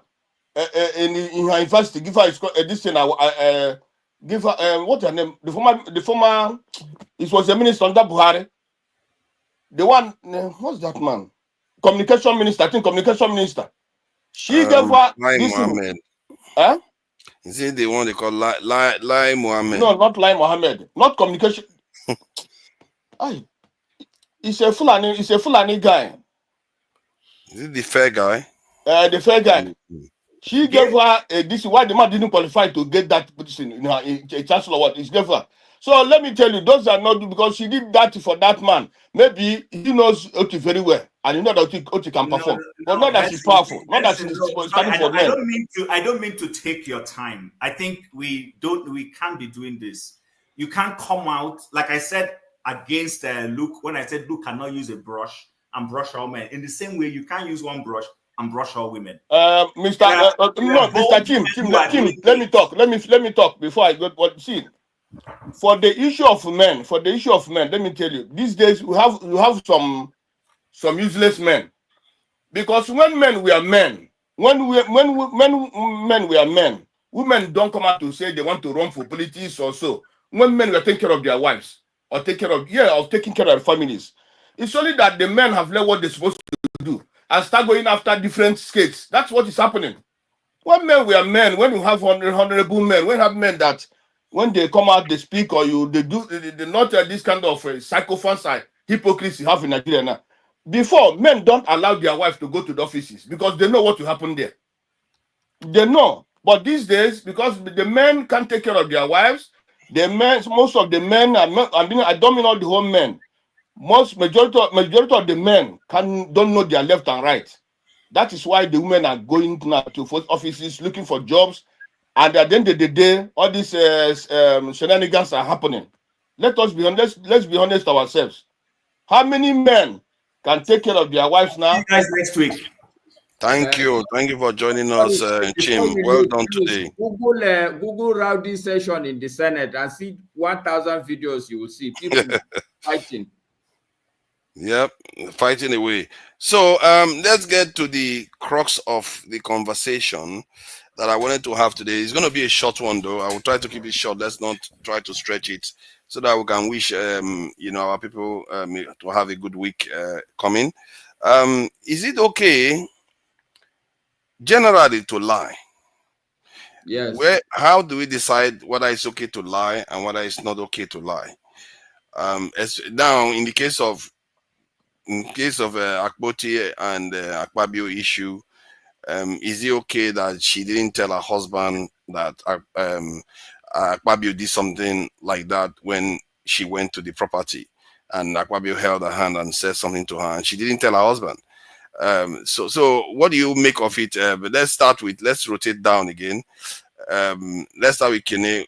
What do you make of it? What do I make of with what?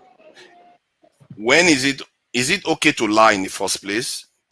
And if it is, then why should anybody tell the truth? Okay, to lie in a business or in a relationship?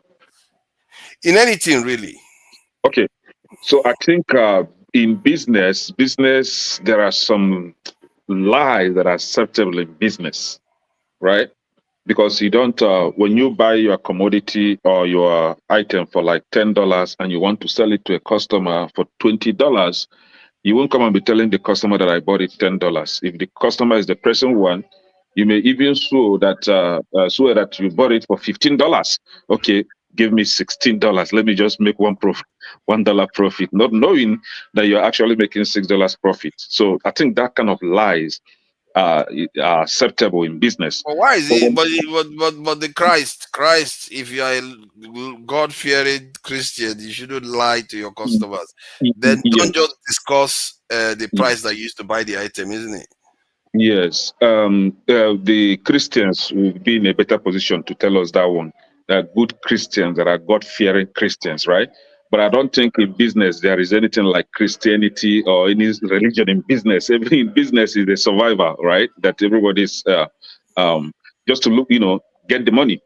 But when it comes to relationship, honestly, I'm of the belief that you don't lie in a relationship. Unfortunately, we have a bunch of people that pretend to be in a relationship where they garnish you with all manner of lies and deceptions. So I'm one person that I'm against that. If I'm in a relationship with you, be you my girlfriend, let me use girlfriend because in marriage, I have no option. I will just stick there, But as a girlfriend, you lie to me, I will kick you out, man, straight. I don't waste Yeah, my time. but in But terms of your girlfriends when before marriage and all the rest, let's not bring your marriage into this. So have you not lied to me, Mhm. I think when you don't really understand life, this is when you begin to lie in a relationship. I will not exonerate myself from from that kind of situation. I was in that kind of situation before because I knew less then. I didn't know much about life, right? But when I got to know more about life, what is the essence of lying in a relationship? Unless you are a randy man that do waka about and all that, right? This is when you keep lying to yourself, thinking that you are being smart, right? But because at the end of the day, it's HIV will settle your matter in one corner. But the thing is, in a relationship, when it comes to marriage, yeah, you don't lie to your partner, no matter what. You don't lie. Just keep it real. As my brother, my siblings, I don't lie. If I don't tell my family the truth, who else? Right? I have to come out plain the way I am, tell them the truth. These are the people that will fight for me with the last drop of their blood. So why will I be lying to them? So I'm from a family that you don't lie to your siblings, you don't lie to your parents. If you do that, I think something is wrong. No, you don't even try. You don't even try. This is where you have to be real, the family, right? So in a relationship, that should make sense. You don't lie unless you don't take that relationship So serious. so okay, in a relationship and within family you don't lie. Yes. So outside that, is it fair game? No, in a business, like I was specific with this, when it comes to business transactions, you don't be that truthful unless you want to.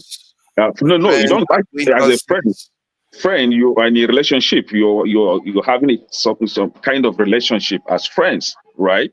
Yes. You don't lie to your friend. My Mhm. friend shouldn't lie to me. If I find out, and this is I'm just telling you how I operate, right? If I found out you've been a consistent liar, right, unrepentant liar as a friend, I will sideline you straight. You never hear from me again. I'm off. You understand? Because I don't waste my time with such person, right? If you're my friend, should be open minded. I should be open to you, right? But if you are the one that's lie, man, I don't keep such people around me. So I was being very specific when it comes to business. I think it is okay. Unfortunately, I'm not a businessman, so Yo, look unless at that. yeah, You're not a you know, businessman. Okay. Okay. So because it's a very fascinating area. I yeah. didn't.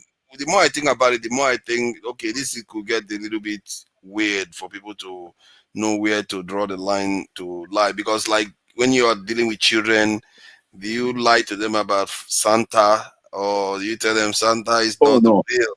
No, no, That no, is no, not. not in my house. I tell my children the simple truth. I am the real Santa that you're seeing. Yeah, oh no, it will disrupt childhood. It will disrupt that. No, it's not disrupting anything. It's even more fun when they know that their Santa daddy kept something for them. If they miss their tooth, I don't say that one fairy nonsense came and no, no, no, no. I'm the one. I was the one that took the tooth. I was the one that put that money, right? So it's fun. I made it to be a fun thing That in is my own quite house. interesting. That's quite Yeah. interesting, actually. So I made it That's to be a fun thing. And if you see where they are talking about it, they will be laughing and. So it's something that they look up to. They always expect that their fairy daddy is going to put something and take their tooth. So I don't like if I lie to my children, I'm hurting them now because they will later get to find the truth. And they will like, oh, yeah. so my daddy used to lie. And he Kene, was the what one you, telling us not to lie. Kene, You what you just understand? shared now, what you just shared just now is for public good for a lot of men out there. Exactly. If you are torn about lying to your children about Santa or stuff like that, you can come up with a method where you assume the character of Santa, the tooth fairy, you do the job yourself. And I think Exactly. there's some merit there because it's truthful and it is what it is. And yeah, I must say that one I respect that. Tony, what do you make of this lying versus the truth? Where does the balance lie? Because lie technically can almost always be bad. You can look at something and you say, you know what, the fact that you had to lie is bad. No matter how you look at it, you can decide that. But there are cases where people will argue that lying is definitely necessary. You have to, otherwise the consequences will be far worse if you didn't lie. So what do you make of this? Ah, that's a difficult philosophical concept. That word lie.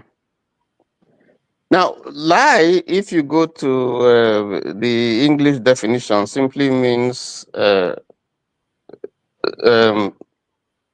something that is not true. Untruth. Yeah. Yes. Yeah, but you And see, but willful one. It has to be willful. You have to be very conscious of. good. Yes. Yes. So even if you go to the lie itself, it's categorized. They say this is a white lie. This is I don't know. Is there a black lie? I know there's a Of white course, lie. now you know the white lies are the ones that are sanitized, that have been So shined.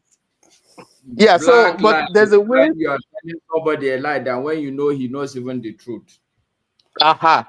So The worst ones. sometimes Okay.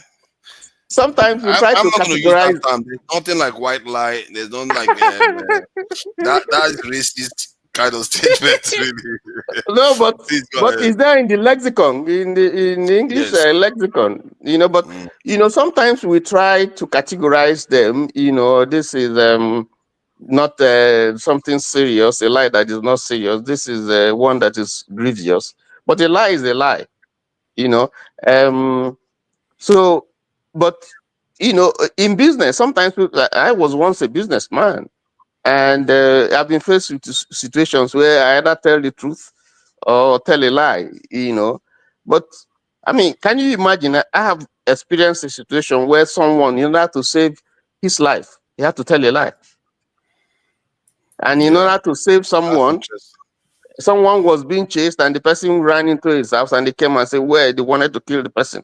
He said, "No, he just ran past here. Just go that way." That's a lie, but that's a lie to save someone. So, Yeah, so, so, but why are you lying? Because you are trying to save somebody. Maybe the person deserves to yeah, perish. you're, Maybe you're you trying should tell to the truth. you are trying to save someone, even though you've done the wrong thing, but you try to save someone. But that doesn't change the fact from being a lie. Is a lie, but a lie Yes. that was told in order to do good. So what I'm So trying to say, are you saying that reality, for you to be able to function in reality in the actual world that we live in, is lying is a necessity? no, I am saying that sometimes lying can be positive and sometimes it can be negative in terms of the effect that it creates.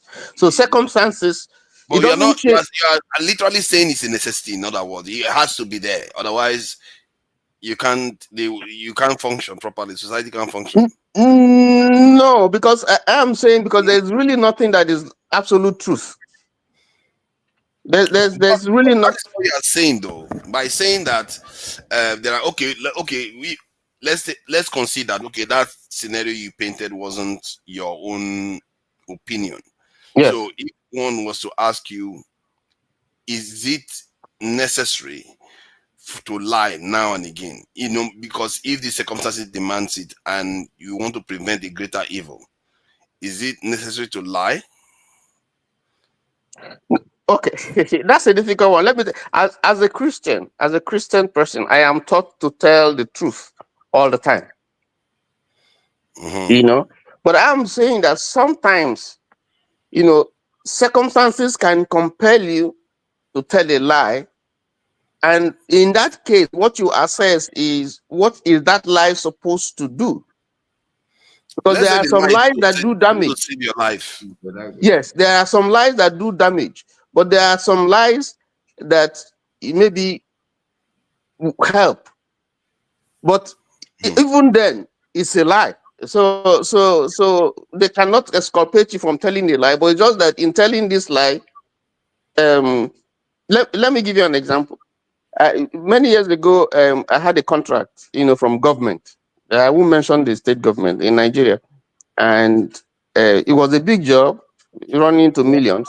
Akpabio, we know now.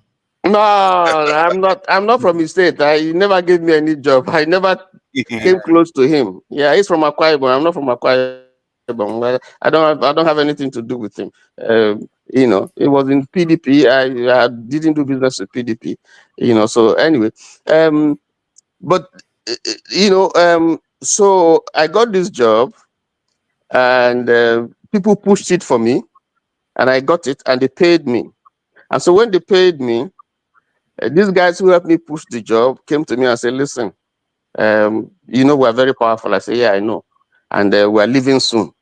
So let us share the money. We'll destroy the file, and you can be sure nothing will come out of it." So I said, "Okay, I heard you." So I went home. I told my wife, I said, "Can you hear what these people said to me?" My wife said, "Why are you telling me? You don't know what to do?" I said, "Of course I know. I just want to let you know." So I went down the next day to meet them, and they were expecting, "Oh, maybe you have come, to bring the money or whatever." So I spoke with them. I said, "Listen, one, I'm a Christian. I don't want to be running when nobody is pursuing me. So concerning the discussion, this is what I want to do. I don't mind giving you some money from my profit, but I want to do the job."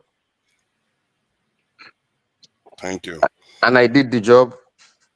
That's how I wriggled out of that, So what I'm saying, but to narrow it down to the case that we're talking about, you see, the way I operate, as a Christian, married in the church, sworn, my wife and I are one. I'm speaking now as a Christian, pardon me. So if I lie to my wife, I'm lying to myself, because we're supposed to be one. So if I had that situation, assuming I was a woman, and that situation that Akpoti had, and the man whispered that thing to me, I will do like the NDDC woman. I'll give him a dirty slap. Yeah, but we are moving back to the scenario. However, we are talking about the concept of whether lie is an essential part of reality. Yeah, what I'm trying to address is that that lie will not come up. That question will not come up, and that lie will not come up, because the reaction, my action will speak for itself. Unnecessary then? Are you saying that lie the question you should ask Tony is, has he lied before? Simple. Oh no, he's lied now. We all know. Everybody. I said it. I did.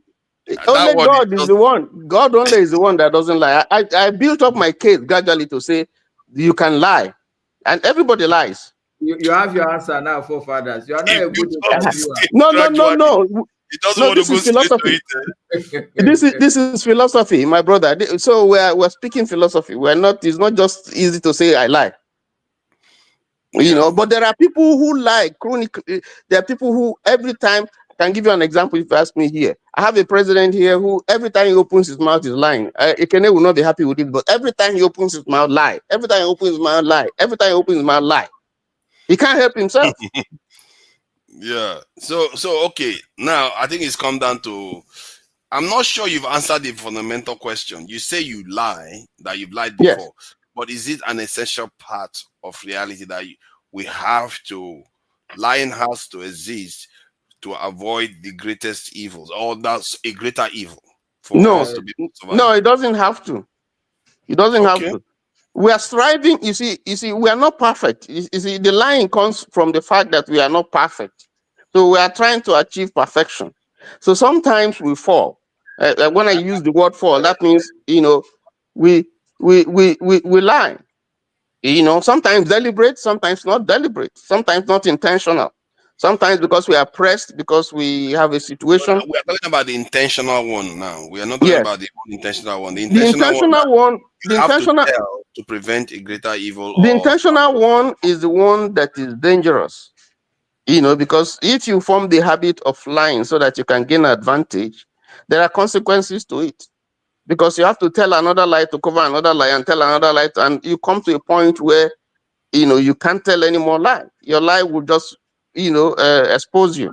this But you thing see, you're saying, lie. it applies to all lies, good and bad lie. Once you lie, Yeah, that's whether exactly where I was whether going. it's a good lie or a bad lie, chances are that to cover that same lie, you may probably have to lie again the second time. Yes, but the good thing about, well, again, you are going to put me on the spot. One good thing about lying is that lying, Can you imagine? you know, Oh God. I gotta listen to this. You know, lying is an indication that you're not telling the truth. Yes, yes.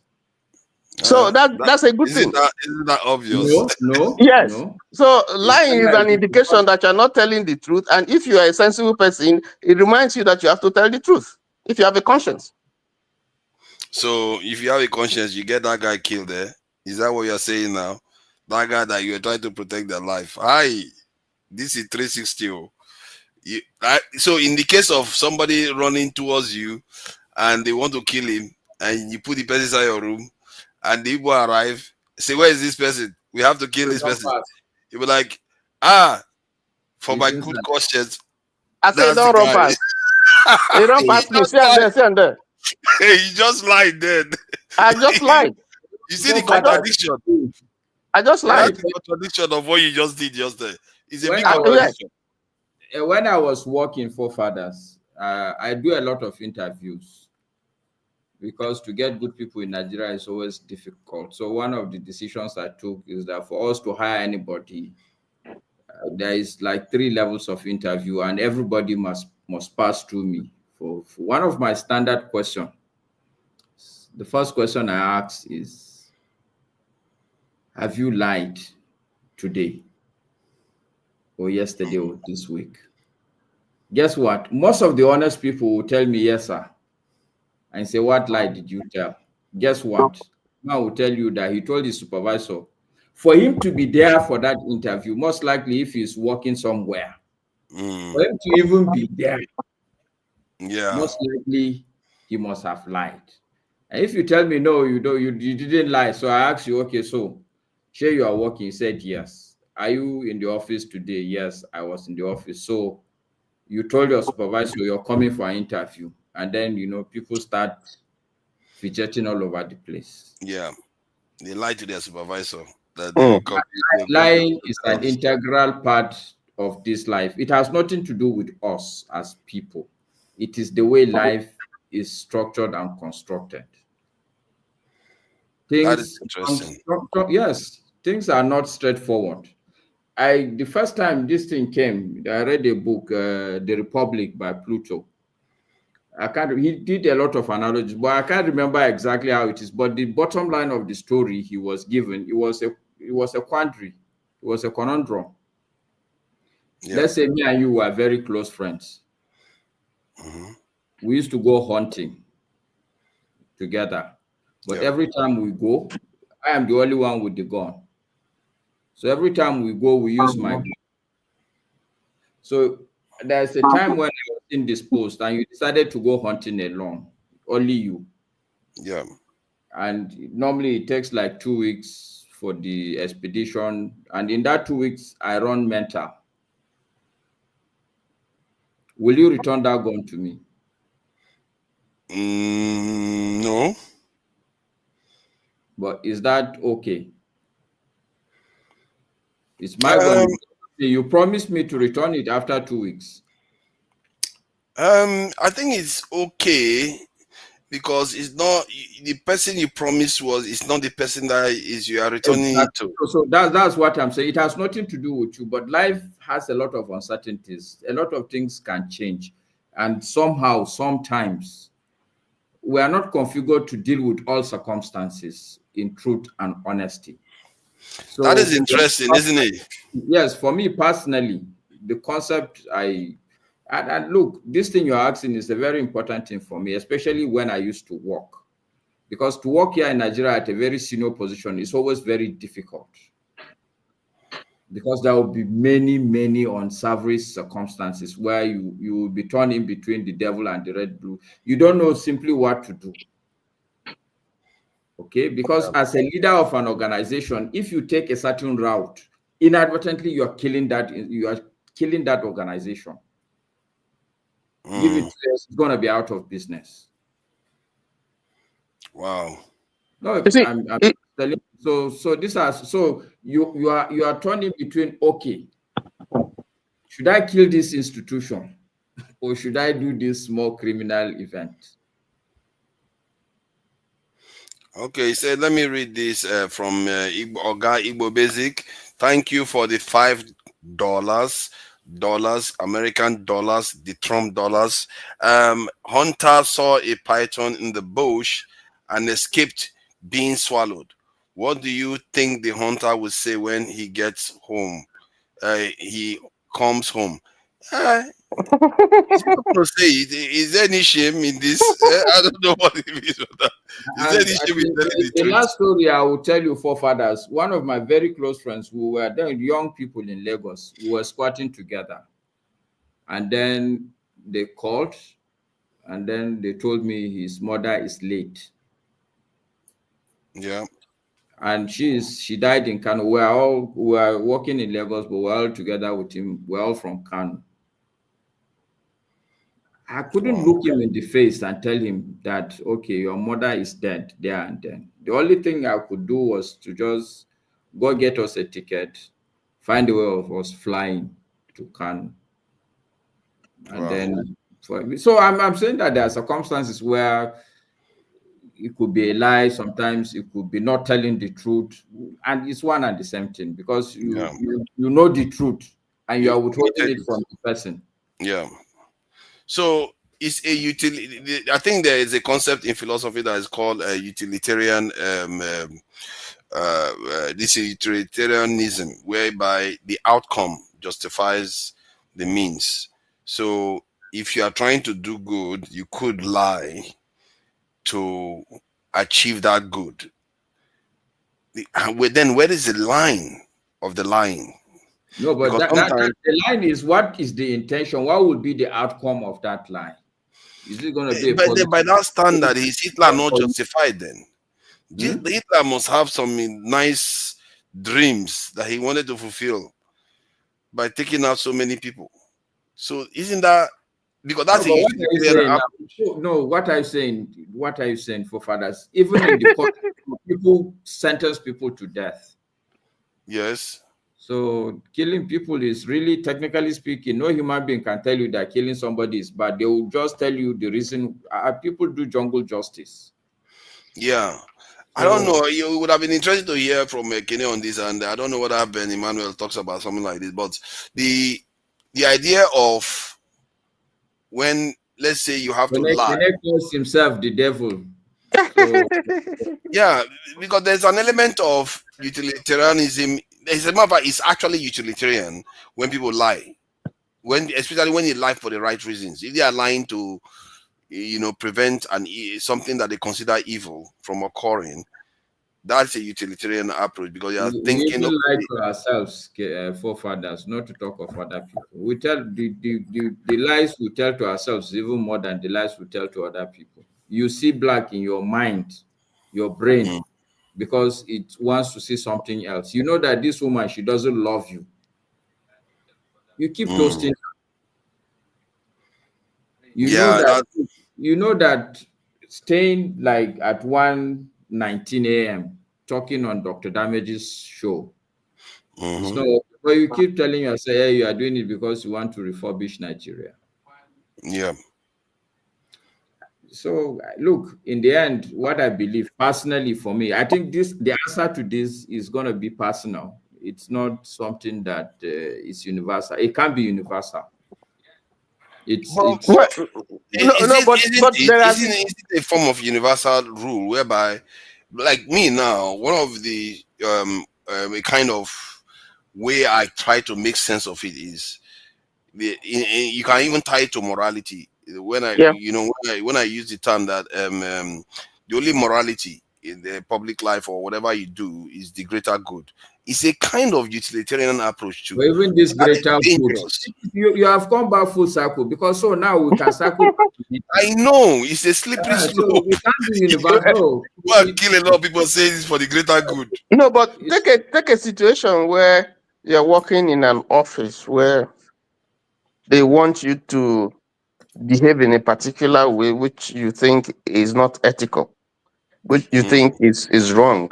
But you see what you say, you think. Did you hear yourself? You think. Yeah, I deliberately think. Because I mean, that's, there are rules and regulations everywhere, and based on your maybe training or your exposure, your worldview, you think this thing is wrong, I shouldn't do it. But they want you to do it because that's the general practice. And so you refuse to align to go that way. And there's a penalty for you to pay. So some people will weigh the penalty and see whether people will weigh the penalty. Let me tell you also another story. Something I did in my life when I was working. I abhor liquor, not because I'm a Muslim, but because I had a friend whose father consistently was drunk. He will come in, he will beat the mother. And, I just, as a young man, I hated drinking. Like, what will make a human being, your own family, to make your own family so miserable? I didn't like drinking. I hated it with everything inside me. So as a young man, when I was working, one day I was working in a bank, they brought a letter of credit for Nigerian breweries that we should issue the LC for them to import something from Belgium. I simply told my boss, look, I cannot sit down in good conscience and issue a letter of credit for anything to do with beer manufacturing. It became a major issue. Even the MD of the company came down. I said, no, I'm not going to do it. And because they were good people, they understood. Say, okay, look, it's just this one else you don't want to do. I said, yes. Fine. They called my supervisor. I gave him my ID. He did the input. And, they were joking. They were laughing at me for a long time. But look, it was okay. But the truth also is that as you grow older, as you grow, some of the things that you hold as sacrosanct, sometimes you change them. Some of the things, the small lies that I used to lie, you begin to see that, look, you don't, like now, I don't want to, there are some things I don't have to live up to anybody's expectation. And I'm old man now. There are things I will tell you to your face. I don't care anymore. Before, I will be Mickey Mousing about it. But now also, there are things that a young man will say, you look at him, you just smile because, look, you can't go into that territory. It's a dangerous slope just because of honesty. Don't go that route. But anyway. Thank you. Let me bring you in, Benson. So how does this apply, let's say, to religion and Christianity? Is lying acceptable in Christianity for the greater good or utilitarianism? Utilitarianism is basically the end kind of justifies the means of what you do. You can do things that are considered immoral, but for a greater good. So that's what I mean. So what does the Bible say about lying? Is it acceptable? But the first place is that lying is not good. Nowhere lying is good. Even in business, even in whatever we do, even in relationship, lying is not good. You are there to tell your husband the truth, and your husband is there to tell you the truth. But due to now, where the world is going now is a problem. And that is why when I'm talking about women. My brother, my concern is not about what Natasha and these people are doing. My concern is about we that are abroad. We are looking for a situation that the country can be good. And if the country cannot be good, let us divide. That's my concern. And I believe that if women today want that country to be good, it will be good. I have respect for women. And women are the weaker sex. Women are the weaker sex. And whenever let me tell you, if women want to bring men down, they can bring men down. Right from the time of Bible, even up till now. If the women in Nigeria stand up today, both the North, both the South, both the East, all of them, both the different religions, they come together. Women of some former politicians, women of some ministers, some of them, and said enough is enough. Because women are the engine room of the family. Women also the engine room of the country. If the women today join hands today, say this corruption, this nepotism, this nonsense going on in Nigeria will stop. It will stop. If they come out, let's say 500,000 women or 1 million, who are you going to kill? Before you kill 1 or 2 women, in the whole world will rise up for them. So for those who believe that Nigeria will be good in a short time or what, all these protests, like he said, the women of what they call the Niger State protest, and others are not protesting. That is not what is protest. Some women in Lagos protest, others are not protesting. That's not protest. Yeah, but have you thought about what you are saying? That the women, first you call them weaker sex, and they said that they are going to bring us down. The weaker sex, let me tell you, the women are lion. In terms of weaker sex, that's what the people tell, that women are weaker sex. But when the women want to come out and do something, they come out and do something. Yeah, but okay, now when you are saying that if they come out and they try to do something to them, the world will come and save them. Yeah. The contradiction there is that when the world comes to try to save them, they're going to be saving them from their husbands, and most women will not want that. In other words, you are going to invite people to come and kill your men. Forefathers, for example, if for example now 3 women ministers, or 3 ministers, their wives come out. Some army generals or some army people, their wives come out.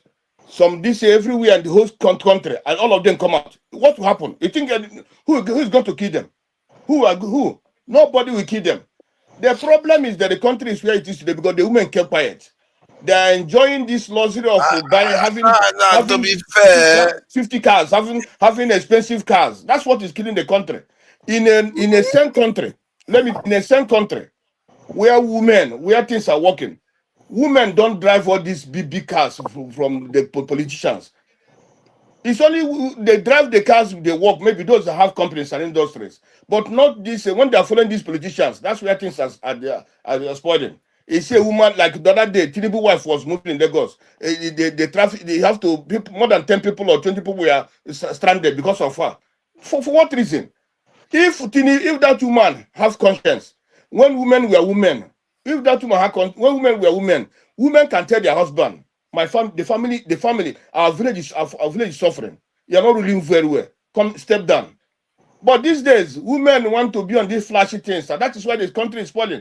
Forgetting that the women at the engine room, women are there to see that their younger ones, their children, have a good life, have a successful life, have a decent life. But today they don't care about those things.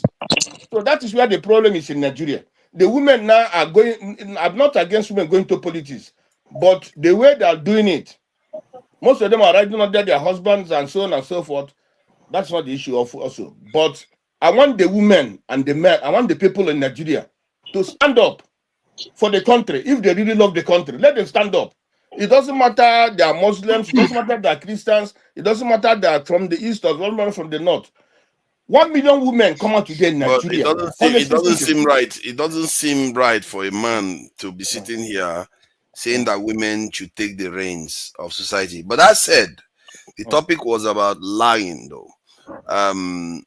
In terms of the lying, so you are saying in any circumstances it's not good to lie, but I could paint the circumstances now that I would want you to answer. I think it was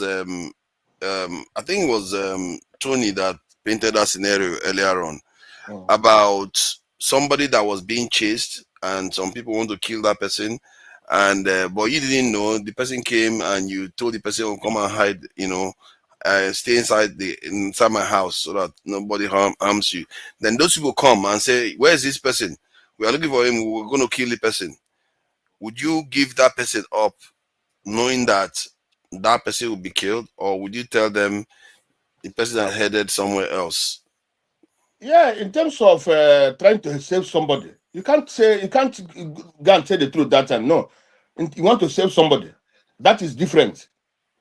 When you want to save somebody, yes. Lying is in a way depending on circumstances, the outcome that you are trying to achieve. Yes. So you are okay to lie. So is that not a slippery slope? A lot of people will now start saying, "Okay, I want to do this big thing. If I tell this lie, I'll get away with it. Then I'll go on to do nice things." Is that not a problem? Hitler wanted to do a lot of good things for his people by doing all the horrible things that he went on to do, because he thought the end result is good. So is that not, where do you draw the line? Do you have anything that you can say that says, okay, this is a line you shouldn't cross? If you're going to lie, let it be for this reason only. For example, now, you have a girlfriend, you put her name on your phone as a mechanic. And when that mechanic called you, when that lady called you, oh God, what have you been up to, man? Let me finish. When that lady called you and your wife is there, God. you ask you, who is this person? You say, no, it's my mechanic. That means that kind of lie is not good. You want to release, you want to destroy your, that's the. Wow. But for example, you want to save somebody, you want to save somebody's life. My brother, that you lie.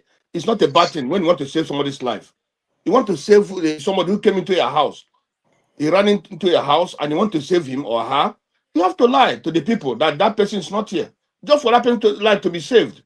You can't say because Bible says you should not lie. No. You see, these things of the Bible, let me tell you, people misunderstand the Bible so much because they go deep into many things of the Bible. You see, I'm a proud person today because I've read the Bible from Genesis to Revelation. The Bible is about love. The love you have for your fellow human being. The love you have for God. If today somebody said, people went and they start talking about Noah slept his wife, this, that. That's not what the Bible is all about. Today you have the money and you see people who are poor, who don't have, you don't help them. God said, these people you didn't help, they are me, you didn't help. That's what the Bible is all about. You understand? It's not about you say the truth or didn't say the truth. You didn't. No, that's not what the Bible is all about. But people misunderstand all these things. Or a pastor, you see a pastor. But are you sure you are not the one that misunderstands it? The Bible says don't lie. It says it clearly. It should not lie. Are you not the one? You have to save life. That you don't lie, that means you cannot save somebody's life. No, you have to save somebody's life. If in that circumstance, that situation, you have to save somebody's life. You can lie. I can lie to save somebody's life. Jesus Christ lie. Who? Jesus Christ, did he lie? You see, now, Jesus Christ is a different human being altogether. We cannot be comparing Jesus Christ with ourselves or the situation having the world today. Jesus Christ is a different thing altogether, different things, but them altogether. You can't be comparing Jesus Christ. It's not human like us. Jesus Christ is not human like us. He said it that all have seen and come short of the glory of God. But God, Jesus Christ is looking for those who have good hearts. So, and those yes. Okay. Look at here what equity, fairness, and justice, which is a very fair name to say for someone that wants justice. That's the only good reason. So that even a lie would not be altruistic. Altruistic, okay. Yeah. How do you know the person is innocent? Those people that want to kill him, they probably have a reason for what he's talking about. People that want to kill him. So now you are the judge whether the person is innocent. So you see, this is a slippery slope, but this lying business, and it's very concerning because a lot of people have been wrestling with this type of conundrum quite a lot, because we grew up being told not to lie, but yet it's almost unavoidable. And so we have to train ourselves to confront the realities of these things so that we are actually more mature on how we handle them. Because it's woven into our reality that if you decide to go around without lying, you are probably going to have a lot of problems. A lot of problems will occur in your life. It's a very, very strange world we live in, that we have to be subject to this. I remember in the Bible where they said the devil owns the world. So it's a very, very, it reminds me of why that statement was made, because it's almost as if almost anything you do in the world will be tainted by the rules created by the Bible. It's almost, the Bible cannot meet the world with the way the world is. You can't exist here. It's very, very strange. Okay. Let me bring in. Before you move on, forefathers, I think there's something that you must underline in terms of lying. what makes it good, what makes it bad. Not good, but let's say okay. You have to start from the position of you and the other person, or the other people, or your people and the other people. The benefit will have to be on the other side if that lie is going to be okay. If for any reason the benefit is to be in your favor against the other people, then certainly it's a bad lie. So if it's in your favor and your family is going to gain from it, it's a bad lie. No, if your family, then if you want to suffer for it for the benefit of your family, that's a good lie. Forefathers, I think what he's saying is that a lie is a lie. Whether it translates to good or it translates to bad, it's still a lie. But if you do it to save for the good of someone else, it's still a lie, but it's different from it. But it's good. It's based on the outcome. You are saving a life. God, the decision of God made the world is for us to save somebody, for us to save ourselves or to save somebody. So does that mean that it's about life preservation? Does that mean then that lie in itself is not inherently bad? Somebody lie, somebody didn't lie, cannot make someone not to go to heaven. Used. Yes, it is bad. I mean, for instance, let us look at the story in the Bible about Esau and Jacob. You know how Jacob had to lie to steal Esau's blessing. Mm-hmm. Yes. Now, yes, that's a lie. Yeah, but the point I'm making is that because I wanted to separate it from whether it's good or bad. So lying itself, because sometimes it can do good things. Yes. Another time it can do bad things. So in itself, lying in itself is not evil. It is how you apply it. No. Lying is evil. Not all lies. Not all lies. God. No. There are no exceptions. There are no exceptions. No. Lying is. Did you just say there are no exceptions? There are no exceptions. Lying is evil, but sometimes when it is told, it helps to save life in the context of that we are looking at it. But it still doesn't make it good. So when it saves life, it's still bad. It's a lie. That turned out bad now. Why you don't? I think Tony now is confused. I'm not confused. You see, there are sometimes you take a decision that you know is wrong, and it turns out to be good. Now that decision is wrong. You're just only lucky that it turned out to be good. So you cannot say it's good. But that's not a lie. Let me tell you another story. I'm just using that as an example. Let me give you another example so that you can understand. I remembered sometime also when armed robbers came to our house. They jumped into the house. My mother was there. My junior brother was there. And then it was, how armed robbers is. So they are asking for money. And then they said there's no money. So one of them said, but look, you have a fine house and no money inside. And then my kid brother, who actually was the person that built the house, said, it's my brother that built the house for us. That's a lie. You are lying to an armed robber to save your mother and yourself. How can that be a bad lie? How can that be a bad lie? That's a lie. Yes, there's no good lie and bad lie. You would lie like that. I'm sure you what do you mean there's no good bad lie? But if a lie does a good thing, how can it be bad? It cannot be good. It's not good. It did a good thing, but it's a lie. We held him for telling that. For even thinking of No. You will be redefining the meaning of lie if you take that position. Of course. Because a lie is something that is not true. Let me ask you, Tony, have you never heard of this statement that there's nothing is permanent in life? Nothing is what? Nothing is permanent in life. Let's bring our guy Igbo. Basically, it was his turn before we start. But Tony is going to he's in a quandary. He's not sure. It's bad, but it's good. That's the problem with lie. Once you start lying, you get confused. You don't know which lie. No. I said no. I'm not confused. I've said that lie is bad. That's where we started from, because it's untrue. why you're But if you say confused. saves life, how can it be bad? He asked you when Now, somebody we now say that there are sometimes you tell lies and it saves, but that doesn't make the lie. It's still a lie. It just Yeah, it's still a lie, but is it a that's good a lie? honorable lie. Yeah, that's honorable lie. Honorable lie. Not honorable lie. Yes. Soon we're going to get excellency lie. Sooner or later, we're going to be different type of lies. That's Is what honorable we are lie. trying to grade here. We want to grade the lies that are good and the ones that are bad. Okay, so have you ever watched any movie, for instance? Isn't movie a lie?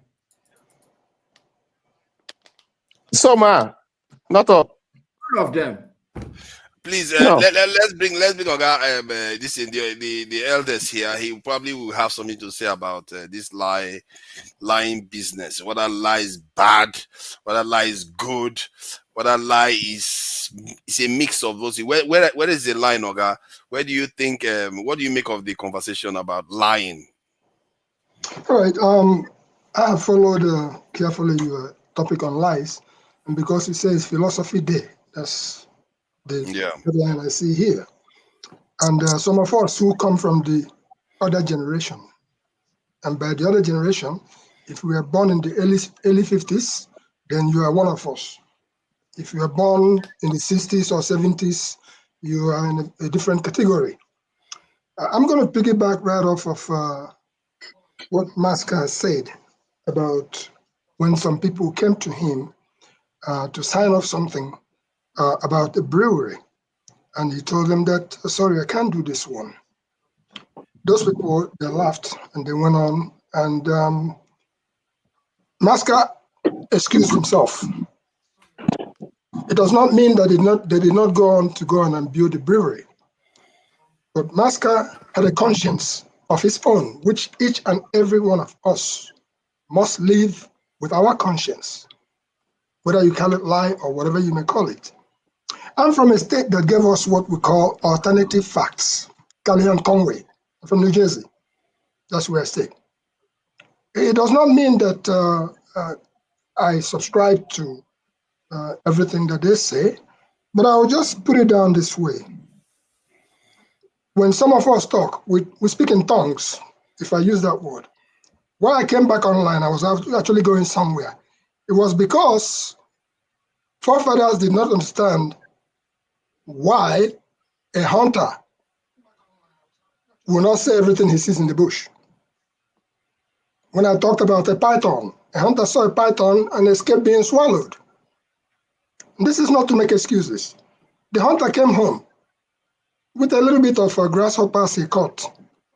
And the family asked him, how did it go? He said, it went very well. He had some grasshoppers. What he did not tell them was the part of the python. The reason being very simple. If he told the family that he was almost swallowed by a python, that family may not allow him to go back into the bush because they want to be alive. And he moves on further. A man named Okonkwo, and this is in real life story, may not be the exact name. He was in Kirikiri prison. It was Nigerian Biafra war situation. The war was ending. The man was obviously an Okonkwo. And they asked him, because they were going around picking up anybody who has the Igbo name to send you to the great beyond, land of no return. They asked him his name. He said his name was Afanekora, which is something that sounded Yoruba. I just used that again as to replace the real name that the guy gave. He lived to tell us the story, and he's way into his 70s today. That's another life lesson. And then when we talk about what Maska did, even in voting situations, see somebody who couldn't live with his conscience. They say he abstained from voting. Doesn't it happen in politics? It's not that the person was a coward or he don't know what to do. He came to the floor, came time for him to cast his vote. He said, I abstain. He abstained. Which way you going to club him down for abstaining? His mouth shut up, according to Zebudea. My mouth shut up. In other words, there's something we call Ngedre for the place where they write biro. No car for where they write there. If I said something that seemingly resembles exactly everything that forefather has done, just again using that as an example, I didn't call forefather's name. All I said is I laid out the truth or the facts the way I saw it. You can say a lie is a lie and all that. But the fact is that I didn't call forefather's name. So forefathers, you can assume all you want. You cannot nail me on that. Earlier on when I made a submission in this program, I talked about the Wokliwo syndrome. I talked about the Ngwaro syndrome. I talked about the Semboto syndrome. It's all today. And I summed it up with what I call Chocho Menuku, because what we were discussing earlier on was the subject of Natasha and the rest of them and what they do.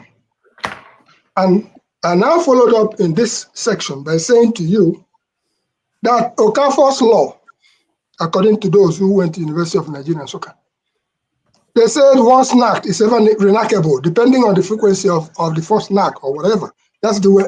That's not the exact way they put it, but they say. What am I trying to say? As we try to kill ourselves over what we are not there when these things happened. Even the wife where you marry. Now you knock him first. Now you diverging him if I'm to go down that lane. And I went on further to say earlier on today that a man can only go that further than a woman, than a man let him. I sang that song, somebody says, by Royals. And Dr. Damaji said, what age, what generation is that from? I said, it's what we call from 19 Kiridim. All in all, the things we face each and every day, it requires you, who is the participant in the room, to make a decision. And whatever decision you make, you're going to live with it. Call it lie or truth, whatever you may call it. And I just talked about the story of Okonkwo, who turned out to be a Faneko, as a name he gave, enabled him to live up to today.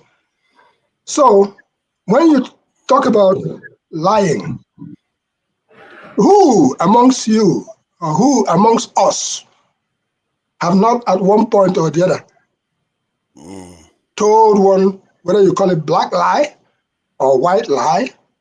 So, my friends, let us look at life situations. From your point of view, the farmer that doesn't tell his family members what happened is like good in that case. It's wisdom. What he exercises is wisdom because he wants to feel. Why are we always shy of saying lie is good in some situations? No. We're not shy of saying lies. There's something you go talk. And we know saying a koro lie. But to talk am. But let me put it this way.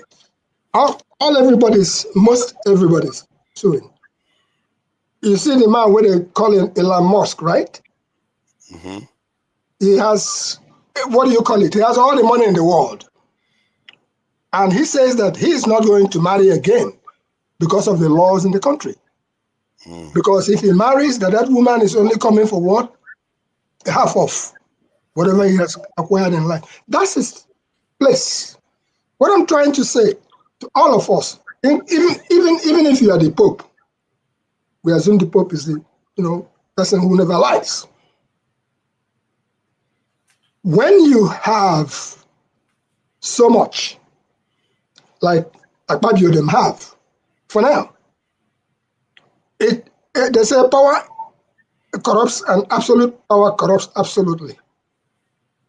When you have so much money, sometimes you begin to go mental because you don't even know what to do with your money. And when you have so much influence over everybody, you lord it over. Even if that But, Now, but how does that tie into the fact that whether lie is good or bad? It's like you are doing what Tony did now. Like, hey, we slide here, slide there. It's good or it's not. It's not. It's bad. It's good. It's bad. Either lie is good in some context, or it's not good forever, and you should desist from it. No, from the get-go, I stated it here that it is not good to lie. Period. Okay? White is white, black is black. Then that hunter is wrong, man, to lie to his family. The hunter is wrong to lie to the family then. Oh, no. No. I'm a hunter. Wow. I live by the act of bushcraft. But he lied. You just said lying was bad. Listen, did I say he lied? Yes, he didn't tell you what happened to him. No, you didn't hear me. I said he came home with a cricket. Mm-hmm. And they asked him, how did everything go? He said, it went great. Mm-hmm. He placed the cricket on the table, and that's what they had for dinner. That will enable him to go back into the bush the next day to hunt for an antelope. Okay? But you said he didn't tell the truth. You said he didn't tell the truth. You didn't hear that from me. I said to you, if you run the tape, I said the man came back, and they asked him, how did it go? He said everything went great. Okay, he was conservative with the truth. That's lying by omission. The man lied. The didn't go great.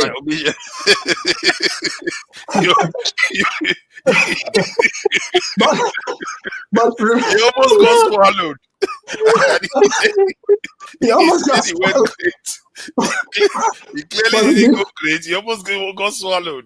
But he lived to hunt another day.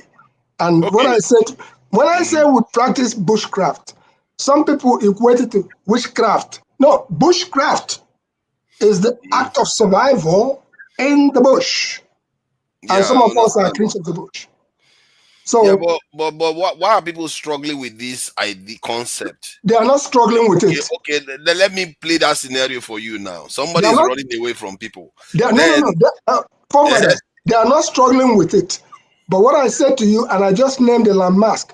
Elon Musk can come and tell us whatever he wants to tell us. He can tell us that Twitter is now X. Mm-hmm. Because he has sufficient to last him through the rest of the life. And even the current president of the United States, when he comes out, in the context of what we are discussing today, is he not the person that said grab them by the, what? Okay? Yeah, but that still doesn't go to the point we are talking about, whether lying is good in some scenarios. You say lying is bad. And it's always bad. But you are not willing to admit that it's good sometimes. Forefathers and get the place where they write your name there. Huh?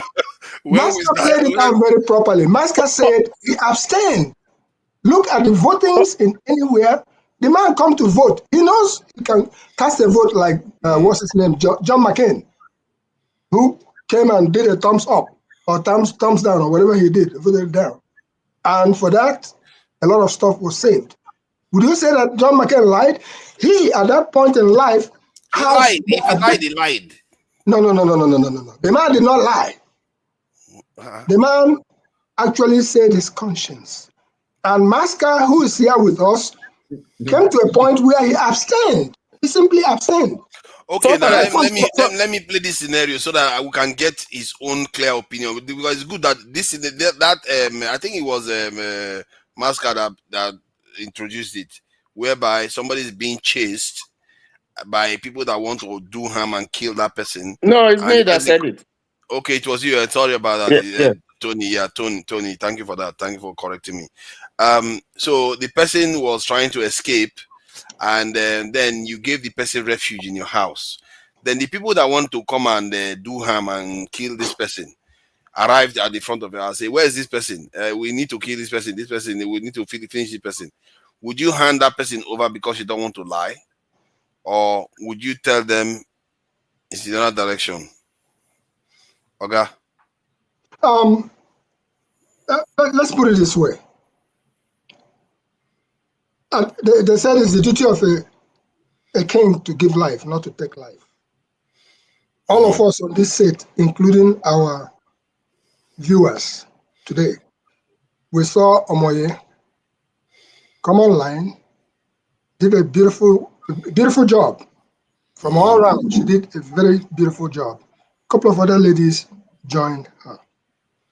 Now, ask us, in our own context, which my children even look at me when I say something. We call her our sister, don't we?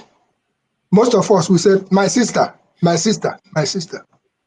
But how does that apply to whether you're going to let them take that man? Wait now, and I call you my brother, my brother, my brother. Sometimes you see we don't even know the difference between auntie and aunt, and we simply say everybody's our sister. True. Is that a lie or truth? Because my children will nail me to the wall and say, but that's not your brother, but that's not your sister. Why do you call them sister? Why do you call them brother? But that's a figure of speech, so it's a little bit different, isn't it? It's a play on words. Not for the children. Not for the children of today. Be careful when you say this is my brother. Yes, that's sorry, Igbo basics. You see, forefather has raised a very important point now. Because speech is only a translation of what is in your heart. So essentially, we can argue that you are only going to be held palpably accountable when you have a wicked intention in your heart. Because what is the speech? It's just a figure of speech. So whether it is, you say it is, whether you say it's black, and sometimes you make that mistake. In your mind, you're saying that this is black, but the word white will come out from your mouth. But in your heart, you're saying that, oh no, this is black. So I think you've hit the nail on the head, because the issue is what is really inside your heart. It's a figure of speech. Sometimes how you look, when you say the man has gone that way, it's not that you're just saying that, oh, don't kill him. That's all. If you are in a position to say, don't kill him, he's in my house, but don't kill him, go away, you will do that. Exactly. However, though, the very act is just the figure of speech. What is in your heart is what I understand that, but the very act itself is what is defined as lying. You see what I mean? That is, I don't want us to get away from that. Sorry, about basics. Still, he has made another important. Me, as a Muslim, in my religion, whatever action you take, you will be judged according to your intention. If you go to the mosque to show off, don't expect God to give you the benefit of a prayer. If you go and give somebody money because you want people to hail you, God is not going to give you the benefit for giving out that money. So you are hitting the nail right on the head. The answer to all these things, hold on, sorry, Tony. The answer to all these things, there are things. Igbo basics have mentioned the word conscience in his discourse. We all have our conscience to judge us. And I think you said it.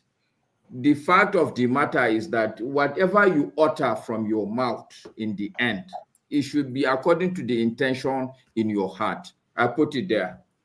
So let me ask one question. What is arguing now is a utilitarian approach. That is how am I mistaken that the Quran interprets it as your intention is what matters, it's not what you actually do? Can I ask a question, forefathers? Let me ask one question. Igbo basically didn't answer the question because it's like saying. Let's see. I just use you an example. Don't bring religion into it. So that Okay. No, I'm not bringing religion. I'm avoiding religion. I'm not bringing religion. A man goes to steal because he's hungry, and he's caught. Did he steal? He stole. Listen carefully to this, and because Masker has brought it back to the niche of, if you look at our motto here, it says custodians of the conscience. You, me, all of us are answerable. And the day we go to face our maker, your mother will not be there, your father will not be there. You are the only one who is going to face to face. And they will bring out the long sheet of all your actions. What am I trying to say? You are the best judge of yourself. And going down straight to what question that Tony just asked. This happens commonly in the Igbo tribe and other tribes too. The case of the old man, the eye of the old man. So the man caught a chicken. I won't use the word goat because goat may be too big in a bag. And they started chasing him down. You caught a chicken. And they chased him down to the elder's corner.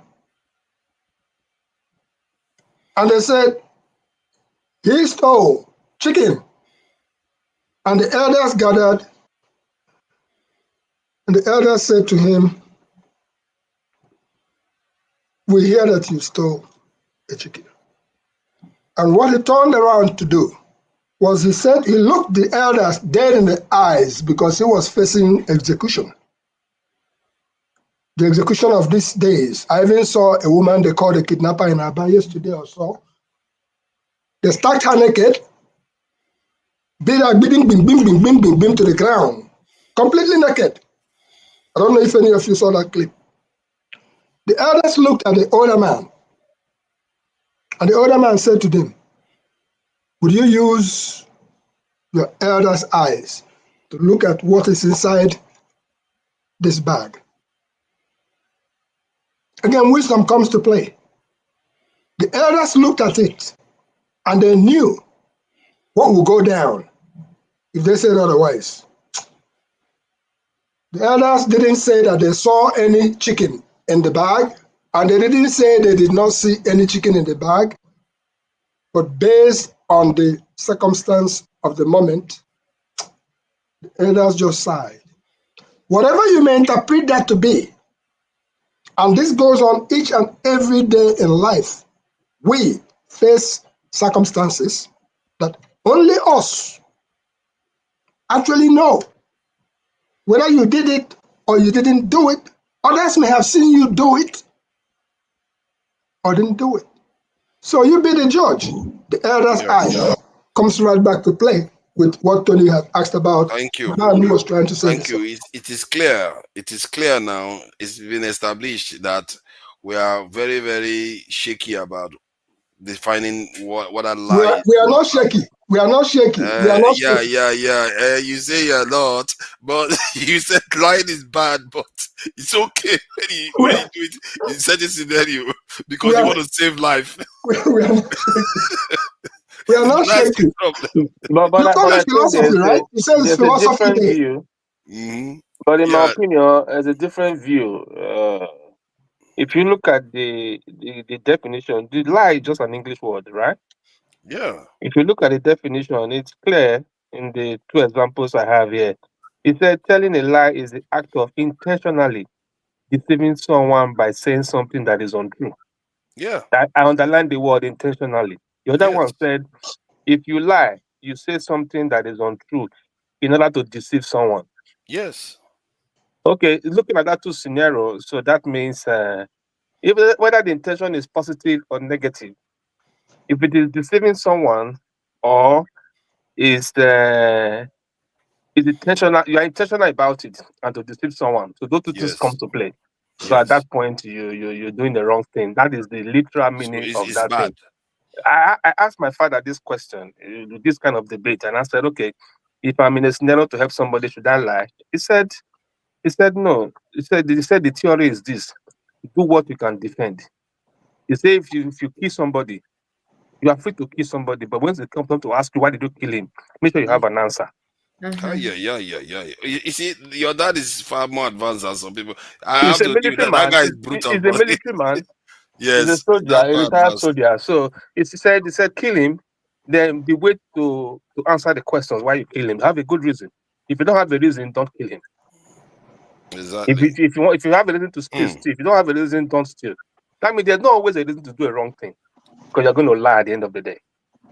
Jesus Christ. I don't know what I to say, whether he's ahead or whether he's behind. That sounds very brutal, actually. So what would be a good reason? What would be a good reason? That means don't do it because you cannot. You're going to lie about it. There's no reason. There's no reason that is positive or that you can defend. The word defend comes in. So bail because yourself as a out. military person at the war front, For me, in that example that he gave, if it's me, I won't open my door for him to run in. That's the solution. You should try the next door. Because I don't know what he did. I don't know why they're pursuing him. Assuming your door was open and he ran, I would tell him to find his way out. Assuming he doesn't go out. Sorry, we'll rope you in. Assuming he doesn't go out. He doesn't go out from where? Your house. I think I have a right over my house anyways. No, but you see, he enters the house and people followed him in. This is what I was saying. Life doesn't come the way we plan it. All right. So, but then, okay, why are we struggling to admit that lie inherently is not evil or good? But what is evil is how it is used. Let me tell you. Intention, right? Yeah. Let me tell you. No, intention is a dangerous term because anybody can say, I meant well. All right. No, Masker, if you all excuse me for a second, because I gotta go. Can I come in? The last thing that Obey had talked about, somebody running into, I think it was Obey. They talked about somebody running into somebody. Yes, he's the one. And then they talked about your father, which I always doff my hat for those elderly men. There is, again, the core principles of who your father is. That's his character. Hopefully, he probably translated some of them into you. You can stand your ground. Either you get killed or you don't get killed. That's one thing. But from a life experience, a policeman is supposed to be the protector of the law or the person who would safeguard life and property, right? This happened to me 1974 in Aba. And this is a case of running into a policeman's house. And this is a case of a school named Sacred Heart. Not only were chasing me, they grabbed me because they said that I was the person who defeated them in soccer. I did not play soccer. I was just a fan club leader. They were taking me to their school because they were going to shave my head with bottles. They have done some damage on me already. At a place called the Zuku Road, there's a police barrack there. I saw the policeman's house open. I saw my way out. I ran straight into the policeman's house where he was having dinner with his family. Guess what he did? Like what Obey said. The man quietly, the mob coming after him, he quietly pushed me right back out to the second house. And they dragged me all the way to their school. Needless to say that at the end of the day, some people gathered and went and switched off the light of the school and came to the dining hall where I was and rescued me. And as such, life continues. So in any given circumstance, depends on what you are confronted with. That policeman could have closed his door and said, you guys can't come in. But the hot-headed boys of secondary school of those days, they probably would have broken down he could have done anything, but he quietly pushed me right back out. Would you say he did right or did wrong? He did wrong. No, he did right. He did the right thing. Protecting his family. There you go. Oh, so I don't blame him. Oh, okay. I didn't take his family into account. I was just thinking about him himself. So, but okay, if he's trying to protect his family, it's a different thing. Then he doesn't want to expose his family. So, in other words, the judgment is about the greater good, isn't it? Like, okay, yeah, it's about the greater what good. Is greater good? The greater good is if you, because you are not, the outcome is if your family suffers versus that boy suffers, which one is the greater good? That in terms of you want to avoid the greater evil. Let's put it that way. So the greater evil is your family suffering. So you protect, you try to forestall that one and let the lesser evil prevail. So, but in terms of the lie aspect of it, because before we start even shifting into professional areas of lying, because that one is it goes into all some kind of crazy areas. But if like I didn't think this was going to be a problem. We are having issues admitting that lie could This be. question you're asking, armed robbers stop you when you have money in your pocket and money under your shoe. Will you bring out all the money and give him? Honestly. No, what are you asking? That's another good one. But that is That's what I'm another good saying one. now. Yes, that's But another good one. You are admitting that lie is not inherently bad. Yes. But Tony doesn't like to hear that. All of anybody that doesn't like to hear all of that. us here, the truth is that all of us are lying because we want to protect our women. That's the truth. We don't want doesn't want to hear that. And say lying is okay. Nobody Because you call him my brother. Oh, sorry. It was by accident. I just got him out. You call him your brother, you call him your sister, you call him your sister. You know it's not your brother, you know it's not your sister. Exactly. You say it's a figure of speech. Exactly. Yeah, that we all know that's a figure of speech. It's not intentionally trying to deceive. It's just a way of saying relative, uncle. Some people call people uncle, even if they are not their real uncle. So that is a kind of way of endearing term. Forefathers, be careful when you say it in the presence of the kids of today. No, I agree to you. So I agree on that. take it very seriously. Let me give you another good one for in Nigeria today. When I'm like, even now, I want to go and pee, I'll tell you guys I'm coming.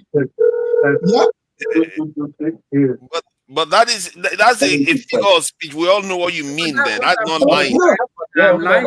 So it's not. No, you're not deceiving him. I'm going and I'm telling you I'm coming. Yeah, it's a figure of speech. That is different. You're not misleading the person. The person understands exactly what you want to do. So now it is not about lying. It is about whether you are misleading or you are leading. Yes, misleading. Yeah, deliberately misleading somebody. That's intentionally. That's what lie means. Intentionally misleading them, giving them information that deceives them. They will think something else is happening while actually something else is going on. So that is the essence of lying. So what you are doing then by saying you are going away is not lying because the person understands what you mean.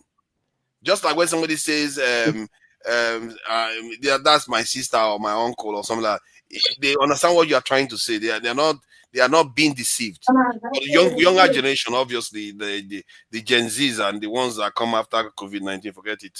So, forefathers, why do you think that the elders use proverbs to drive home a point? Do you think all the proverbs that they use are true? Proverbs are quite powerful because they compress meaning in such a way that people can digest it more easily. That's why I believe it's very effective and people use it. It's an analogy that is easy to understand. Sometimes to explain the concept of anything you want to explain to somebody, you might not even have the words. You just have to use real world, what has happened in the real life, and that person will relate to it more easily. You communicate the idea better. And that's why I said, take the elder's eyes, look inside his bag. I beg. You see, you are doing all those ojoro. You're like, that's ojoro because you are doing ojoro there because what is ojoro? You are trying to say, okay, because of an elder, light is bad, but it's good sometimes. Light the same. I think what Maska is trying to say is this: if, for example, somebody is at the gunpoint and telling me how much do I have there, and I need to unfold all the details of the money I have actually intentionally lied to the person to deceive the person from stealing my money. And you're That's the same lie. You're supposed to give them all your money as exactly, but you had the fact that you had lied because you had intentionally deceived this person, not telling him the actual amount that is in your custody at that point in time. So the fact that you're doing it positively because the person is going to invade, is trying to steal from you, does not technically change the meaning of your action. That action is still a lie. Does it change the judgment of the action, whether it's good or bad? It doesn't. You lied because you were because you were thinking that this person was going to get away with your personal property. So, but the lie is bad. Yeah. But you prefer to protest something doesn't mean that it's wrong. That is why there's a provision for forgiveness, for confession. Isn't that what I was saying to you? I'm confused. How can lie be bad when it does something good? Ask the armed robber for forgiveness. No, you're going to ask the priest, the church. That is why there's the house of fellowship. Oh my God, man, this is getting out of control. No, hold on for a second, forefathers. I come from an area where when you come and knock on the door. I've come from an area called Bende, Bende, Bende, local government. Bende. No, Bende, not Bende, Bende. In my own side, it's called Bende. No, it's Bende. All right. If you come to the door, this is what we teach both our children and everything else, and that's for safety and security. If you come and knock on the door, and you are looking at Okafo, or Okorie, you're looking at Okorie, and you ask Okorie, I'm looking for Okorie. Do you know what Okorie will tell you? I'm Okorie. No. Well, what are you talking about? Okorie will say to you, wait a minute, I come Fotoya. I have not seen him before. That's Okorie telling you that he has not seen Okorie. And the reason is very simple. To know why you want him, yeah. Precisely because you don't know Amandia Neze. Pansad, I'm glad you're here. You don't know who the other person, Amandia Neze. You don't know who has come to your door. But basically, then it cannot be hard for you to say sometimes lying can be good. Lying in itself is not a problem. Forefathers, if I'm packing and I come to you and I say, please, I'm looking for forefathers, and you see me with a gun and stuff like that, are you going to tell me, say, I'm forefathers?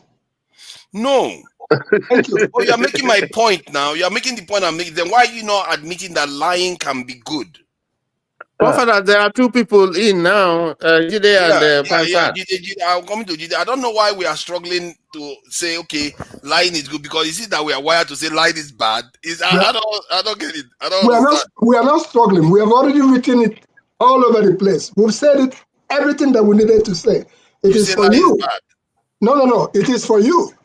It is for you, the listener, the audience, to decipher. Whatever you want to take away from it, that's on you, not on me. Wow, that's really true elder.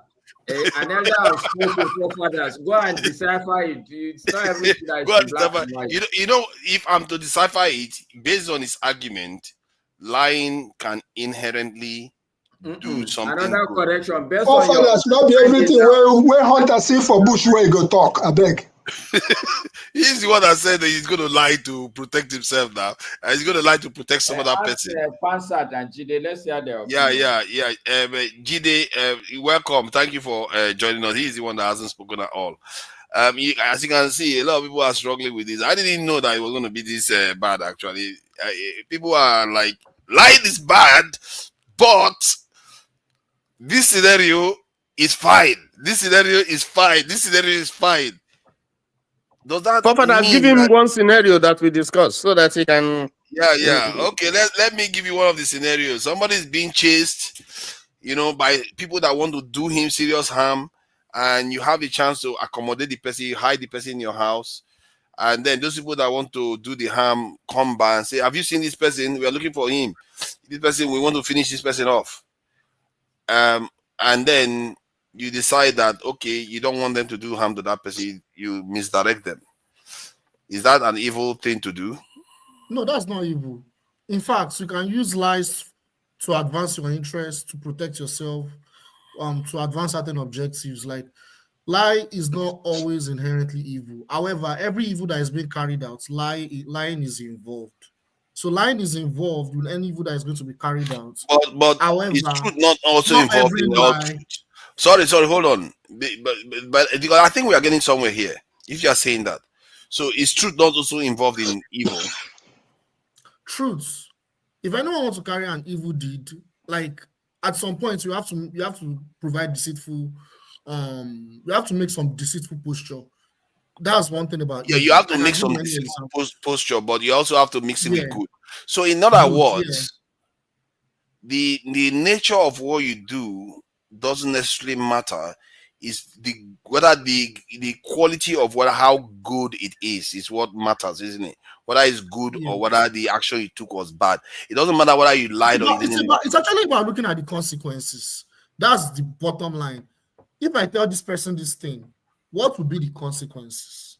I'll give an example. If I'm a politician right? If I'm a politician of a country and I want to invade another country for my own selfish reason because I want to expand my country as an empire, I will have to lie to my people and make a case.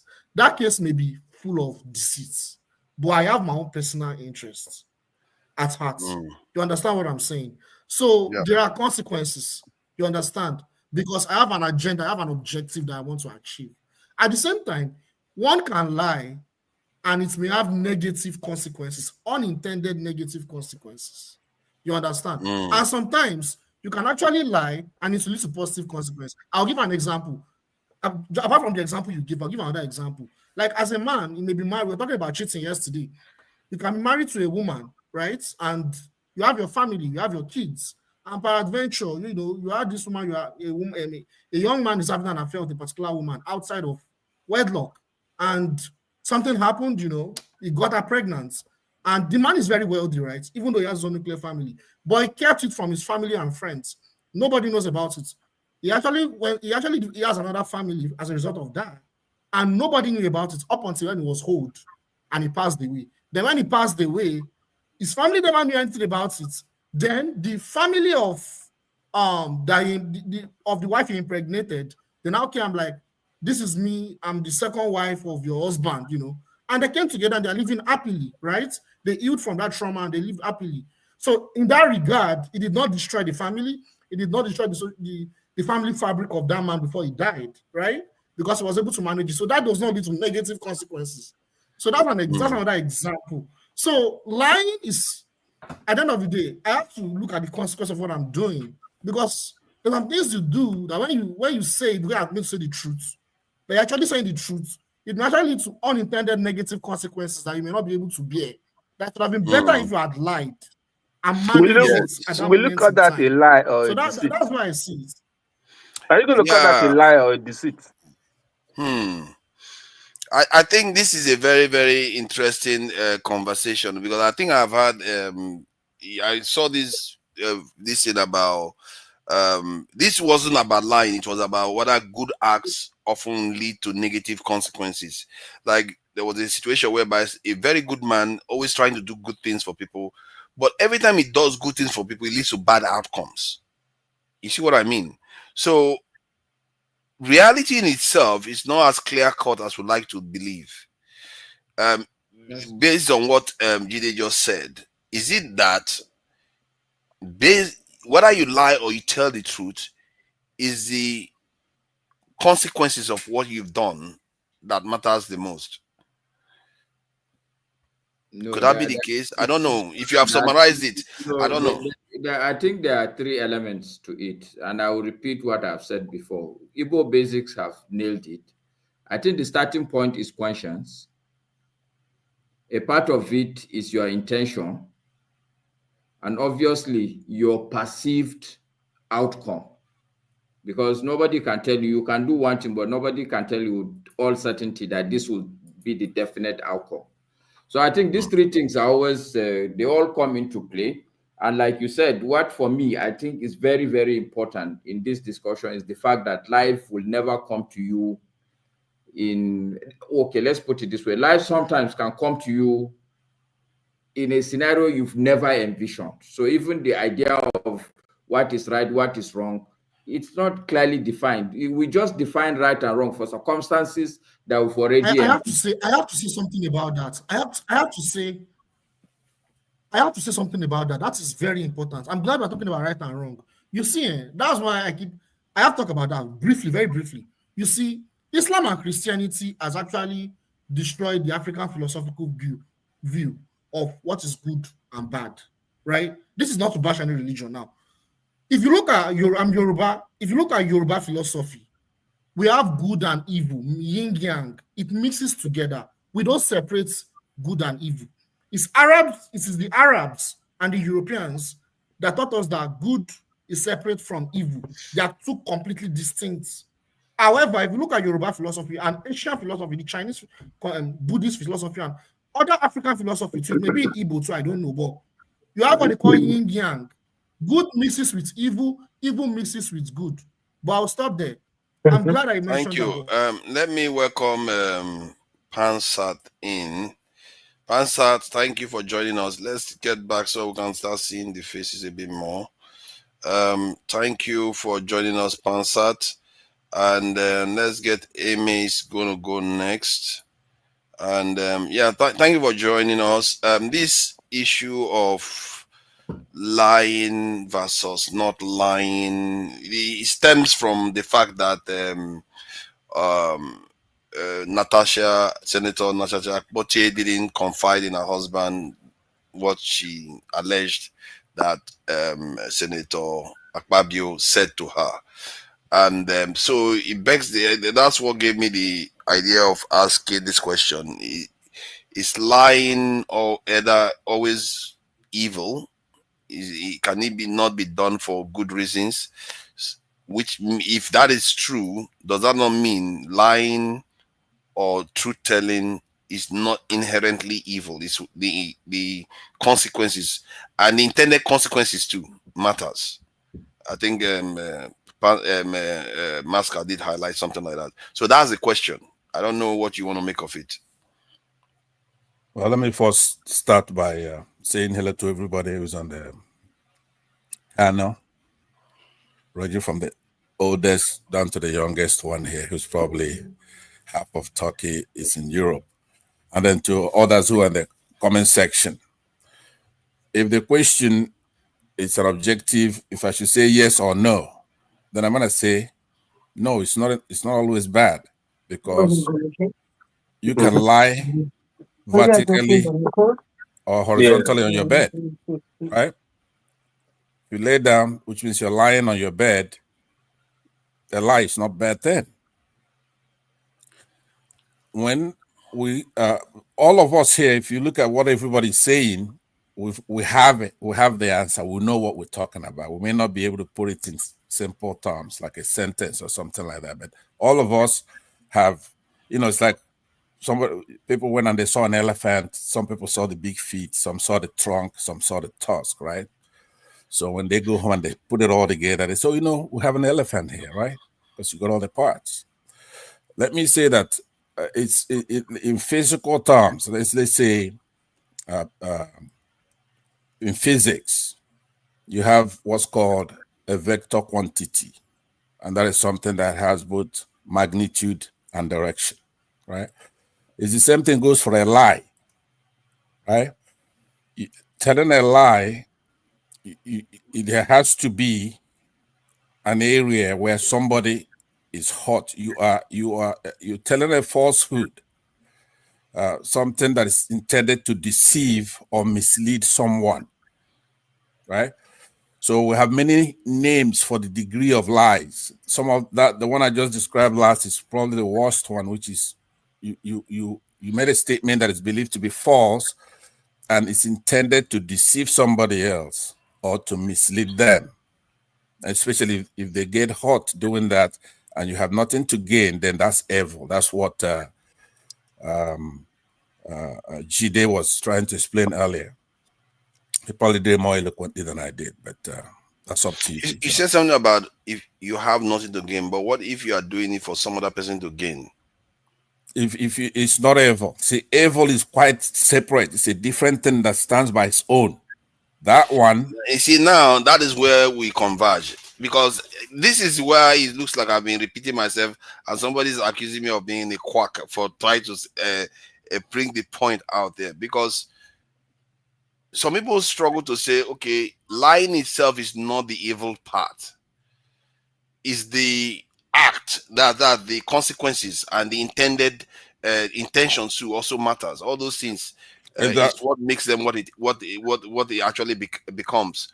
But because our culture, we are raised to instinctively saying lie is wrong, we are forced to just jump to that conclusion.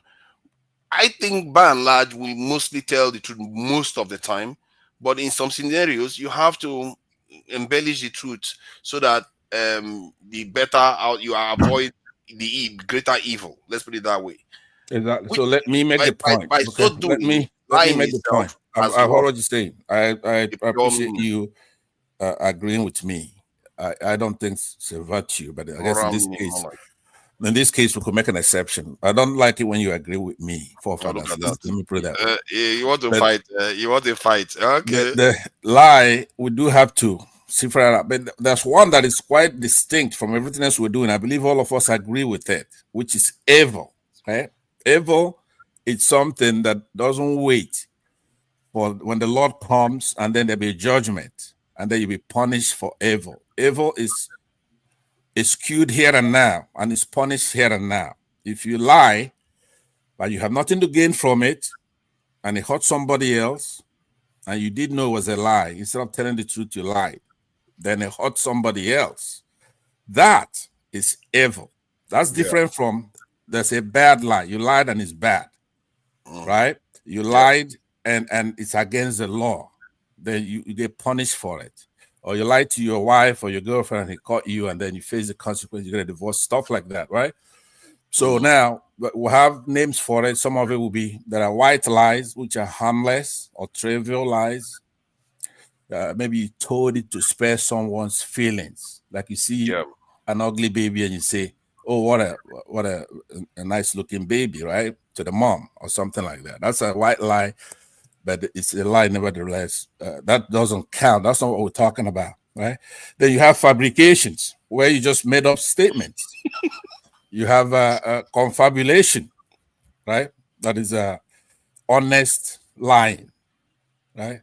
So, but there are exceptions that are made as well by human beings themselves, by law and everything. In essence, you've alluded to it earlier, which is you're in a risky or dangerous situation. Maybe you have to tell a lie to prevent further harm. So it's not something that should take a whole episode in this discussion. I believe that we all get it in our own little ways. We're able to now extract the evil one and just reject it. Thank you for that. Right? So I think you have moved us further in this conversation. I have to appreciate you for that. In terms of depending. I always do. You just don't have any respect for me. That's all. You don't even let any compliment go unpunished. It's all right. Go ahead. That's evil there. I yield back. I yield back if you want to move forward. So you moved it forward from the point of view that it depends on whether you are going to be doing it for evil or not. So then how do we draw the line? Because in professional cycles, you can't afford to lie because it's also quite dangerous, especially like in sciences. In maybe even law, I think, if I'm not mistaken, definitely law, you can't lie. So because we lie in the real world, are there protections to prevent it from moving into other areas? Because this is part of it might give us an insight into how to shape society. See what I mean? If you know where certain things are acceptable and where it's not acceptable, then you can put a kind of guardrails to make sure it doesn't bleed into other areas. You see what I mean? So forefathers, sorry if I may interject for 1 second. Why do we say the snake that one person sees turns into a python? It might be a rattlesnake, but it comes and tells us it's a python. That leads us to the subject of witnesses. Instead of only one person telling us, I saw a python. Good. So witnesses, because you're talking in terms of professionalism and stuff like that. Even in law, they say the witness to come and corroborate what one eye see, whether the other eye see them, and whether they can both come and witness to say, we both, and that goes back into the elders' eyes, where they say, even in the law court, when, what's his name? The man of, if it doesn't fit, you must acquit. John Cochran. Yeah, that's right. Let me just say this, and I believe in. I think the question you asked. Let me try to get the order right. I'm not sure. Jide, have you finished? I think Jide finished, didn't he? Yeah, he did finish. No, it's He wasn't given a chance. Me. Emmett's next. I should conclude in about a minute or so because the question you asked. Now that's a different thing. There's something called perjury in law, right? So if you lie under oath, for example, it's totally different. You shouldn't lie to a police officer. You shouldn't lie to in the court of law as a witness and all that. But there's also a more severe lie, which would be to tell a lie under oath. And then if you forswear, make false statements, willful false statement, because the courts try to make sure that the intent was there to lie, right? So the court, you could, if you don't have intent, it's very hard to establish that particular intent, but it's done. So that's why what we're dealing with, it's maybe started with caveman, right? Lying as human beings, we know it's the wrong thing. So that's always, we've been able to sort it out and figure it out. So you should not tell a lie at any time anyway, but white lies are harmless. It doesn't hurt anybody. But if you go to court and tell a lie, that's called perjury. Sometimes perjury carries the punishment of, let's say, somebody who committed a murder. Okay, here in the United States, it may be jurisdictional, but here in the United States, it's a very severe crime coming under the 118, but it's also something that has to have the intent. You told that lie with intent to lie, but then swearing an oath, affidavit, stuff like that. So with that, I'll leave it at that. You shouldn't spend the whole episode here on this. I think we got it. All of us got it. Our inflation is over 30% there. About this one, women are being harassed, and I know you've dealt with other people have not had their say now. So I think the word lie is a clumsy term to describe the actual phenomenon that is taking place.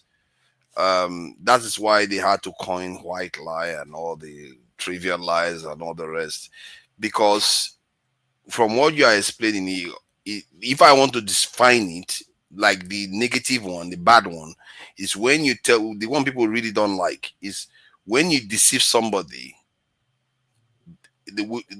In other words, that deception leads them to a negative outcome.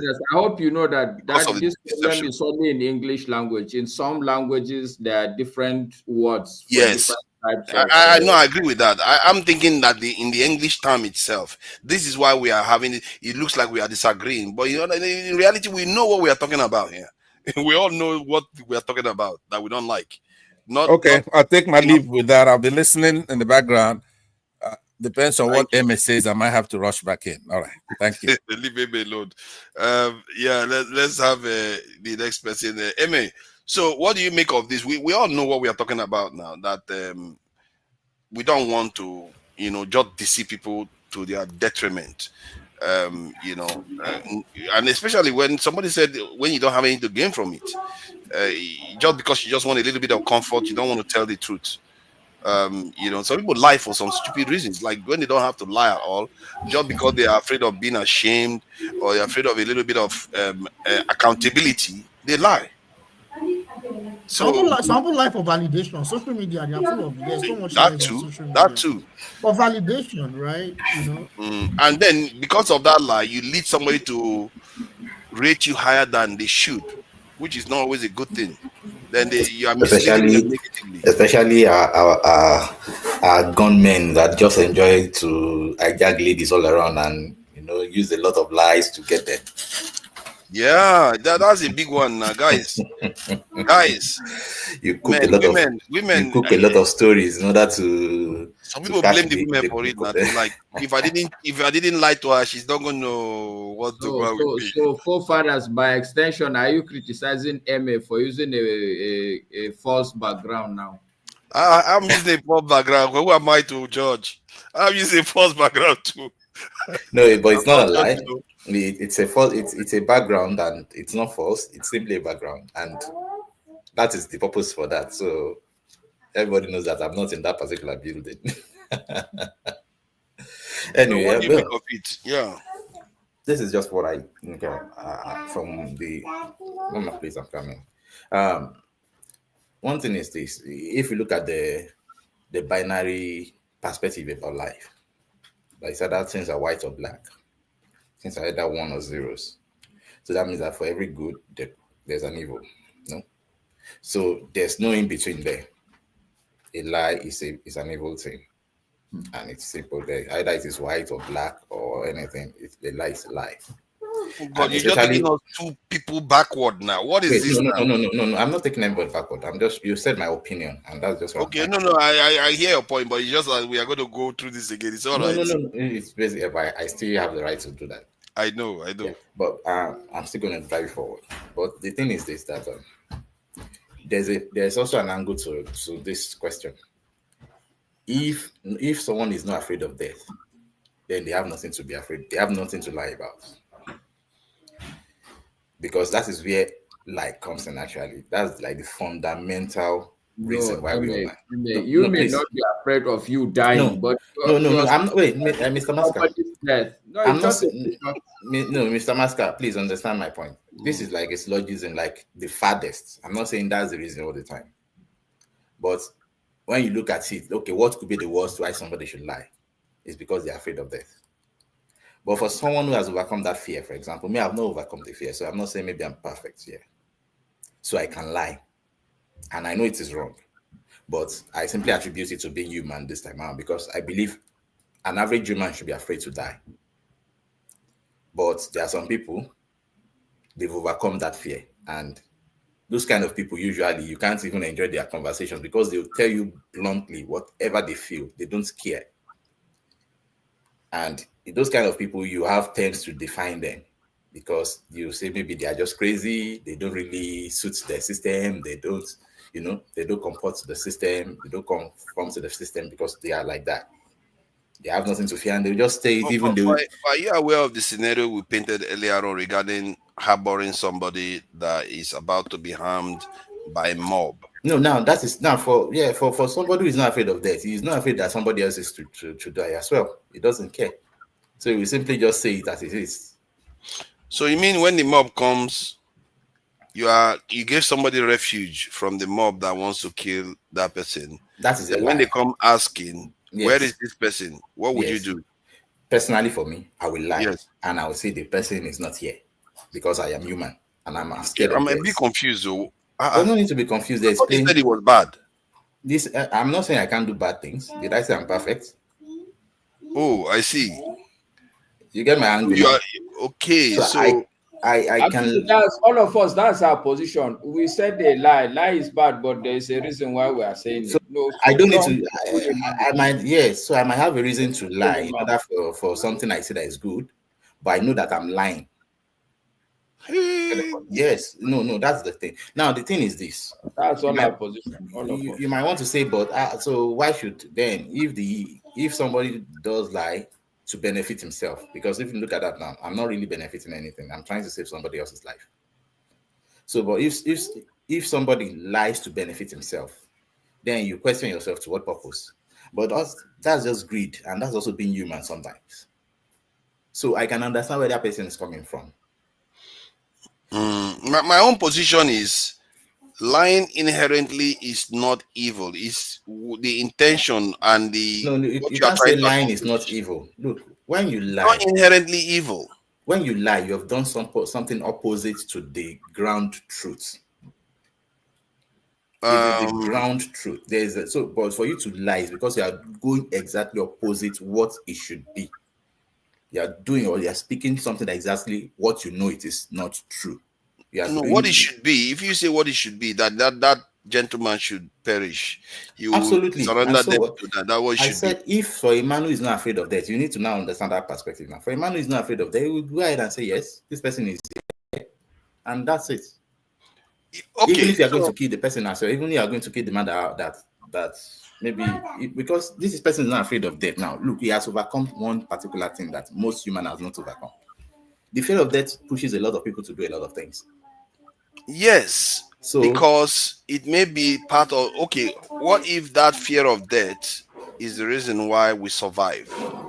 Yes, and that is also part of it.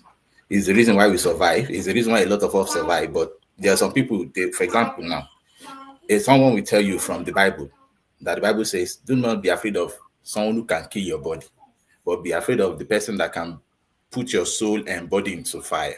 Now, that is so. Somebody who took that doctrine, hook, line, and sinker, will not be scared of somebody who is going to shoot him. He will look at the thief and say, yes, I don't, this is my house. I have money, but I'm not going to give you. Do your worst. And then they kill you and kill the person too. Now you are concerned because he just lost his life foolishly to you, in quotes. But the truth is, to him, he has stood for what he believed in, and he has stood for the truth. And if you were the last man hope for humanity, don't forget about the last humanity for that. Because the reason why. If you say wait, if you say he's the last hope for humanity, so be it. But if humanity, if that is to it, look, this is not to me. Understand what I'm trying. This is a perspective I'm painting here. That this is somebody who has seen it that way.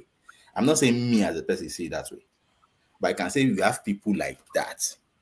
So for such people, isn't that an inferior way of perceiving reality? Because my concern is that this is revealing something. That this is why this topic is important. This is beginning to reveal something here. Because when you say inferior, it's because you are thinking everything ends in this part of life.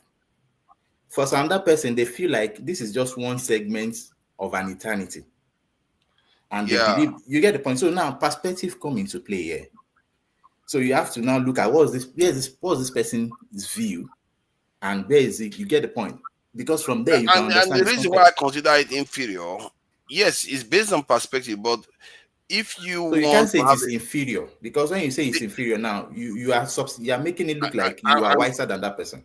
Exactly. I'm trying to have a kind of matrix to measure whether eventually. Now let me tell you why that might not really be a necessarily a wise opinion. That person will tell you that, okay, with your wisdom, can you last 1,000 years on earth personally? Your answer will be no.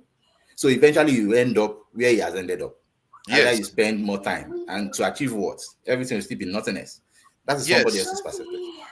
Yeah. However, you see, what I'm trying to say here. So are you just saying you just want to live the next 70 years, to live the next 70 years, and eventually still end up like him, and in the next 200 years, the generation still don't know both of you?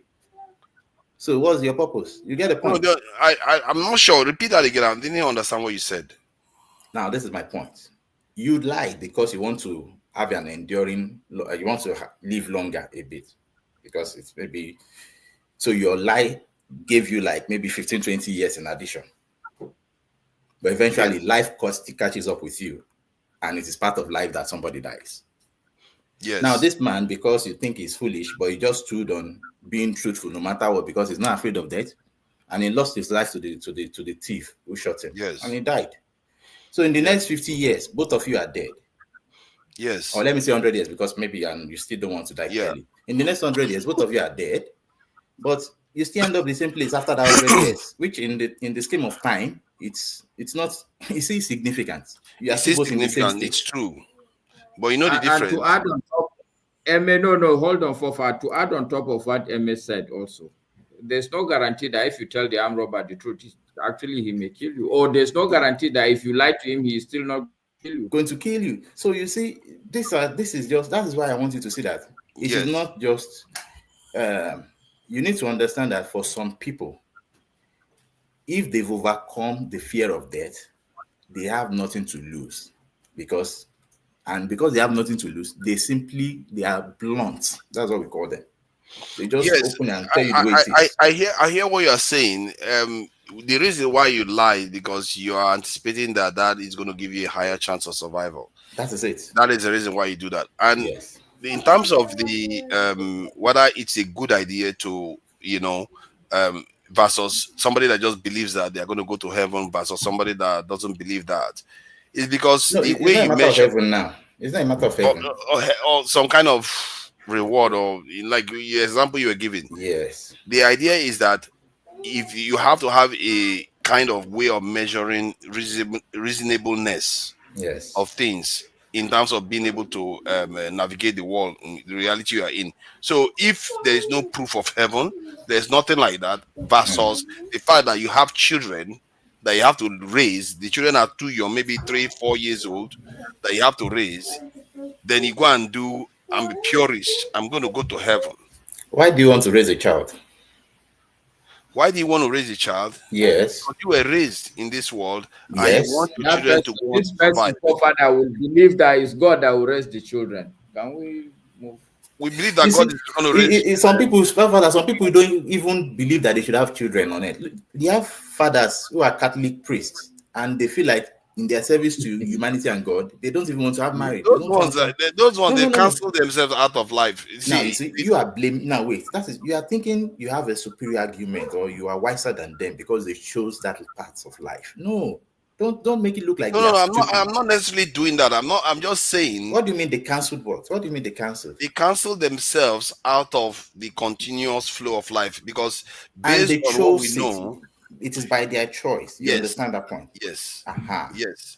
So those Based kind on of what we people know, now, you realize that you realize you can't scare them with, hey, don't you want your generation to continue? Because some people you need to scare by saying I don't need to your scare generation. them. They can choose their path. You understand what I'm trying to say now?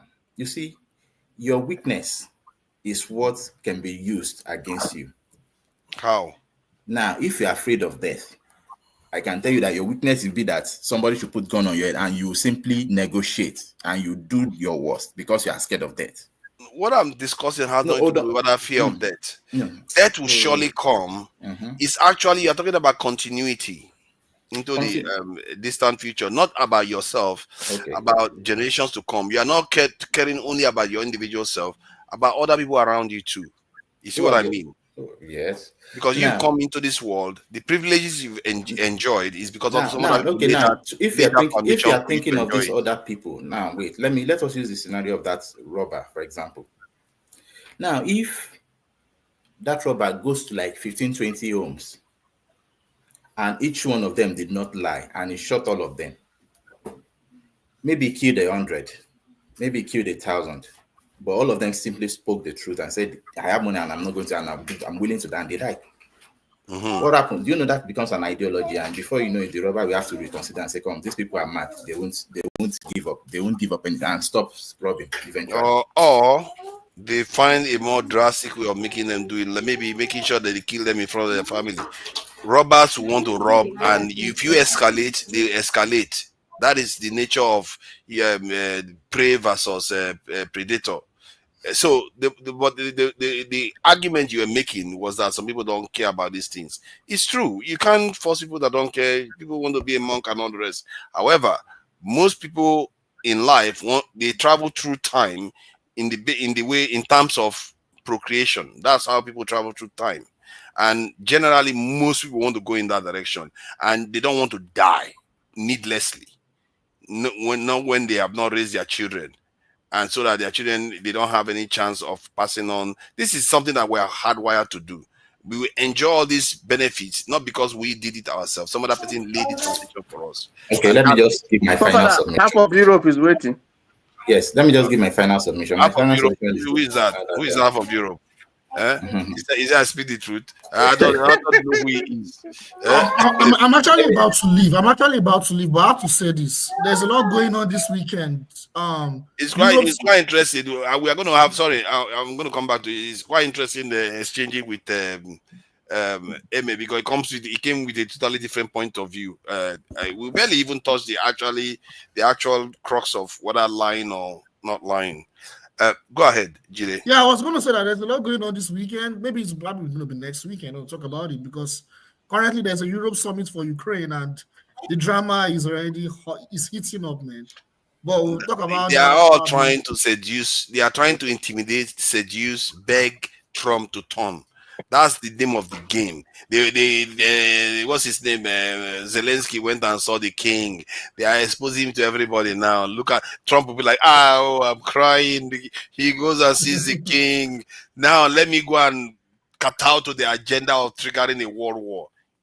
Yeah. I mean, it's gonna be a drama, but yeah, I have to think of going to work tomorrow. Man. Talk to you guys later. Take care. They are working tooth and nail to win him over. But that said, I think let allow I speak the truth to speak. Then Jefferson, Eccentricas, and then we'll just open it up for a bit. Then we round off for today. We've gone on quite long, actually, longer than normal for Sundays. Yes, I speak the truth. What do you make of this? Good night, everybody. Good night. Yeah, thank you for joining us, Masker. I really, really appreciate your time here. And obviously, anytime you're welcome, and I will be getting back to you.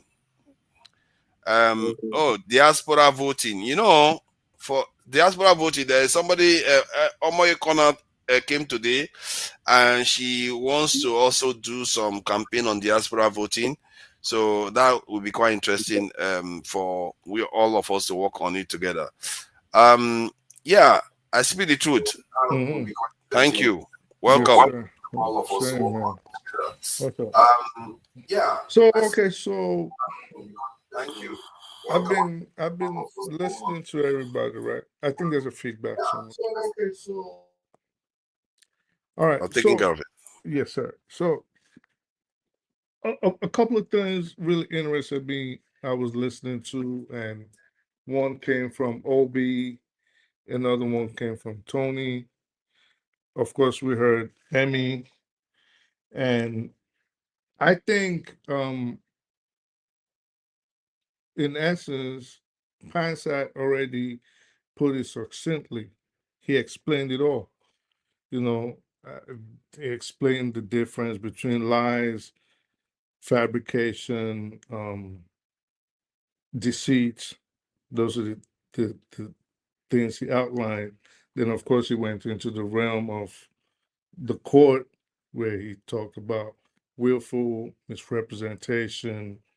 He talked about perjury, which could also be, in some instances, obstruction of justice, or in most instances.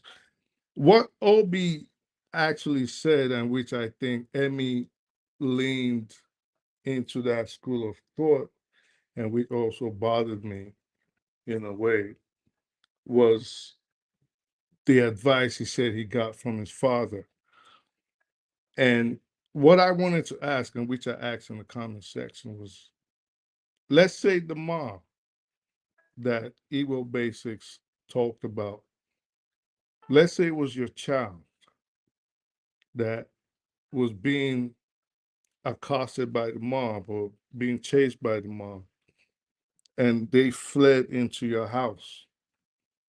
But the mob wasn't sure that was your child, let alone they weren't certain if he ran into or she ran into the house.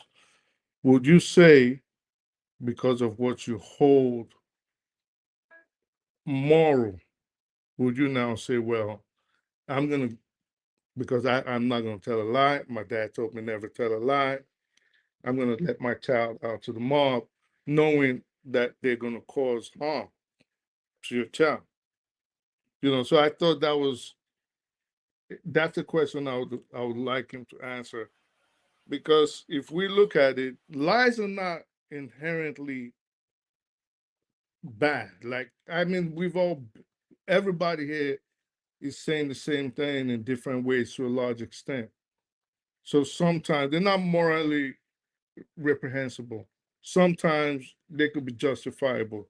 Like in the case of the guy Tony said that stole, if a guy stole a loaf of bread and then he goes to court and says, well, I was starving, that was why I did it. I know in the West, they wouldn't care you stole it, but I wish Master was on here to, well, if he knows, I don't know if he knows. But I'd say, like, in the Middle East, for example, let's say places under Sharia law, such a man will not be convicted for stealing while he was starving. So lies are not entirely evil. You can't just say, well, because let's say this. There's a popular video on the internet of these little girls that were in a zoo with their dad. I don't know if you guys have seen the video. And there was a horse. They were looking at the horse, and the horse's penis started elongating from his stomach. And you see the little girl saying, Dad, it's about a poop. It's about a poop. And the other sister's like, Dad, is that its leg? Is that its leg? And the dad's like, yeah. that's Let me his thing. answer him. So what would you in that instance expect the dad to do? We've also personally, there was a significant event that happened where, let me stop there because I'll be giving too much away. But yeah, there was a significant event that was supposed to lead to a military change in Nigeria. And my parents had to step up and act like, after my dad came in, like, no, they're not here, they're not here. So there's certain times you don't, it's not, I think it's not universal. There are universal lies. Then there's some that, like, out of necessity, you have to tell them. Yeah. So sometimes what is a lie in your society might not be a lie in Okay, my I'll bring it for you. society. Huh?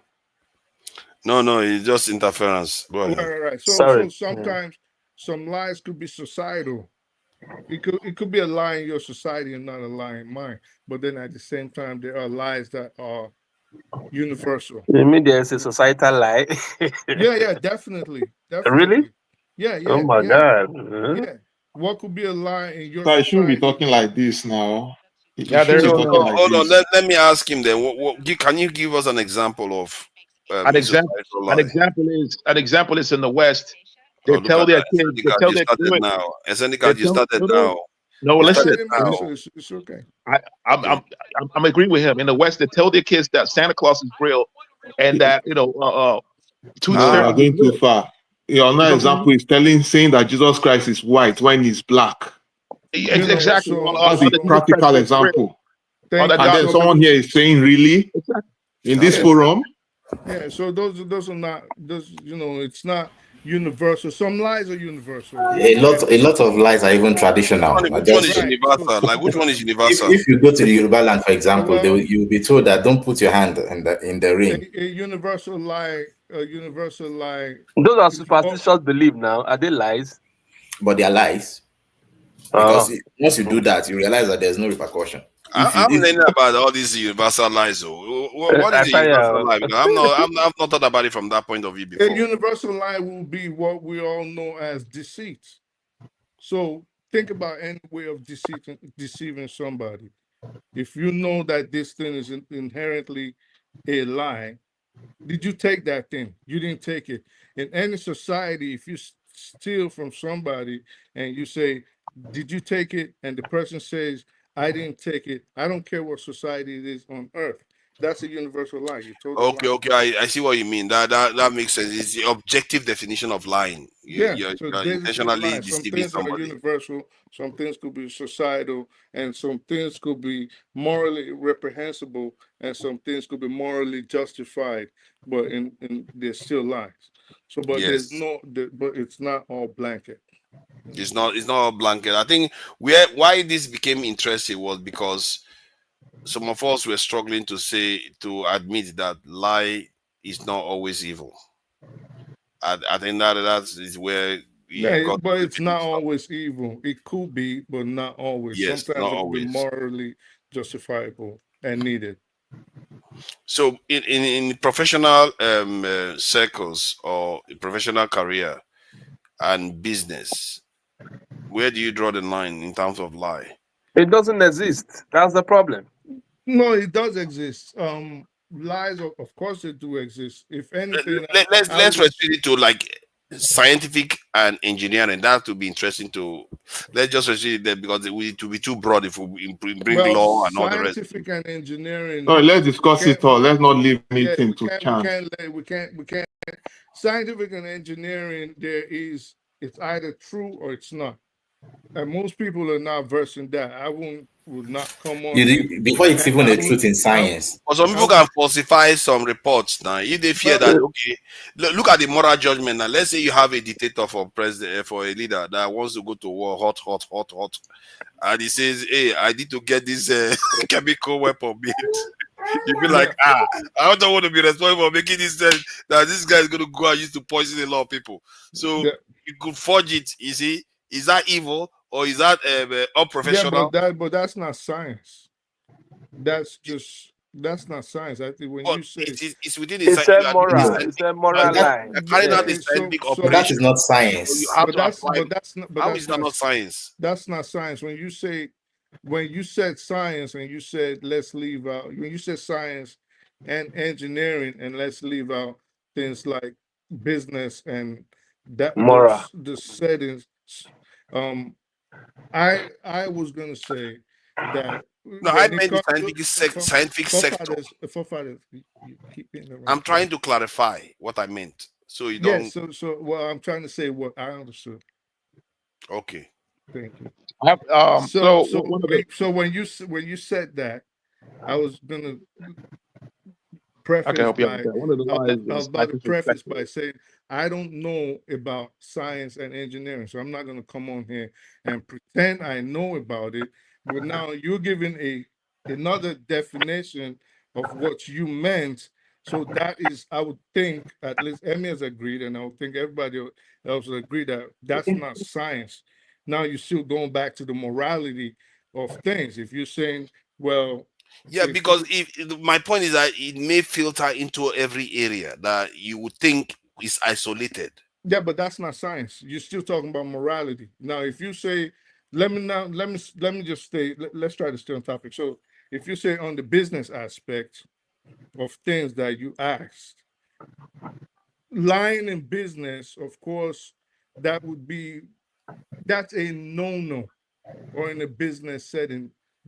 Taken from your word, this was a word you used when you first started that topic. You said it will be dangerous. So if you're known Yes. to be, yes, so that was the word you used about 30, 40 minutes ago. Yes. I remember. So that, and I agree with you totally, because in business, if you are known to be shysty, if you are known to be untrustworthy, if you are known to not be dependable and your work to not be taken for any reasonableness, nobody would want to do business with you. At least I know I wouldn't want to do business with you because you're not to be trusted. In a business setting, it'll be the same way. In a court of law, it'll be the same way. But I can give you examples now. Let me give you an example of what I'm talking about. Like with your business now that you're referring to, I'll avoid the the scientific area. The business area, like in the case of tobacco, when they used to market it. So business, they can lie if they can get away with it. And morality it sometimes fails even in those areas. This is what I was meaning, that even areas where you think you should not get into, it's there. It depends on the guardrails you put in place. This is where this might benefit us in terms of societally for having this sort of conversation, because it goes everywhere. The people smoke tobacco for decades, even if the people that were making it knew, the people that were supporting them knew, but they pretended as if they didn't know. You see what I mean? So Know what do you what? make of that? Know what? They know it causes cancer. It damages the health. Is that They knew proven? that right for decades, and they allow people to carry on smoking. Don't speak what you don't know. Is that proven? Do you smoke? Yeah. Oh, I can show you evidence. Do you smoke? And it can also show you a lot of evidence like this that one. says otherwise. What has that got to do Do with you me? smoke? Being able Don't to smoke. smoke. Don't say what you don't know. Forefathers, you can be shown evidence that says otherwise as well. You know that? Oh my God, this is not a debate. We all know it causes cancer. No, you know. You see, that is where I have issues with you. You always land. You don't know. Don't say. Okay, oh, let me check because I didn't know this was a debate too. You guys are troubling me to do. What kind of wahala is this? There's no need for you to prove anything. Report can be But it's put not there a for debate. a It's a reason. fact. You're right. You're spot on. I don't know what they're trying. Report can be They're put being there for a reason. intransigent. You're right. Any Well, medical you report can have your audiences. any Some medical of them might report not do backed that. by You know? WHO Cigarette is a carcinogen. can That's be a put there fact. for a reason. Do you get? Yeah. Let me check. Let me show this though, because it looks like this is breaking news for some people. Look at that. Does cigarette cause cancer? Yes. Based on what? Google didn't even say not based on like clear evidence. Wait. Can you tackle otherwise? Show me evidence It's to a carcinogen, justify that man. cigarette doesn't cause cancer, and see maybe you won't have And a lot go of do your own research. Go do your own research. It's a relax. carcinogen. Like, don't do that. Look at it. It says relax. It's for they said that smoking is the leading cause of cancer worldwide. You know a lot of people that smoking. That is so conclusive. You know a lot of people that We're smoking. moving away from the topic, forefathers. Eme is a troublemaker. Eme is a troublemaker. If he's arguing with this one, he's a scientific man. No, he's causing all this trouble. You with your intellect sometimes you shame me at times. Let me tell you something again, right? Look, you know the policies behind WHO, yeah, and anything that's they want, to put out there, they will bend the hands of the world, even internet or whatever they put it there. Thank you Thank you very much. Yes. You've had people in your village, they smoke tobacco and they live 120 years. Don't mind for father, and there's What every about cast women? saying Women that has live 120 years. Women that has breast cancer. Oh my God! You guys are going to keep it there. You know what? Wait, now let me speak now. Hold on. All the women that has breast cancer, do they smoke? All the women they don't smoke. So sometimes, look, medical reports are there for something. You understand? It's just like people telling you about COVID-19 vaccine. There are people till today pick up for their head. They will not take that vaccine because the vaccine did not. No. This is not a debate. This one is conclusive. No, hold on. Listen to me. Hold on. It's not a debate. I'm telling you what's out there when it comes to medical. COVID vaccine, right? Is if you ask now, does the vaccine cure corona? He will tell you yes. But there are people who took the vaccine, took even booster jab, and they also died with corona. Yeah, but it's not absolute. Science has never been absolute. So why are you not putting this yes as absolute? Exactly. No. I'm saying you said yes. You don't change your mouth. You said yes. You said yes. Yes to what again? That is the point. You said you're quoting the AI report. Yes. Yes. So What? yes, absolute. Yes. Yes, it causes cancer. I didn't say it causes all. I didn't say that it causes cancer for everybody that smokes a cigarette. I didn't say that. I said cigarette causes cancer. Like Tony said, let's go back to the main topic. Don't be absolute. That's just my point. Let's go back every to loss, there can also be an equal minus. So you need to know that. They paid out billions of dollars as compensation for the damage they caused. So this is not a joke at all. It's a court suit, not because it's part. It's a court suit. Court that ordered it. Once court says it's final. There are certain things we argue about. This one, the information is too broad. That if you have 10 people and let's say 20 people, you have 20 that is not smoking and 20 that is smoking. That's 40 people now. Then over time you monitor them. Generally, they find that the ones that are smoking get a specific type of cancer that is associated with smoking far more. That makes it conclusive. Wait, fathers, please. You need to understand where we are coming from. We are not even arguing about the causality of cancer with smoking or how they correlate. No. All we are just trying to say is that as a presenter, you should also consider the other people who have other opinion, and don't just. There's no other opinion. It's a scientific fact. Can we go back to the topic? Can we you can't let me accept your point, and because because you say it, I should not accept it. Is that how you convince me? That's the problem. If you don't accept it, I'm not saying there is no other opinion. You just suggest that. I'm not saying that there is no other opinion in the sense that. Look, let's not make this rowdy. I think we have been doing so well lately. Actually, this conversation has gone one of the most level-headed conversation we've ever had this day without any major argument at all.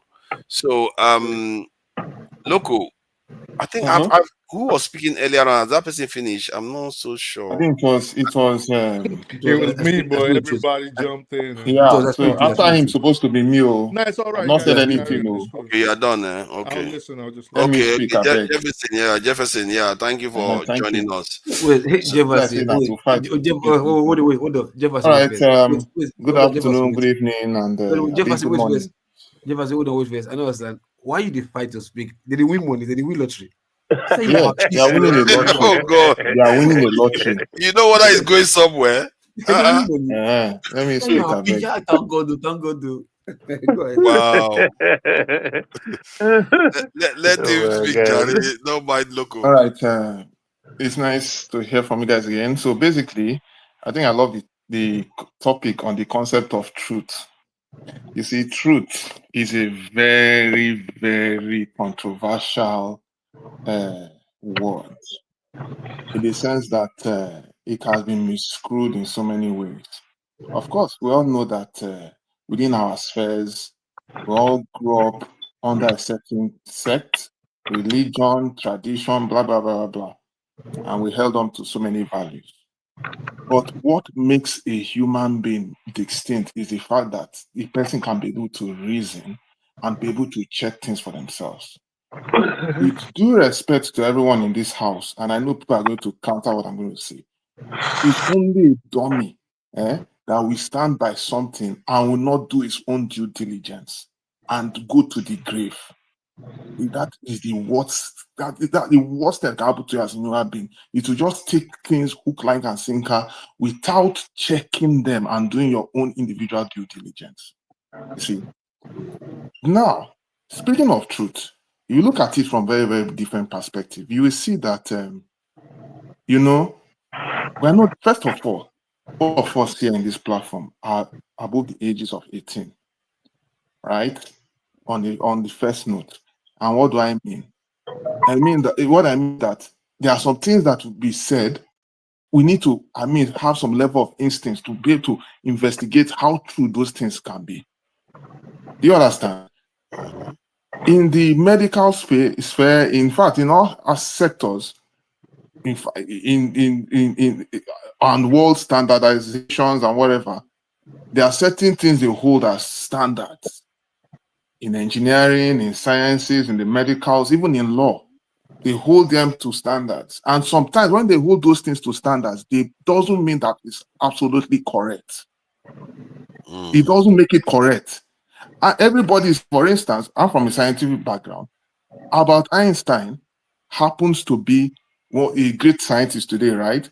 But when he was alive, the scientists of then, they disgraced him. They didn't even give him a PhD because he brought some theories that were different from the norm of sciences. And they didn't want to agree with him. But after he has gone, everyone is now keen into into his theories and being to say, oh, the way we are seeing science today is no longer the same. So, and so many innovations are I thought Einstein was celebrated when he was alive. No, he wasn't entirely celebrated. He was, but if you know what I mean, he still faced some level of controversies. At a point that even his lecturer, they wrote a letter telling him that they are not going to give him a PhD. You understand? I didn't know that. You didn't know. You can go and check now. See, every day I'm learning. I'm learning. This the class we are learning. You understand? So look, there's a lot of probability. There are a lot of probabilities going on out there. In the medical world, we don't even need to go too far. Let's not even go too far in that one. Even in the medical world, right? There are some certain things that we take in that traditional that we cure us real instantly and solve our problem quicker than even when you go to the hospital. Correct. Do you know that? So you understand? So it has been proven so many times. Is it to cure cough and whatever it is? It's just to tell you that the global medical world, they profit. Are you listening? They make a hell lot of profit when you are sick. When you are ill, they make profit. And when they make that profit, it's $1 billion business. But once they find a way to cure those illness the right way that is sustainable, they are out of jobs. But hold on though, hold on. I think people have made this argument quite a lot, and I am a little bit at a loss why that is the case. Because think about it. I'll give you a practical example. There's a guy they call Dr. Sebi. I've not asked the question. No. I want you to go and do a research on him. He's late now, but when that guy was alive, that guy cured illnesses, and he was not a medical doctor, and he faced a lot of lawsuits. I'm not after that. I'm saying people are living longer today. People are living healthier today. And like Ozempic now that they found cure for. That's lie. It's not true for us. Look at that. It's not true. Most of us are not healthy. Yes, People are not living longer for we're not as healthy as we are living other longer. people. It's a fact. Life expectancy is rising. But the other point I wanted to make was about Ozempic. So if they didn't, they found a cure, something to cure fat, they released it for people to have. So I don't understand why people think they will deny you medicine. They will just charge you more. That's iPhone. No. You don't get it. Most of the cure you're seeing in the market in conventional medicine, they're only treating symptoms. They are not treating the cure. Know this and know fact. You may be right that they're hiding. I have a lot of medical practitioners that will tell you this for free. Around me, they know. They have seen the rot. Listen, most of them see the rot firsthand, but they will not tell you. They will not. You don't get it. But because of what they will profit, they rather do and undo. For instance, we keep on taking, and at the long time, you don't know whether that thing is good for your kidney or your liver or whatever. Can you give an example? I will just go with the flow.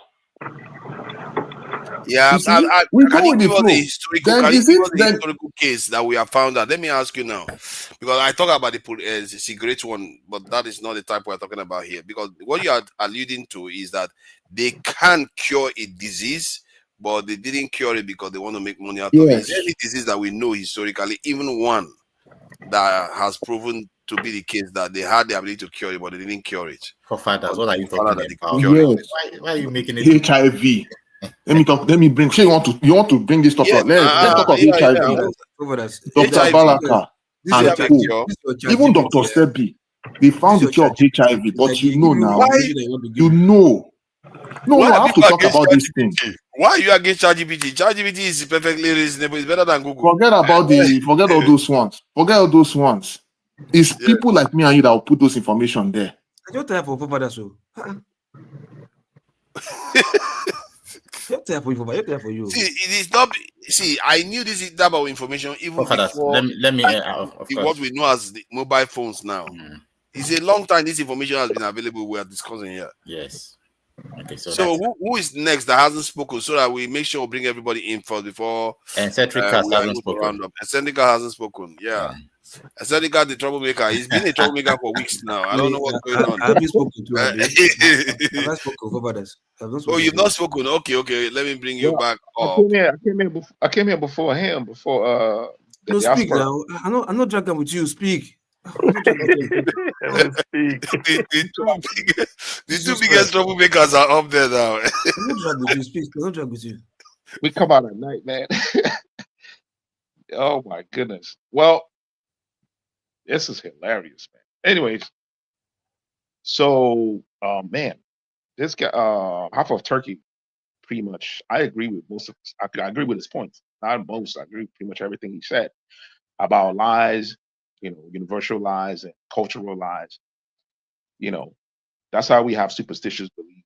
These are based on lies, and some of the lies are not wrong, right? They are used to preserve environment. For instance, if anyone of you guys know the place called Uturu, right? Uturu has, they preserve their alligators, right? They have alligators running around everywhere. They preserve it with lies, right? With what you would call lies. You know what I'm saying? They believe that the animal superstitious one is they believe that they believe that the animal protected their ancestors, right? It's like an ancestral animal. You're not supposed to kill them. If you kill them, someone in your family will die, stuff like that. And those so-called lies were used in preserving like the natural environment, right? And if you go in some communities like in Imo State, you don't kill snakes, right? Some of the snakes, they're pythons. You can't kill them because they believe that they're ancestral animals. So, it's a lie, but it's not wrong. The intention is to preserve all those animals, right? Yeah, eccentric, don't be offended. I want to contribute. Like in a place they call Opai, they do not kill crocodile. In fact, I was doing a power plant training there.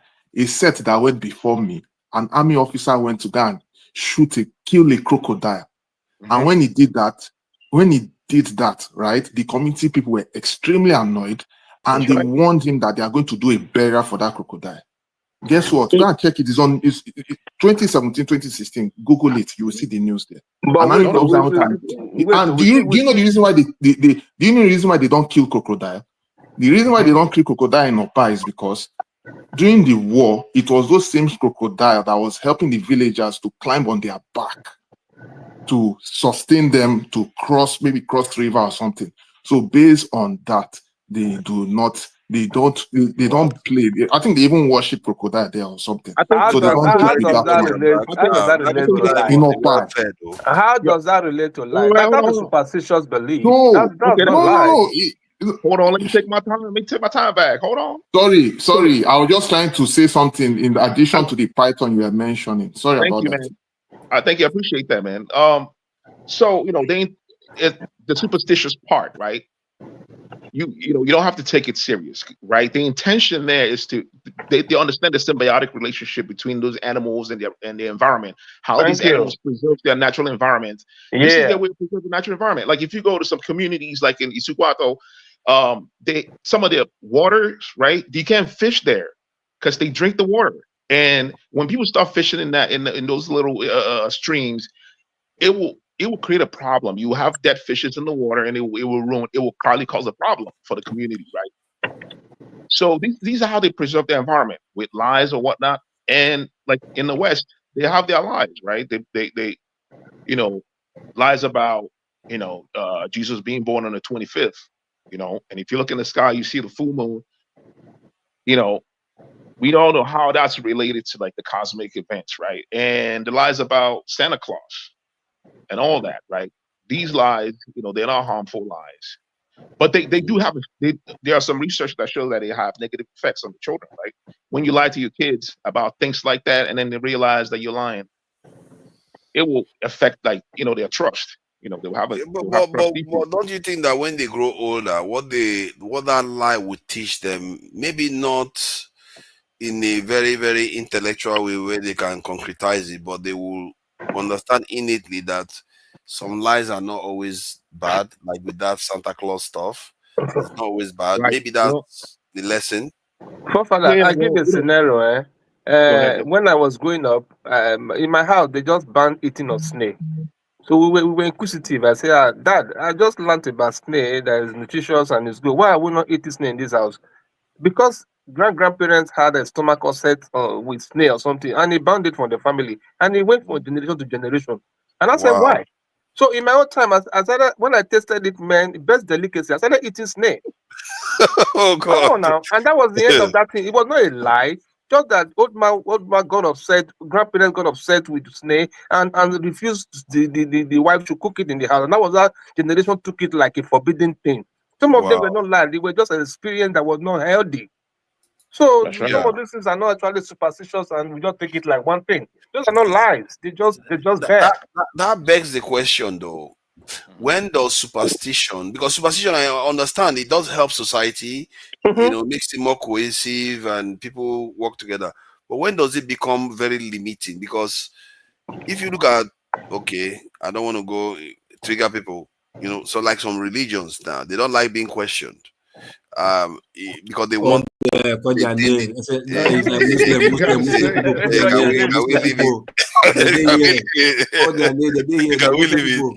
they don't like the religions don't, in short, generally religions don't like to be questioned, and they don't like to expand their knowledge. They like to keep it within the doctrine, isn't it? So it becomes limiting for people in terms of their ability to discover new knowledge. So that is, for me, that is where I can say, that is where some of all these superstition. Let me interject real quick based on what eccentric cast. Let me make this point. No, I want to interject based on what you said. No, I'll give you one. Just give me a minute, right? There's a story about we've heard this story so many times, right? Older women being killed because some people claim that they turn into birds, that they saw them turn into a bird, went into the drainage system and then turned into a human, right? We've seen stuff like that, and we know that these are not facts. They're not real. Something people get killed over this type of lies. Someone make up lies and go, You know, that lady turned into a bird. I saw the lady turn into a bird and turn back into a human. And then, you know, people stone her to death. We've heard stories like that so many times, right? And we don't even question the people that make those claims. They might be having a lot of people believe these things. People believe these things. There are some people, even till today, they will be like, I was surprised that somebody that you would think is more enlightened in terms of, because the person is aware of African stuff, Pan-Africanism and all the rest, but was highlighting a video where a masquerade was dancing on fire. And she was saying something like, this is something great that our ancestors have that they have been stolen from us. And like, how did you have the ability to be in fire, real fire?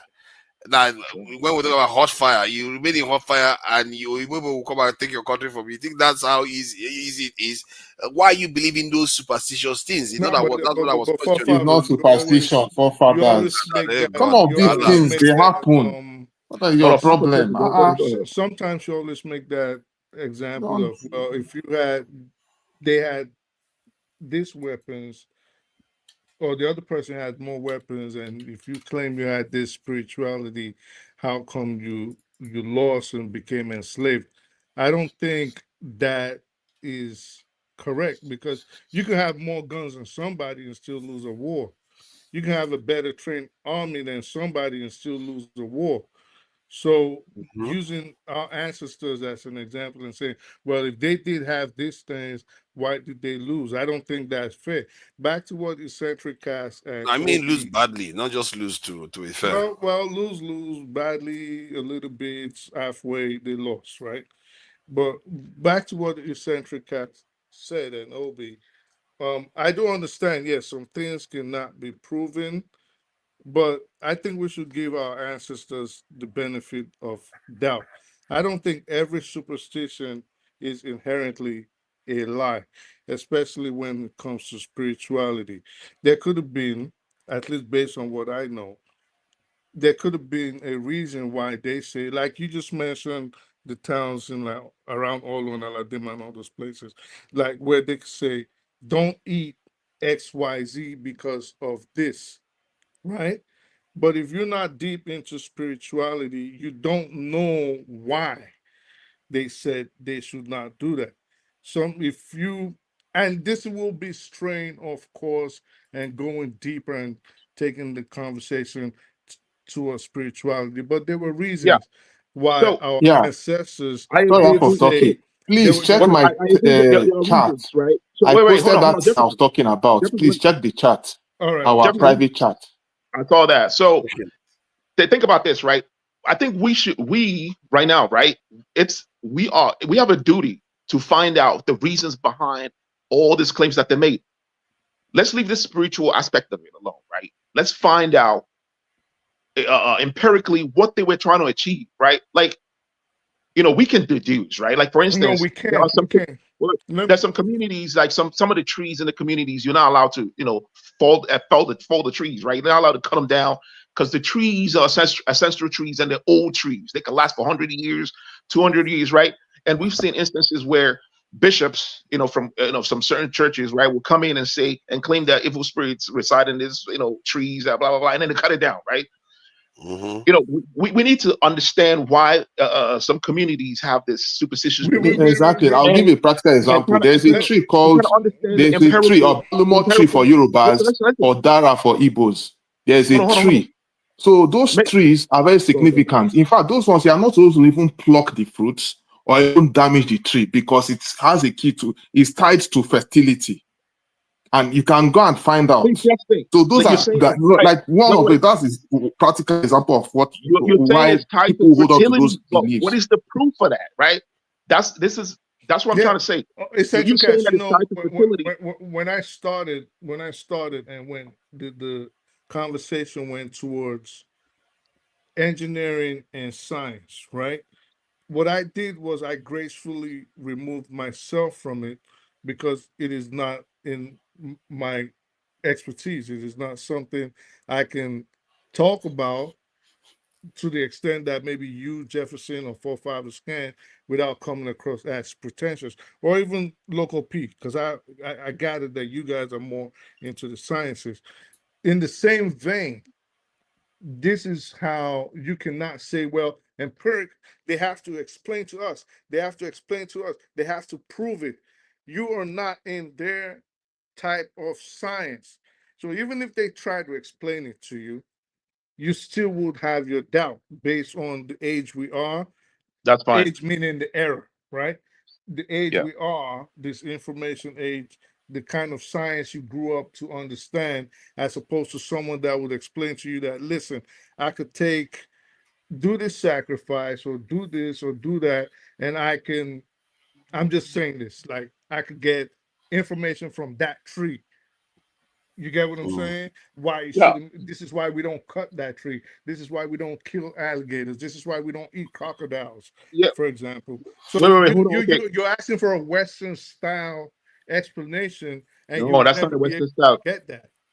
Okay, hold on. Let me continue with my points, right? So in the scientific community, these are one of the lies, right? You can find in the scientific community. There are some theories that has been known to be false, right? But these theories, you have academians getting funded for this type of theories. Like for instance, string theory, right? A concept of a unifying theory, right? To try to unify all the forces. These has been debunked. String theory, isn't accurate, right?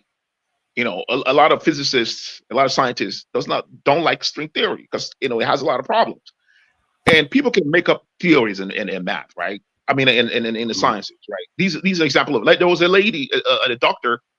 I don't know if she's a nurse, right? She took I think it was exponential growth, and how things, how diseases can spread exponentially, right? And then she put her name on that and called it her own theory, and then she got exposed for that. I forgot the actual name that she called it. I have it in a book somewhere. You know what I'm saying? So these are part of it. In academia, they get funding, by coming up with, theories. They're trying to find, some particles and stuff like that. If they keep doing this, That that's is how they quite get funding. interesting point you just raised just now, actually. I think we were talking about academia. I remember there was a video I saw of this lady that was complaining about what is going on in academia, especially in research, that many of them are just basically glorified pen pushers, and they deliberately do it just to make money. So, and she was like, she doesn't like it. But carry on. I think I will share the video when I find it. Okay. Yeah. That's one of the examples of it. You know what I mean? Because this is the problem with the system that we are practicing, the economic system, capitalism, right? You got to understand, people want to, the survival aspect of it, you see what I'm saying, kind of muddy the water, messes up the whole thing. People want to make money. They want to live an extravagant lifestyle. People want to survive, right? So the people in academia, right, if people find out their roots, right, and find out, hey, look, this research that you're looking for, this particle, whatever quark that you're looking for, it's not actually important. It's not real. It could, stop their fundings. These guys get millions in funding from the federal government, for researchers, from private individuals. Those are the type of lies that can exist in the science community, right? And like string theory is one of them. It's like, yeah, and people can be funded to spread lies too, even within no, the no, no, no. scientific No, community. I There don't are agree people with that are funded billions of dollars to I don't spread agree. lies. So don't act No, as if that's it's not only true. people that are doing wrong, That's not doing true. the right thing that I they are You was say that, funding. you have to give us an example. You but can't I just make was that No, blanket it's not statement. that give example. Can we Don't be listen to saying this that. quickly? Can we for listen a to this long quickly? time. In this 2025, you are talking like Jeremy, this. hold on. An Jeremy, hold email on. that I was asked to keep confidential. I've been thinking about this for a long time, but I now believe that reading it to you will go some way to explain why I'm worried about the status of scientific research generally, but especially in the foundations of physics. I received this email about 7 years ago after I published a comment in Nature Physics titled "Science Needs Reason to be Trusted." In it, I explained how I lost trust in scientific self-correction after I realized how much of what's published in the foundations of physics is nonsense and continues to be nonsense. This email came from someone who I've met a few times but don't know in any depth, and who at the time worked at a top institution in the United States. To honor the request of confidentiality, I've removed some details. Hi, Sabina. If you remember me, I'm not using my work email. The topic is a bit delicate, and I hope that our conversation will remain confidential. I'm contacting you regarding your recent paper in Nature, which made a lot of noise. First of all, congratulations on a nice paper. If you wanted to attract attention, you managed to do this. Actually, I'd like to ask you next time, think not only about short-term personal benefits, but about the community in general. You understand what consequences your publication might bring for our community? What are all these BSM model builders with exaggerated self-opinion going to do afterwards? What about experimentalists who survive hiding inside big multi-TV collaborations? Can you offer them all any decent employment alternatives? Some of them have families and young children. Some of them are already too old to get employment elsewhere. For some of them, academia is the only way to get US visa. If you like, yes, what we created is a bubble, but it helps thousands of those guys and their families not to die from hunger. We all do the same stuff and have some trade secrets. For example, I'm one of the authors of the so-called model. Pretty useless stuff, old refurbished with a couple of new blows and whistles. But if people buy this and it helps them to get grants, who cares? For people who pay us, all we do is just noise. They have zero idea that elementary particles exist. They pay us from public funds, not from their own, and basically pay for something cool, some new crazy hype, which they need either to include into their science spending reports or, in case of universities, to attract students. Your paper made a lot of noise and most likely will affect redistribution of HEP funds towards other areas, but I doubt that you'll be able to suggest and implement any organizational changes. Also, any change. Go finish with it. She goes on to talk about how she doesn't support it and she wants to. I think it's got millions of views, and she's a physicist. She does a lot of physics topics, as you can see. She's not A lot of people asked me to. I think look at her subscription, 1.something million. This is big stuff. She's got 1.something million subscribers. So for her to be making such a comment shows you how far it's going to travel. So yeah, the point is this thing that people lie to people is not only restricted to normal area, it filters into other areas too, including scientific. Human beings are we are quite fascinating. Even within our, sorry, with due respect, even within our culture, our artifacts hold a lot of scientific discoveries, but because they see it as crude, they always try to discredit it. It's only of recent times now that they are beginning to see, like that they see that our scientific artifacts hold a lot of maybe they even saw it some 100 years or 200 years, only God knows. They knew that. They know that we hold a lot of scientific secrets. Do you understand? Like which one we have found out that holds a scientific the Uboku artwork. There are some artworks. There's an artwork that has the fabric of the cosmic distance. Look, it's a kind of technological achievement. It's not a scientific mystery. I don't know. You don't see, forefathers, you don't get it, do you? You don't get it. I really don't get exactly. it. I understand. That's why you're talking like this. Jefferson. No.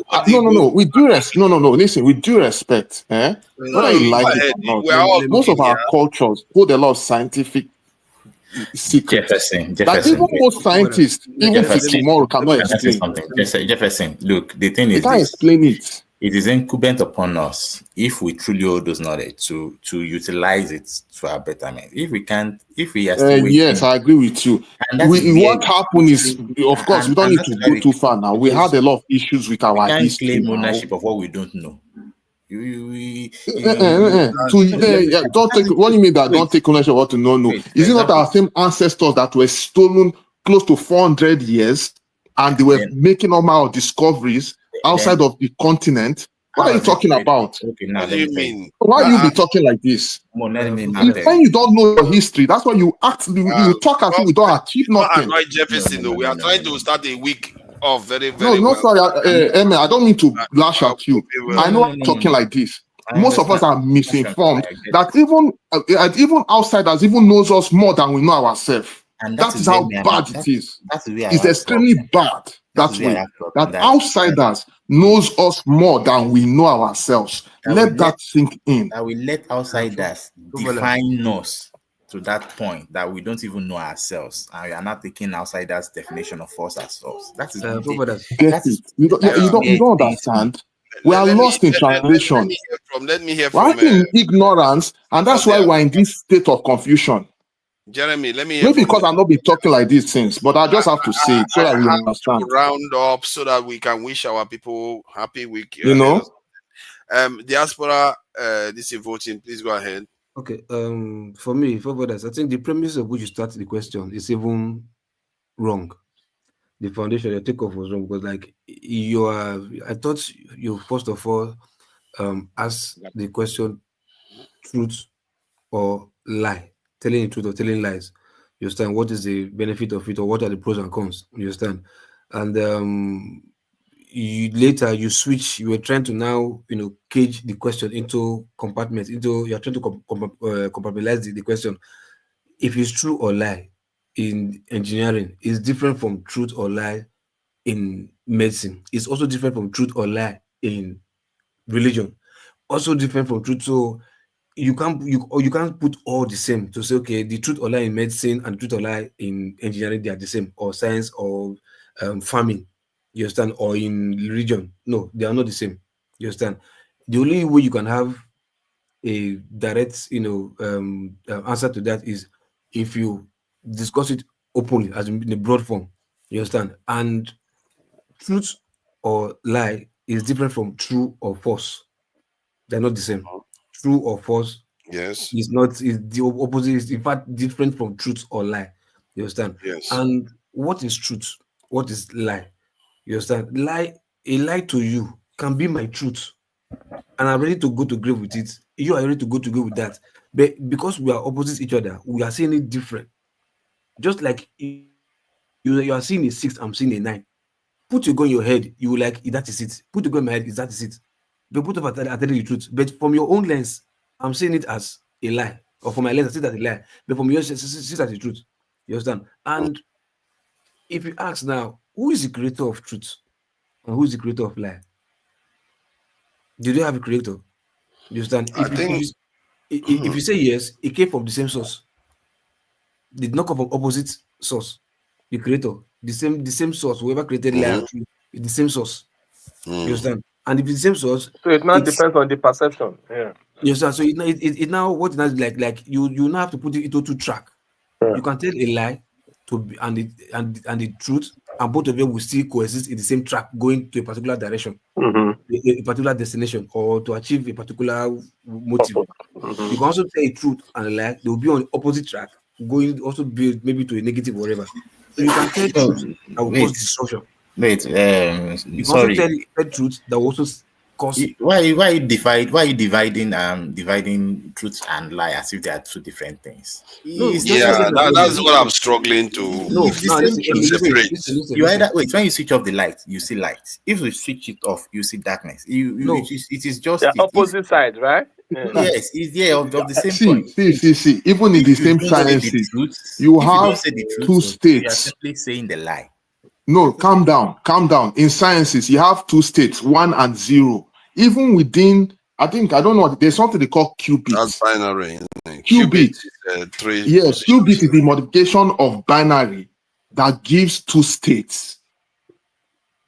If in scientific discovery you can have that, then how much more in what we're discussing right now? You get? No, you're missing something here. Yeah. No, I'm not missing it. I know exactly where you're going.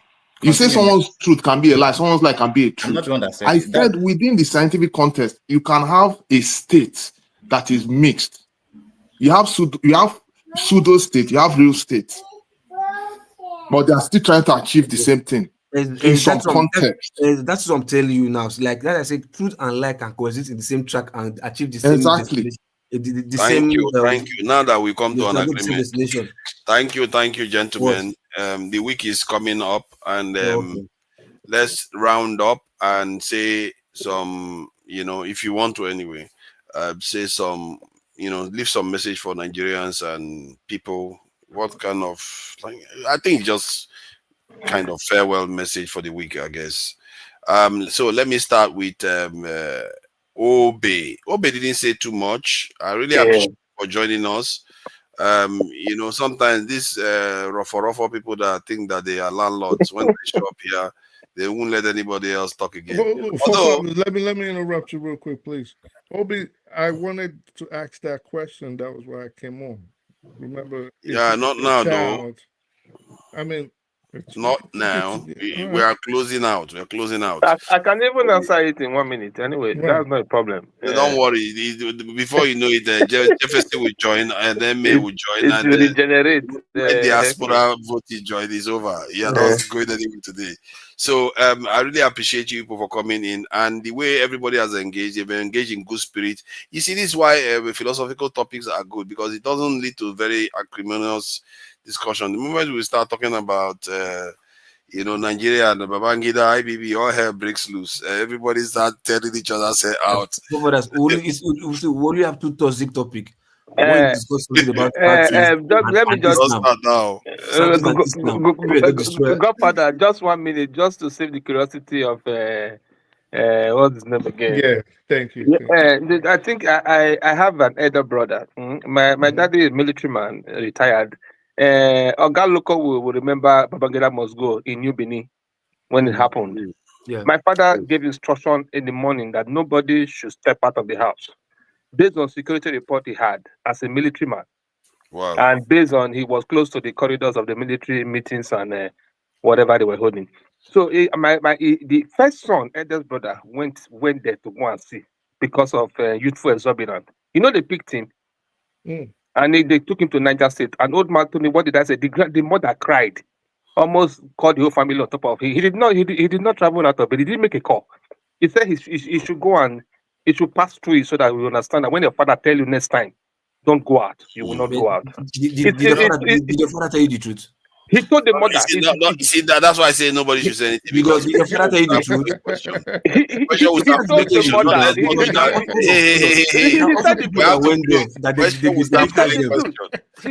mother. No. Question was not following question. And they did catch them. Chill out now, look. Come on. You said what? They didn't catch you. What did he say? Other people went Hey, to hold on. I'll start muting muting people. And they were I'll start muting people. And that's what I'm saying now. But since you were told, it's not truth. Okay, I will start muting people. These people are trying to trouble me today. So, gentlemen, obey diaspora voting. Amy, Jefferson, and half of Turkey is in Europe. Let me just greet. I think you guys will have the last word. Then let me just greet people first. Then you have the last word. Bami, I see you there in the chat. Dan Godwin, I see you there. Equity, fairness, and justice. I appreciate your comments today. It's very, very hey, and a lot of people were like, lying is bad. No matter what, it's bad. No matter how much you like it. Boom Boom Ray is also there. Loco P is present. Adesina John. Nwachuku is there. Don Anthony. Who else is there? McKennelly. Quite a few people are there. Uzo Ihi is also there. AB is there. Thank you for that. Let me thank the people that donated. Nana Bash donated $5. Thank you for that donation. There is Tim Majek. Thank you for another $499. Very, very good. And Tracy Jacobin. Tracy Jacobin donated the euro. It's a euro. It's a currency of the European Union. It's called the euro. And Tracy Jacobin again with another two this in euro. And Guy Onwalele with $5 Canadian. Soon Trump will take Canada. He will take Canada, and Canada will become America, and that Canadian dollar will disappear. And another €2 again from Tracy Jacobin. That's appreciated. Nana Bash with another $5. That's a lot of donation. Guy Wanlele with $2 Canadian. Canadian dollars, hardworking Canadian dollars. Thank you very much for that. Another $2 Canadian dollars again. Very, very good. Nana Bash with another 2 Canadian dollars. You know, this one with $2 and they are paid electronically, but it's all right. We all appreciate it. Every little helps. You see, Madam Luke, look, you are in trouble. Man, this woman, she doesn't do anything small. Nothing she does halfway. Everything is boom, boom, boom. She comes in and completely abuses the men, saying the men are predators and all kinds of stuff she said about our men. Yeah, it's unbelievable. But it's all right. When For men are all giving that, $2, she's giving 100. You need to abuse. she give $100. She gave $100 even after abusing all of us. But it's all Oh good. my We God. appreciate that, Madam Luke is highly, highly appreciated and welcome. And Kulata, as always, you see the men, $2. We appreciate it. Joke with you. And they do it to some people. $2 again. Thank you very Yeah, much, Kulata, something. for the $2 donation.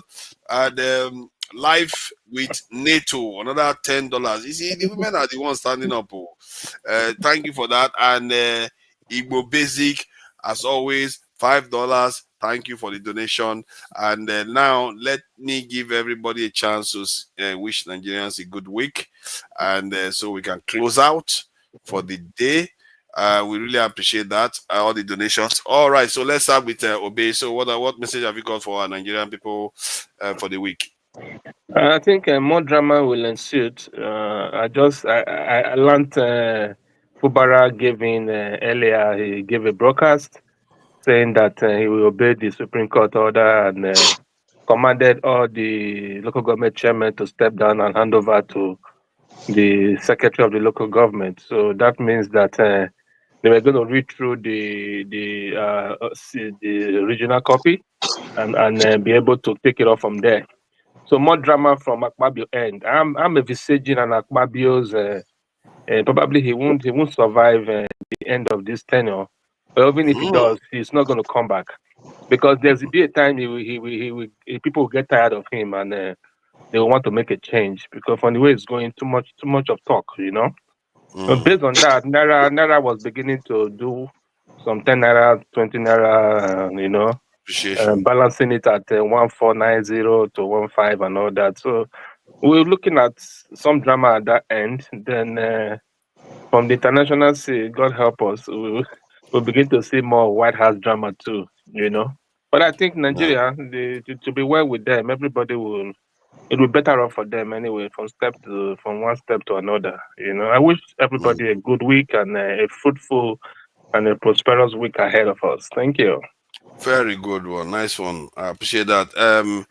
Diaspora voting, what have you got for Nigerians? Not only Nigerians, by the way, all well wishers. Let's put it that way. Nigerians first, now. At least if it's not Nigeria, who are they? Yeah, because it could be Western European, this is Americans. It could be because they are here because they wish Nigerian were. That's why they are here. So Nigerians. Okay. Yeah. Okay. If it's not Nigerian, they won't be here. So anyway, like the next people itself support diaspora voting. You know, is a mandate we must achieve. You know, Nigeria must be great. By hook or by crook, anyhow it be.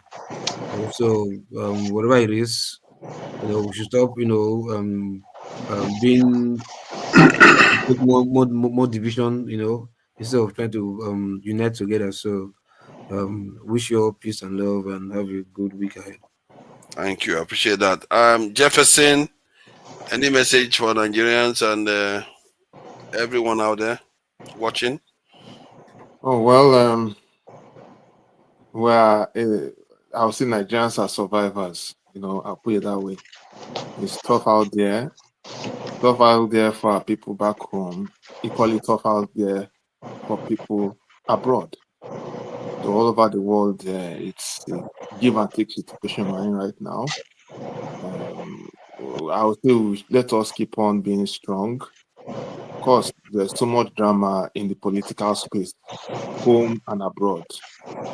One that happened on the international scene, of course, which we're anticipating. May God protect us, even with any aftermath that is coming up. And then, in addition to that, back home, the drama is I don't know where we are going with that. Let me just put it that way. And it's unfortunate the kind of leaders we have, no sense of direction. But we're praying God that one day we're going to really have an intervention in that country, and we'll get it right.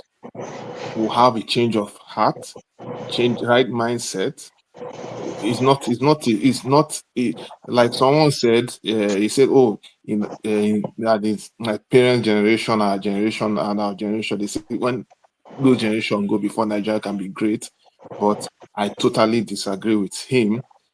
I believe that if we can reform our mindset and do some things right, of course Nigeria can change, and it doesn't take nothing. Doesn't take anything to achieve a great country. It just takes a true mindset and a true leadership and true followership to have a direct and noble cause. And I pray that it happens. It happens. I anticipate that, and I wish everyone a good, lovely work week. Thank you. I really appreciate that, and I'm sure they will appreciate it too. Yeah, welcome back, Igbo Basic, and yeah, have you got any message for our people for the week ahead? The message is very simple. Forefathers, just to share that I was still listening while I was on the go, and then you had the story on the masquerade, and you talked about the masquerade that came out of fire. Actually, I just put that up on the private chat, and if there was a way you could pick that up, that particular masquerade you were talking about, out of Igbo Basics, it's in 10 minutes and 7 seconds of that video clip. Then you would actually be able to go away with the realities of the mysterious things that we still have that are both scientifically proven, that is real, for a lesson for us to learn, not to throw away the good things that we have. It's right there. It says,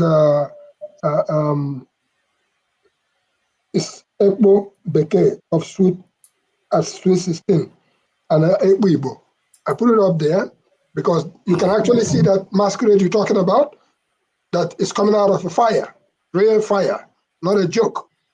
While you're doing that, I would say that because we're on ground, the situation, as we get the reports each and every day, it's come to a point where you put your soup on fire and you look away, and by the time you turn around, somebody has actually come and lifted that particular soup that you put on fire. That is what is happening in Nigeria now. And this is not, when we say stuff, we don't say just to. It is the reality of what those whose pots, either somebody just took the pot away or just emptied the content. That's how bad things are. Though we are survivors, but we are not in a declared war. In a declared war, everything is fair game. But this is relatively a time when there is no war. And it's becoming more than a war situation. So with that in mind, I would say to those at home that so they come, so they go. Nigeria go remain. I pulled out a Nigerian passport earlier on, and I showed that a lot of us are still carrying that passport. We have our final affiliation with that place because that's where we come from. And then when the chips are down, that's where we will go back to ashes to ashes. So, forefathers, I don't know if you were able to look at that video that I sent you there. Yeah. 10 minutes, 10 seconds into that, 7 seconds into that video, you see exactly that masquerade that you were talking about. It's real. Yeah, I can see it. Okay. Yeah, I can see that now. Yeah, we could actually share with our people and let's dance out with that. And then go figure, don't throw away anything because they are real. Okay, thank you very much. I think I will play that out. I don't know how they come with music, but we'll see how that goes.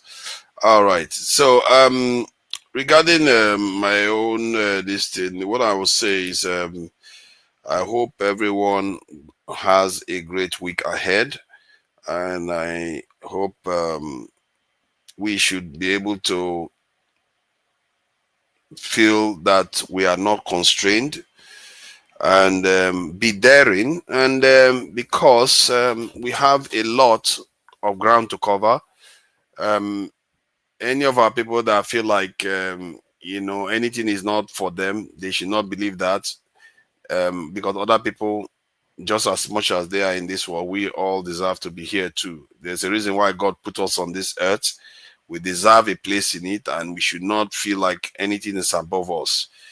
Not AI, not quantum physics, not hadron collider, not rocketry, nuclear. Nothing is beyond us. Not microchip technology. We should not see ourselves as they do those things, we can do it. So we should have that kind of mindset, and that's what I wish for our people for the week ahead. And till next week, we'll carry on. And for now, I will play this video of this magic fireman masquerade. I hope there's a music to it. Let me unmute it. And till next week, guys, we'll see you again.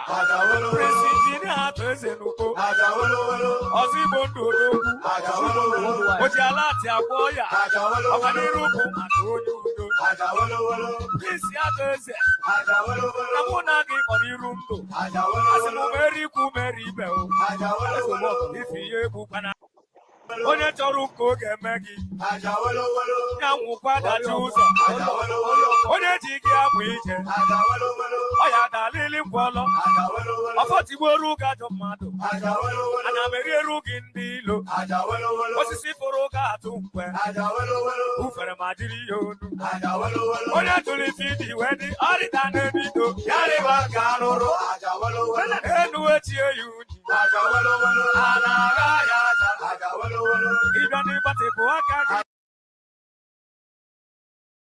On this day, 129 years